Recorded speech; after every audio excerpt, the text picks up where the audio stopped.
Chapter 1. The Frigid Lands. 1-1. Within the wreckage of a half-submerged aircraft on the icy surface, alarms blared incessantly. The cabin lay in disarray, with shattered tables and a scattering of unconscious, injured passengers strewn across the floor.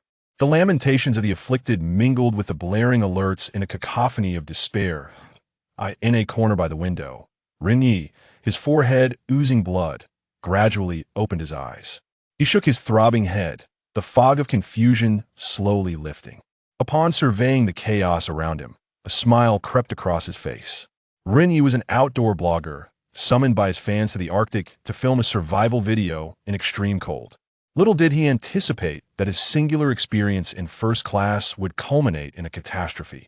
Fully aware of the near-certain fatality rate associated with aviation disasters, he felt incredibly fortunate to be alive. It seems the captain's emergency landing skills are quite remarkable. He truly succeeded. Supporting his forehead, Ren Ye rose to his feet. As he approached the window, he noticed the remnants of the aircraft's tail, lying about 300 meters away, still emitting wisps of gray smoke. It appeared that the plane had fractured into 3 segments. All he could see was a vast expanse of white. The snowflakes and snow-capped mountains seemed to be the only discernible features in this desolate landscape, devoid of even a single tree. This flight was destined for Norway, one of the cities on the periphery of the Arctic. It seemed he had indeed arrived at the Arctic. Dawn. As he pondered, a muffled thud resonated from the cabin floor, causing the entire structure to tilt backward slightly. Ren Ye nearly lost his balance, an ominous premonition stirring within him. Surrounded by undulating, snow-covered mountains, the cabin itself was situated on a flat plain. Years of wilderness survival experience allowed him to discern that something was amiss. When he glanced down at the cracked, icy ground below, Ren Ye's brow furrowed sharply, and he became acutely aware. In a frigid realm, if a flat ice surface could crack and sink, it could only signify the presence of a frozen river beneath. Stop your wailing. The cabin is about to submerge. If you don't flee now, you're doomed. Ren Ye shouted at the injured passengers within the cabin before hastily exiting the first-class section. He was certain the temperature outside was perilously low. Should he plunge into the icy depths without adequate warm clothing, hypothermia could claim his life within 3 hours. He swiftly reached the economy class, the point where the aircraft had fractured, where the cries of the passengers grew even louder. Ripped chairs and luggage were scattered haphazardly. Some passengers had inexplicably vanished. A frigid gust, intermingled with snowflakes, swept through the gaping hole into the cabin, sending a shiver down Ren Ye's spine. He ran while urging everyone to make haste.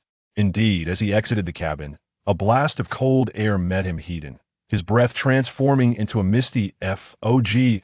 It felt as though he had abruptly entered an ice cellar, with temperatures plummeting to at least -20 degrees. The temperature differential between the cabin interior and exterior was nearly 40 degrees. Ka.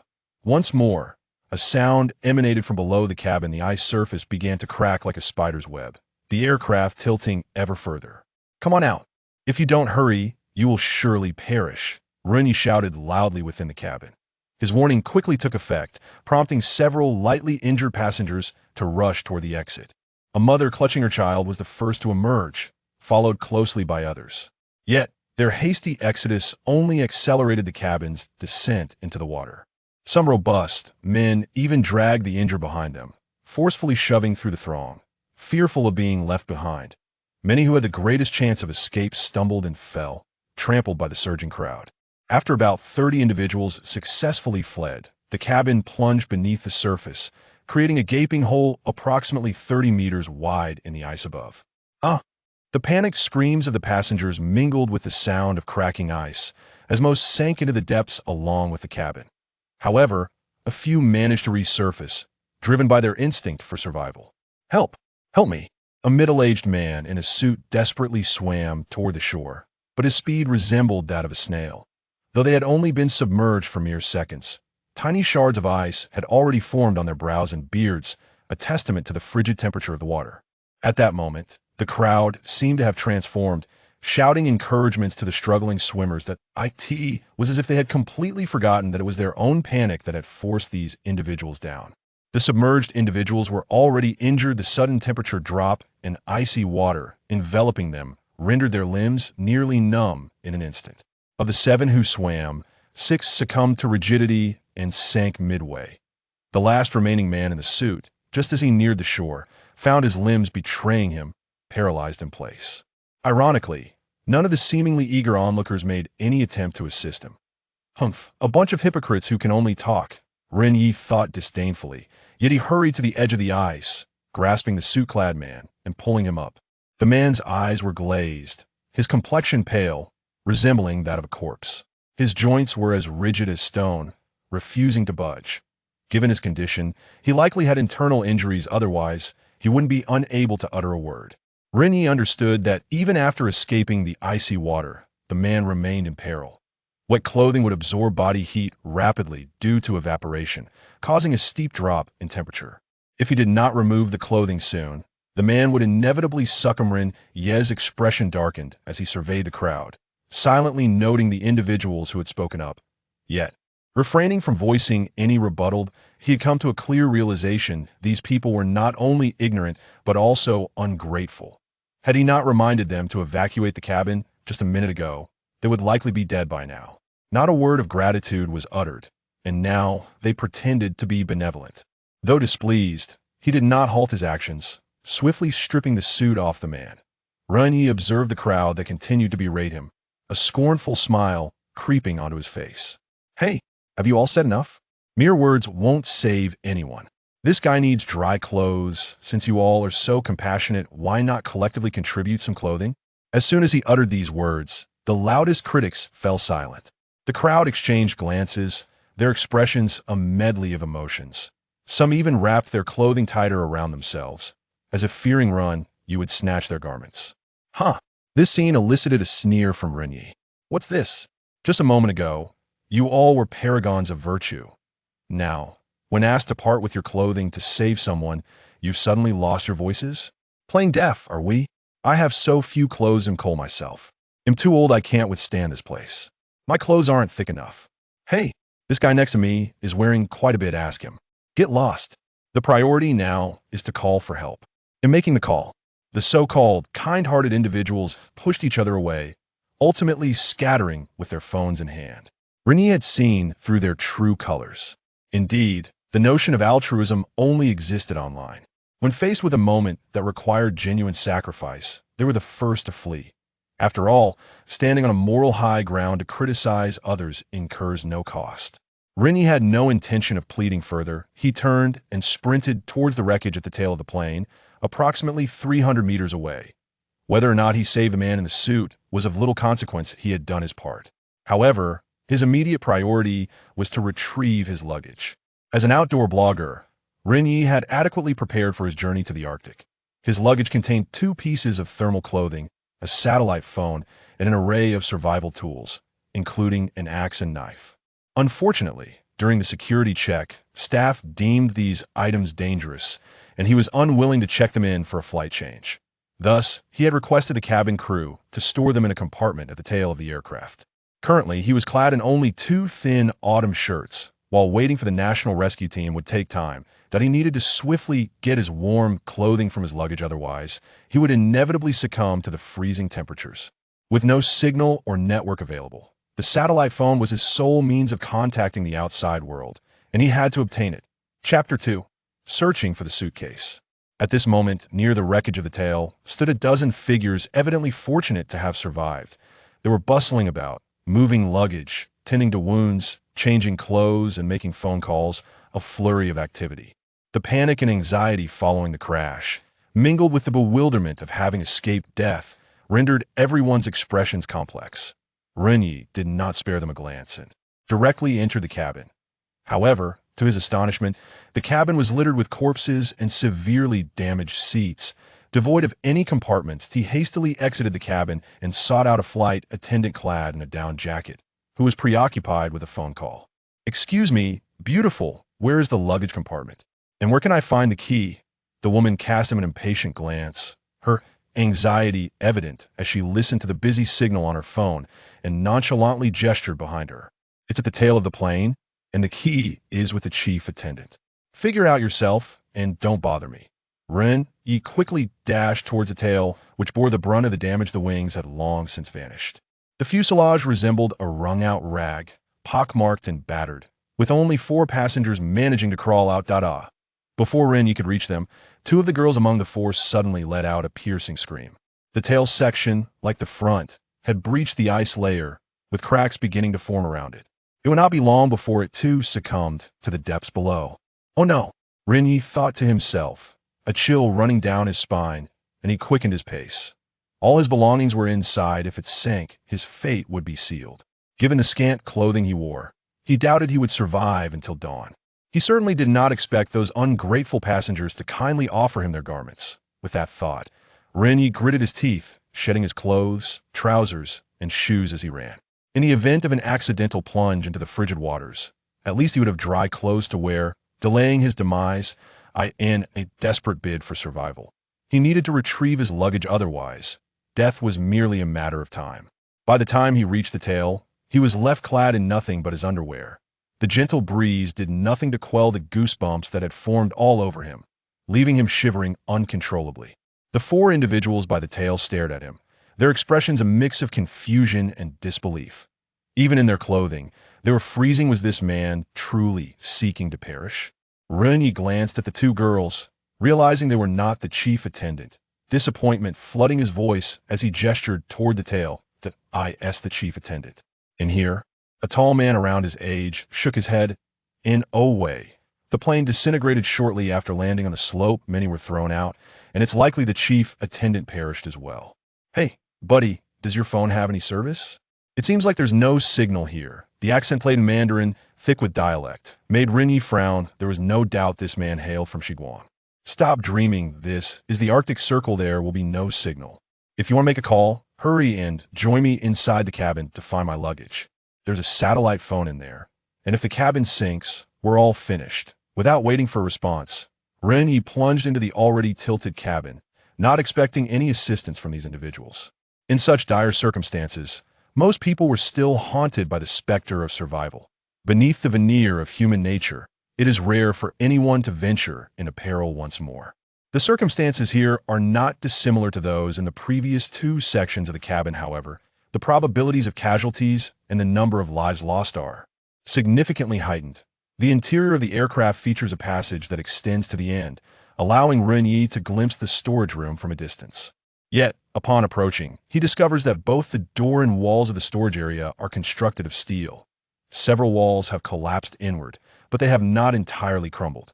Only small gaps, akin to the width of a calf, have been created, rendering entry impossible. Ren Ye climbs the wall and peers through the crevice. Typically, a storage room is where miscellaneous items are kept, and in this particular aircraft, he alone possesses knives and other contraband. Thus, the room contains mostly cleaning supplies, and his large suitcase is wedged in a recess at the base of the wall, crushed by the weight, with only glimpses of his clothing visible within. Damn it!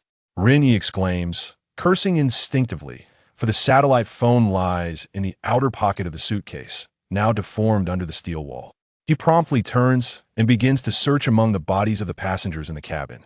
Cabin crew, are you still alive? He calls out, treading over the debris-strewn floor.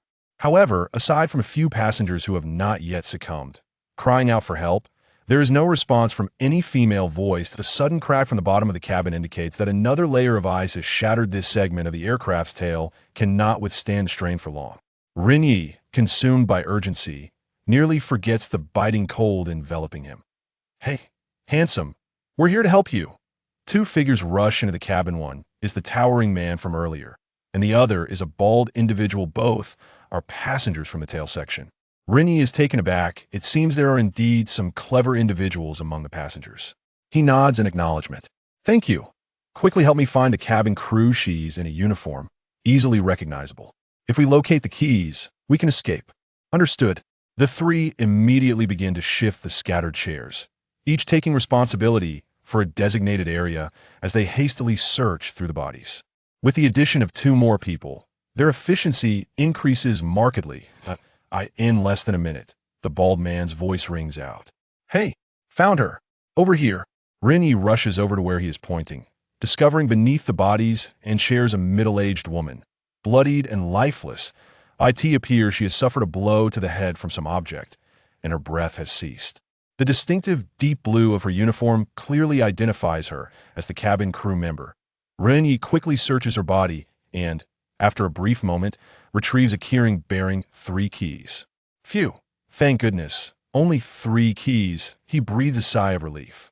No sooner has he spoken than the noises from the cabin's bottom grow more frantic, and the 3 inside can distinctly feel the shifting and tilting of the cabin. Get out now. The tail is sinking. The panicked warning of 2 girls from outside the cabin reaches their ears.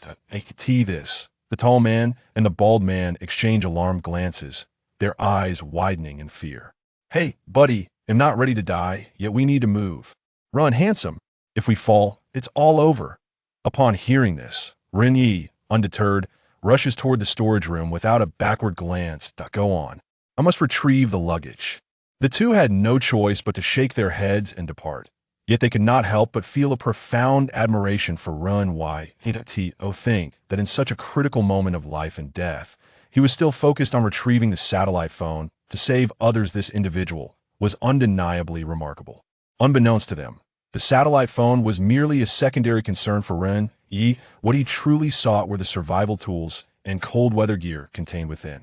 Only with these provisions could he endure until the arrival of the rescue team. As for selflessness, he did not possess such noble intentions. Chapter 3. Acquiring the tools. As the ominous sounds of ice cracking beneath the fuselage grew increasingly frequent, the tail of the aircraft tilted at a precarious angle of 40 degrees. Ren Ye's body involuntarily began to tremble, unsure whether it was from the cold or fear. Soon, with a distinct click emanating from the door lock, he managed to pry the door open. He dashed into the corner of the cabin, yanking forcefully on the handle of his suitcase. With a sharp screech, the suitcase was wrenched free, its outer fabric torn open by the jagged edges of the twisted wall. Out tumbled an antiquated satellite phone, reminiscent of an old man's device. Upon picking it up, Ren Ye observed that the screen was already ensnared in a web of cracks. The frame adorned with numerous chips, and even the 9 key had vanished. Fortunately, the screen still glimmered with life, suggesting it might still function. However, he had no time to test it. He stuffed it back into the suitcase and hurried towards the exit. The icy water had already reached the height of the cargo hold, and the aircraft's tail was now inclined at 50 degrees. Ren Ye found it impossible to run, as the cabin had transformed into a sloped descent, with bodies and seats slowly rolling towards him. With one hand gripping the suitcase handle, he navigated through the chaos, scrambling towards the exit. Come on, hurry up. We're running out of time. The shouts of the 4 individuals outside echoed in his ears as Ren Ye desperately clawed his way upward with one hand. Fortunately, his years of survival training in the wild had endowed him with considerable strength. After a brief struggle, he managed to ascend to within 3 meters of the exit. Help me. Suddenly, he felt a vice-like grip around his left ankle. Turning to look, he realized that a bloodied middle-aged man, teetering on the brink of death, was clinging to him. It was evident that this individual understood that sinking with the cabin meant certain death. His survival instinct had led him to grasp at Ren Ye as though he were a lifeline. Get off me. I can't save you. Ren Ye lifted his right leg and delivered a powerful kick to the man's face. His willingness to assist was contingent upon not risking his own life. Offering a helping hand was one thing, but in this dire circumstance, he was resolutely unwilling to sacrifice his own existence for the sake of another. Yet, no matter how forcefully he kicked, the man refused to relinquish his hold, akin to a drowning soul desperately clutching at a life raft, entangling himself in the process. Realizing that the man intended to drag him down, Ren Ye swiftly extended 2 fingers and jabbed them into the man's eyes. After a few agonizing prods, the man finally shrieked in pain and loosened his grip. But it was too late. The sound of cracking ice beneath the cabin resonated like firecrackers, and in an instant, the aircraft plunged downward, submerging into the river. As the frigid water enveloped his skin, Ren Ye felt his mind abruptly shut down. His bodily functions seemed to pause, the chill penetrating to his very bones, goosebumps erupting across his skin. Fortunately, his consciousness had yet to fade, and he still clutched the suitcase tightly. Anticipating such a scenario before entering the tail of the aircraft, he knew he was not far from the surface. If he wished to survive, he had to act swiftly. Ren Ye exerted every ounce of strength, utilizing both his hands and feet with fervor. He held his breath as he swam toward the exit of the cabin, propelling himself upward with a powerful kick against the fractured edge of the fuselage. The seats within the cabin, primarily composed of sponge material, possessed considerable buoyancy. The tail of the aircraft descended slowly into the water, and Ren Ye's quick response allowed him to break the surface before the water had even risen a few meters. Gasping for air, he felt the chilling breeze against his lips, causing them to tremble uncontrollably. The water in his hair began to freeze, making the air feel even more frigid than it had underwater. Desperately, he swam at a glacial pace toward the shore, shivering as he attempted to call for assistance. However, the extreme cold rendered him incapable of uttering a complete sentence for quite some time. The four individuals on the ice were initially taken aback, astonished that Ren Ye not only survived but had also managed to retrieve the box. They quickly rushed forward. The length of the tail section was shorter than that of the nose, resulting in a relatively narrow area of collapsed ice. As Ren Ye approached the shore, they swiftly pulled him to safety. Chapter 4. The Panicked Passengers. Wow. Dude, you're impressive. You managed to survive this. The bald man gave Ren Ye a thumbs up and handed him a pile of clothes. Upon learning of Ren Ye's predicament, the two girls who had been waiting outside quickly helped him retrieve his belongings. Do you need assistance in putting those on? Shi Guang, the enthusiastic companion, inquired. And no. It's fine. Despite his limbs still feeling somewhat numb, Ren Ye retained a flicker of sensation. Accepting the garments, he disregarded the presence of the two girls and directly removed his underwear to begin wiping his body. In such frigid conditions, it was imperative to keep the skin dry, as moisture would continuously deplete body heat. Ren Ye swiftly donned the clothes he had previously discarded and retrieved a pair of insulated gloves and a black cotton coat from his suitcase. These were custom-made thermal wearing gloves, which he had invested considerably in before his journey to the Arctic for filming, although they did not appear excessively thick. They were crafted from ultrafine, salt-resistant insulating material. Not only did they effectively block out the cold air, but they also provided waterproofing. According to the vendor, a single piece could replace 3 ordinary down jackets. Feeling the warmth returning to his body, Ren Ye let out a long, contented sigh. The word warm was vividly personified in that moment. After a while, he turned to the 2 men and 2 women by his side, nodding and smiling. Had it not been for their assistance, he might have truly struggled to retrieve his suitcase. Gratefully extending his hand, he expressed, "Thank you all, I am Ren Ye." One by one, they shook his hand and introduced themselves. The tall Shi Guang was named Hong Bing. The girl with a ponytail was his cousin Chen Xin. The girl with a middle part was Huang Siyi, and the bald man was Dong Bai Ren, named Xie Zhongyi. They were not traveling together, but were all heading to Norway for tourism. The rear of the aircraft had been the first section to break apart, and the 4 were fortunate to have only sustained minor injuries. Did the satellite phone make it out? Is it still functional? Hong Bing asked anxiously. Yes, I tested it just now, Ren Ye replied as he quickly retrieved his phone. However, upon pressing a key, the screen, resembling a spider's web, remained unresponsive. A sense of dread washed over him. It was now 2030, and satellite phones were generally equipped with waterproof features, especially the mid-range model he had purchased. Could he have been swindled? But that didn't seem plausible, as it had been functioning moments ago.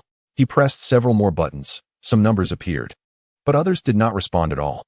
In a final attempt, he inadvertently caused the device to freeze. What? The initial joy of having narrowly escaped disaster evaporated in an instant. Upon further inspection, he discovered that a piece of casing was missing from the lower side of the phone. Peering through the small opening, he could see the internal motherboard, which was speckled with nearly congealed droplets of water. The shopkeeper had warned him that while the exterior was waterproof when sealed properly, the internal components were not. There was a large gash in the suitcase. It was evident that water had infiltrated and damaged the phone. Damn it! Ren Ye, filled with frustration, hurled his phone to the ground, rendering the sole means of communication with the outside world useless. They were left with no choice but to await rescue. A profound despondency enveloped the group as they contemplated the vastness of the Arctic and the uncertainty of when a rescue team might arrive. Just then, Chen Xin, a girl with a ponytail, seemed to have an epiphany. I recall that airplanes flying to remote areas typically have satellite phones on board. And are there any flight attendants left? Perhaps we should inquire with them. Her Cantonese accented Mandarin, reminiscent of Hong Bing's, sparked a flicker of hope among the others. However, only Ren Ye, who had sprinted to the scene, knew that only one flight attendant had survived, the one who had previously guided him during the phone call. He had observed clearly that her phone lacked a signal antenna. It was certainly not a satellite phone. Yet, with nothing else to occupy his time, he reasoned that any glimmer of hope was preferable to despair. He promptly gathered his belongings and, along with a few others, made his way to the wreckage in the middle of the aircraft. From a distance, they spotted a crowd gathered around the flight attendant. The cacophony of voices resembled a chaotic market scene, as people clamored for attention. Hey, you represent the airline. You must take responsibility for this. In this desolate, frigid place, you need to find a way to call for help. What kind of airline allows a plane to crash? What are you doing? The shouts were laced with panic and indignation. The joy of surviving was quickly engulfed by fear, leaving the flight attendant unable to interject amidst the torrent of accusations. 2/3 of the cabin had submerged in the icy river, and many passengers had been unable to retrieve their luggage. Inside the cabin, the temperature hovered around 20 degrees Celsius, leaving most of them inadequately dressed for the cold. They rubbed their hands together and stomped their feet to stave off the chill, all the while grumbling and blaming one another. Everyone, be quiet. The flight attendant, overwhelmed, let out a high-pitched scream, abandoning her professional decorum. What is wrong with you? Why are you directing your anger at me? The aircraft and the company are not my responsibility. I am merely an intern. Now that our phones have no signal, what can I possibly do to notify anyone? Her attempts at explanation fell on deaf ears, as the relentless chorus of insults resumed. In their dire predicament, rationality had fled. All they desired was a figure of authority to ensure their safety, rendering them unable to listen to reason. Step aside, step aside. Ren Ye and his companions pushed through the throng until they reached the flight attendant. Glancing at her name tag, which read in turn, Bai Jiawei, he inquired, Miss Bai, I have heard that your aircraft is equipped with a satellite phone. Upon hearing this, Bai Jiawei slapped her forehead, realizing that in her earlier panic, she had forgotten this crucial detail. Yes, we do carry one. According to the flight crew regulations, we always bring a satellite phone when flying to remote areas.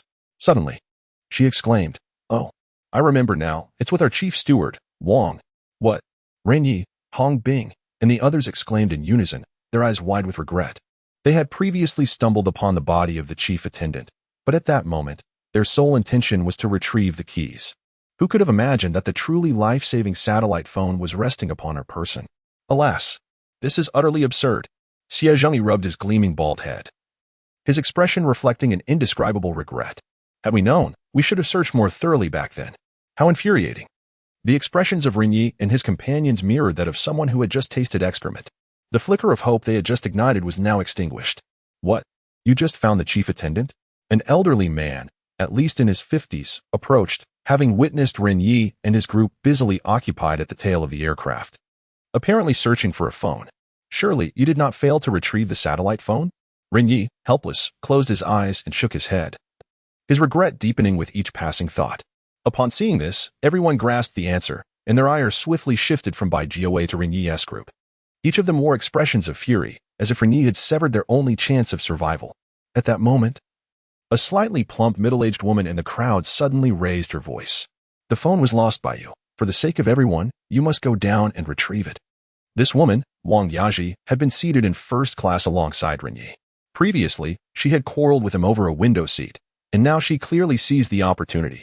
As her words echoed, they struck a chord with the crowd, inciting a chorus of condemnation. It seems quite just. The phone was indeed lost by you. Since you were going down once, why not make another trip? Just a single satellite phone, and you allowed it to sink? What were you thinking? Are you intent on dooming us? Go down and retrieve it. You are young. You won't freeze to death. Chapter 5. A pack of ungrateful wolves. Most of the onlookers began to urge Ren Ye and his companions to dive into the river to retrieve the phone. After all, they had just witnessed Ren Ye emerge from the water, showcasing an impressive physique that seemed uniquely suited for such an undertaking. Among the 40 or so individuals present, only a handful of passive observers remained, while the majority in first class joined in the uproar. It is a well-known fact that the wealthy harbor a deep-seated fear of death. Among them was a mother holding her child, echoing the sentiments of the crowd, as if it were Ren Ye and his companions' duty to acquiesce to their demands. Upon hearing such outrageous accusations, Ren Ye and his group clenched their fists, with Ren Ye gritting his teeth in indignation. Several among the crowd were individuals he had previously noted as ungrateful, and indeed, like attracts like. He had never before encountered such a grotesque display of human nature, where the instinct for survival rendered rationality utterly obsolete. These people seemed to regard themselves as masters, able to command others at will. Had he known it would come to this, he would have refrained from advising them to escape. The elderly man's tirade grew increasingly fervent, his trembling finger nearly poking Ren Ye in the face as he continued to berate them. You little brat, what are you standing there for? Should I, an old man, go instead? It was your fault for losing the phone, So it should be you who retrieves it. How dare you? What do we owe you? Hong Bing could no longer contain himself and stepped forward to argue. Xie Zhongyi, too, cast aside his suitcase, ready to retaliate. Who the hell do you think you are? Do you consider us your subordinates? You have no idea how frigid this water is. If you want something retrieved, you should be the ones to go in. I refuse to indulge your irresponsible behavior. Chun Xian and Huang Xiu were equally unyielding, joining in the fray. Isn't getting into this icy water tantamount to seeking death? Are you even capable of reasoning? Clearly, such matters should be handled by the staff. We are all passengers here, so why are you throwing a tantrum? The resolute assertions of the four did little to quell the tumult. Instead, the crowd grew increasingly agitated, their shouts echoing like thunder. They were not fools. They understood that with their meager clothing, surviving the night would be a formidable challenge. Furthermore, no one among the crowd would willingly part with their garments. If they did not leave soon, it was likely they would not see the dawn. The mob had completely lost their sanity, rather than await their demise. They sought to carve out a path to survival amidst the throng. I don't care. Either strip off your clothes or dive in to retrieve the phone. It's your fault, so you must bear the consequences. That flight attendant should join you. If we perish, you shall not escape either. Want to fight, do you? Let us see how many of you can stand against us. As he spoke, at least 7 or 8 young men gathered around, rolling up their sleeves as if preparing for a confrontation. These individuals were the loudest, for their luggage had already sunk beneath the water, leaving them with nothing. Even the elderly man, emboldened by their numbers, stepped forward, pointing an accusatory finger at Ren Ye. Boy, I advise you to comply and dive in. Otherwise, we shall ensure you accompany us into the depths before we freeze to death. Hurry. As the elderly man's words hung in the air, Ren Ye, unable to restrain himself any longer, grasped the old man's finger with his left hand and forcefully twisted it. Given the frailty of aged bones, the exertion of Ren Ye's strength caused the old man's index finger to bend at a right angle in an instant. The sound of the fracture drowned out by his anguished scream. Now armed with a tool, Ren Ye felt no fear towards these unarmed individuals. He had already experienced the truth of the adage that kindness invites exploitation. When dealing with treacherous wolves, one must resort to measures of violence. You old fool. I've endured you for far too long. He bellowed, swinging his right fist with ferocity, striking the old man's face. A bloody tooth flew from the old man's mouth as he collapsed, rendered unconscious by the blow. Ren Ye followed up with a kick, sending the old man sprawling to the ground. The crowd momentarily froze in shock, astonished by the sudden ferocity of the once silent youth. Yet this display did not intimidate all. What skill do you possess in bullying an old man? Come, let's see how tough you really are, bellowed a burly man, clenching his fists and stepping forward. Observing this, Hong Bing and Xie Zhongyi exchanged glances, unwilling to back down as they advanced together, their tempers flaring after being berated moments earlier. However, before they could take 2 steps, Ren Ye intercepted them. In their confusion, the burly man had already raised his fists. With swift precision, Ren Ye drew a dagger from his waist and stepped forward. Slicing through the air, he had discreetly secured it on his person during their journey, for one must always remain vigilant. The sharp blade swiftly cut into the chest of the burly man, blood oozing from the wound. The man recoiled in pain, retreating hastily. You dare wield a knife? Come on, aren't you the tough guy? Ren Ye menaced, pointing the blade at the crowd, his gaze fierce. The previously raucous individuals fell silent at once. Ungrateful wretches. Had I not raised my voice, you would have perished alongside the aircraft. How dare you point fingers at me as if you hold any authority? Do you take me for your father? Am I obliged to serve you? The crowd remained eerily quiet, save for a murmured protest from a middle-aged man nearby. But you didn't produce the satellite phone. Otherwise, Ren Ye did not allow him to finish, delivering a swift kick that sent the man tumbling across the icy surface. Do not presume that even if I had it, I would have simply handed it over. What do I owe you? You ungrateful beast dare to lecture me on morals? He then pointed the blade at several familiar faces within the crowd. Surely you have not forgotten what you did to escape the cabin? You were among the last to flee, having pushed down fellow passengers to save yourselves. That is tantamount to murder. I do not wish to hold this against you now, but should you challenge me again, do not expect mercy. Remember, we are abroad. And amidst a disaster, the loss of additional lives is all too plausible. Upon finishing his words, Ren Ye raised the knife in his hand and, amidst the discontented gazes of the crowd, accompanied Hong Bing and his 3 companions towards the cabin. Behind them, murmurs of dissent echoed. What is so remarkable about wielding a knife? If they're so formidable, why are they stuck here? without contact with the outside world. They are bound to perish sooner or later. It was clearly his phone that was lost. He should be the one to retrieve it, with such good health. He expects us women and the elderly to dive into the water and retrieve it. The youth of today possess no spirit of sacrifice whatsoever. I wonder if that worthless knife can conjure clothing and food, those selfish individuals. In a couple of days, you will all starve, and from now on. Let us ignore them. Yes, we should gather our supplies. I still have plenty of food. When they can no longer endure hunger, they will naturally descend to fetch the phone. Hearing these words, Ren Ye scoffed disdainfully. Let us see who perishes first. I shall wait and observe if your tongues remain so obstinate then. Wilderness survival was his profession, and now equipped with an abundance of tools. Starvation was an impossibility for him. Conversely, once the provisions of these individuals were exhausted, internal strife would likely ensue. Ren Ye's concern lay with when they could escape. After all, the Arctic was vast, and it would be challenging for rescue teams to locate them in a short span of time. It was now late November, marking the onset of the Arctic's harsh winter, with towering snow-capped mountains blanketing the landscape in a sea of white. Lacking reference points and any network signals would undoubtedly pose significant challenges for the search and rescue teams. Prior to his departure abroad, he had diligently brushed up on Arctic knowledge. Once winter fully set in, temperatures could plummet to -40 degrees Celsius, with certain areas even reaching -50 degrees. At that point, breath would freeze, food would be scarce, and blizzards would sporadically rage. Each peril had the potential to swiftly claim lives, rendering the likelihood of long-term survival here nearly non-existent. Chapter 6. Are you a survival expert? Upon contemplating this, Ren Ye furrowed his brow and cast a glance back at the discontented passengers who had scattered around. These individuals began searching for bodies among the debris. The aircraft had fractured into 3 pieces before it had even come to a halt, catapulting many passengers into the frigid air. Their clothing was not particularly thick, however.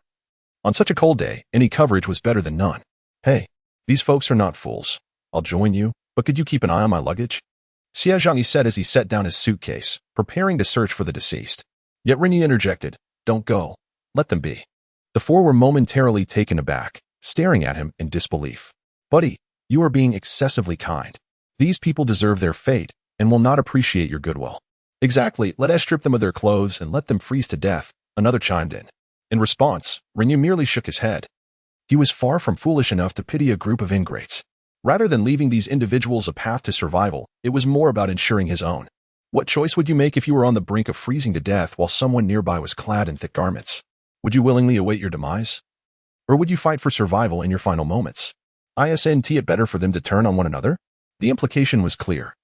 The temperatures in the Arctic night would plunge even lower, and the meager clothing these people wore would not sustain them until dawn. In their final moments, desperation would drive some to seize the garments of others for warmth. The very individuals Ren Ye had warned with a knife moments ago already harbored resentment towards them. If at this juncture, Xie Zhangyi, still clothed warmly, attempted to claim the garments of the dead, it would effectively sever their last thread of hope. Even a cornered rabbit will bite, and these were a pack of ingrates. Less than half an hour after the crash, they had already begun to reveal their darker natures. When truly cornered, Ren Ye and his companions would undoubtedly become their primary targets. At that point, a mere knife would not suffice to deter them. Hong Bing and the others quickly grasped this reality. Should we do something now? Perhaps survey the terrain or signal for help? Ren Ye did not respond immediately. Instead, he retrieved a thermometer from his suitcase and pressed it against the air. -29 degrees. He glanced at his phone for the time and shook his head in resignation. There is no time. It's already nightfall. The temperature differential in Oslo ranges between 7 to 10 degrees. I estimate it will soon drop to around -32 degrees. We must return to the cabin to avoid frostbite. This flight was destined for Norway, with Oslo being a major city akin to the northern regions of China. The 4 were certainly familiar with the city, yet confusion marred their expressions. Chen Xian could not help but inquire, Handsome, how can you be so certain that this is Oslo at night? It's not Isilu, it's Oslo. The dialect of Mandarin spoken in the western regions can indeed be perplexing if one does not pay close attention. As he slowly unzipped his suitcase, he noticed that the river water that had entered earlier had frozen and congealed with various tools. While he cleared away the ice, he explained, There is a 7-hour time difference between China and Norway. It is currently midnight here, which means it is 5 p.m. in Norway, situated in the Arctic. Many regions in Norway experience prolonged periods of polar night during winter, lasting nearly 4 months. Only Oslo exhibits a distinction between day and night, albeit with daylight lasting merely around 8 hours, from approximately 8 a.m. to 4 p.m. The group suddenly grasped the concept of polar night, realizing it meant a continuous darkness of 24 hours, with little variation in the twilight. Their admiration for Ren Ye grew, as it was evident he possessed a wealth of knowledge, suggesting he had perused many travel guides. The younger man before them was undoubtedly exceptional. Xiejani promptly crouched down to assist Ren Ye. "Hey, buddy, what do you do? You seem very knowledgeable about everything." Ren Ye chuckled, finding these individuals who had offered their help quite amiable.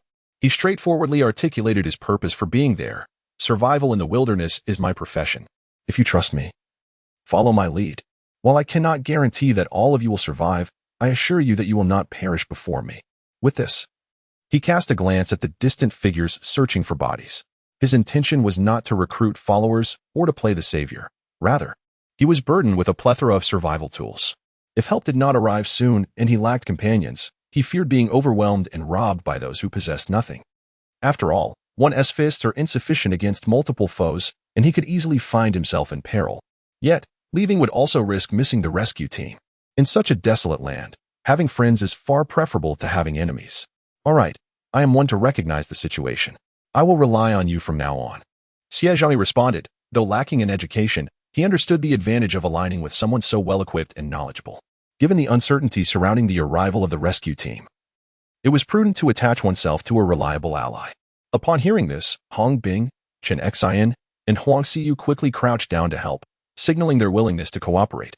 The ice in the suitcase was swiftly cleared away, and the 5 of them proceeded towards the cabin. The wreckage of the aircraft they approached was the largest portion, situated in the aircraft's midsection. It resembled a large hollow tube, and sleeping there at night would likely invite a chilling draft. Nevertheless, it was certainly preferable to sleeping on the snow. Ren Ye first examined the ice surface beneath the cabin and found it to be thick enough to ensure safety for the night.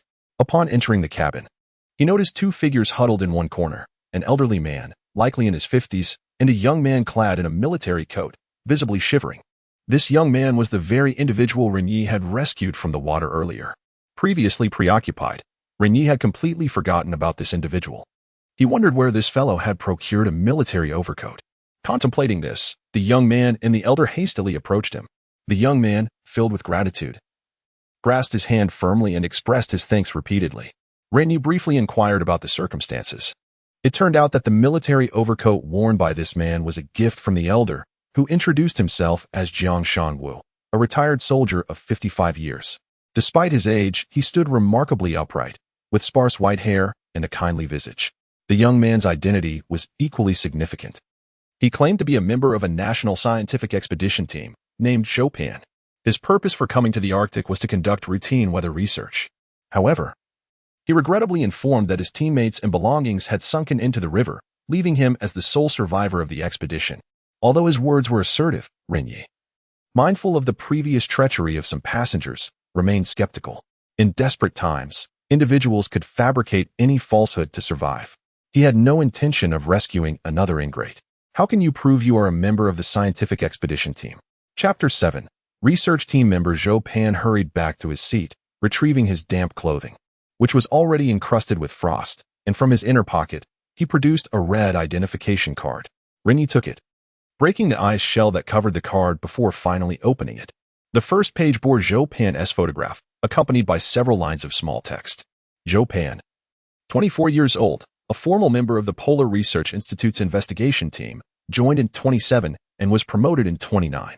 Ren Ye skimmed through the details, his gaze settling on the red seal.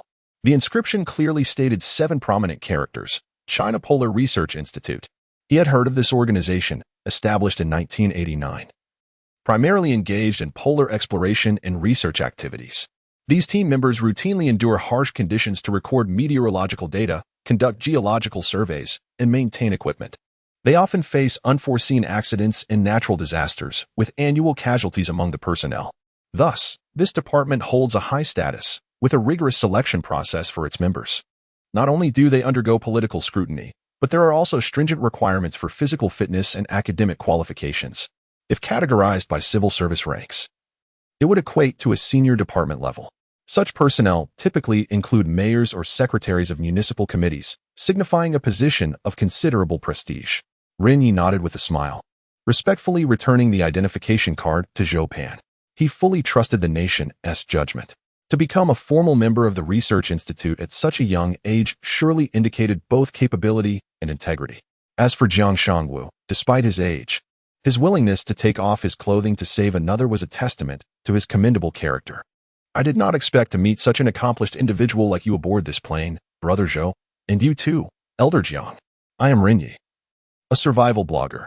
They exchanged handshakes, and Hong Bing, Xie Zhongyi, and the others introduced themselves as well. Subsequently, they found a relatively comfortable spot to sit down. Ren Ye briefly outlined the current situation and shared his thoughts. To his surprise, everyone's opinions were remarkably aligned. In such a frigid and desolate place, blindly wandering about was tantamount to seeking death. The only viable option was to remain in place and await rescue. The dilemma, however, lay in their ignorance of when the rescue team would arrive. Therefore, Ren Ye prompted everyone to take stock of their available supplies to prepare for the days ahead. December was fast approaching, and the Arctic winter was just beginning. They faced not only the relentless cold, but also the challenge of sourcing food, all while remaining vigilant against the desperate actions of their fellow passengers. Fortunately, aside from Zhou Pan, who had no luggage, the others were reasonably well equipped with cold weather attire, making death by freezing highly unlikely. However, their food supplies were quite meager. In order to accommodate more tools, Ren Ye had brought only a bag of emergency compressed biscuits. Hong Bing, Xie Zhongyi, and Jiang Shangwu had no food at all. The two girls, Chen Xian and Huang Xiyu, had brought some snacks, but they were low-calorie items that would hardly satisfy hunger.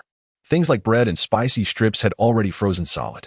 Even if they rationed their meager provisions, it would barely sustain them for 2 days. In other words, if rescue does not arrive within the next couple of days, they will inevitably perish from starvation. It seems that tomorrow will necessitate a search for sustenance. Alas, while Ren Ye's ambitions are in disarray, he is at least well equipped with tools: axes, knives, ropes, flashlights, lighters, flint, coal, and small pots, all essential items for the frigid expanse. However, procuring enough food for 7 individuals to survive the harsh Arctic winter poses a considerable challenge. As he wrestled with these concerns, voices suddenly emerged from outside the cabin. Hiss, hiss, hiss. What a wretched place. It's freezing as hell. Brother Xiong, shall we seize a few more items? It feels like the temperature is plummeting. No way, we can't wear those women's clothes. Let's rest. My limbs are practically frozen, replied one of the 4 men as they gradually entered the cabin. Leading the group was a burly man named Gao Xiong, who had previously sustained a chest injury from Ren Ye. Following him was his cousin, Gao Yang. Unfortunately, the entrance they chose was precisely where Ren Ye and his companions were resting. The two groups locked eyes instantly. Ren Ye scrutinized the 4 men and noticed their ill-fitting clothing, clearly taken from others. It was rather amusing. Just moments ago, these individuals had spoken of uniting to isolate themselves, yet here they were, ready to brawl over mere garments. Congratulations, it seems you won't freeze to death, Ren Ye remarked with a hint of sarcasm. Gao Xiong ignored him, letting out a derisive snort as he attempted to move deeper into the cabin. However, after just a couple of steps, Ren Ye's expression shifted drastically. He seized a broken armrest from a chair and hurled it forward with force. The armrest grazed past Gao Xiong and collided with the cabin wall, producing a loud thud that startled everyone. What are you doing? I have no intention of taking your spot, Gao Xiong exclaimed. With a cold demeanor, Ren Ye drew his knife and rose slowly. Sensing the tension, Xie Zhongyi and Hong Bing also stood up. Although they were uncertain of Ren Ye's intentions, having decided to cling to a strong ally, they naturally followed suit. What do you want? This path is blocked, Ren Ye threatened, pointing his knife at Gao Xiong, ready for a confrontation. Such bullies revel in preying on the weak. If they were not shown a measure of strength, the next to challenge him might very well come to seize his position. Did you not intend to isolate me? If you wish to sever ties, then let it be complete. Remember, this entrance is reserved solely for us. Anyone who dares to stray will find themselves marked. He warned ominously. In this weather, wounds are notoriously difficult to heal. You. Gao Xiong clenched his fists, the pain from his chest wound flaring up anew, and his teeth ground together in frustration. Forget it, brother. They outnumber us. A wise man avoids immediate losses, Gao Yang urged, pulling at Gao Xiong's arm. The 4 men glared at Ren Ye before reluctantly retreating from the cabin, steering toward another entrance. A few minutes later, the passengers who had ventured out in search of bodies gradually returned to the cabin. Each of them was covered in frost, trembling uncontrollably from the cold. Some had managed to find clothing, while others were scantily clad, their faces marred with bruises. It appeared they had been assaulted by a few individuals from Kaohsiung. Upon encountering Kaohsiung, they instinctively recoiled, their eyes averted in fear. It was Arctic time, 1 o'clock in the morning. The frigid wind, laced with tiny snowflakes, swept through the cabin, settling within. At that moment, a layer of snow at least 10 centimeters thick had formed on the cabin's ceiling. Ren Ye's earlier conjecture proved correct. The temperature had plummeted to minus 33 degrees. The occupants of the cabin huddled together, curling into each other for warmth, their breaths escaping in frosty puffs. Each person existed in a state of half-consciousness, unable to fully succumb to sleep in such harsh conditions. Even Ren Ye, clad in his cold-resistant gear, found himself curling up tightly. Time passed, though its measure was unclear. Ah! A shrill, piercing scream jolted him awake from his stupor. Instinctively, Ren Ye drew his knife and rose to investigate the source of the sound. Chapter 8. The deceased. The winter nights in Oslo do not possess the same darkness as those in other regions. Its unique geographical location, coupled with the enchanting auroras, renders the evening light considerably brighter than elsewhere. The visibility resembles that of the early hours of 5 or 6 o'clock in the summer in Huahua. While the details of objects remain obscured, their outlines are distinctly discernible. The anguished cries persisted, and Ren Ye clearly observed a figure writhing on the ground at the entrance of the cabin, clutching its abdomen in agony. Others, awakened by the dreadful wails, gradually approached the source of the sound.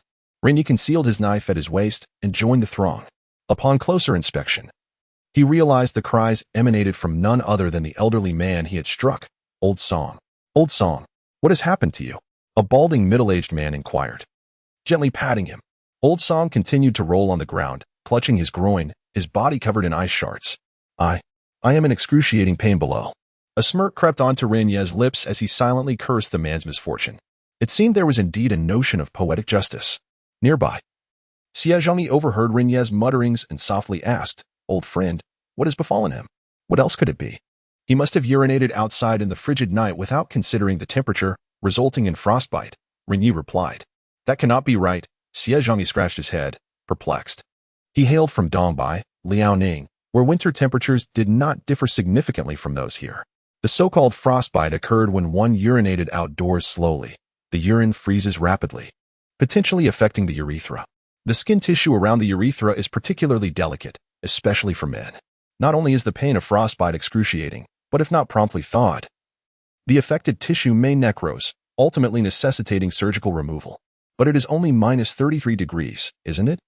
Such incidents are only likely to occur at temperatures exceeding 40 degrees in our region, he contended. You've mentioned Dongbai, but here we are in the Arctic. Ren Ye gestured towards the dim sky. The Arctic comprises predominantly ocean and ice cap, absorbing much of the sun's heat. Moreover, the geographical positioning and snow reflect substantial solar radiation, resulting in even lower temperatures. In contrast, Dongbai, influenced by high pressure from neighboring regions, experiences rapid cooling, leading to cold high pressure that drives frigid air southward. At this juncture, Zhou Pan interjected, moreover, we have investigated and found that the Arctic has witnessed large cold vortices in recent years. The lingering cold temperatures render the minus 30 degrees here comparable to your 40 degrees in Dongbai. Oh, Xie Zhongyi nodded in realization. No wonder I felt it colder here than in Dongbai. It must be due to the geographical factors. Indeed, you two are quite knowledgeable. Ren Ye gestured dismissively before glancing at Old Song and returning to his place. Remember, it is best to attend to bodily needs during daylight. If you must relieve yourself at night, do so indoors, and take care to protect your posterior and genitals. Frostbite can lead to significant complications. The group nodded and returned to the cabin. The Arctic night stretches for a daunting 16 hours, feeling eternally long for all. After a few minutes of calling, Old Song fell silent. It wasn't until the early morning of the next day that Ren Ye was awakened by the chattering voices of people.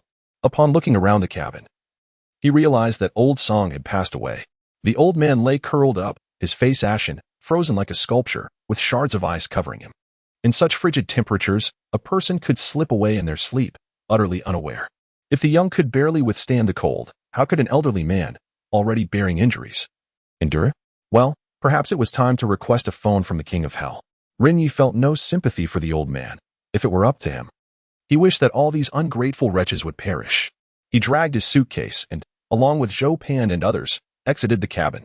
The thin sunlight spilled over this frozen expanse, yet no one felt any warmth. It was merely a slight increase from the nighttime chill. Last night, he had learned from Zhou Pan that the rescue team would unlikely send an aircraft to check on them in the near future. After all, the Arctic's early winter often saw snowfall, sometimes lasting an entire day. Flying in such conditions posed a significant risk, especially for low-altitude search and rescue missions. Consequently, the search would rely on the slow efforts of many individuals. It was estimated that they would not be found for at least 10 days to half a month. To survive until then, they needed to accomplish two vital tasks: securing high-calorie food and establishing a warm shelter, both of which were essential. They had managed to create a shelter, but food remained a pressing concern. His compressed biscuits had long since frozen into ice blocks, requiring him to lick the frost off each piece before he could chew. The only nearby option for obtaining food without venturing far was fishing. Upon hearing the plan to fish, the seasoned angler Jiang Shanwu cautioned, "Little Ren, I'm not familiar with the habits of Arctic fish, but I do know that fish tend to be inactive in winter. You must choose your fishing spot wisely, otherwise, you may end up with nothing after a day of waiting." Ren Ye nodded, acknowledging the advice. "I understand, so we need to identify a suitable location." With that, he made his way toward the spot where the nose of the aircraft had plunged into the river. Upon arrival, he discovered that the large hole, approximately 30 meters in diameter, had already frozen over again. Ren Ye paced back and forth, occasionally stomping his feet on the ice. This spectacle left Hong Bing and Xie Zhangyi bewildered. What was he doing? Was he afraid of falling in? That layer of ice had only just formed and was clearly thinner than the surrounding ice. Was he putting himself in danger? "Hey, little Ren, get back. You'll fall in, and that'll be the end of you." The group rushed to warn him, but Zhou Pan calmly intervened. "Don't worry. He is searching for the area with the most fish." Jiang Shanwu suddenly became intrigued. "How can you determine that?" "It's quite simple," Zhou Pan replied, stomping on the ice beneath him. In a frozen river, the thicker the ice, the less oxygen there is beneath it. Conversely, the thinner areas have more oxygen. Fish must swim towards areas with higher oxygen levels to survive. Thus, it suffices to locate areas where the ice is thin, for these are the prime fishing spots. After a thorough explanation, the crowd finally comprehended the significance, realizing that knowledge of the wilderness can indeed be life-saving. Their faith in their fortunate alliance grew stronger. Soon, Ren Ye discovered the optimal location. The ice beneath his feet produced a distinct, resonant sound, starkly contrasting with that of thick ice, clearly indicating the best fishing site. He summoned the others and retrieved from his luggage a manual ice saw, equipped with a cover. This slender tool, occupying little space, possessed remarkable capabilities for cutting through ice. Initially, he intended to utilize this instrument for an entertaining fishing segment, a favorite among his fans. Now, however, it proved to be genuinely useful. Chapter 9. Why does he have so many tools? He tore off the casing and, wielding his saw, commenced to cut through the ice layer. The ice here had only just formed yesterday, still thin and fragile. In mere minutes, he had carved out a hole the size of a basin. The dark, murky water emanated a chilling aura, unmistakably a deep water zone. Perfect. This was precisely the location Ren Ye desired. In deeper waters, the area is expansive, oxygen plentiful, and fish surely abound. He turned and retrieved a packet of bait and a fishing rod from the compartment of his suitcase. This was Ren Ye's first visit to the Arctic, and to ensure a safe and successful filming process, he had not only amassed a wealth of knowledge but also an impressive array of tools. Having watched documentaries, he understood that fishing in such locales must not involve dispersing an entire package of bait all at once, for it would quickly congeal into hard ice balls, difficult to dissolve. Moreover, if it disintegrated in the water, the fish would not bite. He had to knead the bait swiftly and drop it immediately. To prevent it from freezing, he took a small handful of red bait, mixed it with water, and quickly kneaded it within the confines of his clothing. Once it appeared adequately prepared, he directly hooked it and cast it into the water. At that moment, a voice suddenly echoed from behind him. "Oh dear, little Ren. How can you fish without baiting the spot? It's too slow to catch anything." Turning around, he saw Jiang Shanwu shaking his head in disappointment. Ren Ye could discern that fishing intrigued him greatly. "Uncle Jiang, this is a deep water zone. During winter, oxygen and food are scarce. If there are fish in this river, they will certainly bite without needing to bait the spot." Jiang Shanwu continued to shake his head in disagreement. "Oh dear, your lack of fishing experience is evident. This is not my first time in the Arctic. Arctic cod dwell at the bottom during winter and do not congregate. You must sprinkle a little bait to entice them, drawing in more fish. Once they become accustomed to the taste, you can then drop the line. This method yields quicker results. Is that so? Ren Ye raised an eyebrow, realizing there was more to fishing than he had anticipated. He then handed the fishing rod to Jiang Shangwu. Since you are so knowledgeable, I'll leave this task to you. All right. This is my forte. Leave it to me. Jiang Shangwu, with the instincts of a seasoned angler awakened, eagerly accepted the fishing rod. It was best to let a professional handle such matters. Ren Ye, who had never been fond of fishing, after giving a few instructions, picked up the saw and departed. In addition to securing food, he intended to reinforce their shelter. The cabin was drafty at both ends, and the cold at night was unbearable. Insufficient food and poor rest would surely lead to his physical decline within just a couple of days. He planned to emulate the igloos of the Inuit, building a wall within the cabin. This would block the wind while effectively retaining warmth and preventing others from approaching during his slumber. Observing their group bustling about in the snow, the passengers inside the cabin shivered in confusion. In this biting cold, did these individuals truly have no fear of freezing to death? Brother, that young man's suitcase resembles a treasure chest filled with saws, biscuits, fishing rods, knives, and all manner of things. Yao Yang nibbled on a chip encrusted with ice crystals, each bite sending a chill deep within. The envious glances cast by Ren Ye and the others were palpable. Damn the rescue team. Where are they? Gao Xiong cursed as he gazed at the incessant snowfall. In their frantic escape from the cabin yesterday, the brothers had forgotten their luggage, leaving them bereft of clothing and sustenance. Their garments and provisions had been looted, including the clothing stripped from the recently deceased old song. Yet, they remained cold and famished. This situation was untenable. These meager biscuits could not satiate their hunger. Thirst compelled them to consume snow, leaving his lips numb with cold. If the rescue team did not arrive soon, they would perish from hunger or freeze to death. What do you mean? Gao Yang asked, perplexed. Gao Xiang snorted derisively, contemplating Ren Ye's silhouette, a plan brewing in his mind. We must compel that fellow to relinquish his tools. Otherwise, who will survive? But what if he refuses? There are 7 of them, armed with knives, Gao Yang countered. And what of it? We number 38. They will have no choice but to comply. Gao Yang glanced back at the passengers huddled together, munching on snacks, some of whom had been robbed of their clothes just yesterday. Had they not had anything to wear, they would likely have come after them in a fit of rage. Brother, will these people heed our words? Their garments are still on our backs, he remarked. Humph. If they don't listen, they only starve. Who wishes for death? With that, Gao Xiong curled back into the cabin. An hour passed, and under the intermittent efforts of Ren Ye and his 6 companions, they had sought out 20 sizable blocks of ice.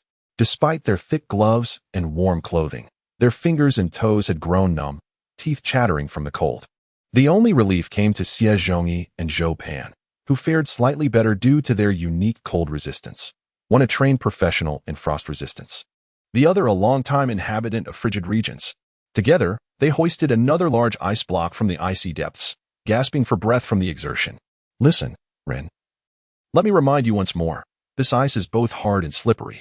Without proper securing techniques, the wall we build is prone to collapse. Have you devised a plan?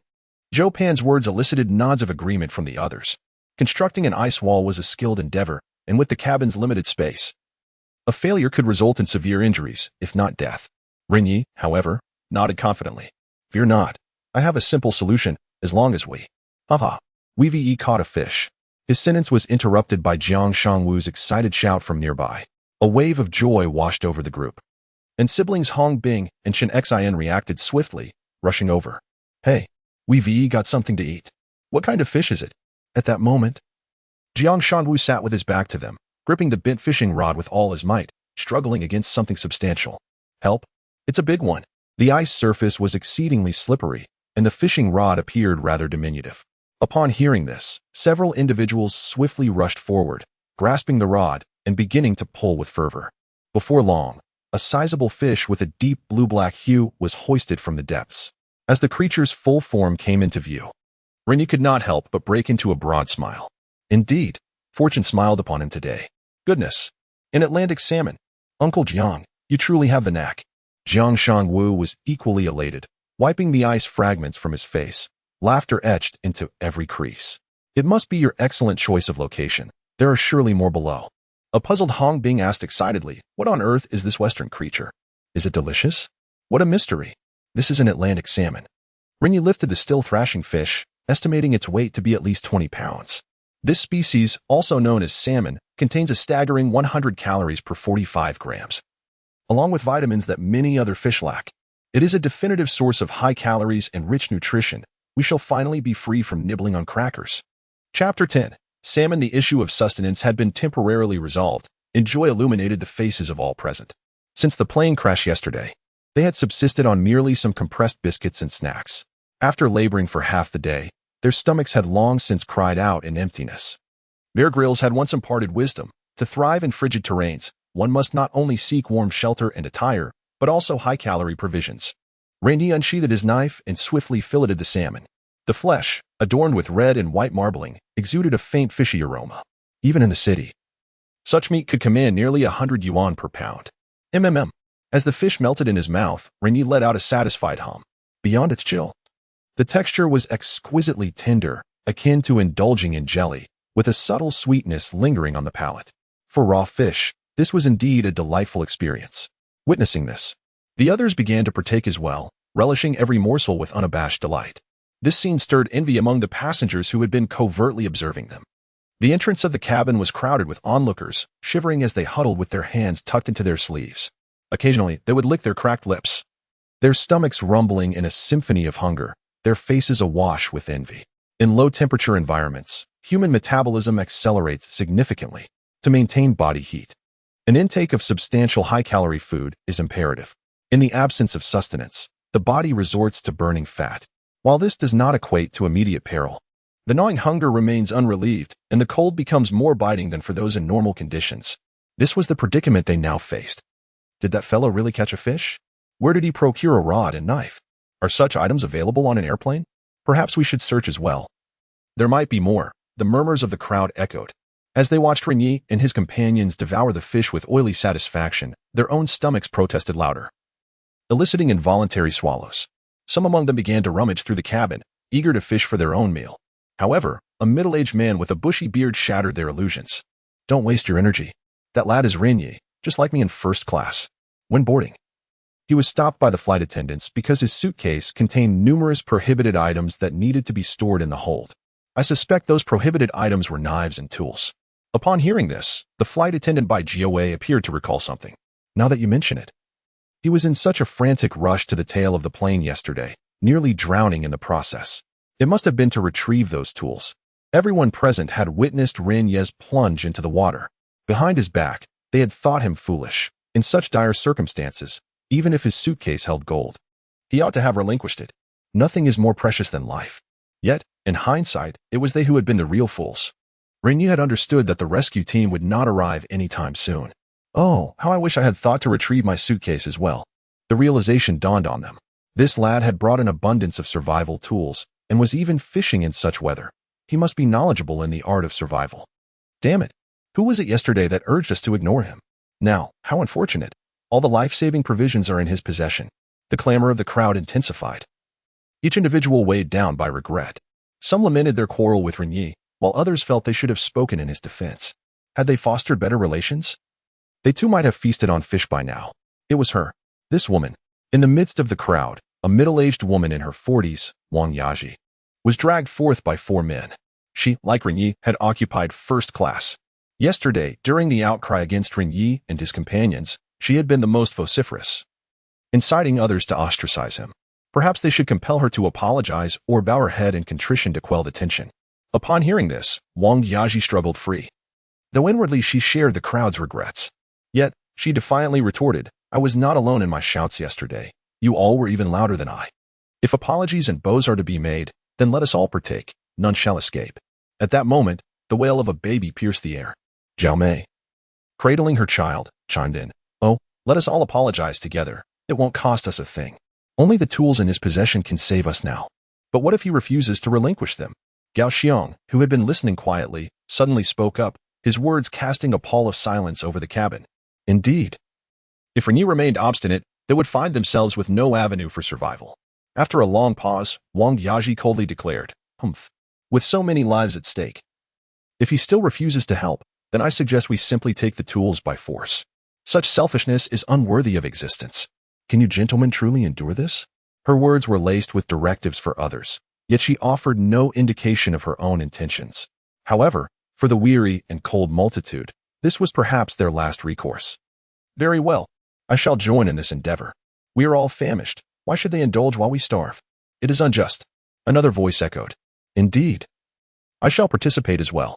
He must produce the tools. They are a shared necessity. Not only the tools, but they should also demand excess clothing from those few who had managed to endure the elements for so long. Their garments must surely be warm. They had lost the satellite phone, and assistance should be rendered to them as a matter of course. The crowd erupted in fervent discourse, the most radical among them being those without luggage. It seemed they had come to regard Ren Ye's tools as their own. If he refused to save them, then he was guilty. In dire straits, humanity's basest instincts often emerge. This assembly, driven by survival, had cast aside their moral compass. Meanwhile, the commotion had drawn the attention of Ren Ye and his companions, who had just finished their meal. Yet, the howling wind obscured their words, leaving Ren Ye to speculate that such a gathering at the cabin entrance could not bode well. What are these insignificant fellows babbling about? Xie Zhangyi, gnawing on a fish head, wore an expression of curiosity. Hong Bing wiped the frost from the corner of his mouth, seemingly indifferent. Whatever. These public turtles are probably just envious of our fish feast. Ren Ye couldn't shake off an ominous premonition, being out in the wilderness. These individuals likely packed very little food. When hunger strikes, people can resort to desperate measures. It seemed he needed to hasten their pace. With that thought, he quickly retrieved an axe from his box and handed it to Xie Zhangyi. I sense something is amiss with these individuals. Let's all remain vigilant. Chapter 11. Moral coercion working in frigid weather significantly hampers efficiency. Ren Ye and his companions would periodically retreat to the cabin to restore their body temperature. Thus, the 7 of them toiled from 8 in the morning until 2 in the afternoon, finally amassing the requisite ice bricks for wall construction. Jiang Shangwu, living up to expectations, had also caught 5 cod and 1 salmon, sufficient sustenance for a day. As they prepared to commence building the wall, Ren Ye noticed a cluster of passengers approaching them. An ominous feeling washed over him, prompting him to draw his knife. The others instinctively picked up fragments of broken seat armrests from within the cabin. What do you intend to do? Ren Ye pointed the blade toward the crowd, commanding them to halt immediately. At that moment, Wang Jiaji emerged from the throng. Her already rotund figure was encased in a long black down jacket, waddling toward them like a penguin. With fervent eyes, she gazed at the fish wrapped in Ren Ye's clothing, swallowing hard. The haughty demeanor she had displayed the previous day was replaced by a rather unsightly smile. Young brother Ren, we were in the wrong yesterday. We should not have spoken to you that way. The weather is simply too cold. No one wishes to linger in such a place. I apologize. Please do not hold a grudge against us. Upon her words, the other passengers also donned obsequious expressions, offering their apologies. However, this sudden shift in attitude did little to alleviate Ren Ye's vigilance. First impressions are paramount, and these individuals had already cemented their reputation in his mind as a pack of ingrates. This was evident from their lack of gratitude after escaping the cabin, instead hurling insults at him for retrieving a mobile phone from the water. Ren Ye maintained his grip on the knife, his peripheral vision scanning the nearest members of the group, particularly Gao Xiong. Oh, just yesterday you spoke of isolating me, and now you shamelessly come to apologize. Spare me the pleasantries. Judging by your demeanor, it seems you seek more than mere apologies. Wang Yaji cast a sidelong glance at Gao Xiong and proceeded directly to the point. The food we brought has frozen beyond consumption, and everyone is on the brink of starvation. If this continues, we may end up like old Song, succumbing to the cold in our sleep. We are all in dire straits and have been saved. Our encounter is fated, and we should assist one another. With a shift in tone, she continued, therefore, I believe that until the rescue team finds us, we must unite as one and share our resources. Any surplus food or clothing should be given to those in need.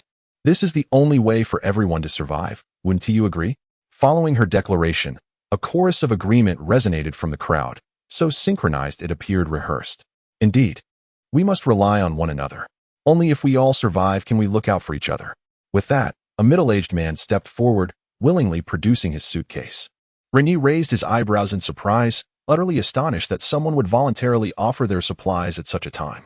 Among this group, were there truly such benevolent souls? Yet, the moment he glimpsed the contents of his suitcase, he nearly succumbed to laughter. Inside lay merely a thin suit, a shirt, half a box of leftover chewing gum, and a teacup.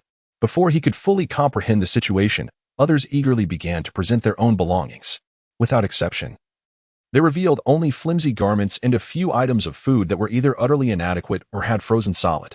Some individuals, in a bid to display their generosity, even contributed nail clippers.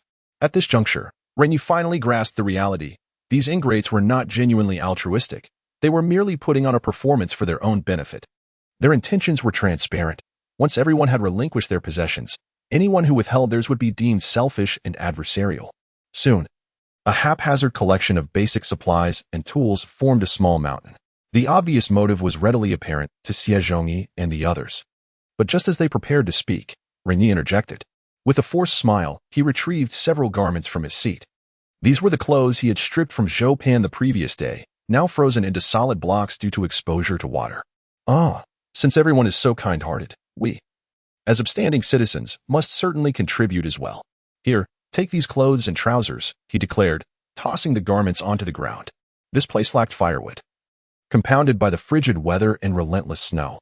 Once the clothing froze, it could not be dried. Discarding it was of no consequence. Observing this, Hong Bing and his companions understood his intent and promptly donned false smiles. All right, I have a couple of pairs of underpants. I'll bring them out for you. I also have half a pack of toilet paper. That should suffice for wiping.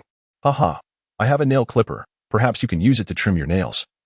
They chimed in, each producing items utterly useless in their current predicament. This spectacle caused the smiles of Wang Yaji and the others to evaporate in an instant. Their aim was, of course, the fish and fishing rod in Ren Ye's possession. If possible, they desired to seize all of his tools. Seeing that the desired items were not forthcoming, Wang Yaji and her companions grew anxious. Don't you still have a fishing rod? There are so many fish. I saw yesterday that you had plenty of warm clothes in your suitcase. I even noticed you had some compressed biscuits. What good are these things you brought out? We need food and clothing. Faced with the avaricious and begrudging expressions of the crowd, Ren Ye had no intention of yielding. After laboring in the snowstorm for the better part of the day with his own possessions, not one of these ingrates had offered assistance. Now, upon seeing his catch, they sought to partake, all while masquerading their greed as a noble call for solidarity to aid the weak. It was utterly ludicrous. I'm sorry, but didn't you just say to bring out the excess items?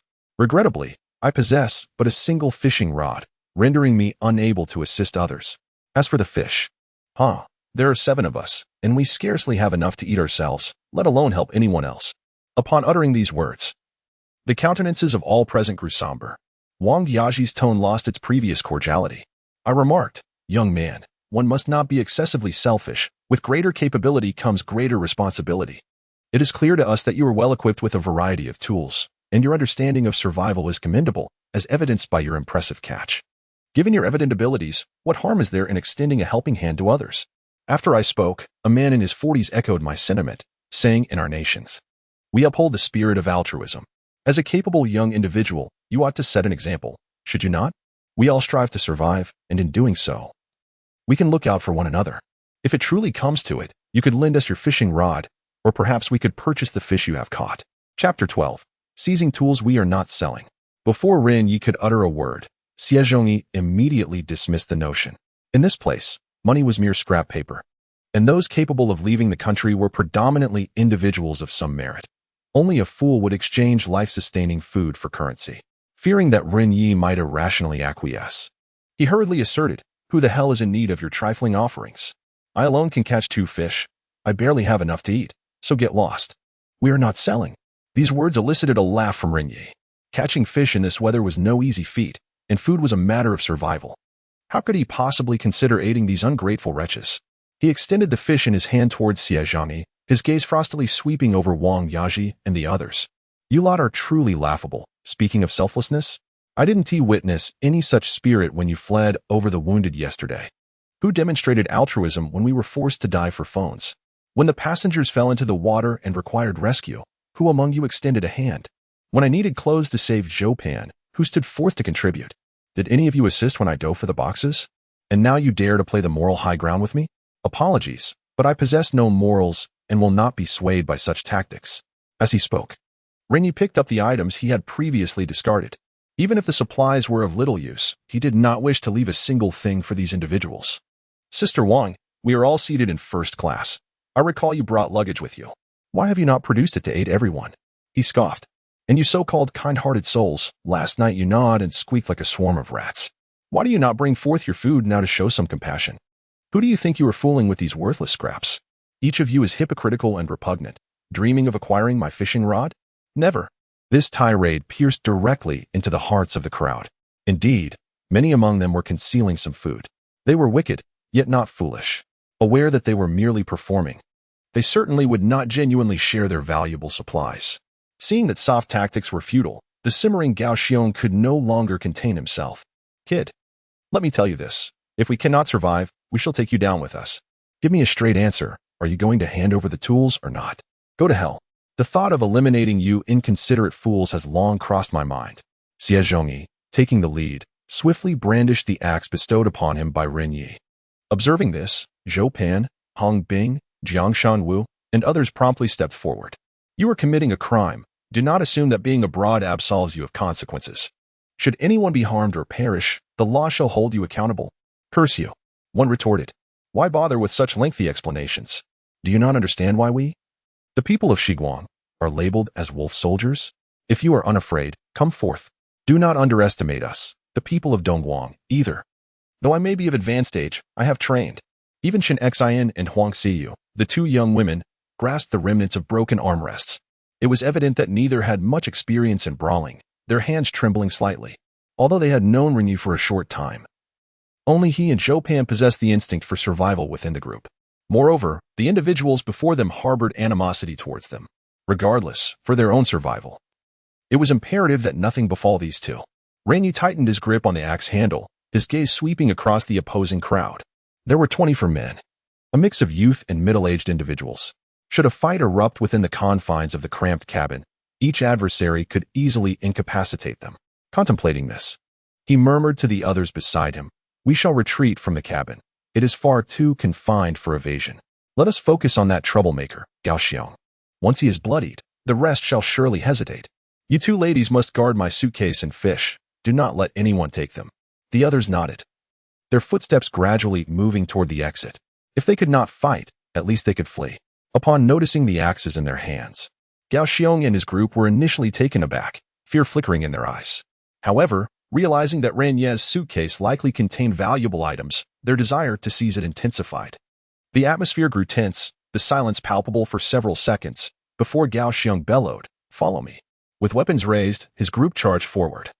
While Ren Ye and his companions hastily retreated from the cabin, Ren Ye intended to distance himself further, planning to strike once they reached the previous fishing spot, where he could use water as a weapon to douse them if necessary.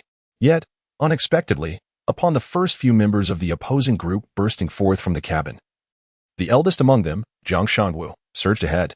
He wielded a warped armrest, his legs steady as he splashed across the slick, icy surface. Before the others could react, he delivered a swift kick, toppling one man who had just exited the cabin, sending him crashing into those behind him. In an instant, 3 or 4 individuals fell. Jiang Shanwu swung the armrest with fervor, striking those nearby, who cried out in alarm. My goodness, Jiang is remarkably fierce. Ren Ye and the others stood in stunned silence. Such agility, if one were to obscure Jiang Shanwu's face, no one would believe him to be a 55-year-old man. They were momentarily taken aback, but soon regained their composure and rushed in to assist. The subsequent members of the opposing group had also emerged, and within moments, dozens of individuals were entangled in a fierce struggle. Ren Ye brandished his dagger, the blade slicing through the throng with relentless precision. Yet, most of his strikes merely tore through the fabric of his opponent's garments, leaving their down jackets riddled with gaping wounds, the cotton filling escaping in a chaotic flurry. He had received some training in self-defense, and confronting a couple of ordinary individuals while armed was well within his capabilities. However, the sheer number of adversaries was overwhelming. Within mere seconds, he felt a multitude of sharp pains coursing through his body, uncertain of how many blunt strikes and kicks he had endured. Waves of assailants surged forth, and his small group was soon forced into retreat. After kicking one adversary away, he cast a glance around, noting that both Xie Zhongyi and Hong Bing bore the marks of battle, while Jiang Shanwu and Zhou Pan were continuously evading attacks. Behind him, Chen Xian and Huang Xiyu were clutching everyone's luggage, retreating steadily. Chapter 13. A murder committed due to Wang Yaji, this elderly woman, leading a group of women intent on seizing the box. 2 women found themselves unable to withstand the assault and could only cling desperately to the box while their hair and clothes were mercilessly tugged at. As it became apparent that their belongings were on the verge of being snatched away, a murderous intent surged in Ren Ye's eyes. Previously, His mind had adhered to civil principles, believing that injuring two individuals would surely instill fear and compel them to retreat. After all, he had always been law-abiding. He had rarely even harmed a chicken, let alone taken a life. However, it now became evident that these individuals were resolute in their intentions, clearly aware that the rescue team would not arrive in the immediate future. Ren Ye found himself at a critical juncture if these brutes were to seize their tools. He doubted they would ever be returned. His gaze sharpened, and he gripped the hilt of his knife, preparing to plunge it into the neck of the person before him. Just as he raised the blade, a piercing female voice and a male voice suddenly erupted in unison. "Ah, a murder! A murder!" The shouts of Wang Yaji and Gao Yang reverberated through the crowd. Turning his head, Ren Ye spotted a middle-aged man rolling on the icy ground, clutching his neck. Blood gushed through his fingers, staining the snow beneath him a deep crimson, and he soon lay motionless. Xie Zhongyi stood before him, wielding a bloodied axe, his expression a mix of terror, fear, and bewilderment. It was evident that in a fit of panic, he had struck the man's neck with the blade. Now experiencing his first act of killing, he found himself utterly at a loss, his mind blank. Not far away, a similar scene unfolded among a group of girls. A young woman lay on the ground, struggling, her throat seeping blood, her complexion flushed. The perpetrator of this shocking act turned out to be Huang Xiyu, who, despite her typically quiet demeanor, now held a pair of nail clippers, the sharp file stained with blood. Who would have imagined that such an object could be wielded to kill? The onlookers were momentarily frozen in shock. The women were so frightened that they no longer dared to attempt to seize the suitcase. They had witnessed fatal accidents before. But the brutal nature of a deliberate murder was an entirely different matter. Their intent in commandeering the tools had solely been to survive until help arrived. During the scuffle, they had held back, never imagining they would resort to murder. The ferocity of their opponents had completely taken them by surprise. "You, how could you be so cruel? You dare to kill. You are finished. Prepare to be shot when you return home. We merely wish to borrow some tools. How could you kill us for that? Get ready to spend the rest of your life in prison." The crowd erupted in accusations, completely oblivious to their own wrongdoing in attempting to seize belongings. They insisted they only wished to borrow tools, and any aggression was a reaction to being denied. While they vocally condemned the actions taken, their bodies slowly retreated, fearing that Ren Ye and his companions might become enraged. Seeing that events had escalated, Ren Ye decided to abandon all restraint. He pointed the tip of his knife at the crowd, his expression contorted with rage, and bellowed, "Come on. Keep fighting. Are you not relying on your numbers?" No one in the crowd dared to respond, nor did they even meet his gaze. The act of seizing tools was merely a means of prolonging survival. In truth, one could endure several days of hunger without perishing. The adversary, having the audacity to take a life, was merely courting death. What if the rescue team arrived swiftly?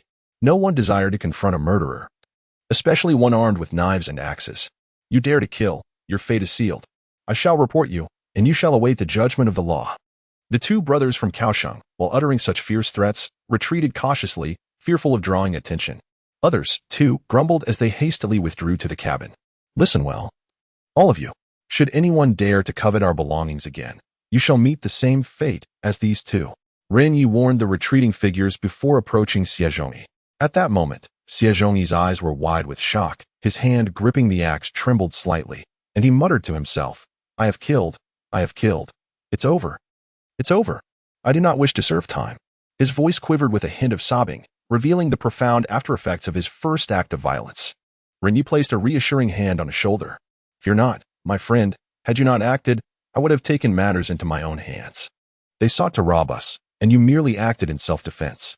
Is that truly the case?" Xie Zhongyi gradually regained his composure. "How long will I be sentenced? It cannot be for over a decade, can it? Rest assured, you will not spend a single day behind bars." Just as Ren Ye was about to speak further, Zhou Pan approached, cradling his head. "Have you forgotten my identity? I am a researcher, a representative of the state. Once we are outside, I will assert that you acted in defense of me. Do not worry, nothing will come of this." Upon hearing these words, Xie Zhongyi sighed in relief. As long as he avoided imprisonment and a criminal record, he could accept the rest. "Brother, you must help me. I am the sole heir in my family. And if I were to be imprisoned, my grandmother would surely perish from the distress." Zhou Pan nodded. "Do not fret, as long as it is not premeditated murder. I will take care of everything." The group hastily made their way to Chen Xian and Huang Xiyu. The two girls had sustained minor injuries, their hair and clothing disheveled. Huang Xiyu, in a more exaggerated state of shock than Xie Zhongyi, sat in the snow, dazed, as if paralyzed by fear. Upon seeing Ren Ye, she grasped his hand tightly. "Brother Ren Ye, they said they would report me. I am only 21, and I do not wish to go to prison. Is there any way to?" "It's all right. No need to worry. We have official personnel here." Ren Ye patted her hand gently and gestured towards Zhou Pan, reiterating his earlier assurances. Girls tend to scream at the sight of a mouse, let alone a murderer. However, after some explanation, upon hearing that she would not face imprisonment, her spirits lifted somewhat. Ren Ye picked up the bloodied nail clipper, never having imagined that such an object could be lethal. It seemed that in the wilderness, any tool could prove useful. The group had all sustained minor injuries, with Xie Zhongyi and Hong Bing bearing visible marks on their faces. Yet, the eldest among them, Jiang Shangwu, remained lively and unscathed, exhibiting little sign of distress. Ren Ye examined the suitcase and found that Chen Xian and Huang Xiyu had taken excellent care of it, ensuring nothing was missing. The group hurried back to the cabin, where Ren Ye swiftly retrieved gauze and alcohol from the first aid kit to tend to the injured. Upon seeing the first aid kit, the individuals at the opposite end of the cabin were taken aback. Among them were several who had sustained injuries. While they were aware of Ren Ye's possession of various tools, they had not anticipated the inclusion of medical supplies. It led them to wonder if this young man had foreseen the impending crash. Although a sense of frustration simmered within them, they dared not approach Ren Ye for assistance any further. Chapter 14. The second night in the Arctic after completing the bandaging. Ren Ye wasted no time and began transporting ice bricks into the cabin. Initially, his intention was merely to construct a wall for wind protection and insulation. But it became evident that personal safety was now of utmost importance. The unpredictability of human nature is a perennial enigma. He was uncertain whether Xie Zhongyi's earlier act of violence had intimidated the others or if they had already abandoned their intentions of seizing the tools. Nevertheless, vigilance was essential.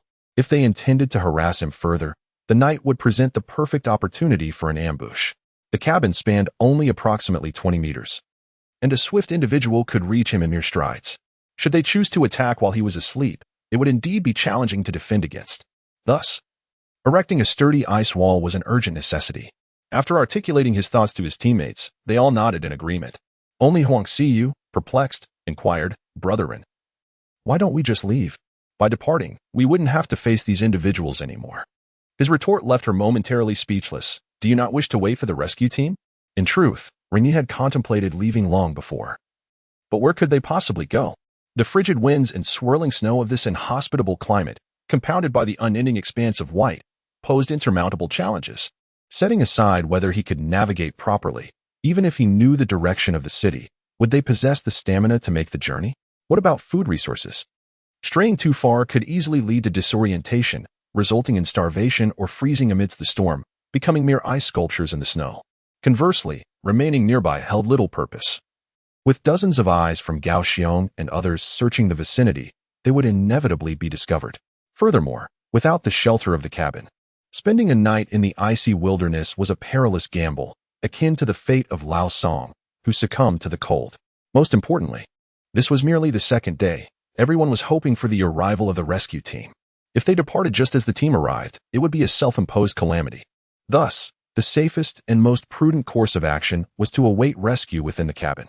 There is always a glimmer of hope. It is preferable to endure rather than embark on a path of despair. Do not worry, just watch. These individuals will exhaust themselves within a couple of days, leading to internal strife. We merely need to hasten the construction of the ice wall to safeguard our tools.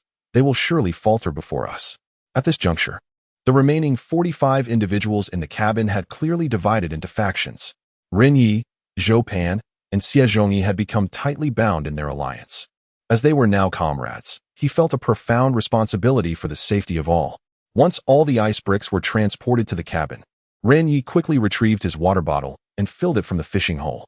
He designated the construction site of the ice wall to be 1/3 of the cabin's length. Pouring some water onto the ground, he promptly placed the ice bricks atop it. Brilliant! Zhou Pan suddenly slapped his thigh, finally grasping Ren Ye's method of wall construction. It was as simple as 2 words: freeze.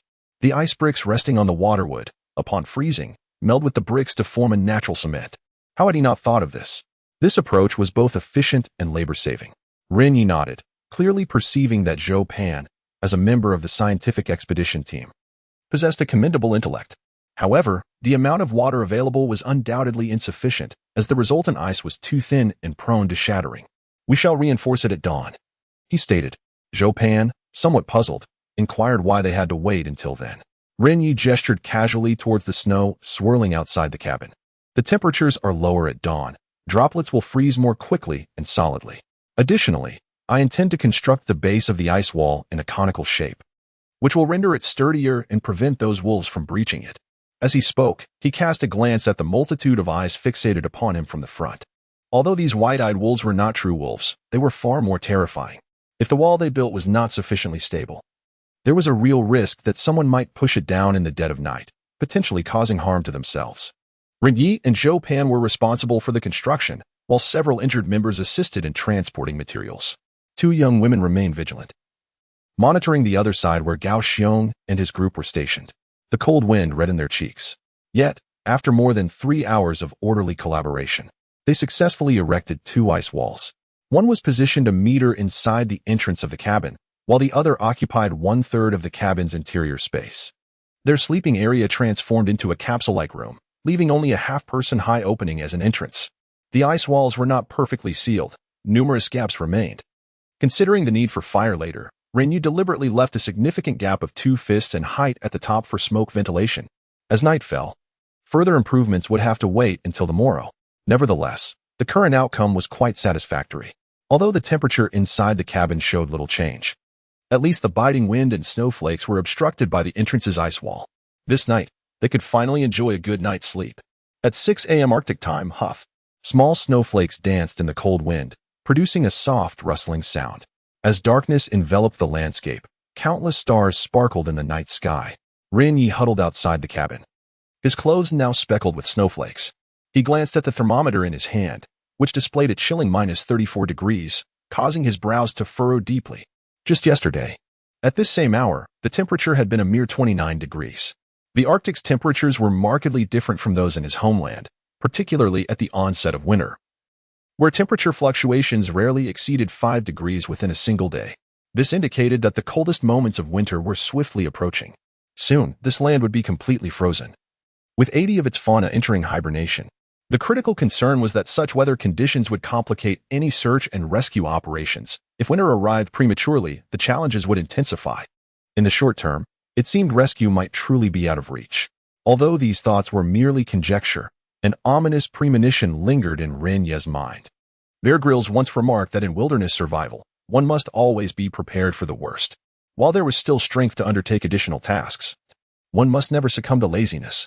Those who survive in harsh environments are invariably the prepared ones. Reflecting on this, Ren Ye recognized the necessity to reevaluate his survival strategy. Undoubtedly, he needed to brace himself for a protracted struggle. The most pressing task at hand is sustenance. Upon returning to the cabin, Ren Ye chanced upon Xie Zhongyi and a few others engaged in the dissection of cod. Just as Xie Zhongyi was about to prepare the 3rd fish, Ren Ye hastily called for a halt. "Let us not proceed with the entire dissection. We shall consume 2 fish tonight, preserving the edible entrails for frugality." Xie Zhongyi, with a look of disdain, prodded a segment of fish intestine with the tip of his knife, the pungent odor wafting through the air. "Is it truly necessary to be so economical? This is utterly foul. Being extravagant is not an option," Ren Ye replied, shaking his head with a sigh. "In the short term, it seems unlikely that anyone will come to our rescue." After contemplating for a moment, he revealed his thoughts. "What?" The others, upon hearing this, were momentarily stunned, their expressions betraying a singular sentiment: despair. Enduring a single day in such a wretched place felt like an eternity, to remain for weeks, or even months. Even if they were not to succumb to the bitter cold or starvation, the human spirit would surely wither away into madness. Chapter 15. Kindling Fire. Hush. Ren Ye gestured for silence, casting a glance at the group huddled together for warmth at the far end of the cabin. In a hushed tone, he cautioned, "Let us not alert those individuals just yet. Otherwise, they will certainly come after us with renewed vigor. We must first weaken them through hunger." Except for Zhou Pan, the others nodded dejectedly. The laughter and chatter that had filled the air moments ago dissipated, replaced by a palpable sense of despondency. Although they recognized Ren Ye as a survival expert, no one relished the idea of being stranded in such a desolate place, one where even birds dared not tread, a wilderness where starvation and frostbite loomed ominously. In the realm of wilderness survival, Harboring negative emotions is a cardinal sin. Such sentiments can severely impair the judgment and actions of those striving to survive. Regardless of the circumstances, a positive and optimistic mindset is an essential prerequisite for success. Ren Ye understood this all too well. He forced a smile and clapped his hands in encouragement, saying, "Everyone, do not be disheartened. After all, you ventured abroad for a bit of adventure, right? Consider it merely a change of scenery. Rest assured, I have survived in areas far more perilous than the Arctic. This is nothing in comparison. As long as you heed my guidance, you will all emerge unscathed. Moreover, I am not the only expert among us." With this, he draped an arm around Zhou Pan's shoulders and exchanged a knowing glance. Zhou Pan immediately grasped the implication. As a seasoned member of an expedition team frequently traversing frigid terrains, he understood the significance of morale. Oh, indeed. We are both professionals. And now we have an abundance of tools at our disposal. It's merely a matter of extending our stay. Observing the Arctic's snowy landscapes can be quite delightful. Sometimes, one might even catch a glimpse of the northern lights. Ren Ye shot Zhou Pan an appreciative look, and before anyone could interject, he retrieved a small pot, scarcely larger than a palm, from his backpack. Come. You've all worked hard today. Let's have something warm to nourish our bodies tonight." "Warm?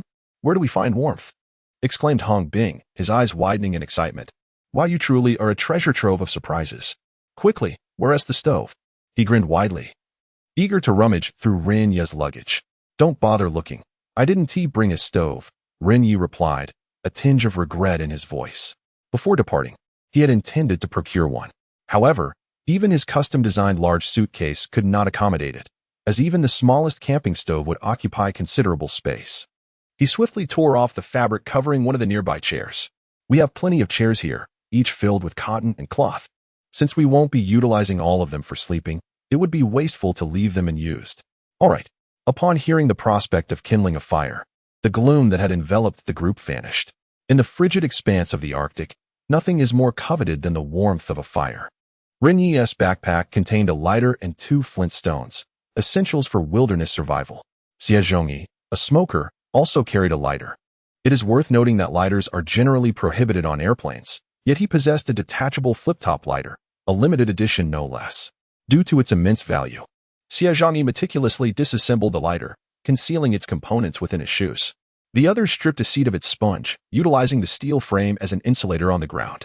At the moment the flame ignited, the cabin was illuminated, bringing forth the warmth that all yearned for.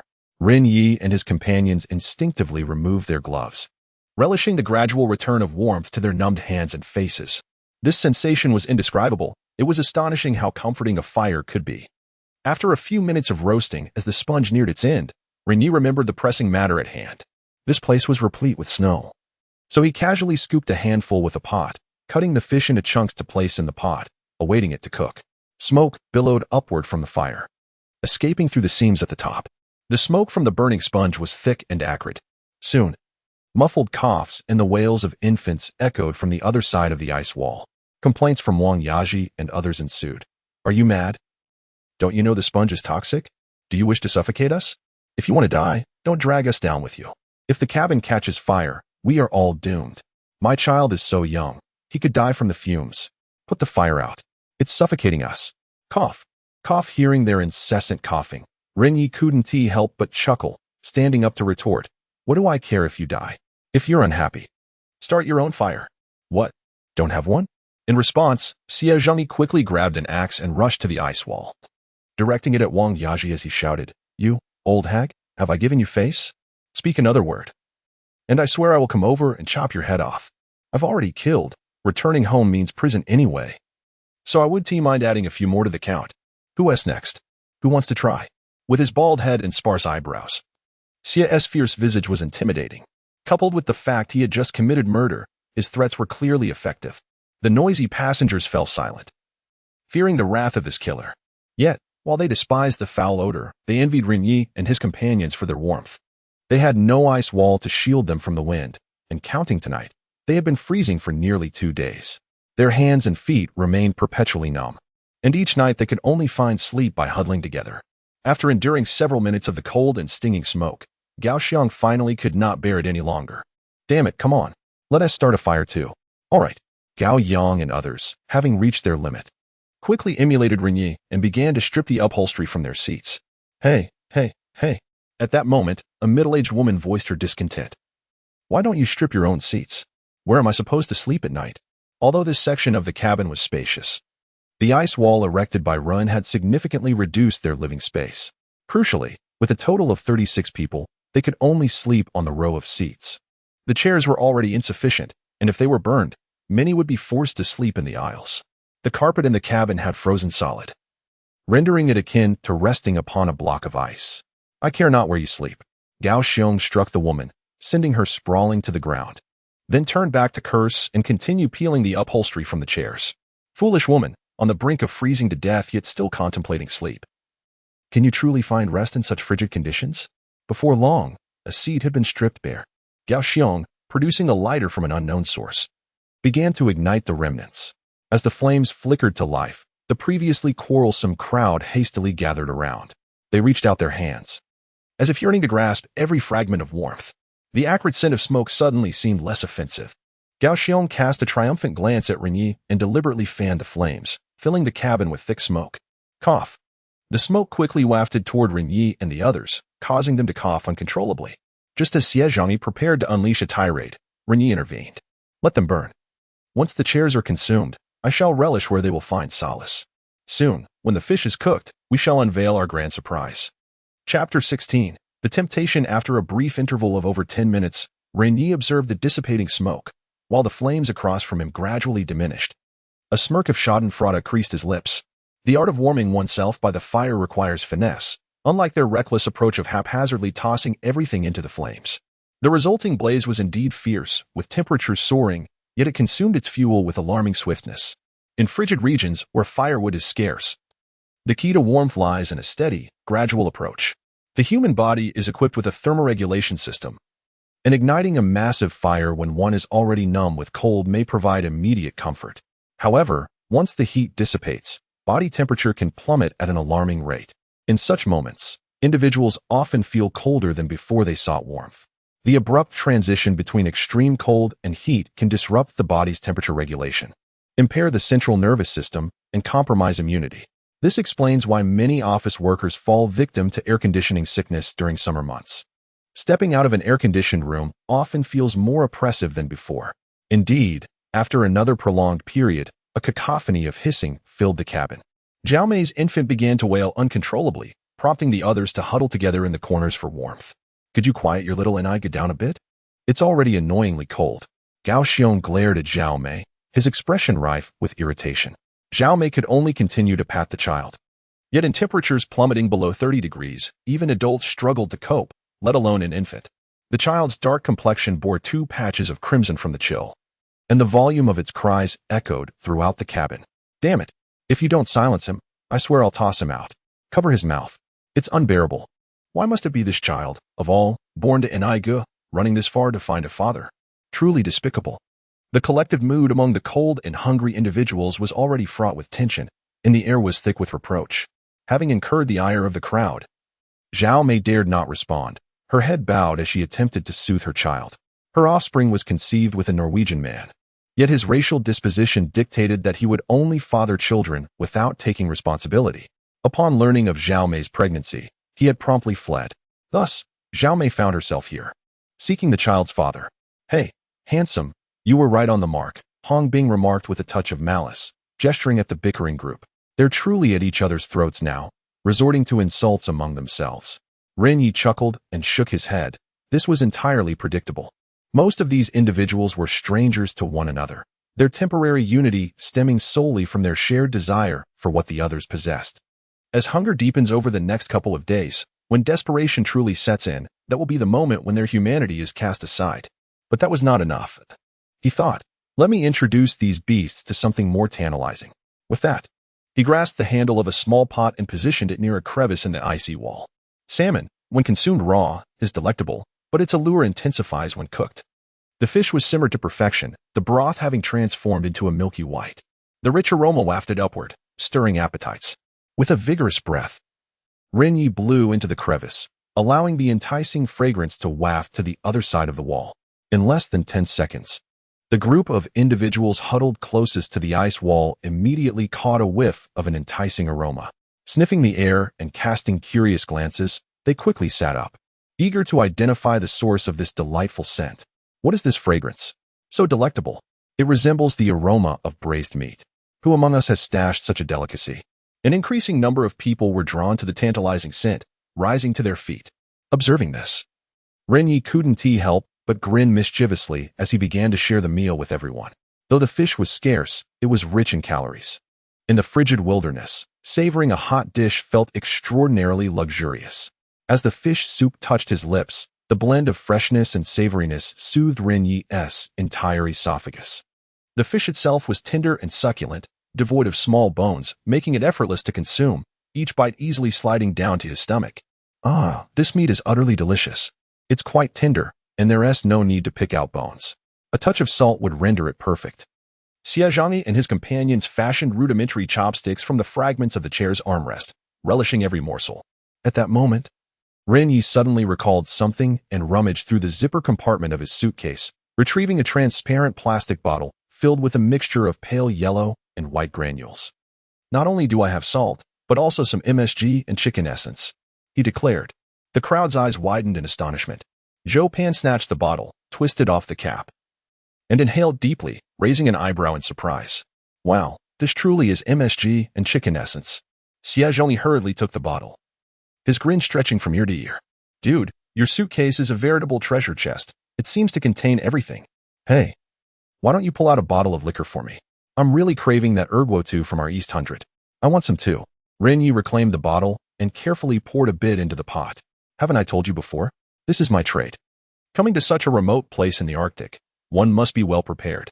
Huang Xiyu curiously inquired, with all these supplies, can you still call it wilderness survival? Won't the viewers accuse you of cheating? Not at all, Ren Ye replied with a nonchalant shake of his head. I'm a content creator, not a live streamer. I'm merely here to capture some footage. The viewers simply enjoy watching this kind of outdoor life without much scrutiny. Thankfully, I brought these extra supplies, otherwise, we would end up like those fellows. Before he could finish, a sudden sound of swallowing caught his attention.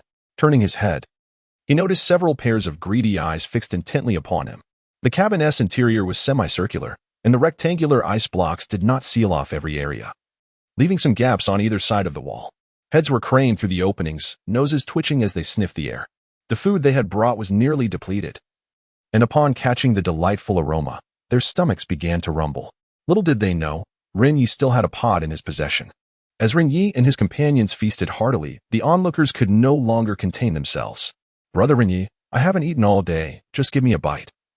I feel as though I might perish from hunger. Handsome, may I have a sip of your soup? I am willing to spend the night with you in exchange. Would it be acceptable to buy it with money? Surely you have some fish left, sell me one. Driven by the primal instinct of hunger, the crowd pleaded fervently. Some brandished wads of cash in an attempt to purchase sustenance, while others proposed to barter their bodies. They seemed to have forgotten that just hours earlier, they had clashed with Ren Ye. Were it not for the imposing ice wall standing in their way, they likely would have rushed forward to seize the food. Observing the desperate and pitiable expressions on their faces, Ren Ye felt a profound stir within. Yet, he did not feel sympathy for them. Rather, it was the first time he truly grasped the significance of food. He suspected that if he were to offer them even the slightest morsel, they would be willing to do anything for it. Chapter 17. Have they begged for mercy? Oh, just yesterday, you proclaimed your intent to isolate me. And now you seek mercy? When you were assaulting me moments ago, your ferocity was evident. You even spoke of murderers and threatened to report us, condemning us to a lifetime of imprisonment. Humph. How is it that you, the so-called good people, have now turned to plead with us, the alleged murderers? Ren Ye's words rendered those hidden within the wall visibly awkward. It was all the doing of Gao Xiong and Wang Yaji. I was coerced into this. Yes. They even claimed they would watch me starve after taking my belongings. Hey, I did not lift a finger just now. I am not one of you. Brother Ren, do not provide them with any sustenance. Ren Ye, no, Brother Ren, I too did not engage in any violence. Considering I am a woman. Could you spare a morsel for me? Listening to these individuals attack one another over a meager bite to eat, Ren Ye could not help but chuckle. Just yesterday, he was their common enemy, and now it was a dog-eat-dog scenario. The complexity of human nature was vividly crystallized at this moment. Zhou Pan and Xie Zhongyi whispered in Ren Ye's ear, advising him not to feel pity for these people. However, upon reflection, Ren Ye realized that if these individuals became desperate with hunger, they would undoubtedly seek him out for trouble again. With the blood already shed, committing murder would not be an uncommon act in the future. Extreme hunger could strip anyone of their civilized facade, revealing their primal instincts. Contemplating this, Ren Ye turned and selected the smallest cod from his suitcase, shaking it in his hand. The eyes of the crowd followed the fish's movements, their throats involuntarily convulsing. If you wish to eat the fish, then know that I demand neither money nor companionship for the night. In this frigid weather, even a simple nature call could lead to frostbite. I am certainly not in the mood for that. Here's the deal. You must go and give Gao Xiong and Wang Yaji a thrashing, and this fish will belong to you. Remember, blood must be drawn. Ren Ye had no desire to witness these people unite. Inciting discord among them with a mere fish was the most favorable outcome. In such weather, injuries would be difficult to heal, compounded by the absence of food. Death would merely be a matter of time. While these individuals might hesitate to kill, as they had not yet succumbed to the depths of desperation, inciting them to violence was considerably simpler, especially against Gao Xiong, who had already stolen from them. Indeed. Several men instantly agreed. All right. I have long found them intolerable. I shall join. Those two brothers from Gao Xiong robbed me of my snacks last night. Who else will come along? They even took my clothes yesterday afternoon. I'm in. Amidst the clamor, a dozen men and women clamored to accept this task. Yet, as they turned to seek out Gao Xiong, a piercing scream pierced through the crowd. Ren Ye picked up a piece of partially burned wood and focused his gaze, discovering that Gao Xiong and Gao Yang had made the first move. There were 4 of them, each wielding a bloodied armrest from a chair. And the individual they had struck lay on the ground, blood gushing from his head as he groaned in agony. You foolish swine, do you not realize that Ren Ye is manipulating you? Even if they strike me, he may not necessarily hand over the fish to you. Gao Xiong's words instilled hesitation among the crowd that was poised to act. They turned their gaze back towards Ren Ye, their eyes brimming with palpable distrust. Observing this, Ren Ye seized his axe and decisively severed the tail of the fish, tossing it directly into the throng. His intention was to incite discord among these individuals. The less united they were, the more advantageous it would be for him. How could he possibly lament the loss of a mere fish? Instantly, the crowd erupted into chaos, clamoring to seize the fishtail. This scene resembled a frenzied concert where fans vie for a celebrity's personal belongings. Listen up. Whoever can incapacitate Gao Xiong so he can't rise tomorrow, I will reward them with an extra half fish. With his words, some individuals surged forward. A multitude soon became embroiled in a brawl, chairs, armrests, and miscellaneous items flying about in disarray. Roars echoed through the cabin as it swayed violently. Outside, snowflakes danced in the air, while inside, pandemonium reigned. However, Ren Ye and his companions on the other side of the ice wall observed with great interest. With Xie Zhangyi occasionally directing the fighters to strike with precision, Gao Xiong and Gao Yang stood at approximately 185 centimeters tall, though not excessively muscular. They could still be deemed formidable. Initially, they managed to fend off the onslaught with a combination of fist and feet. Yet, the sheer number of assailants, compounded by the encroaching darkness in the confined space filled with chairs, soon overwhelmed them. They were quickly submerged by the crowd, their heads cradled in despair, unsure of where to retaliate. Even the elderly Wang Yaji found herself ensnared in the melee, her hair in disarray, unable to utter a plea for mercy. Beat that old woman mercilessly. I've long harbored disdain for that bratty one. Hey, target her mouth. It's been quite loquacious. Put some muscle into it. Have you not eaten? Xie Zhangyi and Hong Bing crouched by the ice wall, their faces alight with excitement as they orchestrated the fray. Were it not for the wall, they would have likely joined in to assist. Chun Xin and Huang Siyu watched through gritted teeth, while Jiang Shanwu shook his head repeatedly. Zhou Pan, however, expressed his concerns. I say, Run, should someone meet their demise, you could be facing charges of incitement to violence, possibly as the principal offender. Is that so? Ren Ye was acutely aware of his actions. After having endured a beating that very afternoon, he felt an overwhelming urge to teach these two a lesson. There was no alternative. Currently, they were the only ones capable of procuring food. If he did not allow them to turn on each other, they would inevitably seek retribution against him sooner or later. You've seen the vile nature of these scoundrels. They are hardly deserving of sympathy. As he spoke, he nudged Zhou Pan with his elbow. Hey, I'm doing this for everyone's sake. If anything goes awry, you must come to my aid. Although Ren Ye was not fully aware of Zhou Pan's background, it was evident that, At such a young age, he had become a formal member of the research team, suggesting some familial connections. Surely, he would not encounter difficulties if he asked for assistance. Zhou Pan had no objections. After all, his life had been saved by Ren Ye. Alas, let us hope no one dies. What if the rescue team arrives in a couple of days? Should this group of individuals attribute their actions to you? Even with my assistance, you would undoubtedly find yourself in a predicament. Upon hearing this, Ren Ye nodded. He was well aware of the stakes in the digital realm. If his reputation were to tarnish, the hard-earned 50,000 followers would become exceedingly difficult to monetize. Yet, before he could utter a word to halt the proceedings, the crowd fell into a hushed silence of their own accord. The throng dispersed, and two young men approached the ice wall, grinning at Ren Ye as if seeking recognition for their deeds. "Brother, we can't continue this way, or it might lead to fatalities." "Hee, brother. These two have had their heads bashed in. You must feel relieved now, right?" Among the crowd, these two were the most ruthless.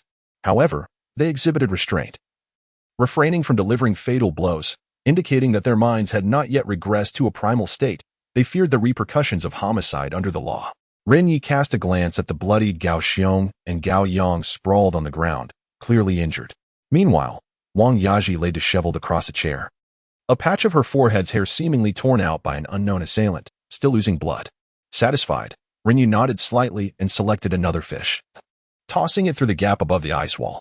Chapter 18, minus 70 degrees? The crowd erupted into chaos once more, clamoring to snatch the fish, ultimately caught by two young individuals. However, they did not consume it immediately. Instead, they pointed to the pot behind Ren Ye. "Brother, could we possibly borrow the pot and knife? It would also be splendid if you could spare us a bit of salt, for the fish is rather insipid." "Think again." Ren Ye's expression darkened instantly. These ingrates remained as ungrateful as ever, driven by greed and selfishness. They sought not only the fish but also the pot and knife, which might seem easy to lend but would be arduous to reclaim. They could find their own solutions. If they found the taste unsatisfactory, they could offer it to others. Furthermore, I warn you once again, do not provoke me in the future. I assure you, my response will not be as lenient as yours. Ren Ye brandished the knife in his hand, his tone unmistakably threatening.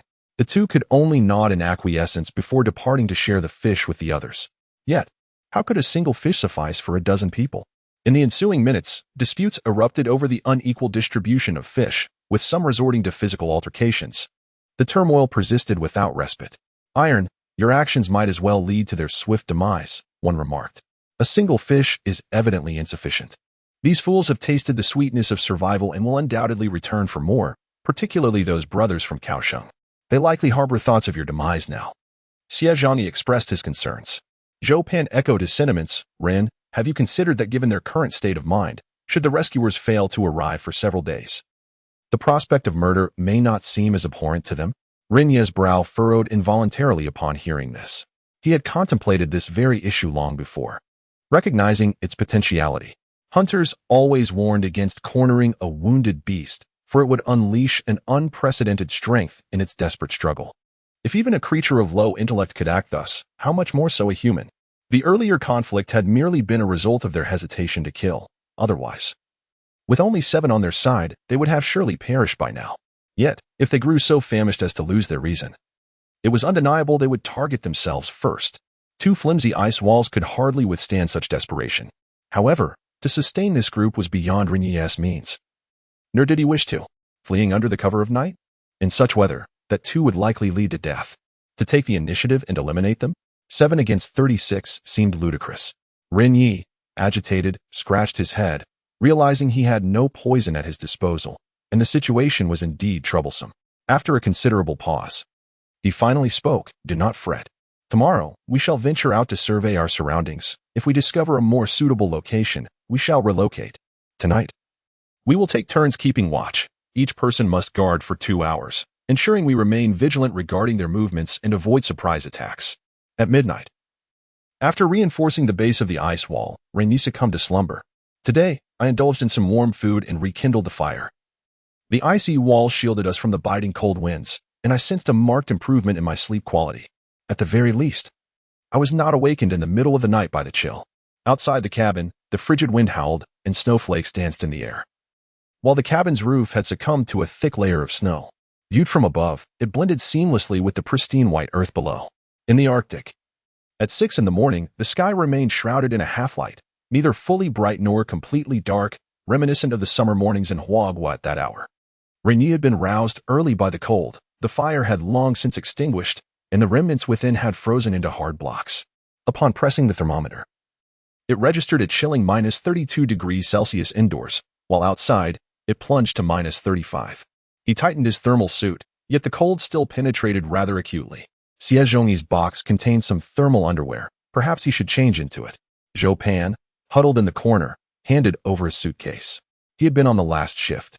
Ren Ye waved his hand dismissively. He was already clad in 5 layers of clothing, and adding more would impede his movement. Moreover, due to the Arctic's unique geographical position and cold air mass, the chill seeped deep into the bones. Ordinary clothing offered little protection. Adding 1 or 2 more layers would hardly make a difference. Has your research team ever visited the Arctic during winter before? Is the winter temperature always like this here? Zhou Pan exhaled a breath of warm air, his expression turning solemn. This is my 4th trip to the Arctic, and my 3rd in winter. But to be honest, I've never encountered temperatures as low as -35 degrees at the end of November. Normally, it should be at most -30 degrees at this time. I have heard some senior colleagues in the Institute say that if there is a temperature fluctuation in the Arctic winter, it indicates an early cold wave. At these words, Ren Ye furrowed his brow. Can you estimate approximately when it will occur? After a moment of contemplation, Zhou Pan's demeanor grew even more serious. I estimate that in no more than 2 weeks, a cold wave will sweep across over 60% of the Arctic territory. The temperatures will generally plummet to a minimum of -40 degrees, dipping to -50 at midnight, and in some areas, it could even reach -70. -70. Ren Ye was so taken aback that he stood up abruptly. Despite having read about such information in books, hearing it firsthand was a different experience. And he could hardly conceal his despair. Most people in Huagua likely have no true concept of that temperature. It equates to an ordinary person needing to wrap themselves in the warmest garments, layering 3 deep inside and out, just to survive temporarily. Even breathing deeply could lead to frostbite of the respiratory tract and esophagus, resulting in irreversible damage. Any skin exposed to the elements for merely 3 seconds would lose sensation, sustain frostbite within 10 seconds, and face permanent necrosis within a minute. If that day were to come, with the clothing Ren Ye and his companions currently possessed, their demise would be unequivocal. No wonder they had not seen a helicopter or rescue team for 2 days. Are you certain -70 degrees is in Norway? Observing Ren Ye's dazed and despondent expression, Zhou Pan hastily clarified, -70 is in Siberia, over 2,000 kilometers away from Norway. However, we must make plans promptly, for the cold air and blizzards will inevitably descend upon us. As for foreign rescue teams, it is futile to hope for their assistance, based on my understanding of them. These individuals would never risk their lives to save us.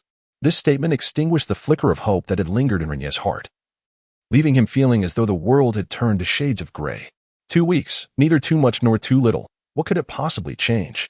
He slumped into his chair, anxiously massaging his temples. He possessed considerable knowledge of survival skills in frigid wilderness, yet Zhou Pan, being a professional, undoubtedly had greater understanding and experience of the Arctic. He was eager to hear his thoughts. Do you have any effective methods? Chapter 19. A taste of goodness after a moment of silence. Zhou Pan remarked, there is but one solution. Locate firewood or other suitable combustible materials. If we reinforce the cabin and adequately shield it from the wind, the interior temperature may rise by 4 or 5 degrees. Coupled with a fire and sufficient food, we should be able to endure. However, the duration of this cold front remains uncertain. Ren Ye chuckled at this statement, acknowledging its futility. It is common knowledge that in such desolate places, survival hinges upon food, fire, and shelter. While food could be procured from fishing and the cabin served as a refuge, the quest for ample firewood posed a significant challenge. The surrounding landscape was a vast expanse of white snow, devoid of any foliage. The cabin's seating was limited, and the cushions within would not last long in the flames, likely consumed in a mere 2 days. Thus, it became evident that venturing out in search of firewood was the only viable option. With this thought in mind, Ren Ye promptly opened Xie Zhongyi's suitcase and retrieved a set of cotton thermal underwear. Armed with a knife, he began to cut it into strips. What are you doing? Zhou Pan inquired, having discerned Ren Ye's intentions. Ren Ye continued to cut the fabric into long strips, aware that without a face mask, venturing outside would risk severe frostbite. Oh, I nearly forgot. Let me assist you, Zhou Pan offered. With their combined efforts, the garments were swiftly dismantled. Ren Ye donned the makeshift mask and ventured outside, only to discover it was still somewhat inadequate, offering minimal protection against the cold. Consequently, he scoured the snowy terrain for additional resources. The bodies of the two individuals slain by Xie Zhangyi and Huang Xiyu remained where they had fallen, now buried beneath a thick layer of snow, their frozen forms as rigid as ice. Upon unearthing them, Ren Ye was taken aback. It became evident why the phrase pale as a corpse was used to describe a person's complexion. Their faces were as white as freshly painted walls, lips a faint purple, and icicles clung to their eyelashes, presenting a ghastly sight. Forgive me for borrowing your clothing. You no longer have any need for it. May you be reborn and remember to be a good person in your next life. Perhaps avoid flying altogether, he muttered, quickly stripping the two of their garments. Each wore only 3 thin layers, lacking even a pair of thermal pants, likely driven to desperation by the cold. Ren Ye hurried back to the cabin to continue his work. He skillfully cut the fabric into long strips that could envelop his entire face, combining several pieces into one, and then fashioned openings for the eyes, nose, and mouth. Thus, a 3-layered mask was created. Though its appearance was unremarkable, it effectively prevented facial frostbite. By the time all 7 individuals had awakened, 7 masks were ready. They dismantled 2 more seats to kindle a fire, cooking a fish in the process.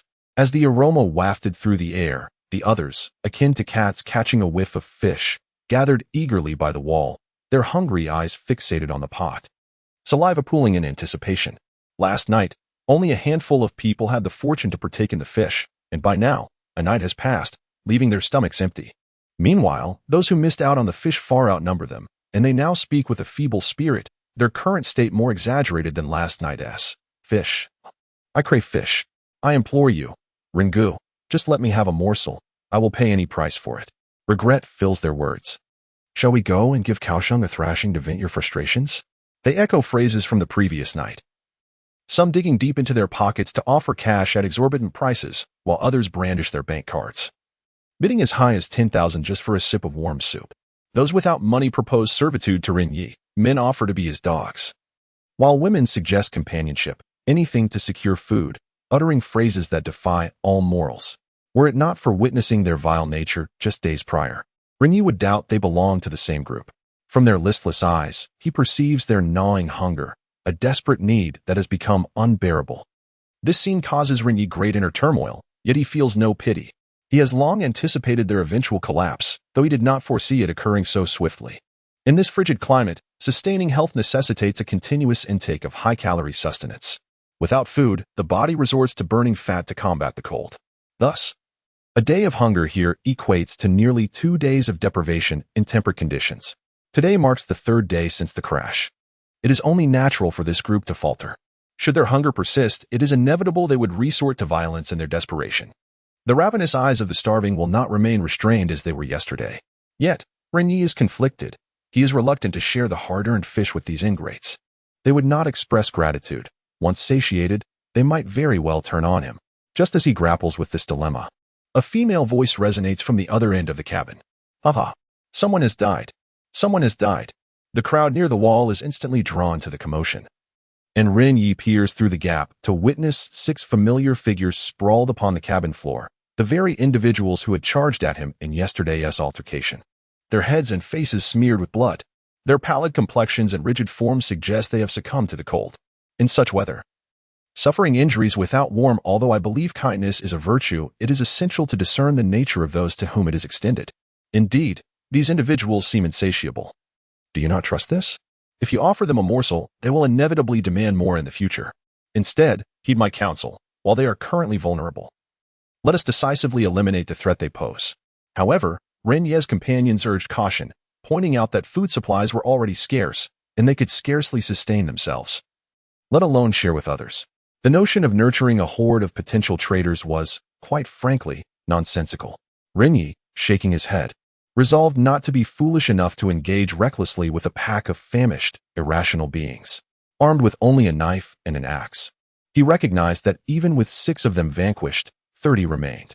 The odds of victory were tragically slim, and even if fortune smiled upon them and they succeeded, he would undoubtedly emerge gravely injured.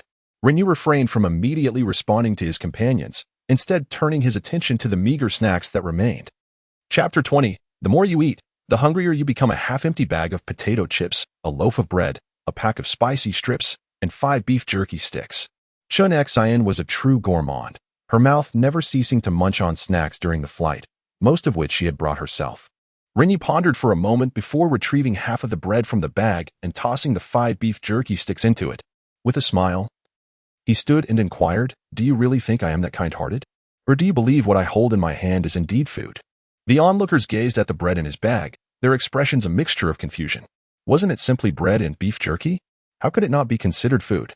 Ren Ye cast a glance at the crowd still scrambling for clothing, a slight smirk playing at the corners of his mouth as he quietly elucidated, "For us, that may indeed be food, but for them, it serves as a slow-acting poison. The principle is rather straightforward. When the human body goes without sufficient sustenance for over a day, the gastrointestinal motility slows, and gastric acid diminishes, akin to a smartphone entering power-saving mode. As long as energy is conserved, the sensation of hunger significantly diminishes, prompting the body to burn fat reserves to sustain itself. However, once food is ingested, the stomach resumes its function. After a prolonged period of hunger, the body craves nourishment, resulting in a surge of gastric acid production. Yet, the bread and jerky that Ren Ye possessed were low-calorie items, hardly sufficient for even a child. As soon as these individuals consumed anything, they would find themselves increasingly ravenous. Ren Ye was not rescuing them, he was cleverly tormenting them. Upon hearing his explanation, the group couldn't help but chuckle, praising his cunning nature. Yet, amidst their laughter, Zhou Pan suddenly seemed to recall something, his countenance turning grave. "If that's the case, won't they seek us out for trouble? A frenzy of 30 starving individuals could easily lead to our demise." "Fear not," Ren Ye replied decisively, his expression brimming with confidence. "If we refuse to assist them, they will lose all hope. With no alternatives, it is certain they would come after us. But if I choose to help them, might they not find a glimmer of hope?" This statement prompted several to furrow their brows, clearly still perplexed. There is no greater sorrow than a heart that has lost all hope. In moments of despair, even the slightest flicker of hope compels one to grasp at it. We are well aware of the dangers of remaining with these people, yet we choose to stay, hoping for a rescue team. Similarly, these individuals understand that we wish to assist them, albeit our current capabilities are limited. Thus, do we not become their hope? Who would resort to violence against those who possess the means to provide them with sustenance when facing starvation? Oh, Xie Zhangyi nodded in realization, a look of understanding dawning upon him. Ren Ye raised an eyebrow, glancing at him. "Do you comprehend?" "Not entirely," he admitted. "Then why the exclamation?" Xie Zhangyi flashed a grin, revealing his teeth. Though he did not fully grasp the concept, he felt it was profound. After all, Ren Ye was the one in charge. "All right, you all must cooperate with me shortly." Ren Ye gestured for everyone to gather around him. After whispering for approximately several seconds, he made his way to the wall with a bag of bread. "Hey, are you all still hungry?" The crowd, who had just finished snatching clothes, turned in unison. Upon seeing the bread in Ren Ye's hands, they all rushed forward. Some of the famished girls, weak from hunger, were knocked to the ground. "I want food. I was here first. Brother Ren, Father Ren, give it all to me, and I'll pay you everything." The scene was reminiscent of students rushing to the cafeteria after school. Ren Ye intended to distribute a piece of bread among the crowd, but at that moment, Xie Zhongyi and others hurriedly stepped in to block him. They feigned reluctance and shook their heads repeatedly. "No way, buddy, this is our last lifeline. If we give them so much, what will we eat? Right? We still need to go out later. We'll starve without food. There are too many of them. We can't save everyone. Brother Ren, have you forgotten? These people tried to rob us yesterday and even called us murderers, threatening to report us." Upon hearing these words, Ren Ye immediately adopted a reluctant yet noble demeanor. "Let us not speak of that. After all, we have all escaped from peril together. Our meeting is fate. In such a dire moment, we must help each other. Let bygones be bygones. From now on, as long as I have a morsel to eat, you shall all have a share. Come, line up." As he spoke, he began tearing the bread apart. Such a meager amount would undoubtedly be insufficient for 30 people. To ensure that everyone received a portion, he decided to crumble it and distribute a little to each person. Hearing his words, the hungry individuals expressed their gratitude profusely, eager to ingratiate themselves. "Oh, Brother Ren is truly a good person. We should have listened to Gao Xiong yesterday. We were in the wrong." Seeing Ren Ye genuinely preparing to share food, Wang Yaji and Gao Xiong quickly approached, their bruised cheeks sporting awkward smiles. "Brother Ren, I was in the wrong before. You are not murderers. The 2 who died yesterday deserved it." "Ah, yes, Brother Ren, I shouldn't have thought to rob you. If you still feel unsatisfied, you can hit me again." The atmosphere in the cabin became remarkably harmonious. Everyone was apologizing to Ren Ye. There was a sense of unity in cooperating to weather the storm, which sounded quite fitting. The phrase "having milk is like having a mother" was vividly illustrated at that moment. However, such an atmosphere did not last long. After Ren Ye had distributed the food to everyone, the smiles faded from their faces. Each of the 30 individuals held only a small handful of breadcrumbs and minuscule pieces of beef jerky. Undoubtedly, this scant amount was insufficient even for a chicken. Wang Yaji, who had been the first to praise Ren Ye, now spoke up again. "Brother Ren, this little bit is hardly enough to eat." No sooner had she finished speaking than the sound of a baby crying echoed through the crowd. Jiao Mei, holding her child, stepped to the front. "It has been quite some time since I last nourished my little one, so I kindly ask for a bit more, as this concerns 2 lives. Naturally, others are reluctant as well. Brother Ren, we are all women. Ought we not to receive a little extra? Do you not have a few fish left? Why not stew them, allowing us all to savor a warm meal together?" The insatiable greed displayed by these faces ignited an inexplicable fury within Ren Ye. However, the thought that this group would soon be rolling on the ground in hunger, begging for mercy, lightened his spirits considerably. "Indeed, I do possess 2 fish. But we have decided to venture out today in search of food. Along the way, we shall also look for firewood, as it is quite a trek, necessitating a warm meal. You may partake in the fish, but once you have finished, you must join us in our labor. Are you willing to do so?" As the words left his lips, those who had clamored for fish fell into a sudden silence, appearing as if their hunger had vanished entirely. Chapter 21. Preparing to depart, they were indeed ravenous, yet not to the extent of losing their wits. Many of them donned garments pilfered from the deceased, primarily consisting of thin autumn attire. Although numerous, these clothes offered little protection against the chill. The cabin was already cold enough to induce shivers. Venturing outside would be tantamount to courting death. After a prolonged silence, smiles gradually returned to the faces of the group. Since Brother Ren was going out to procure sustenance, "I shall abstain from the fish. You are all young and require more food than we women do. I will simply wait here for your return. The morsels you have provided me with are quite sufficient. How could we possibly demand fish? You have worked hard. Do indulge yourselves." Wang Yaji stuffed the bread and jerky into her mouth, smiling as she concurred. "Brother Ren, I know you are quite adept. Fish should be reserved for those with the skill to catch it. As a woman, I shall not impose upon you and will refrain from causing any trouble. Now, do hurry and finish your meal. Bring back plenty of food. I have heard that the Arctic winter hosts many polar bears. Capturing one would sustain us for quite some time. I have faith in you." Such shameless declarations tightened the fists of Xie Zhongyi and Hong Bing, who, had it not been for the overwhelming disparity in numbers, would have relished the opportunity to unleash their wrath. Ren Ye, suppressing his fury, surveyed the avaricious and selfish visages fixated solely on unearned bounty. He suddenly felt that allowing them to perish from starvation might not be as cruel as it seemed. The notion of capturing a polar bear for their consumption? How utterly shameless. "Very well, I shall procure one for you. But let us see if you can endure until my return." A cold smile played on Ren Ye's lips, though he merely nodded outwardly. "Wait for us. We shall return shortly." With that, he disregarded the group entirely, just as the fish stew was fortuitously finished. He promptly beckoned Xie Zhongyi and the others to partake. The aroma of the fish soup wafted through the cabin, causing those who had just consumed bread and jerky to salivate profusely. They crouched against the wall, inhaling deeply the enticing scent. Each of them resembled entranced admirers gazing at a beautiful maiden, their eyes glazed over. The cabin echoed with irregular rumblings, a protest from their stomachs. Clearly, Ren Ye's strategy was effective. This group, having just eaten, now felt even hungrier, stimulated by the prospect of food. Their stomachs began issuing commands for sustenance. Yet, they could only watch helplessly as Ren Ye and his companions feasted, unable to seize the opportunity themselves. This was the brilliance of Ren Ye's deliberate act of feeding them. He understood that none among them possessed the survival instincts necessary to procure food. And even with tools, their chances would be slim. Coupled with their lazy and selfish dispositions, it was far more comfortable to await Ren Ye's provision than to risk the cold and toil to capture elusive sustenance. At that moment, Ren Ye embodied their hope for survival. Who would dare oppose their lifeline? However, 7 individuals succumbed to hunger, losing their sanity as they knelt at the entrance of the cabin, pleading for a morsel of soup. Among them were the 2 brothers, Gao Xiong and Gao Yang. Witnessing the injuries etched upon their faces, Ren Ye felt a chill in his heart, a flicker of murderous intent flashing in his eyes. "Listen, those who drink the soup must work alongside us. Moreover, I require only 4 individuals. Choose me, choose me. The 7 clamored, raising their hands without a hint of hesitation. Ren Ye promptly selected the 4 who had been beaten the previous night, including the brothers. He generously offered them the remaining fish and broth from the pot.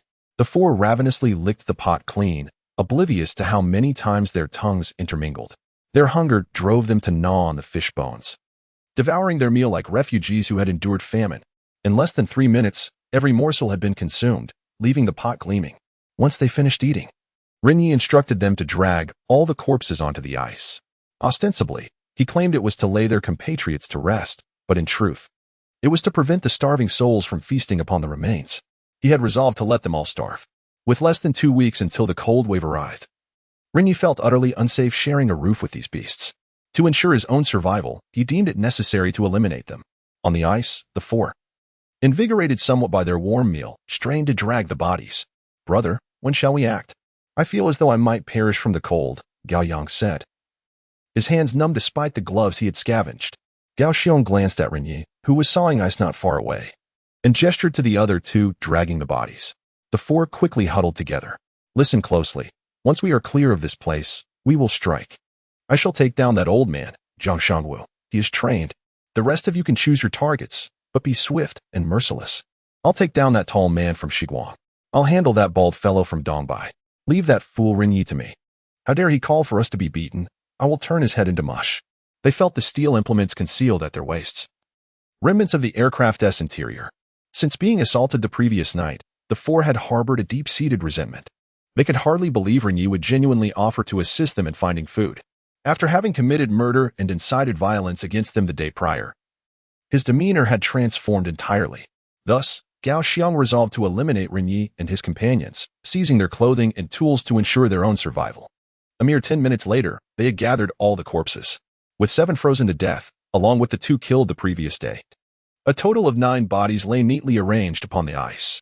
After Ren Ye had cut a hole in the ice, he instructed Gao Xiong and the others to dispose of the bodies one by one. The Arctic harbors the North Atlantic, and even in winter, numerous undercurrents flow beneath its surface. As the bodies slipped into the ice hole, they quickly vanished with the current. Having dealt with all the corpses, Ren Ye cast a glance at those watching from the cabin window, an involuntary cold smile curling at the corners of his mouth. "Now, I wonder what you will consume." However, the individuals within the cabin remained utterly oblivious, for this was merely the initial step of Ren Ye's retribution against them. Conversely, they believed that if Ren Ye could be so benevolent towards those who had previously crossed him and spoken ill of him, he would surely not neglect their plight. In that moment, everyone felt a sense of salvation. After a brief tidying up, the 7 of Ren Ye, accompanied by the 4 from Gao Xiong, set forth on a quest for firewood. The group advanced along the aft side of the cabin, and after approximately 10 minutes of walking, the cabin vanished from sight. Upon reaching the foot of a low hill, Gao Xiong, who had long been numbed by the cold, finally reached for his waist. If he did not take action soon, he would lose all feeling in his hand. Simultaneously, the 3 around Gao Yang exchanged glances, and their hands also began to move. Chapter 22. The first 4 kills. Just as the 4 individuals were about to grasp their weapons, Xie Zhongyi suddenly pointed ahead and shouted loudly, "Look! There's a polar bear." Upon hearing this, the 4 from Gaoxiong widened their eyes in astonishment and quickly looked up. However, all that met their gaze was a vast expanse of white. Apart from the sporadic snowflakes descending from the sky, there were no signs of any other movements. "Where is it?" "There's nothing." "Ah." Before Gaoxiong could finish his words, he felt a sudden, forceful blow to the back of his head. His mind spun violently, and he collapsed to the ground, stars dancing before his eyes. Simultaneously, the 3 others from Gaoyang also fell one after another. The 2 middle-aged men rolled on the snow, clutching their bleeding necks. Ren Ye and Xie Zhongyi wielded a short knife and an axe, while Hong Bing and Zhou Pan brandished steel plates, their expressions dark and menacing as they fixed their gazes upon him. What are you doing? Why would you?" Ren Ye did not allow him to finish, stepping forcefully onto Gaoxiong's chest. "Even when death is upon you, you still dare to be defiant. Don't you know your fate?" After speaking, he unzipped Gaoxiong's jacket and retrieved a battered steel plate riddled with holes. This is a screw base used to secure airplane seats. Many seats were damaged during the crash, and yesterday several individuals were wielding these. The material was not particularly heavy, yet it stung painfully when struck. "What are you doing? Trying to kill me? I provided for you." And yet you plot against me? No, no, no. Gao Xiong fervently shook his head in denial. You misunderstand, brother. This is merely for self-defense. Beside him, Gao Yang also nodded eagerly in supplication. Brother Ren, since we are in the wilderness, it's only normal to have some means of protection. We never intended to harm you. Oh, is that so? Then it seems I have misjudged you.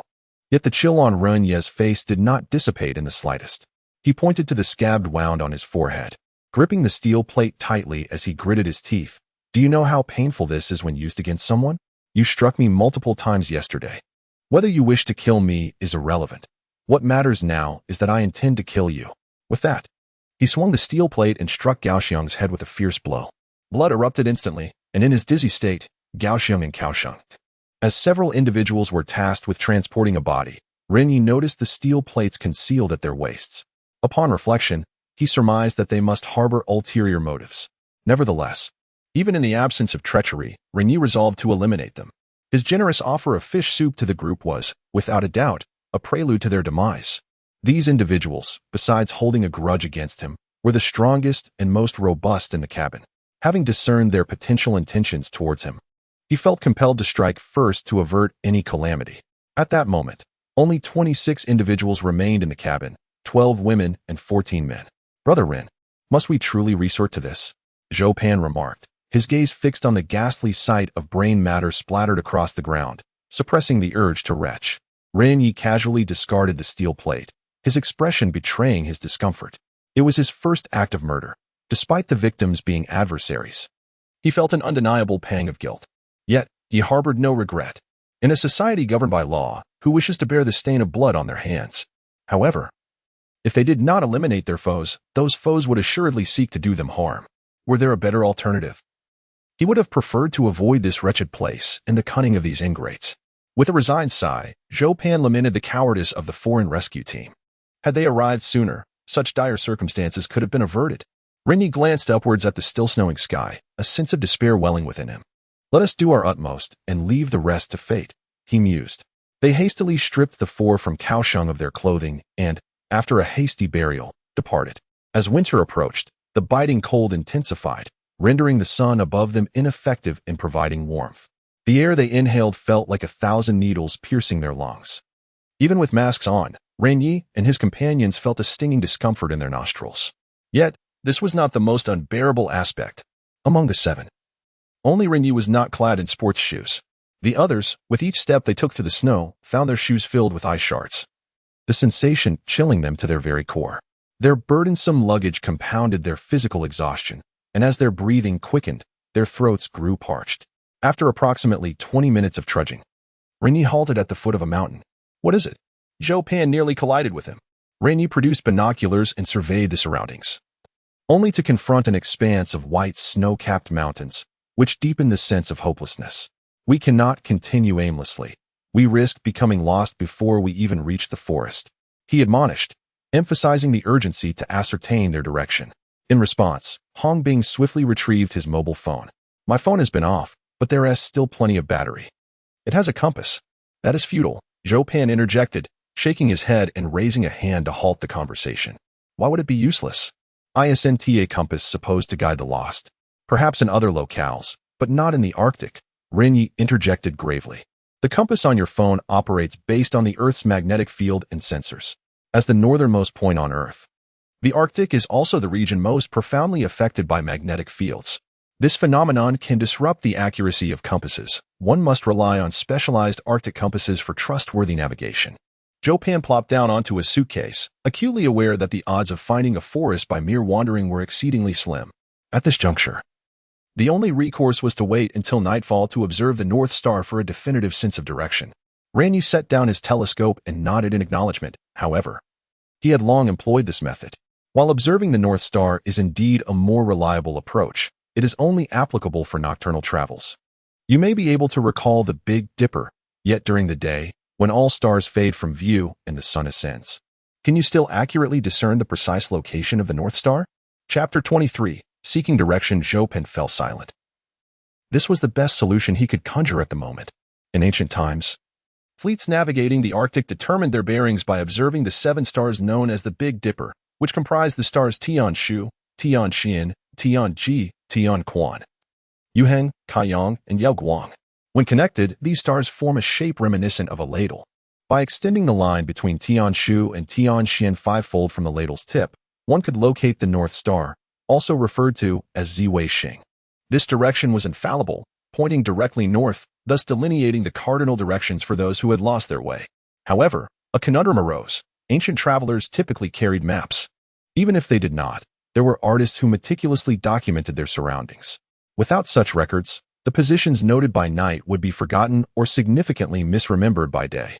Ren Ye, however, was too disinterested in such memorization. He possessed a more effective and precise method. At this moment, it was 9 a.m. Arctic time, and the sun had already risen high in the sky. Although the sunlight offered little warmth, it served as a beacon of guidance. Ren Ye selected a broad expanse of sunlit snow and casually inserted his knife into the snow. Upon witnessing this, Zhou Pan immediately understood Ren Ye's intention. This technique was known as the sunlight navigation method. Regardless of the wilderness one found themselves in, the sun would invariably illuminate the path ahead. The sunlight striking the blade would cast a long shadow on its backside, which would shift as the sun moved. The average person knows that the sun rises in the east and sets in the west. It was morning now, and by observing the trajectory of the shadow, one could accurately discern the cardinal directions. However, due to geographic reasons and the time of year in the Arctic, the sun was expected to rise from the southwest and set in the southeast. Impressive, brother Ren. Rising in the southwest and setting in the southeast, how did I not think of that? Zhou Pan exclaimed. The method was indeed sound, yet he shivered, tightening his clothing against the cold. Given how frigid it is today, waiting for the shadow to complete its arc might be less secure than simply observing the North Star. I never suggested we wait for the shadow to complete its rotation. I lack the time for such delays. Ren Ye replied as he set down his backpack and pressed a button on his thermometer. The temperature is minus 28 degrees. One thing you seem to have overlooked is that we are currently near Oslo, and it is nearly the end of November thus. The sun should rise in the southeast and set in the southwest. Do you scientists not account for geographic position and time? Zhou Pan suddenly realized his oversight, feeling a flush of embarrassment. We typically have specialized maps and compasses when we venture into the Arctic, and it's rare for all equipment to be lost. Very well. You all stay here and observe the sunlight. I shall ascend the mountain to survey the environment. Ren Ye tore a piece of clothing he had previously taken from Gao Xiong and fashioned it into 2 strips, wrapping them around the soles of his boots. This was to increase the friction surface of his footwear, ensuring he would not slip or fall while traversing the snow-covered terrain. Brother, I will accompany you. My prowess in mountain climbing is remarkable. Xie Zhangyi volunteered, confident in his innate resistance to the frigid temperatures as a bona fide native of Dongbei. Believing he could be of assistance, Ren Ye did not object, and together they began their ascent towards the summit. In the wilderness, whether fleeing or striving to survive, acquiring accurate information about one's surroundings is always essential. This is why experienced survivalists like De Yi and Bei Yi make it a point to ascend to higher ground to survey the terrain. It allows them to discern their bearings and locate potential resources. The mountain they faced was not particularly high, with a maximum incline of 50 degrees. It stood apart from other snow-capped peaks, offering a clearer vista and significantly less climbing difficulty. The path ahead was relatively navigable. However, upon reaching the mountain's midsection, the snow beneath their feet began to crumble in large chunks. Each step felt as if they were sinking into a quagmire, making it arduous to extricate their feet and increasing the risk of falling. After pausing intermittently for an hour, they finally ascended to 2/3 of the mountain's height. Both were panting heavily, exhaling warm breaths as their lips cracked from the dryness and their throats ached for moisture. Ren Ye had forgotten to bring his water bottle, resorting instead to grasping a small handful of snow and placing it in his mouth. Once it melted, he spat it out. As consuming snow in such extreme cold would be akin to courting death, this was merely a means to soothe his throat. Leaning against the snow, he eagerly took out his binoculars and began to scan the surroundings. Never before had Ren Ye longed for the hues of green, yellow, and black, yet the landscape before him remained a desolate expanse of white. Within a 2-kilometer radius lay numerous snow-covered mountains, arranged like waves across the terrain, all shrouded in ice and lifelessness. Was it truly a matter of waiting for death? A sense of despair washed over him, as if the sky itself were collapsing. The binoculars Ren Ye possessed could see up to 5 kilometers away. Thus, even if there were a forest, he would need to traverse at least another 5 kilometers to find it. Nearly 2 hours had passed since their departure. and the warmth from their morning meal had nearly dissipated, leaving his hands and feet icy cold. 5 kilometers, a staggering distance at this moment. Yet, after a brief respite, Ren Ye refused to surrender. After all, he could only view one side of the mountain. Perhaps the other side held a glimmer of hope. The cardinal principle of survival in the wild is never to relinquish one's obsession and yearning for life, regardless of one's circumstances. Just as he was gathering his resolve to continue climbing, he suddenly felt a sharp pain in his shoulder, akin to being struck by a blunt instrument. Hiss. Grimacing, Ren Ye rubbed his shoulder and turned angrily to glare at Xie Zhangyi. "You bald-headed fool! Are you out of your mind? Why hit me so hard? Can't you just speak directly? What did you use?" Xie Zhangyi, bewildered by the outburst, replied, "Who hit you? I didn't do anything." Ren Ye furrowed his brow. Only then realizing that Xie Zhangyi's hands were entirely empty, he was momentarily taken aback. The sensation he had just experienced was unmistakably that of a blunt object, and its velocity was alarmingly swift, unlike anything that could be produced by mere human effort. As he pondered this perplexity, a mass of snow suddenly flashed before him, sweeping past and tumbling down the mountainside. This was disastrous. Ren Ye's eyebrows shot up, acutely aware that something was amiss. He raised his binoculars to scan the summit. A scattering of snow blocks, both large and small, was cascading towards him, and the snowpack was slowly shifting downward. Such occurrences were a daily spectacle in the frigid regions. Once the snowpack atop the mountain reached a certain thickness, its precarious angle would cause some of the hardened snow blocks to detach and plummet to the base. Seek shelter quickly. Chapter 24. Avalancheware. Where can we hide? Xie Zhangyi, flustered, glanced around. They were both lying at an angle on the snow pile, with no shelter in sight. Naturally, roll to the side. Ren Ye kicked Xie Zhangyi, sending him tumbling several times, and took the opportunity to roll away himself. Just as he came to a halt, a rustling sound echoed nearby. Snow chunks cascaded down to the spot where they had previously been lying, plummeting down the mountainside. The snow at the summit was exposed to a greater influx of cold air, and at such high altitudes, it had solidified into ice blocks, starkly contrasting with the looser snow at the base of the mountain. While the hardness of these blocks did not rival that of stones, their potential to cause harm was evident for Ren Ye and Xie Zhangyi. A snow chunk the size of a bottle cap could easily induce a concussion if it struck their heads. Oh no! How could this happen? Xie Zhangyi, still shaken, felt a twinge of regret. Had he known such peril lurked, he would have refrained from coming here. Is this the end? How many more ice masses are there? Ren Ye remained silent, his focus fixed on a patch of snow at the peak. Even without binoculars, he could discern that a small section of snow was beginning to shift. The sound of cracking ice filled the air, and within mere seconds, the snow layer was marred by web-like fissures. My goodness, is this some sort of joke? Xie Zhangyi had never witnessed such a scene. In a panic, he stood up, ready to flee downhill. Ren Ye shouted loudly, "Don't run down the mountain. Quickly, move to the side." When faced with an avalanche, running is often futile due to the speed and expanse of the snow's descent. If time permits, the best course of action is to dig a hollow in the snow, curling up to protect one's head and vital organs, ensuring one's back faces the encroaching snow. This significantly mitigates the risk of injury.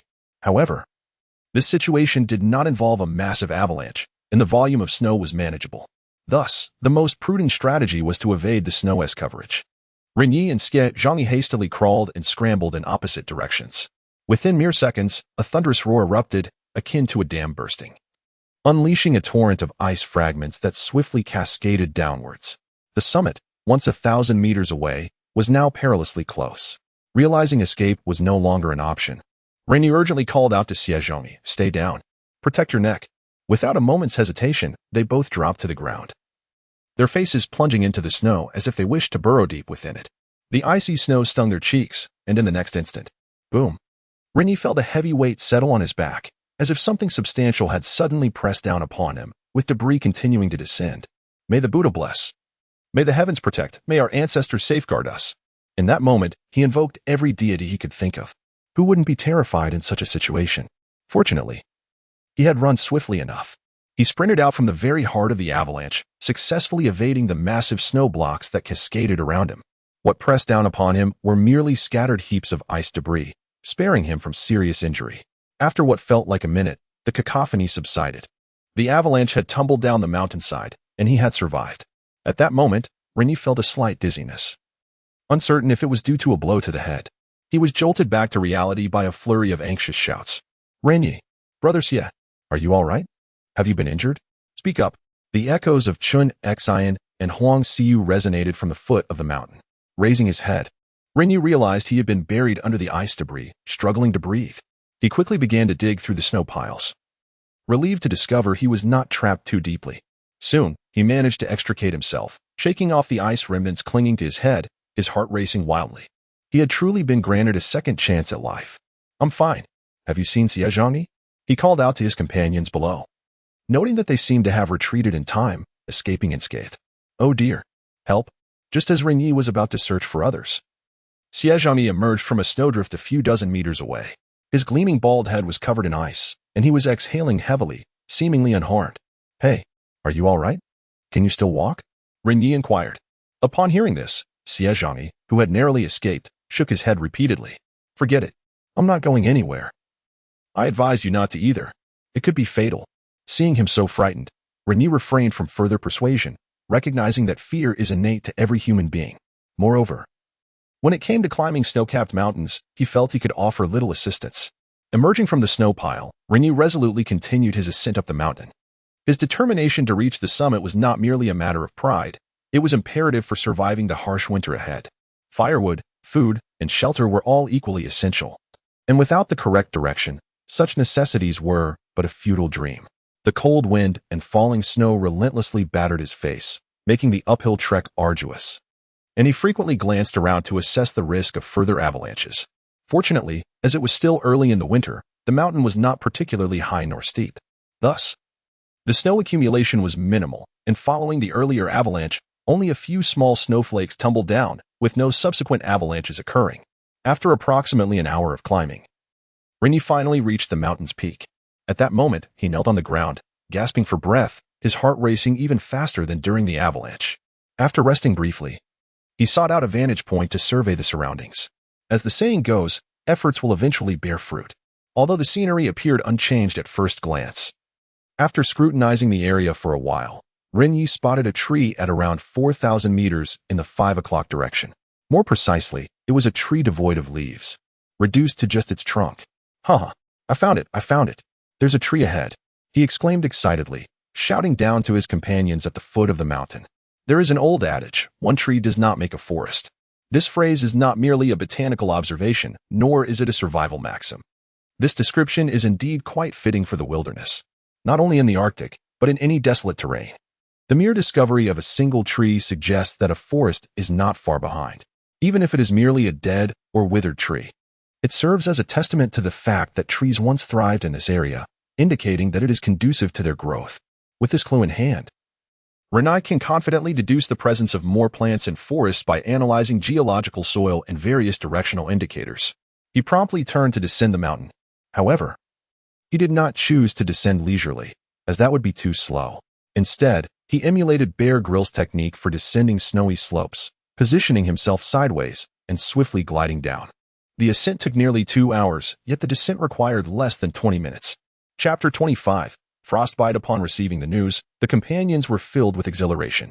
This was their beacon of hope for survival and the initial step in their battle against the forces of nature. Meanwhile, no one remained idle. As Ren Ye ascended the mountain, he meticulously recorded their direction.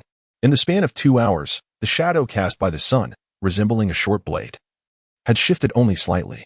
However, for those well-versed in their craft, comprehending the sun's initial position made the remainder of the task considerably simpler. Zhou Pan, a member of the National Research Team, despite his youth, possessed the necessary expertise. On the snow-covered ground, he adeptly used the shadow of the blade as a pivot, sketching out an entire directional map. Upon seeing this, Ren Ye noted that the position of a withered tree lay precisely to the northeast. After a brief respite, the group retrieved the last remaining fish from their supplies. Once they had replenished their strength, they hastened toward the northeast. Covering a distance of 4 kilometers, the 7 travelers took a full hour to reach their destination.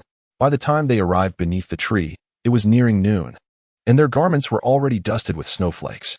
Ren Ye knocked on the trunk. It was a North American larch, estimated to stand only 4 or 5 meters tall. Such trees can grow up to 20 meters at maturity, clearly indicating that this specimen was still juvenile, even stripped of its foliage. Ren Ye and his companions beamed with joy as they gathered around the trunk, affectionately touching it. They had not seen any plant life for far too long. and this tree represented their hope for survival. Ren Ye found it peculiar. Typically, such trees grow in clusters. Why was there only this solitary specimen? However, he had no time to ponder this mystery and quickly retrieved a folding entrenching tool from his backpack. Survival in the wilderness often necessitates construction, making a shovel an essential item. He swiftly cleared the snow, beginning to dig in search of the tree's roots. Plants possess a certain spirit.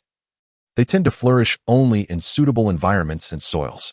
The role of roots is to absorb essential elements for growth, providing the necessary nutrients. Thus, when seeking water sources, forests, or even wildlife in the wild, one can observe the direction of tree roots.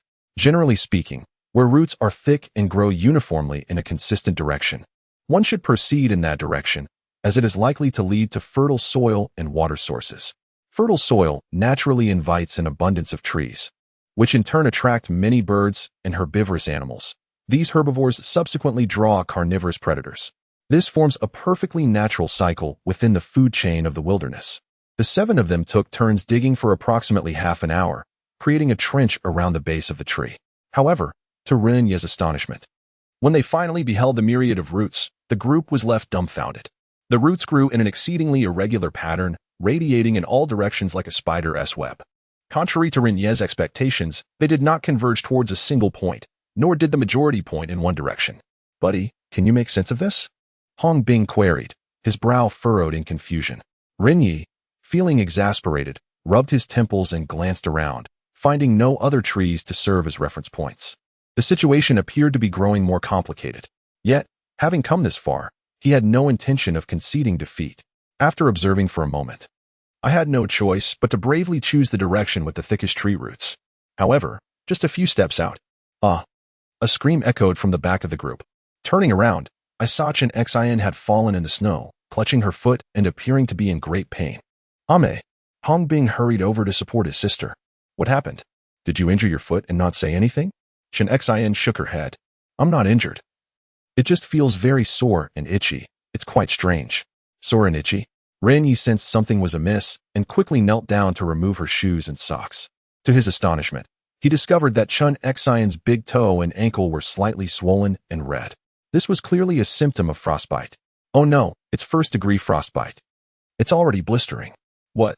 Hong Bing understood frostbite but was unfamiliar with the term first degree, which sounded serious nonetheless. "Jiangzi, don't you have any medicine? Hurry and help my sister." Ren Ye immediately retrieved the frostbite ointment from the first aid kit and applied it evenly to the swollen areas. In such extreme cold, frostbite is exceedingly easy to incur. This injury, much like a toothache, may not sound severe but can escalate significantly. Frostbite is classified into 4 degrees. First degree involves red, swollen, and itchy skin. Second degree entails burning pain and stiffness. Third degree results in extensive skin swelling and blistering. And fourth degree leads to loss of sensation and mobility, skin necrosis, and potentially infection or even death.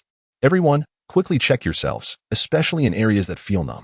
Upon hearing the word death, panic ensued, and everyone hurriedly began to remove their shoes and gloves for inspection. "Oh no, my foot is frostbitten too." "Ah, mine is as well." "Goodness, my fingers are frostbitten too." Only then did they realize that Jiang Shanwu, Huang Xiyu, and Hong Bing all had frostbite on their hands and feet, similar to Chen Xin, already forming blisters. Xie Zhongyi scratched his bald head, perplexed, and asked, "But why are we unaffected?" This question left Ren Ye momentarily speechless. Their group had been together the entire time.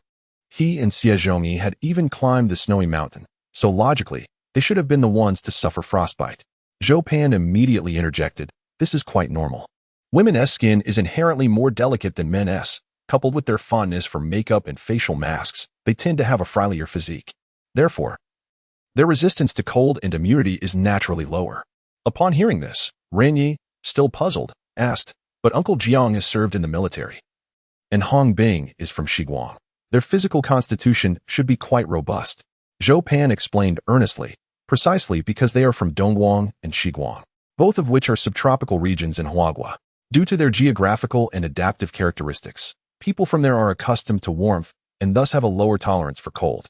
In contrast, Xie Zhongyi hails from Dongbei, where winters can reach -30 degrees, so he can manage with his bald head just fine." "Oh," Ren Ye nodded in realization. In truth, he hails from the southern region, Yet in preparation for this Arctic survival endeavor, he had undergone frost resistance training 3 months in advance. As a member of the Arctic research team, Zhou Pan has undoubtedly engaged in similar preparations. Currently, for individuals within the group are injured. Should they continue on this path? The risk of exacerbating their frostbite is imminent. Should they reach 4th-degree frostbite, it is likely that they will not survive until the impending cold wave arrives. However, Ren Ye is unwilling to concede defeat, for without fire, he too shall not endure this winter. He promptly instructed the injured to rise, and after a brief search, the group arrived at a sheltered slope blanketed in snow. The individuals spent nearly half an hour excavating a substantial cavity in the center of the slope. You shall remain here for the time being. The remaining distance will be traversed by the 3 of us, regardless of whether we are able to procure firewood or not. We shall return by 3 o'clock in the afternoon. Chapter 26. The Arctic Hare. No one is entirely devoid of fear when confronted with illness, especially those that can lead to death. All that the others could do was to advise Ren Ye to tread carefully. After administering their medications, Ren Ye instructed Xie Zhongyi and Zhou Panting to lighten their load by emptying 2 suitcases before setting off once more. Unfortunately, fate had other plans. After trudging through the snow for half an hour, Ren Ye found himself straining his eyes, longing for the forest that remained elusive in this desolate Arctic expanse. Navigating was far from simple. The energy derived from the fish they had consumed at noon quickly dissipated, leaving them to gnaw on their emergency rations. The combination of ice and compressed biscuits resembled a block of frozen brick. Not only was it unyieldingly hard, but it also chilled their insides to the core, exacerbating their already diminished body temperatures. After another 10 minutes of laborious walking, Ren Ye felt exhausted, bent over, and gasping for breath. He realized he had likely taken a wrong turn. If a forest truly existed, even if they had not arrived, it should have been visible by now. Before him lay an expanse of unblemished snow, with nothing but scattered flurries to break the monotony. Ren Ye understood that a decision must be made. He pulled out his phone to check the time, 8 p.m. in Huagua. With a time difference of 7 hours, it was currently 1 a.m. in the Arctic. They had approximately 3 hours until darkness fell, at which point the temperature would plummet. If they did not make haste back to the cabin, they risked perishing from the cold. Compounding their predicament was the fact that the fish they had caught yesterday had already been consumed, leaving only the increasingly frigid biscuits and chips. With a sigh of resignation, Ren Ye shook his head. I apologize, my friends. It appears my survival skills are lacking. We have certainly lost our way after a day of wandering in the wind. Let us return. Zhou Panting patted his shoulder in consolation. Do not be disheartened, brethren. We are in the Arctic, one of the most desolate regions on Earth. Many esteemed predecessors have met their end here. It is not so easy to locate a forest. You have performed admirably. At the very least, you have taught me how to discern direction using the sun. A faint smile crossed Ren Ye's lips at these seemingly comforting words. With the cold front approaching, are you not afraid of death? Zhou Panting forced a smile and shrugged. Oh, did you not say that we should do our best and leave the rest to fate? The research team has an inherent mortality rate, a fact I was aware of since the selection process began. Moreover, I should have perished alongside my colleagues long ago. It was you who afforded me another chance at life. If that is the case, then dying once more would not be a loss. It must be noted that the psychological resilience of the research team members was commendable. Had this been an ordinary person, they would have collapsed in tears long ago. Or at the very least, wallowed in despair for an extended period. There is nothing more despairing than awaiting death. Hey, my 2 comrades. Let us not hastily discuss matters of life and death. Is there something wrong with my eyes? Xie Zhongyi interjected suddenly, rubbing his eyes in confusion. Let me take a look. Ren Ye stepped forward to examine him closely and noticed that Xie Zhongyi's eyes indeed appeared to have a hint of redness. However, the pupils showed no signs of change, and the eyes moved normally, as if nothing was amiss. Is everything all right? Can you not see anything? Xie Zhongyi exclaimed, vigorously shaking his head, his brow furrowed, and his eyes wide with astonishment. I can indeed see, but why do I see a patch of snow moving over there? Am I imagining things? He pointed ahead. Ren Ye followed his gaze and was taken aback.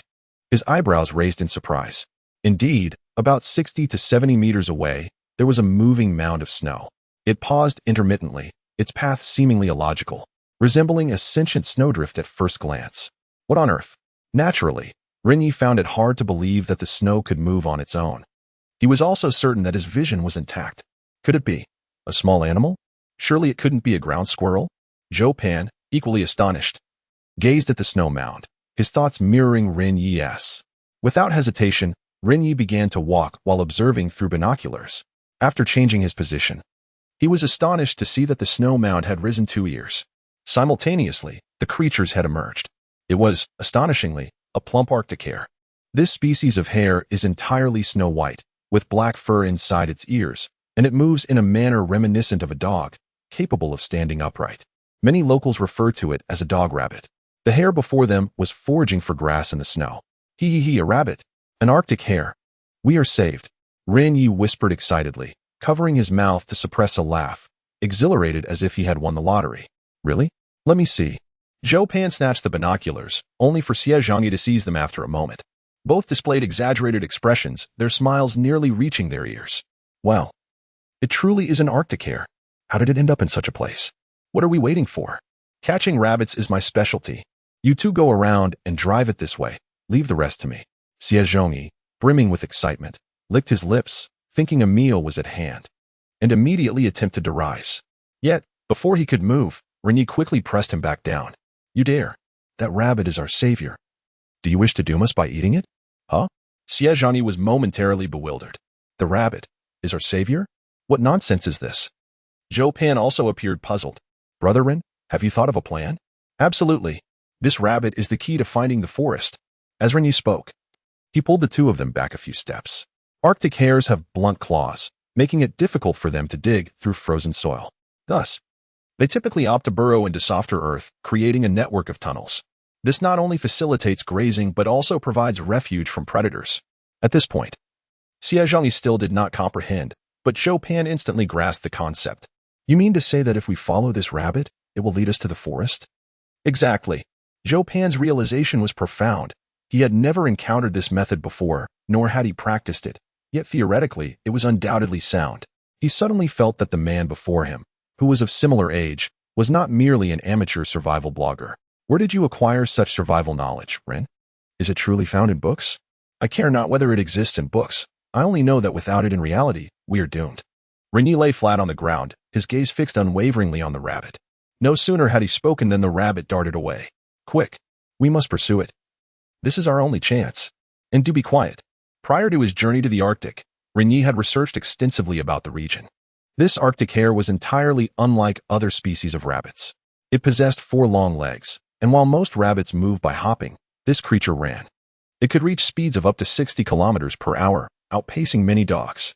Ren Ye understood that this was his last lifeline, thus he followed with utmost caution. The 3 of them lay far off in the frigid snow. Even as the cold threatened to numb their senses, they dared not rise. Chapter 27. Finding the forest. Upon arriving at the location where the rabbit had previously lingered, Ren Ye finally discerned what it had been consuming. Before him lay a patch of snow-covered ground strewn with fragments of gnawed grass. He picked up a piece and inhaled deeply, detecting the unmistakable earthy scent of moss. At that moment, he felt an urge to slap himself, realizing how frozen his mind had become. Moss, a type of small higher plant belonging to the parasitic category, only thrives in humid environments, typically found clinging to stones by rivers or decaying tree trunks. Indeed, such flora exists solely within forests. The Arctic hare had not ventured far from the woods in search of food. This very place was a forest.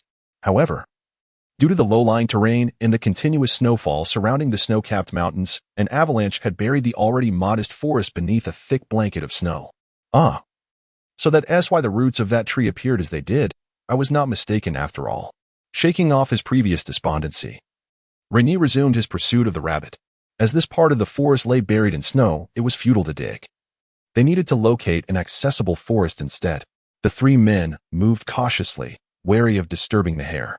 After approximately half an hour, the Arctic hare seemed to have had its fill and suddenly picked up speed. The 3 companions realized they could no longer match its crawling pace and quickly rose to give chase. After several minutes, they simultaneously halted, their expressions frozen in astonishment. They found themselves atop a low hill, overlooking a vast expanse of forest below, shaped like an ellipse. Snowflakes adorned the branches, bending them slightly under their weight. As the cold wind blew, clumps of snow occasionally cascaded down. Most leaves had fallen, yet a considerable number of green leaves remained. The scene, a harmonious blend of white and green, resembled something out of an animated film, truly exquisite. Aha, we found it. We really found it. You're amazing, Teasy. We can finally get a good night's sleep. Zhou Pan exclaimed, his excitement evident as he embraced Ren Ye, laughing and jumping with joy. They were no longer facing the specter of death. At least they would not have to worry about freezing to death in the middle of the night. The forest at the foot of the mountain was quite expansive, spanning several kilometers in width. They could see numerous dead tree trunks scattered in the snow without even needing binoculars. Just gathering firewood from these fallen branches would provide them with enough fuel to last for at least a week. Ren Ye let out a long sigh of relief, his heart brimming with exhilaration. After enduring hunger and cold for an entire day, their efforts had finally borne fruit. He hastened to retrieve a rope from his backpack.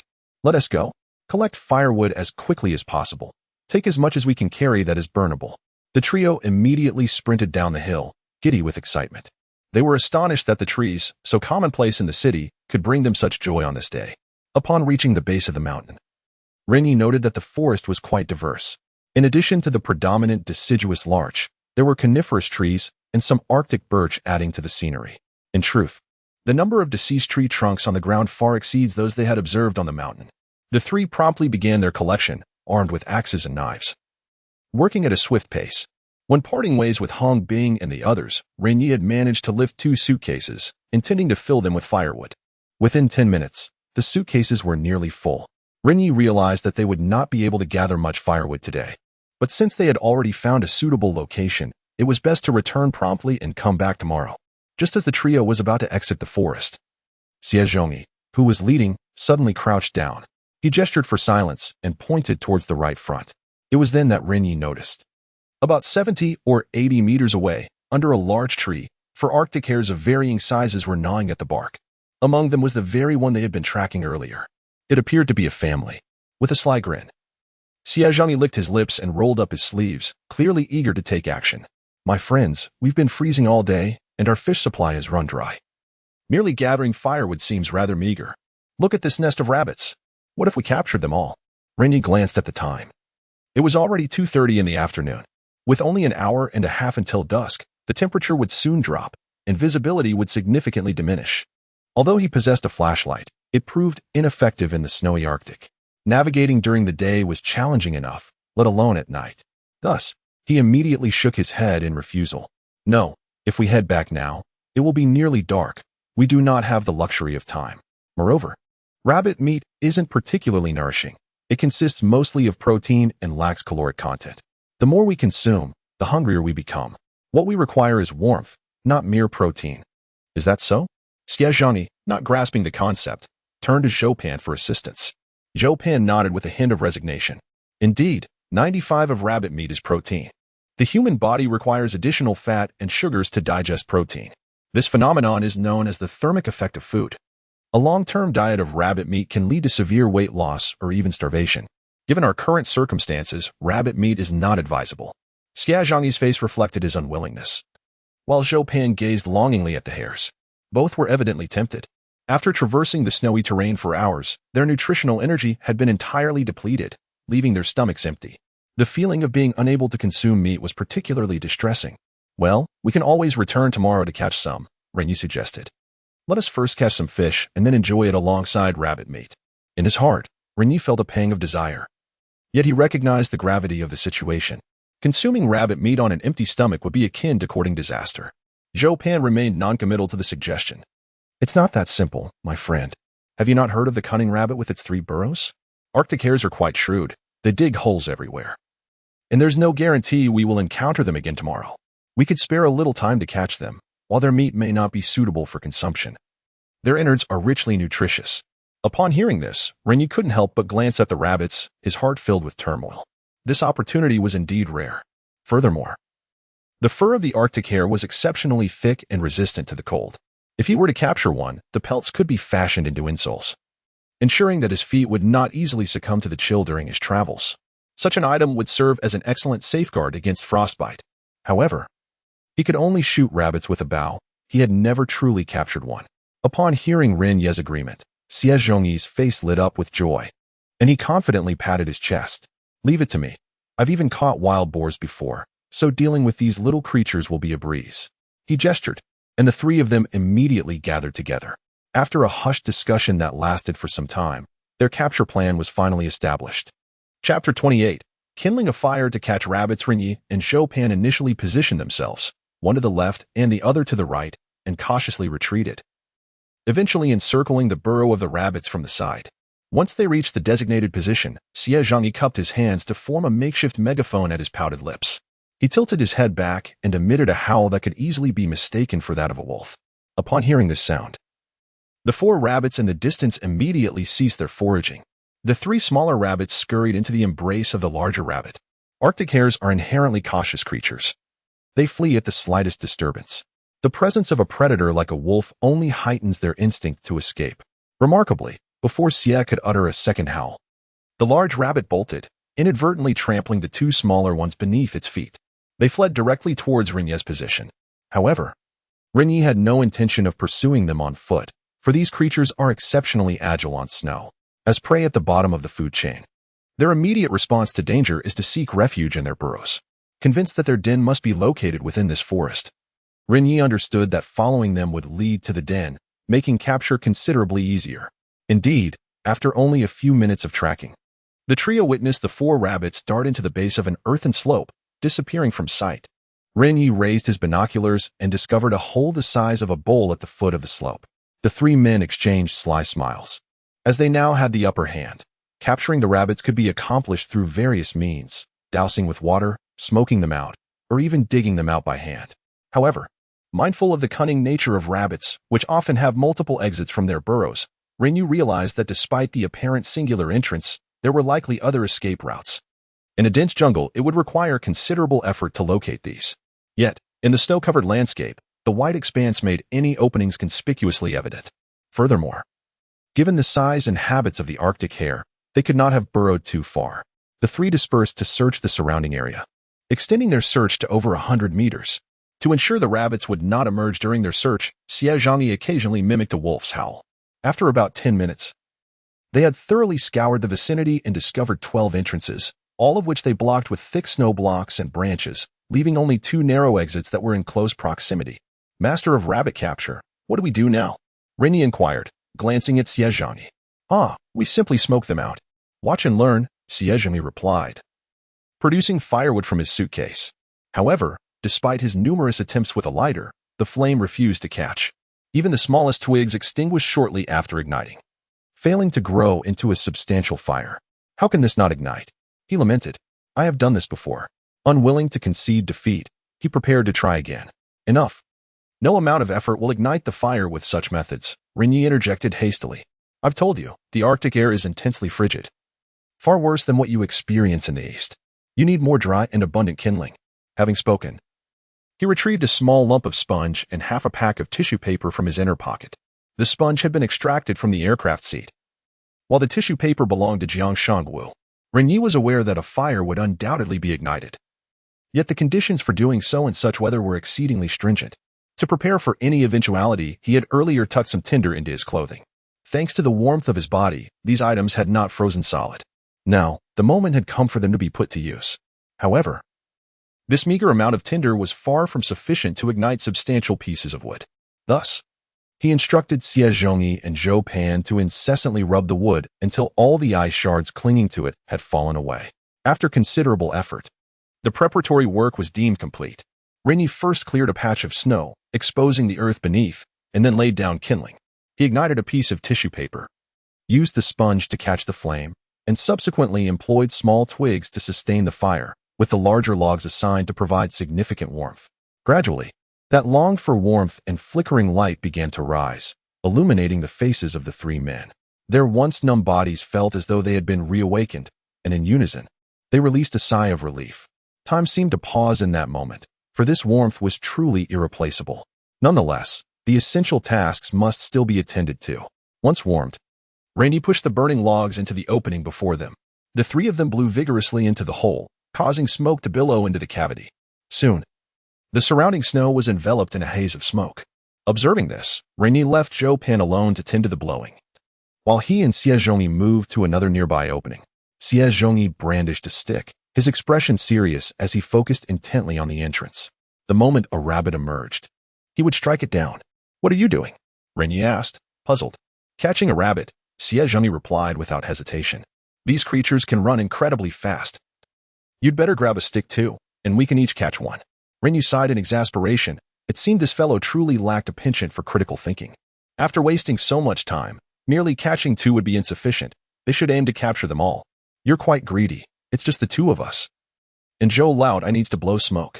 We don't have a cage, so how can we catch them all?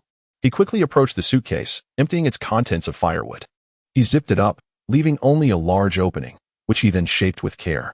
Finally, he placed it at the entrance of the rabbit hole. In a panic, the rabbits would undoubtedly scurry about, thus allowing them to capture all. Brilliant, Teasy, Xie Zhongyi exclaimed, finally grasping the idea that the suitcase could serve as a trap. You professionals truly think quickly. All right, if any rabbits don't get caught, I'll deliver the final blow. Meanwhile, Zhou Pan, blowing smoke, was coughing from the irritation. Yet his efforts were evidently worthwhile.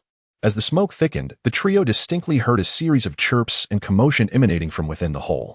The muddy ground is now completely compressed beneath the weight of the snow, and the thick smoke that wafts into the cave refuses to dissipate, leaving an oppressive atmosphere. The 4 rabbits, evidently overwhelmed, are vocalizing increasingly closer to the sole exit. Ren Ye grips the suitcase tightly, while Xie Zhongyi, with a serious expression, firmly clutches his stick. The scene is enveloped in an eerie silence. Moments later, chirp, chirp, chirp. The rabbits at the entrance suddenly intensify their sounds to Ren Ye's astonishment.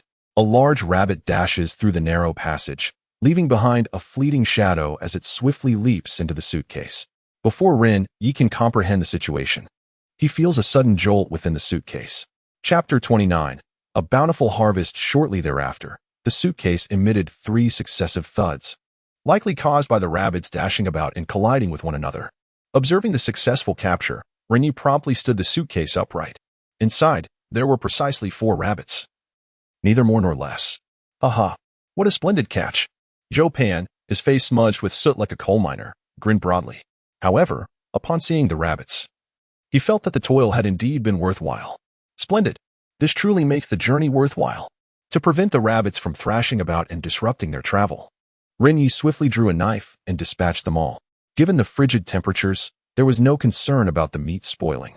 Let us return now. After completing their tasks, the trio hurriedly tidied up and quickly retraced their steps. Their spirits were high, and having just warmed themselves by the fire, their pace quickened to at least double that of their earlier journey. They felt as though the snowflakes surrounding them had transformed into something far more beautiful. Though the day had been filled with hunger, cold, and fatigue, they had managed to secure a source of warmth. Ren Ye silently contemplated the upcoming survival challenges. His immediate goal was to transport sufficient firewood back to the cabin before the impending cold wave struck. Next, he must begin stockpiling provisions. The Arctic winter lasts 6 months, and the harshest cold spells can extend for 20 days to a month. During this time, the wilderness becomes devoid of animal life, transforming the area into a true wasteland, characterized only by wind, snow, and temperatures plummeting below -35 degrees. Moreover, one must remain vigilant against blizzards and avalanches. Thus, he needed to prepare at least a month's worth of winter provisions before the cold set in. With this in mind, Ren Ye's earlier buoyancy faltered once more, his expression growing increasingly grave. He had absolute faith in Zhou Pan's expertise, yet the 2 weeks he had estimated felt precariously short. A later arrival would be preferable, but an earlier one would put everyone in a precarious position. Furthermore, within the cabin, there was a group of starving individuals who could become lethal at any moment. After deep contemplation, Ren Ye finally clarified his survival strategy. To ensure the smooth accumulation of food supplies, his foremost task was to eliminate the threats within the cabin. Following that, he needed to amass enough provisions in the shortest time possible. Finally, he would reinforce the shelter and await the passage of the cold wave before seeking rescue. Though these tasks appeared straightforward, Ren Ye was acutely aware of the immense difficulties they entailed after a day of arduous labor. Merely gathering enough food for 7 individuals to last a month would be a considerable test of fortune. Damn it! The cursed rescue team lacks any sense of professionalism. Ren Ye silently cursed. If this crash had occurred in China, countless firefighters would likely have rushed to the scene by the following day. The foreign military, however, seemed devoid of such spirit. Realizing the magnitude of the tasks ahead, Ren Ye urged Xie Zhongyi and Zhou Pan to quicken their pace. The suitcase now featured straps, making it easier to carry, push, or shoulder, which was quite the convenience. Due to the numerous footprints left in the snow, they need not concern themselves with directions. They merely had to follow the tracks back. However, the time they had squandered was considerable, and it was already 3:10 p.m. Arctic time. The daylight was rapidly fading, and the temperature had risen from -28 to 30 degrees. The distance from the cabin to the forest was approximately 8 kilometers, and they had yet to traverse a third of that journey. It was uncertain whether Hong Bing and the others had departed ahead. They had arranged to meet at 3 o'clock. Just as these thoughts crossed his mind, Xie Zhongyi, walking ahead, suddenly threw back his head and let out a wolf howl, startling Ren Ye and Zhou Pan. "Are you out of your mind? What are you doing? Don't attract real wolves." Xie Zhongyi chuckled sheepishly. "There's a saying back home that mimicking a wolf's howl while walking at night can ward off ghosts." Ren Ye rolled his eyes. "Nonsense. What business do ghosts have in the Arctic? Who would harm them here? Put your hat on. You'll freeze your scalp and be done for." Xie Zhongyi laughed, patting his bald head before donning the hood of his down jacket once more. One must admit, the Easterners were indeed the best at enduring the cold. Any ordinary person sporting such a hairstyle in the Arctic would likely have succumbed to the freezing temperatures by now. "Hey, buddy, could you make me a hat out of that rabbit for later? The hood on this jacket doesn't keep me warm. My head is constantly chilly, and it's quite uncomfortable. Now you realize it's cold? I told you, at your young age." Sporting a bald head, doesn't that seem like a hairstyle for good people? Xie Zhongyi retorted, somewhat annoyed. "Do you think I chose this? It doesn't grow hair. How can I keep it?" This statement left Ren Ye and Zhou Pan momentarily stunned before they burst into laughter. "Ah, that explains why there isn't a single hair on your head. You're bald, aren't you? How can you be just 27 and already like this? Were your parents both bald?" Xie Zhongyi's expression beneath his mask turned quite awkward. Not only were his parents bald, but even his grandparents had scant hair. He had begun losing his hair at 22, a case of hereditary predisposition. Seeing his silence, Ren Ye realized he had hit the nail on the head. All right. I'll make you one when we get back." The trio quickened their pace, and after a brief while, they approached the area where they had separated from Hong Bing and the others. As they neared, another wolf howl echoed in the distance. Ren Ye's expression darkened immediately as he instinctively scooped up a handful of snow and hurled it at the back of Xie Zhongyi's head. "You bald fool. Haven't you had enough? I told you, there are wolves in the Arctic that hunt at dusk. If you want to die, don't drag us down with you." But Xie Zhongyi, his eyes wide with fear, slowly shook his head, his voice trembling. I didn't howl." At these words, a chill ran through Ren Ye and Zhou Pan, and the phrase that sprang to mind was Arctic wolves. These creatures, also known as snow wolves, rank just below polar bears as apex predators. They are social creatures adept at concealment, with adult wolves weighing up to 45 kilograms and possessing a bite force of 600 pounds. Notably, they are entirely unpicky eaters, capable of consuming any animal they can hunt. Many corpses of those who have perished in the Arctic freeze are discovered and devoured by them, marking them as a fiercely formidable and combative species. Howling fills the air once more, jarring me from my reverie. The cacophony is evidently a chorus of several wolves.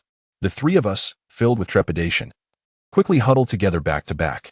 In the frigid Arctic winter, resources are scarce, rendering these Arctic wolves even more indiscriminate in their hunger.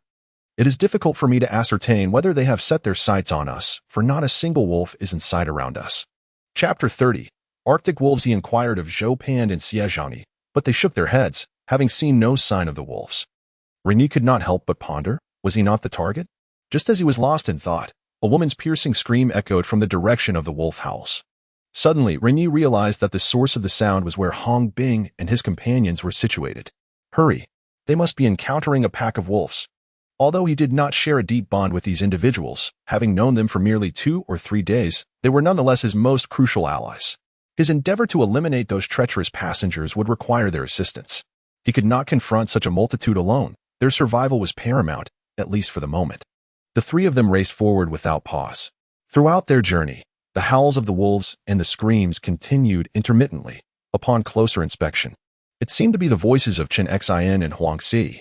When the trio crested a small hill, they beheld a scene unfolding on the plain ahead. Hong Bing and his companions had formed a circle.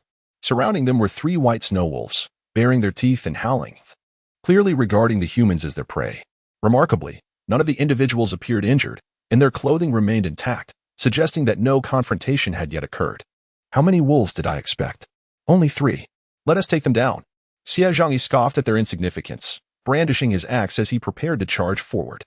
Zhou Pan seized his arm, puzzled, and remarked, "This doesn't seem right. Snow wolves typically hunt in packs of 7 or 8. Moreover, We've been running for about 10 minutes, yet they haven't engaged. They've only been howling. What could that possibly mean? What else could it mean? They are calling for reinforcements. Ren Ye recalled a documentary he had watched about Arctic wolves. This species exhibited remarkably clever hunting tactics and possessed a keen sense of smell, capable of detecting the scent of blood from 3 kilometers away. During winter, the lead wolf would send its subordinates out in batches to locate prey. If a wolf identified a target but could not subdue it alone, it would howl loudly to summon the rest of the pack for a coordinated assault. These 3 wolves were merely the advance party. Yet, as they had never encountered humans, they were uncertain of the combat capabilities of the beings before them, which is why they circled Hong Bing and his companions, awaiting the arrival of their alpha. Upon hearing this explanation, Xie Zhangyi grew increasingly anxious. What are we waiting for? While there are only 3 of them, let us strike now and eliminate them. If we wait for the pack to arrive, we're doomed. They want to engage you. Ren Ye urged the 2 to proceed cautiously while he elaborated. These 3 wolves are merely stalling for time. They will not attack until the rest of the pack arrives. Just listen to me for a moment. On the count of 3, we will rush in with all our might and shout as loudly as we can. The 2, albeit confused, nodded in agreement. As they drew closer to Hong Bing and the others, Ren Ye began his countdown. 1, 2, 3. They suddenly erupted in a unified roar, their eyes gleaming with ferocity as they charged at the 3 wolves. The sudden shout startled Hong Bing and his companions, causing the 3 wolves to flee in a panic, darting over 100 meters away. Ren Ye did not wish to eliminate the wolves.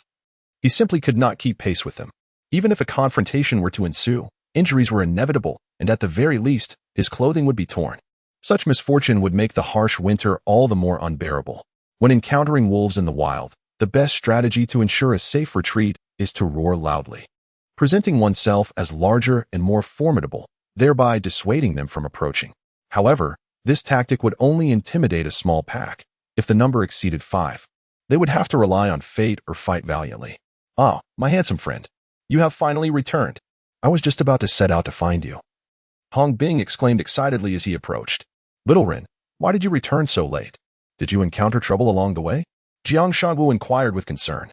No significant issues arose, Ren Ye replied, waving his hand and surveying the group of 4, noting the absence of any bloodstains.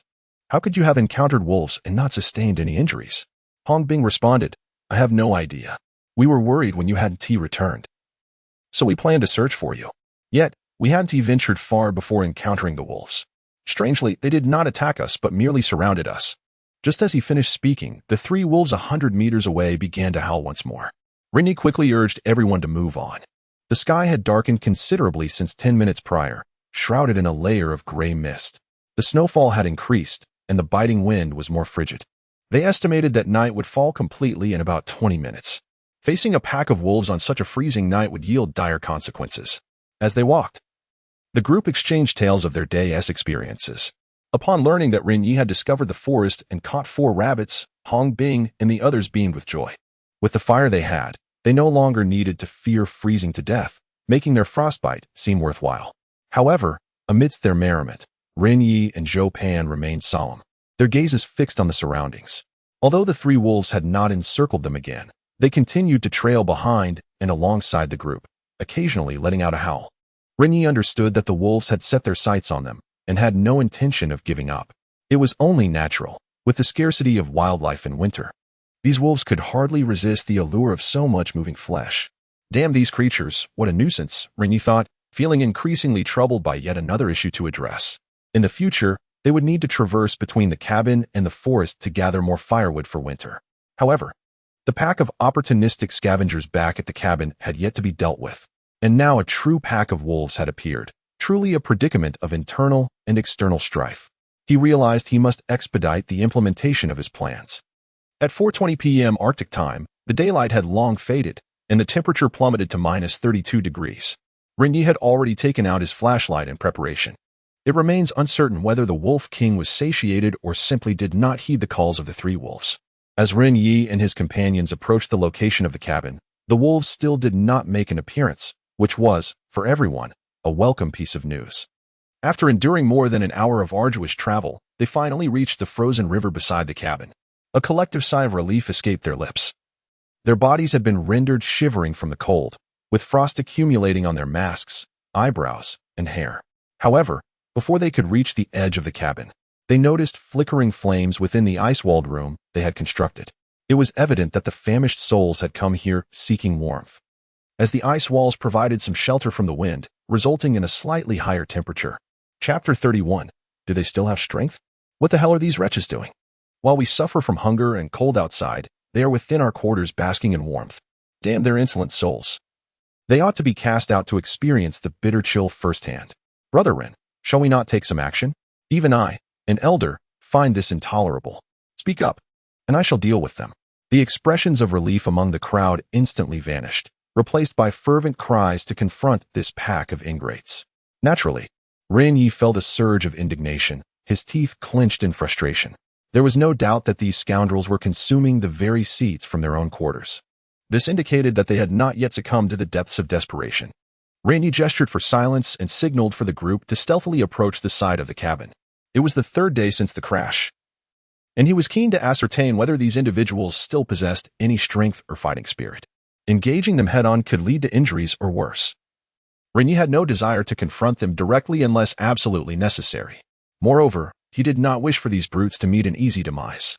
Upon arrival, he was greeted by a cacophony of tumult from within the cabin. Shouts, curses, and cries of anguish echoed incessantly.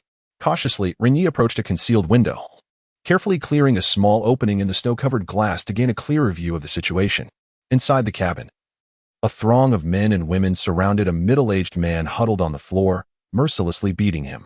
The others sat idly by, not intervening, but rather urging for the man's death.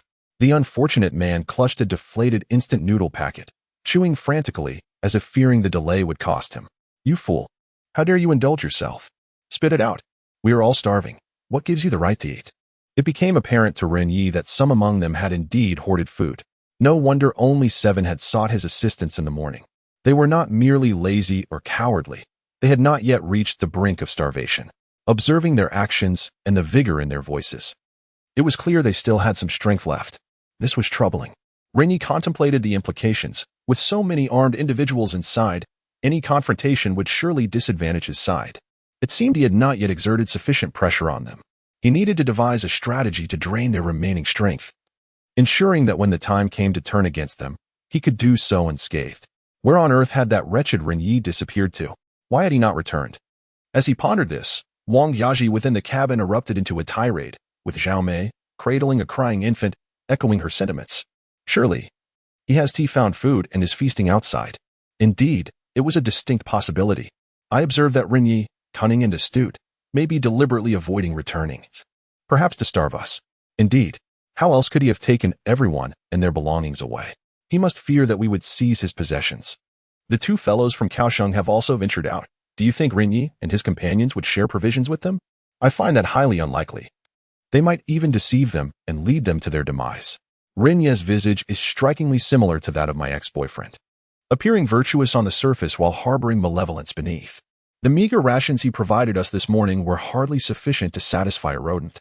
He professed grandly about seeking food for us, yet he feasted on fish while we were left with mere bread. Had we abstained, we might not have felt such hunger.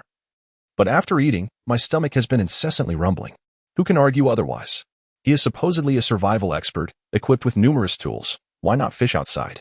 If he were to catch dozens of fish in a day, we would all survive. How dare he treat us this way after losing the satellite phone? I shall certainly hold him accountable once we are outside. That despicable scoundrel. As the grievances of the group escalated into curses, Ren Ye and his companions were assailed with invective, their ancestors invoked in the process. In their eyes, the failure to procure the satellite phone that day was entirely Ren Ye's fault, which is why they now endure hunger and cold. He must bear full responsibility. The quest for food is only natural, and they see no fault in their words. I truly cannot endure this any longer. Let us take action. With their current state, I could easily take on 4 of them. Xie Zhengyi and Hong Bing were infuriated. As they cursed Ren Ye, they did not spare comments about the others' parents either. And both were poised to charge in. Ren Ye, though equally angered, remained more composed. He had undertaken numerous efforts to secure a peaceful resolution. Had it been necessary to resort to violence, it should have occurred at dawn, not now. Enough with the brawling. Can't you employ a bit of intellect? Are we 7 to confront 26 armed famished souls? Are you heroes of legend or possessed by deities? If you wish to go, so be it. But do not expect me to tend to your injuries. Chen Xian nodded in agreement, urging, "Do not act impulsively. We still have winter to endure. Injuries in this weather are difficult to heal. Trust in Brother Ren." The two, visibly frustrated, fell silent. At that moment, Zhao Mei's voice echoed within the cabin. "Do you think Ren Ye and the others have not returned because they might have perished outside? What shall we do if that is the case?" Upon hearing this, the expressions of those who had been cursing Ren Ye instantly shifted to concern. Yet, their worry stemmed not from a newfound sense of morality, but from self-preservation. Though they harbored disdain for Ren Ye, they recognized his survival skills. Lacking any wilderness experience and tools themselves, should Ren Ye perish, they would be left helpless, awaiting their own fate. Surely not. That fellow appears quite capable, equipped with so many tools. What is impossible? He is merely an ordinary person. Look how bitterly cold it is outside. Even a simple act of relieving oneself could lead to frostbite. Damn it, that fool Ren Ye. Now, so many tools have been left behind. The crowd momentarily succumbed to panic. Without the tools, there seemed to be no hope. After a brief commotion, Wang Yaji suddenly interjected, commanding silence. Enough of the noise. Let us contemplate our next course of action. If they do not return soon, it is certain that something has gone awry. We shall have no choice but to venture out tomorrow. We must retrieve those tools. Zhao Mei inquired, but what if they come back? Wang Yaji, brushing aside her disheveled hair, revealed a fierce glint in her eyes. Chapter 32. The change of face at all depended on whether they had captured any food. If they did, it would indicate that he was an expert in survival, and we would need to treat him with a modicum of respect. If not, we would seize his tools without hesitation. What right did a worthless individual have to possess so many tools? Should he dare to resist, we would not hesitate to eliminate him. After all, they were the ones who initiated the violence. We were merely acting in self-defense. Her words elicited unanimous agreement among the crowd. Very well, it is settled. If circumstances allow, we shall strip them of their clothing and cast them out to freeze. The women are yours, and the men are ours. The group unleashed a torrent of vile language. And even the man who had been struck earlier while eating instant noodles rose to his feet, eagerly proclaiming, "Just in case, I will dismantle some tools first." It seemed he had forgotten who had assaulted him, for his mind was solely occupied with Ren Ye. The cabin once again became a hive of activity. Upon hearing this, Ren Ye clenched his fists, a dark expression settling on his face. He understood the meaning of the adage, "A common man is innocent, but possessing wealth is a crime." This motley crew had considered everything quite thoroughly, even dividing tasks amongst themselves. In times of extreme deprivation, one develops a deep-seated hatred for those who possess what they lack. This was a classic case of class envy. Ren Ye had previously been a stranger to them, yet now he found himself branded as the public enemy. Fortunately, Ren Ye had anticipated this day. In desperate circumstances, human nature proved to be the most unreliable of companions. Murder was merely a matter of time. "Oh, you wish for food, do you? Allow me to treat you to something delectable." He retrieved a box containing a frozen rabbit, and an idea began to take shape. With a wave of his hand, his companions gathered around him. After a brief discussion among the seven, they retreated outside the cabin, feigning a return. "Hey, we're back," Ren Ye bellowed, deliberately alerting those inside. Upon hearing his voice, Wang Yaji and the others hurriedly emerged to investigate. The entrance of the cabin quickly filled with people. When they beheld the rabbits in Ren Ye's grasp, their faces broke into wide grins, and they eagerly swallowed in anticipation. "Oh, my brother Ren, you have finally returned." Wang Yaji, shedding her earlier malice, rushed forward, her face alight with obsequiousness. "Oh dear, Brother Ren, you must be exhausted. Have you sustained any injuries? I was so worried about you." As she spoke, her gaze frequently darted toward the rabbits, her words punctuated by audible gulps. This pretentious display made Ren Ye feel nauseous. He longed to silence this old woman with one swift stroke. Yet, a moment's reflection revealed that such an outcome would be too lenient. Donning a false smile, he raised the rabbits aloft. "We are unscathed. We merely expended some effort to catch these rabbits, which is why we returned late. Brother Ren, you truly possess remarkable skills. To catch rabbits in this weather is no small feat, of course. Brother Ren is a master of survival. I knew Brother Ren would not disappoint us. But what of Gao Xiong and the others?" Ren Ye feigned a look of regret and shook his head. They were dressed too lightly and succumbed to the cold along the way. Upon hearing these words, the crowd did not inquire further into the details nor express sorrow. Instead, they wore expressions of schadenfreude. They felt relieved that they had restrained themselves from indulging in Ren Ye's fish soup that morning. Indeed, venturing outside was ill-advised. The few from Kaohsiung were starving, and their demise seemed deserved. Oh well, If they perish, so be it. After all, they had stolen from us just days ago. They have it coming. Enough standing around. Let us head inside and talk, Wang Yaji said, gesturing enthusiastically. A throng of people began to flatter Ren Ye, welcoming him into the cabin as if he were a deity of wealth. Each person wore a mask of insincerity, entirely forgetting their previous greetings to Ren Ye's parents. Internally, Ren Ye could not help but admire the performance of these creatures. Indeed, their acting was commendable. Ah, I have been sneezing all the way back. Are you all talking about me? Wang Yaji and the others froze momentarily, and Zhao Mei quickly chimed in. Nonsense, Brother Ren. We were so worried when we saw you had tea returned so late. After all, you went out to find food for everyone. We would feel guilty for a lifetime if anything happened. Ren Ye nodded with a sardonic smile. This woman's insincere demeanor was no less distasteful than Wang Yaji's. I know everyone has been hungry all day. Let us quickly dismantle the chairs and start a fire. Tonight, I shall treat you to roasted rabbit. All right. The crowd, as if invigorated by a surge of adrenaline, dispersed energetically to the adjacent area to busily prepare. As the saying goes, one who is not eager to eat must be lacking in common sense, especially when they are starving to the point of clutching their chests and pressing their backs. Observing their animated figures, Ren Ye's feigned smile morphed into a sinister smirk. You are far luckier than the fellows from Kaohsiung, feasting on rabbit meat while we settle for headless scraps. As he murmured to himself, Xie Zhongyi approached, reluctant yet quietly complaining. I say, old friend, the three of us put in considerable effort to catch this rabbit. Are we truly giving it all to these ingrates? TSK. Ren Ye cast him an impatient glance. How many times must I tell you? We cannot eat rabbit meat.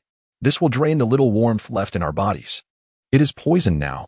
Whoever consumes it shall be left famished. If you do not believe me, take it. With that, he thrust a rabbit into Xie Zhongyi's hands. Truthfully, Xie Zhongyi yearned to eat it, but feared it would only exacerbate his hunger. After a moment's contemplation, he returned the rabbit, smiling bashfully. Don't be angry, my friend. Let me just have one leg. Ren Ye shook his head in exasperation, weary of further discourse. Some individuals only learn through hardship. It is only after experiencing loss that they understand the gravity of their choices. While Wang Yaji and the others prepared the firewood, Ren Ye commenced the dissection of the rabbit. Apart from the skin and some edible organs, the remaining meat was entirely designated for the ungrateful wolves. Approximately an hour later, a rich aroma of meat wafted through the cabin. At this moment, Wang Yaji and the others leaned against the wall, lengthening their necks in anticipation. The sounds of swallowing and rumbling stomachs echoed in a rhythmic symphony, akin to a group of ventriloquists keeping time. The rabbit meat was skewered and roasted over firewood brought back by Ren Ye, now charred to a deep black. Ren Ye tested it with a knife, and the blade easily penetrated the crispy exterior. It was crunchy on the outside and tender within, presenting a rather appealing sight. In order to ensure that Wang Yaji and the others could partake in the feast, he kindly instructed Chun Xian and Huang Si to slice the rabbit meat into pieces. Once they finished, Ren Ye clapped his hands by the icy wall. Come, everyone, it's time to divide the meat. I shall go first. I've been waiting for this. The crowd surged forward, eager to be first in line. Their hunger momentarily clouded their judgment, nearly leading to a scuffle. Ultimately, it was Ren Ye's authoritative voice that restored order, allowing them to form a queue. The meat from the 4 roasted rabbits amounted to roughly 12 to 13 pounds, meaning each person could expect only a few ounces. To thoroughly extract the remaining energy from their bodies, Ren Ye distributed the leftover low-calorie bread as well. Amidst a chorus of flattering remarks, everyone began to chew with fervor. After a day of hunger, they would have devoured anything fragrant without hesitation. Ren Ye smiled contentedly, knowing that in an hour, they would truly understand the depths of hunger. After a long day, his own stomach was also growling.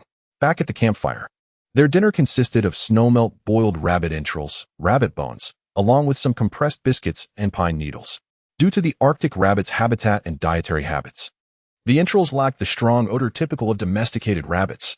Rich in vitamin A, iron proteins, and abundant fatty acids, its caloric content surpassed that of cod. Even without scallions, ginger, or cooking wine, the flavor was quite pleasant, causing no significant discomfort upon consumption. Beside him, Xie Zhongyi gnawed on a rabbit leg with great delight, smacking his lips incessantly. Hey, buddies, would you like to try this rabbit leg? It's incredibly tasty. Hong Bingjiang and Shangwu watched with envy, their mouths watering. Compared to the aromatic roasted rabbit meat, the taste of the entrails was indeed vastly different. Chapter 33, The side effects of rabbit meat have arrived nevertheless. They chose to trust Ren Ye's words and continued to sip the soup. In truth, Xiezhongyi also believed Ren Ye, but his cravings overwhelmed him. When he felt parched and yearned for a taste of the awful soup, Ren Ye swiftly swatted his hand away, asserting that he needed to learn a lesson about the consequences of ignoring his advice. Xiezhongyi paid little heed to this, grabbing a handful of snow to quell his thirst. Before long, everyone in the cabin had finished their dinner. On the other side of the ice wall, Wang Yaji and the others still felt unsatisfied, their stomachs yearning for more. They licked the rabbit fat from their hands like cats, leaving no morsel wasted. With food in their bellies, their digestive systems began to function normally, and they felt a slight warmth enveloping them. After offering a round of insincere gratitude and flattery to Ren Ye, they succumbed to slumber. Meanwhile, Ren Ye and his companions kept their eyes wide open, intently observing the actions of those across from them. It wasn't that they were not tired. Rather, they were curious to see just how potent the effects of the rabbit meat could be. Additionally, they remained vigilant to prevent any desperate antics from those who might seek trouble, knowing that caution was always prudent. At 9 p.m. Arctic time, the biting wind hurled large snowflakes against the cabin, producing a sound reminiscent of raindrops tapping against the windows. The wind and snow tonight were fiercer and more relentless than in the previous days, and the temperature had plummeted to -34 degrees. Last night's low had been -35, although that measurement had been taken by Ren Ye in the early hours. Yet, it was still only 9 p.m. Based on the recent fluctuations in temperature, Ren Ye anticipated that tonight might break previous records. However, he felt no chill, for the efforts of the day had yielded warmth. The 7 of them encircled the fire, basking in its comforting heat. As Ren Ye deftly worked with the rabbit fur, he shared his forthcoming survival strategy with the group. At dawn the next day, everyone would need to rise early to fish, ensuring they had provisions for at least a day. By afternoon, they would collectively set out, striving to gather enough firewood to last through the winter. The longer they delayed, the greater the risk of frostbite upon venturing outside. Time slipped away unnoticed, and half an hour passed before sounds began to emanate from the other side of the ice wall. The source of the noise was diverse, yet its quality was remarkably uniform. Gurgling sounds echoed, leading one to believe that a flock of partridges had infiltrated the cabin. Upon hearing this, Ren Ye couldn't suppress a sly grin, relishing the success of his scheme. More than 2 hours had elapsed since consuming the rabbit meat, considerably longer than he had anticipated. Yet, as long as the outcome remained unchanged, the day's hardships would have been worthwhile. Oh my, you wouldn't believe it. This is quite something. Xiezhongyi lamented, clutching his stomach with a pained expression, his voice matching the volume of those across from him.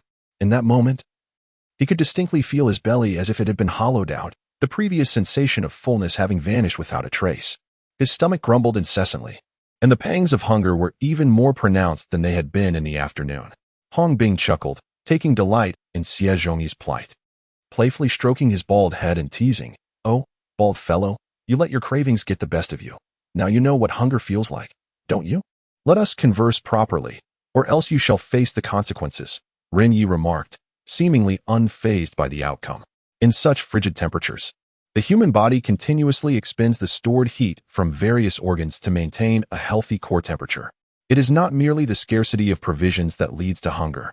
Even in modern urban settings, one must consume a significant amount of high-calorie food to ensure the well-being of bodily organs. I have warned you before. Are you still tempted? Do you still wish to indulge in rabbit meat? No more, no more, he replied, feeling somewhat lightheaded. Could you spare me a couple of bites of your biscuits? Xiezhongyi shook his head, akin to someone abruptly rising after a prolonged squat. Of course. Your body's sugar reserves have been depleted in the struggle against the cold and the absorption of protein. Is it any wonder you feel dizzy? This is merely intermittent hypoglycemia. What audacity! You dare consume an entire rabbit leg. Why not devour all 4? Ren Ye, having anticipated his reaction, scolded him while quickly retrieving 2 pieces of biscuit from the fire and tossing them over. After being warmed by the gentle heat, the once frozen compressed biscuits were no longer so unyielding. Xiezhongyi devoured one with great haste, and the sensation of dizziness gradually subsided. On the other side of the icy barrier, Wang Yaji and the others were suffering. The growling of their stomachs grew increasingly pronounced, awakening them from a brief slumber. Forcibly roused, their eyes were bleary, their minds foggy, and they mumbled incoherently. I'm so hungry. Is it dawn already? No, it still seems dark outside. Damn it, why am I so famished? At that moment, they failed to recognize that the rabbit meat was the source of their discomfort. attributing their plight to not having eaten enough. Despite Xie Zhongyi consuming more rabbit meat than them, he had consistently stayed close to Ren Ye. Since the crash, he had not suffered from significant hunger, having ingested carbohydrates and sugars, thus maintaining a relatively ample reserve of energy. This allowed him to remain conscious and alert. In contrast, Wang Yaji and her companions were in a different predicament. Their meager snacks had nearly been consumed by the second day. Even those who had intentionally hidden some were aware that such items could not serve as a staple food. Their caloric content was limited. Merely resisting the cold had nearly depleted the scant energy reserves within their bodies. With the absorption of protein, they were utterly drained. Ugh. My stomach hurts so badly. Oh, I'm so dizzy. What is happening? It must be the toxic smoke from this sponge. Extinguish it quickly. The cabin erupted into chaos with sounds of vomiting, screams, cries of infants, extinguishing flames, and shouts, creating a cacophony that rivaled a bustling marketplace. Ren Ye grinned with satisfaction, feeling a profound sense of delight. This group of insatiable, self-serving individuals who thrived on moral extortion finally received their just desserts. Shaoren, did you poison the rabbit meat? Why are their reactions so exaggerated? Jiang Shangwu inquired, perplexed. This is merely the beginning. Aren't they intent on eliminating us? They even take pleasure in taunting my parents. I shall ensure they do not meet a peaceful end. Ren Ye unwrapped a piece of compressed biscuit, seemingly reveling in a splendid performance, leisurely positioning himself closest to the icy wall. Their bodies have been thoroughly depleted, and most are currently grappling with the early stages of hypoglycemia. During this phase, one may experience trembling, fatigue, cold sweats, and even fainting. If high-calorie sustenance is not consumed within an hour, the body will commence the breakdown of fat, producing ketones. Nausea, dry heaving, a bitter taste, and even acidosis may ensue. Should 2 hours pass without nourishment, one will regurgitate acidic fluids, prompting gastric pain, constipation, and bloating. If no food is ingested tonight. Heh. At this thought, Ren Ye chuckled darkly, finding the compressed biscuit in his mouth to be remarkably more delectable. He resembled a child delighting in his own mischievous prank. Chapter 34. The onset of the crisis. As the onset of the crisis begins, the fat and muscle within their bodies will undergo significant decomposition, leading to a drastic weight loss and muscle atrophy. Ultimately, the functions of all vital organs, heart, liver, spleen, lungs, and kidneys, will suffer severe impairment, accompanied by convulsions, arrhythmias, and muscle weakness. If by this point sustenance has still not been found, well, we would witness a real-life portrayal of the walking dead, akin to zombies. Yet these would be the kind of zombies that merely crawl, struggling to even utter a word. Reaching such a dire state renders nourishment futile. Even immediate medical intervention would merely prolong the agony of death. Zhou Pan, with a hint of concern, remarked, we should be cautious. They might come looking for us any moment now. Ren Ye, maintaining an air of calmness, dismissed the notion with a scoff. Nonsense, in their current condition.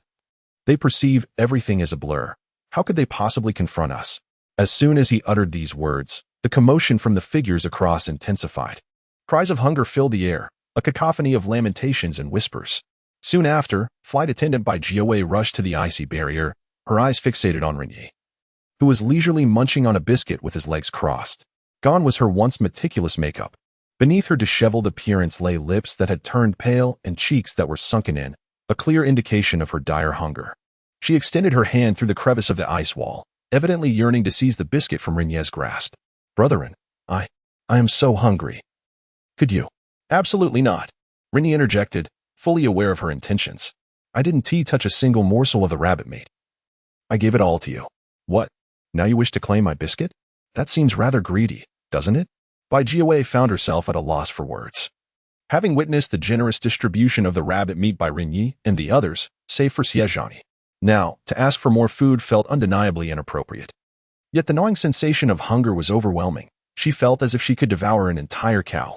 Brethren, I beg you, just a single bite. I am truly starving. I might perish, she implored weakly, her eyes reflecting a pitiful desolation. Nevertheless, Ren Ye remained unmoved, his lips curled in a mocking smile. In many respects, this woman was even more detestable than Wang Jiaji or Zhao Mei. Had she merely informed him about the flight attendant possessing a satellite phone? None of this would have transpired. Perhaps they would have secured rescue that very day, and the situation would not have escalated to this extent. The crux of the matter was that it was indeed the crew's responsibility, Yet he found himself shouldering the blame, subjected to scorn from Wang Yaji and her ilk. The thought of this ignited an inexplicable fury within him. Scram! If you wish for food, you will have to wait until tomorrow.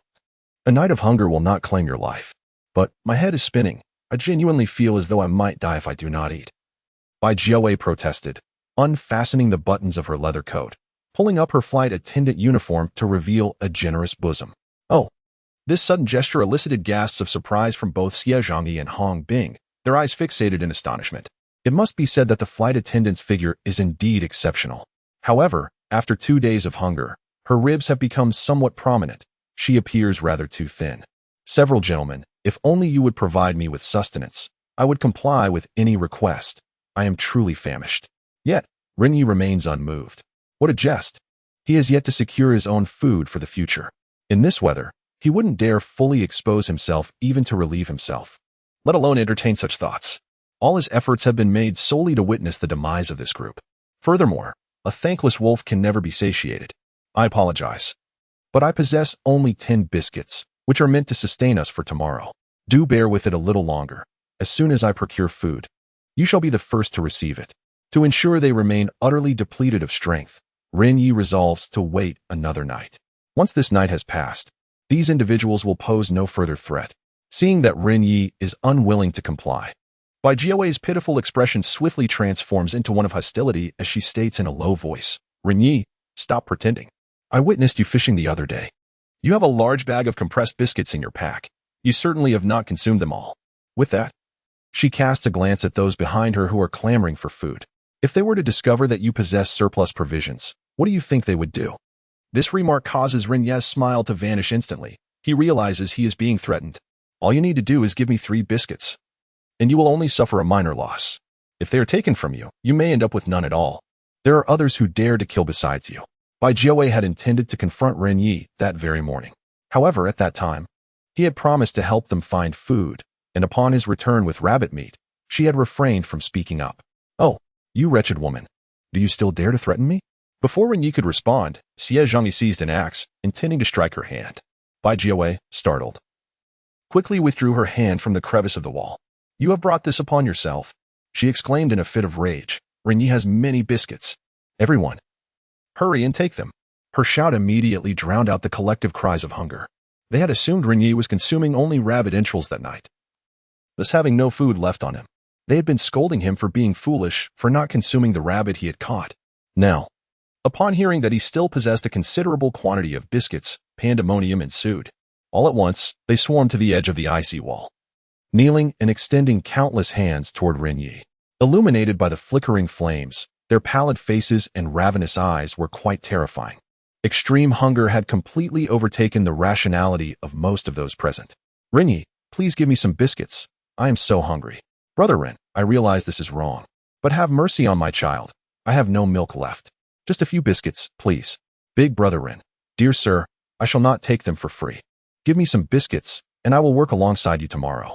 Young brother, I own a company. If you give me the biscuits, I shall transfer 30 of my shares to you. Would that suffice? Compared to the pleas of these individuals, Wang Yaji's words nearly ignited Ren Ye's fury. Brother Ren, you are a master of survival, and still so young.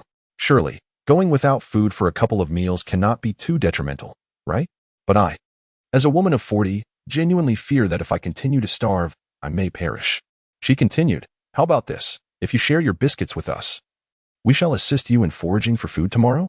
Her words seemed to resonate deeply, and soon, everyone clamored for Ren Ye to relinquish his biscuits. It was evident that their physical condition had reached a breaking point. Ren Ye, however, no longer wore a facade of kindness. Get away from me, he shouted. I shall say this once more. The biscuits I possess are the last rations for the 7 of us. If you wish for sustenance, you must wait until tomorrow. Chapter 35. All killed. Had this occurred yesterday, the crowd might have simply resigned themselves to their fate, for they had endured hunger throughout the night before. However, most of them were now teetering on the brink of despair, as if their bellies were being sliced by daggers. Acidity surged in their mouths, their heads spun incessantly, and they were plagued by dry heaving. Their craving for sustenance had long surpassed all else. As they witnessed Ren Ye's indifference to their plight, expressions among the group began to shift. Some wore looks of despair, others of agony, but the majority bore a sinister resolve. If he was to act with such ruthlessness, then they would not hesitate to retaliate. A middle-aged man, leaning against the wall, slowly rose, baring his teeth in a menacing glare at Ren Ye. Anyone who wishes for food, follow me. If we seize his tools, we can survive on our own without relying on him. With that declaration, the previously pleading crowd stood up as one. Their fierce gazes resembled a pack of wolves that had spotted their prey. In mere moments, they rummaged through the cabin, uncovering various makeshift weapons. A disoriented group staggered out of the cabin, advancing towards Ren Ye's entrance. Does sheer numbers make you formidable? Ren Ye had anticipated this scene. Although the situation had not unfolded as perfectly as he had envisioned, he could not afford to falter now that it had come to pass. Resolving the matter swiftly would save him from a greater headache. He promptly instructed his companions to arm themselves. Chun Xian and Huang Xiu stayed behind to guard their belongings, while the 7 of them swiftly exited the cabin, prepared for confrontation. As previously discussed, they were all famished and understood the necessity of avoiding a direct clash with the ravenous throng. These individuals could last only a few more seconds. If they could endure just a bit longer, victory would surely be theirs. Let us engage them, they agreed in unison, gripping their weapons with determination. However, the prospect of 7 rational individuals pitted against 26 frenzied, starving souls was inherently daunting. As they watched the formidable crowd approach, Ren Ye and his companions quickly dispersed, ready to employ guerrilla tactics, striking and retreating, depleting the remaining strength of their adversaries. Yet, just as they braced for the confrontation, the advancing group suddenly halted, their bodies sagging. All the women collapsed to the ground, while most of the men leaned heavily against the cabin. Only a scant few remained upright, though they swayed unsteadily, visibly trembling, much like drunken men. This unexpected turn left Ren Ye and his allies bewildered. Hey, Iron Brother, are they attempting some sort of trick? Xie Zhongyi queried, perplexed. Ren Ye furrowed his brow in confusion until a chill breeze swept through, reminding him of the frigid night. I understand now. They are utterly exhausted. The sudden gust of cold has taken its toll. Their heads spun, and they struggled to maintain their balance. Look, someone is trying to escape. Huang Xiu suddenly alerted them. Upon closer inspection, they noticed that a few girls from the trailing end of the group were slowly attempting to crawl back into the cabin. The physical constitution of women was already inferior to that of men. In their current weakened state, they could scarcely endure the night's biting wind and snow. Aside from the women, the fallen men began to stagger towards the cabin one by one. Mere seconds ago, they had been brimming with bravado. Yet now they were in a state of disarray, fleeing in panic. Upon witnessing the middle-aged man who had shouted the loudest earlier abandon his attempt to retreat, Ren Ye immediately bellowed, Chun Xian, Huang Xiu, guard the luggage. The rest of you, join me in eliminating them. With that, Ren Ye, Zhou Pan, Hong Bing, Xie Zhongyi, and Jiang Shangwu charged forward without hesitation. Given the circumstances, there was no longer any need for cunning. If they did not strike now, they risked being overpowered once their adversaries regained their strength. Xie Zhongyi, swiftest among them, swung his axe down upon one of the men, cleaving open his skull with a single blow, akin to slicing a watermelon halfway through. Brains and blood gushed forth uncontrollably. Ren Ye seized another man, stabbing him repeatedly with abandon, as effortless as puncturing foam. He felt the warmth of blood on his hands, the metallic scent filling the air. Hong Bing and the others were equally relentless, striking with steel shards and armrests, delivering unyielding blows to their foes' heads. The assailants, now barely able to stand, were in no position to fight back. Brother, we were wrong. Don't kill me. I'll give you all my money, please. Some, realizing they were outmatched, fell to their knees in desperate pleas for mercy. Yet, in this world, few possess the saintly disposition to forgive those who seek to take their lives, unless they are foolishly naive. Moreover, at this moment, Ren Ye and his companions were consumed by bloodlust, deaf to any words of supplication. As the number of adversaries dwindled, in under 3 minutes, the ground was strewn with corpses, blood flowing freely. In the frigid air, the blood quickly began to freeze. The 5 of them, panting heavily, leaned against the cabin, exhaling deeply. This fatigue was not from exertion, but rather a residual effect of excessive adrenaline released during the killing. After a brief respite, they counted the fallen, 21 in total, 12 men and 9 women. Are there any survivors? Ren Ye called to the others, hastening towards the cabin once more. With only 5 foes remaining, their survival plan would be significantly easier to execute once these were dealt with. As they entered the cabin, illuminated by the dying embers of the fire, they spotted 2 men and 3 women trembling on the ground. Why do you three wretched women run so fast? Did you think this would spare you from death? Xie Zhongyi brandished his bloodied axe, a glimmer of excitement in his eyes. For these three women were none other than Zhao Mei, Wang Yaji, and Bai Jiawei. They had lingered at the back of the group, unwilling to confront Ren Ye, yet fearful of missing out on any potential gain. After a brief respite outside, they had been the first to return to the cabin, nearly collapsing in exhaustion. The mere sight of them ignited a deep-seated fury within Ren Ye and his companions. No one dares to contest me. That old hag's tongue is as foul as ever. Watch how I deal with her. With that, Xie Zhongyi advanced swiftly towards them. Wang Yaji, paralyzed by fear, began to panic, even resorting to slapping herself in a frenzied response to the terror of impending death. However, the sound of the slap was not particularly loud. It was uncertain whether it stemmed from a lack of strength or a reluctance to strike. Dear brothers, esteemed gentlemen, I beseech your forgiveness. My necklace and ring are worth quite a sum. They are yours. She wept as she hastily removed the pearl necklace from her neck and the diamond ring from her hand. Xie Zhongyi's eyes brightened as he accepted the necklace and ring, assessing their apparent value. Yet, he had no intention of sparing this woman. Humph! You vile woman! You spoke with such vigor just moments ago. Why is it that you suddenly lack the strength to defend yourself? I cannot even hear the sound of your slap. Allow me to assist you. Chapter 37. Only 3 remain with a resounding crack. Xie Zhongyi summoned all his strength, and Wang Yaji's 2 teeth flew from her mouth. She collapsed to the ground, unconscious. Hey, don't pretend to be dead. Xie Zhongyi kicked her twice, only to realize that she might genuinely be out cold. He redirected his gaze towards Zhao Mei, who was still cradling her child. The infant seemed to sense the impending danger, wailing incessantly. The piercing cries irritated Xie Zhongyi immensely. If you keep crying, I swear I'll chop your mother up. He irritably scratched his ear and rested his axe on Zhao Mei's shoulder. Big brother, please spare me for the sake of my child. I understand my mistake. A child cannot be without a mother. Zhao Mei was genuinely terrified, her tears and snot flowing freely. This woman often used her role as a mother to emphasize her vulnerability, garnering sympathy from others. When trouble arose, she would let others take the lead. When benefits were to be had, she would seize them first, and when danger struck, she was the quickest to flee. In terms of sharp tongue, she was no less formidable than Wang Yaji. Yet, she most enjoyed employing her maternal identity to manipulate others. Previously, when Wang Yaji sought to leverage the crowd's strength for Ren Ye to contribute tools, it was, in fact, her idea. Xie Zhongyi glanced at the infant in her arms, his features contorting in disdain. What on earth is this little creature? Zhao Mei mistakenly believed he was feeling compassion and raised the child higher. This is my son. He is also a citizen of Huaguo from Dongguang. Xie Zhongyi grinned broadly and immediately turned to Jiang Shangwu. Hey, Uncle Jiang, this is your Dongguang people, however. I've heard that your Dongguang is Zhuang, Yao, and Hakka ethnic groups. Where does this dark-skinned one come from? This remark elicited muffled laughter from Hong Bing and Chen Xin, while Jiang Shangwu's face flushed with embarrassment, the wrinkles on his face deepening. He recognized that Xie Zhongyi was poking fun at him. I can't believe it. There are plenty of dark-skinned folks in Dongguang. Isn't that quite normal?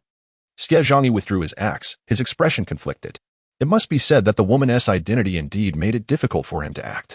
After all, any normal person would feel a sense of compassion towards an infant. Just think about it. If it weren't for seeking out the dark-skinned man, you wouldn't have given birth to this child. If the dark-skinned man hadn't fled, you wouldn't have had to take a plane to find him. Without that plane, how could you have fallen to such depths? He scrutinized her pitiful state, shaking his head in disdain. Yes, I'm despicable. As long as you let me go, I'll agree to anything. Zhao Mei dared not retort and could only plead for mercy repeatedly. Xie Zhongyi found himself at a loss and turned to Ren Ye, clearly seeking his counsel.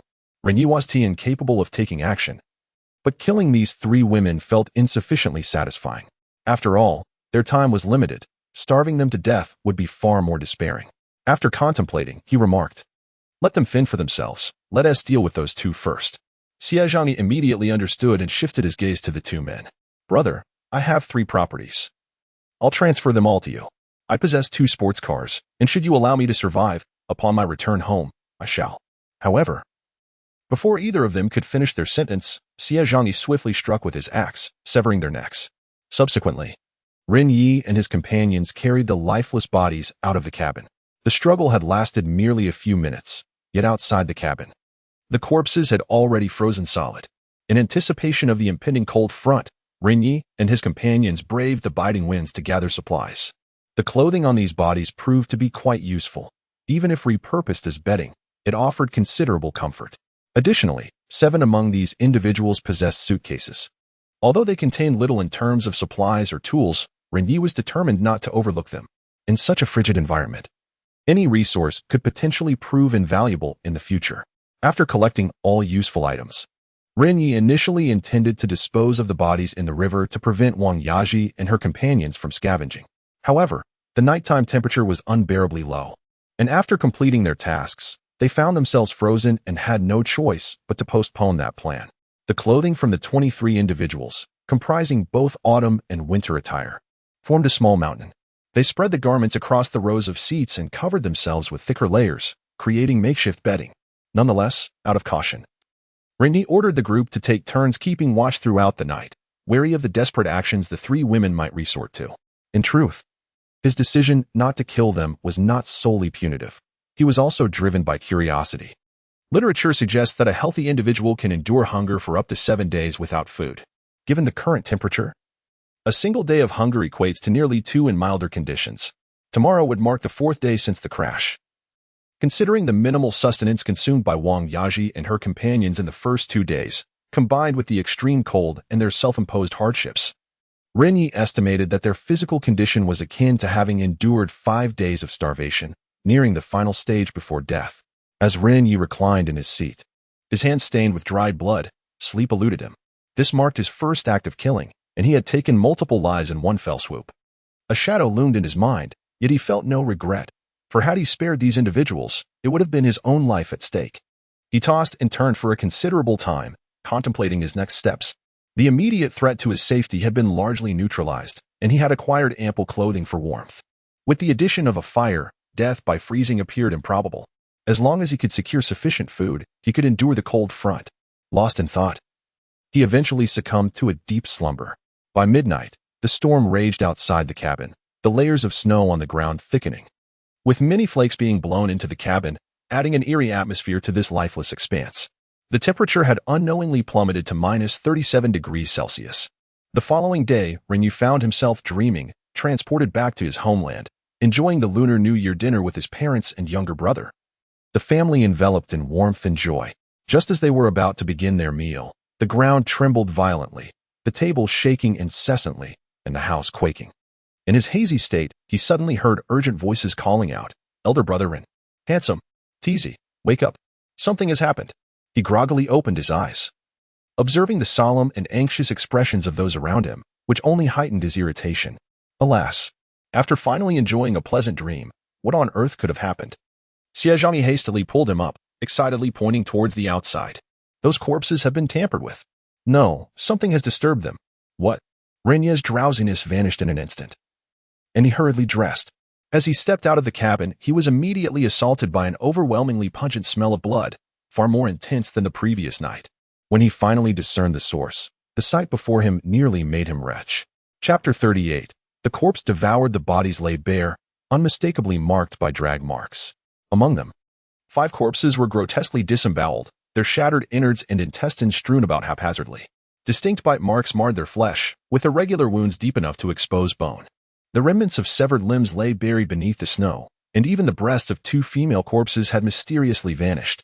The scene was a chaotic tableau, utterly gruesome. It was evident that wild beasts were responsible, and not merely one. Ren Ye's first thought was of the Arctic wolves encountered the previous day. At this time of year, they would be voraciously consuming anything to stock up on sustenance for the winter. They would eat whatever they could find, and in their desperation, might even gnaw on tree bark or forage for wild grasses. Zhou Pan, noticing his contemplation, interjected, "I have examined the wounds. The bite marks are remarkably similar to those of dogs. It must be the Arctic wolves." Ren Ye immediately recalled the 3 wolves that had trailed him on his way back last night. Their behavior clearly indicated they regarded him and his companions as prey. Arctic wolves are known for their tracking habits, assessing the strength and numbers of their quarry before deciding how to engage. Well, this is troubling. We've sent away a pack of opportunistic scavengers only to face a true pack of wolves, he lamented. And it seems this new pack has a keen interest in us. Upon hearing this, the expressions of the group darkened considerably. No one harbors an absence of fear towards wild beasts, let alone a pack of them. While wolves may not possess the intelligence of humans, Their combat prowess far exceeds that of the famished souls encountered the previous night. A single bite could result in multiple gaping wounds. What shall we do then? We still need to gather firewood today, one voice concerned. What if we take a detour to avoid them? Chen Xin and Huang Xi were visibly frightened. But Xie Zhangyi dismissed their fears. Fear not, sisters. I shall protect you. It's merely 3 wolf pups, hardly larger than the smallest wild boar in the East Ba. With our 5 gentlemen here, 2 can easily subdue 1. Zhou Pan shook his head. It may not be so simple. What do you mean? We have weapons. 5 of us can surely handle 3 wolves, Xie Zhangyi retorted, feeling he might be overestimating the Arctic wolves. Zhou Pan gestured towards the corpses. I have examined them closely. Based on the missing limbs and the bite marks, there are definitely more than just 3 wolves. Count them yourselves if you doubt. His words left the group momentarily stunned, and upon counting, they discovered a grim total of 22 corpses. Ren Ye was taken aback. He had not noticed this detail. This meant the 3 wolves had indeed summoned a pack last night. Zhou, can you estimate how many there are? At least 8, Zhou Pan replied without hesitation. As a dedicated member of an Arctic research team, he had encountered various Arctic fauna, and only a few posed a threat. Thus, he had undergone specialized training regarding their habits and characteristics. An adult Arctic wolf typically consumes around 20 pounds of meat per day, a figure that can rise to 30 pounds during the winter months. Based on the quantity of flesh missing from the corpses, it seems to be around 8 heads. Give or take. It's troubling. Ren Ye suddenly appeared to have an epiphany and hastily began to search around the exterior of the cabin. When questioned, he remained silent. Moments later, he picked up a lump of yellow ice at the entrance of his cabin, and his expression darkened immediately. Were you all certain you didn't doze off during the night watch? The others were puzzled by Ren Ye's sudden inquiry, but responded nonetheless. The men, wary of potential retaliation from the 3 women next door, had stayed alert. Only Chen Xin and Huang Xiu, who were on the last shift, had succumbed to fatigue and nodded off briefly.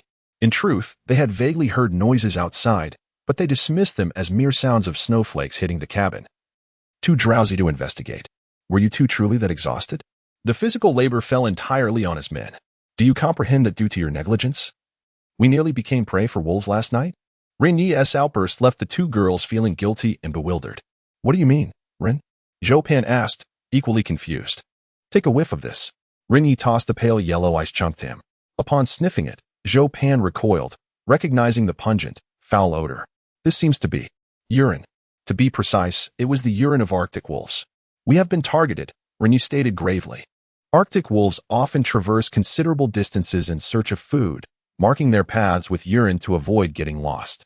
The 3 wolves that had been tracking Ren Ye and his companions had originally viewed them as prey. However, upon the arrival of the wolf pack, they discovered an abundant buffet. While feasting, they marked the area with their scent for future visits. It is also possible they considered Ren Ye and his companions as a reserve food source, as fresh prey is far more enticing than carrion. Based on the nature of beasts, these were Ren Ye's deductions, though he was nearly certain of their accuracy. However, in reality, it was the campfire that had saved them. The group collectively gasped in realization. These creatures are quite intelligent, aren't they? What shall we do now? Should we still go out to gather firewood? Xie Zhangyi turned to Ren Ye, seeking guidance. Of course, if we fear the birds' calls, then we should not cultivate crops. Let us prepare a meal, dispose of the bodies, and then set off. Ren Ye was not easily intimidated by a pack of wolves. While the situation was indeed precarious, the imminent cold wave posed a far greater threat. However, the corpses could no longer remain. Having tasted the bounty, the wolves would surely return at night. They rekindled the flames, using the remaining rabbit entrails from yesterday. Combined with compressed biscuits and rabbit bones, a broth was simmered to serve as breakfast. During this time, Ren Ye revised the survival plan he had established the previous day, feeling that the progress was far too slow. They would require at least a month's worth of firewood, which needed to burn continuously. As the cold wave approaches, the extinguishing of the bonfire could indeed lead to perilous consequences. A conservative estimate suggests that several thousand pounds of firewood will be required.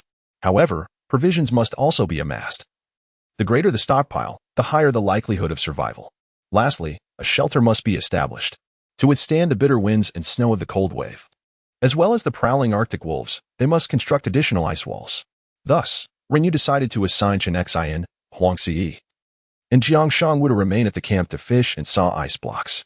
Jiang Shangwu, a skilled practitioner and a professional angler, would expedite the fishing process while ensuring the safety of the 2 women.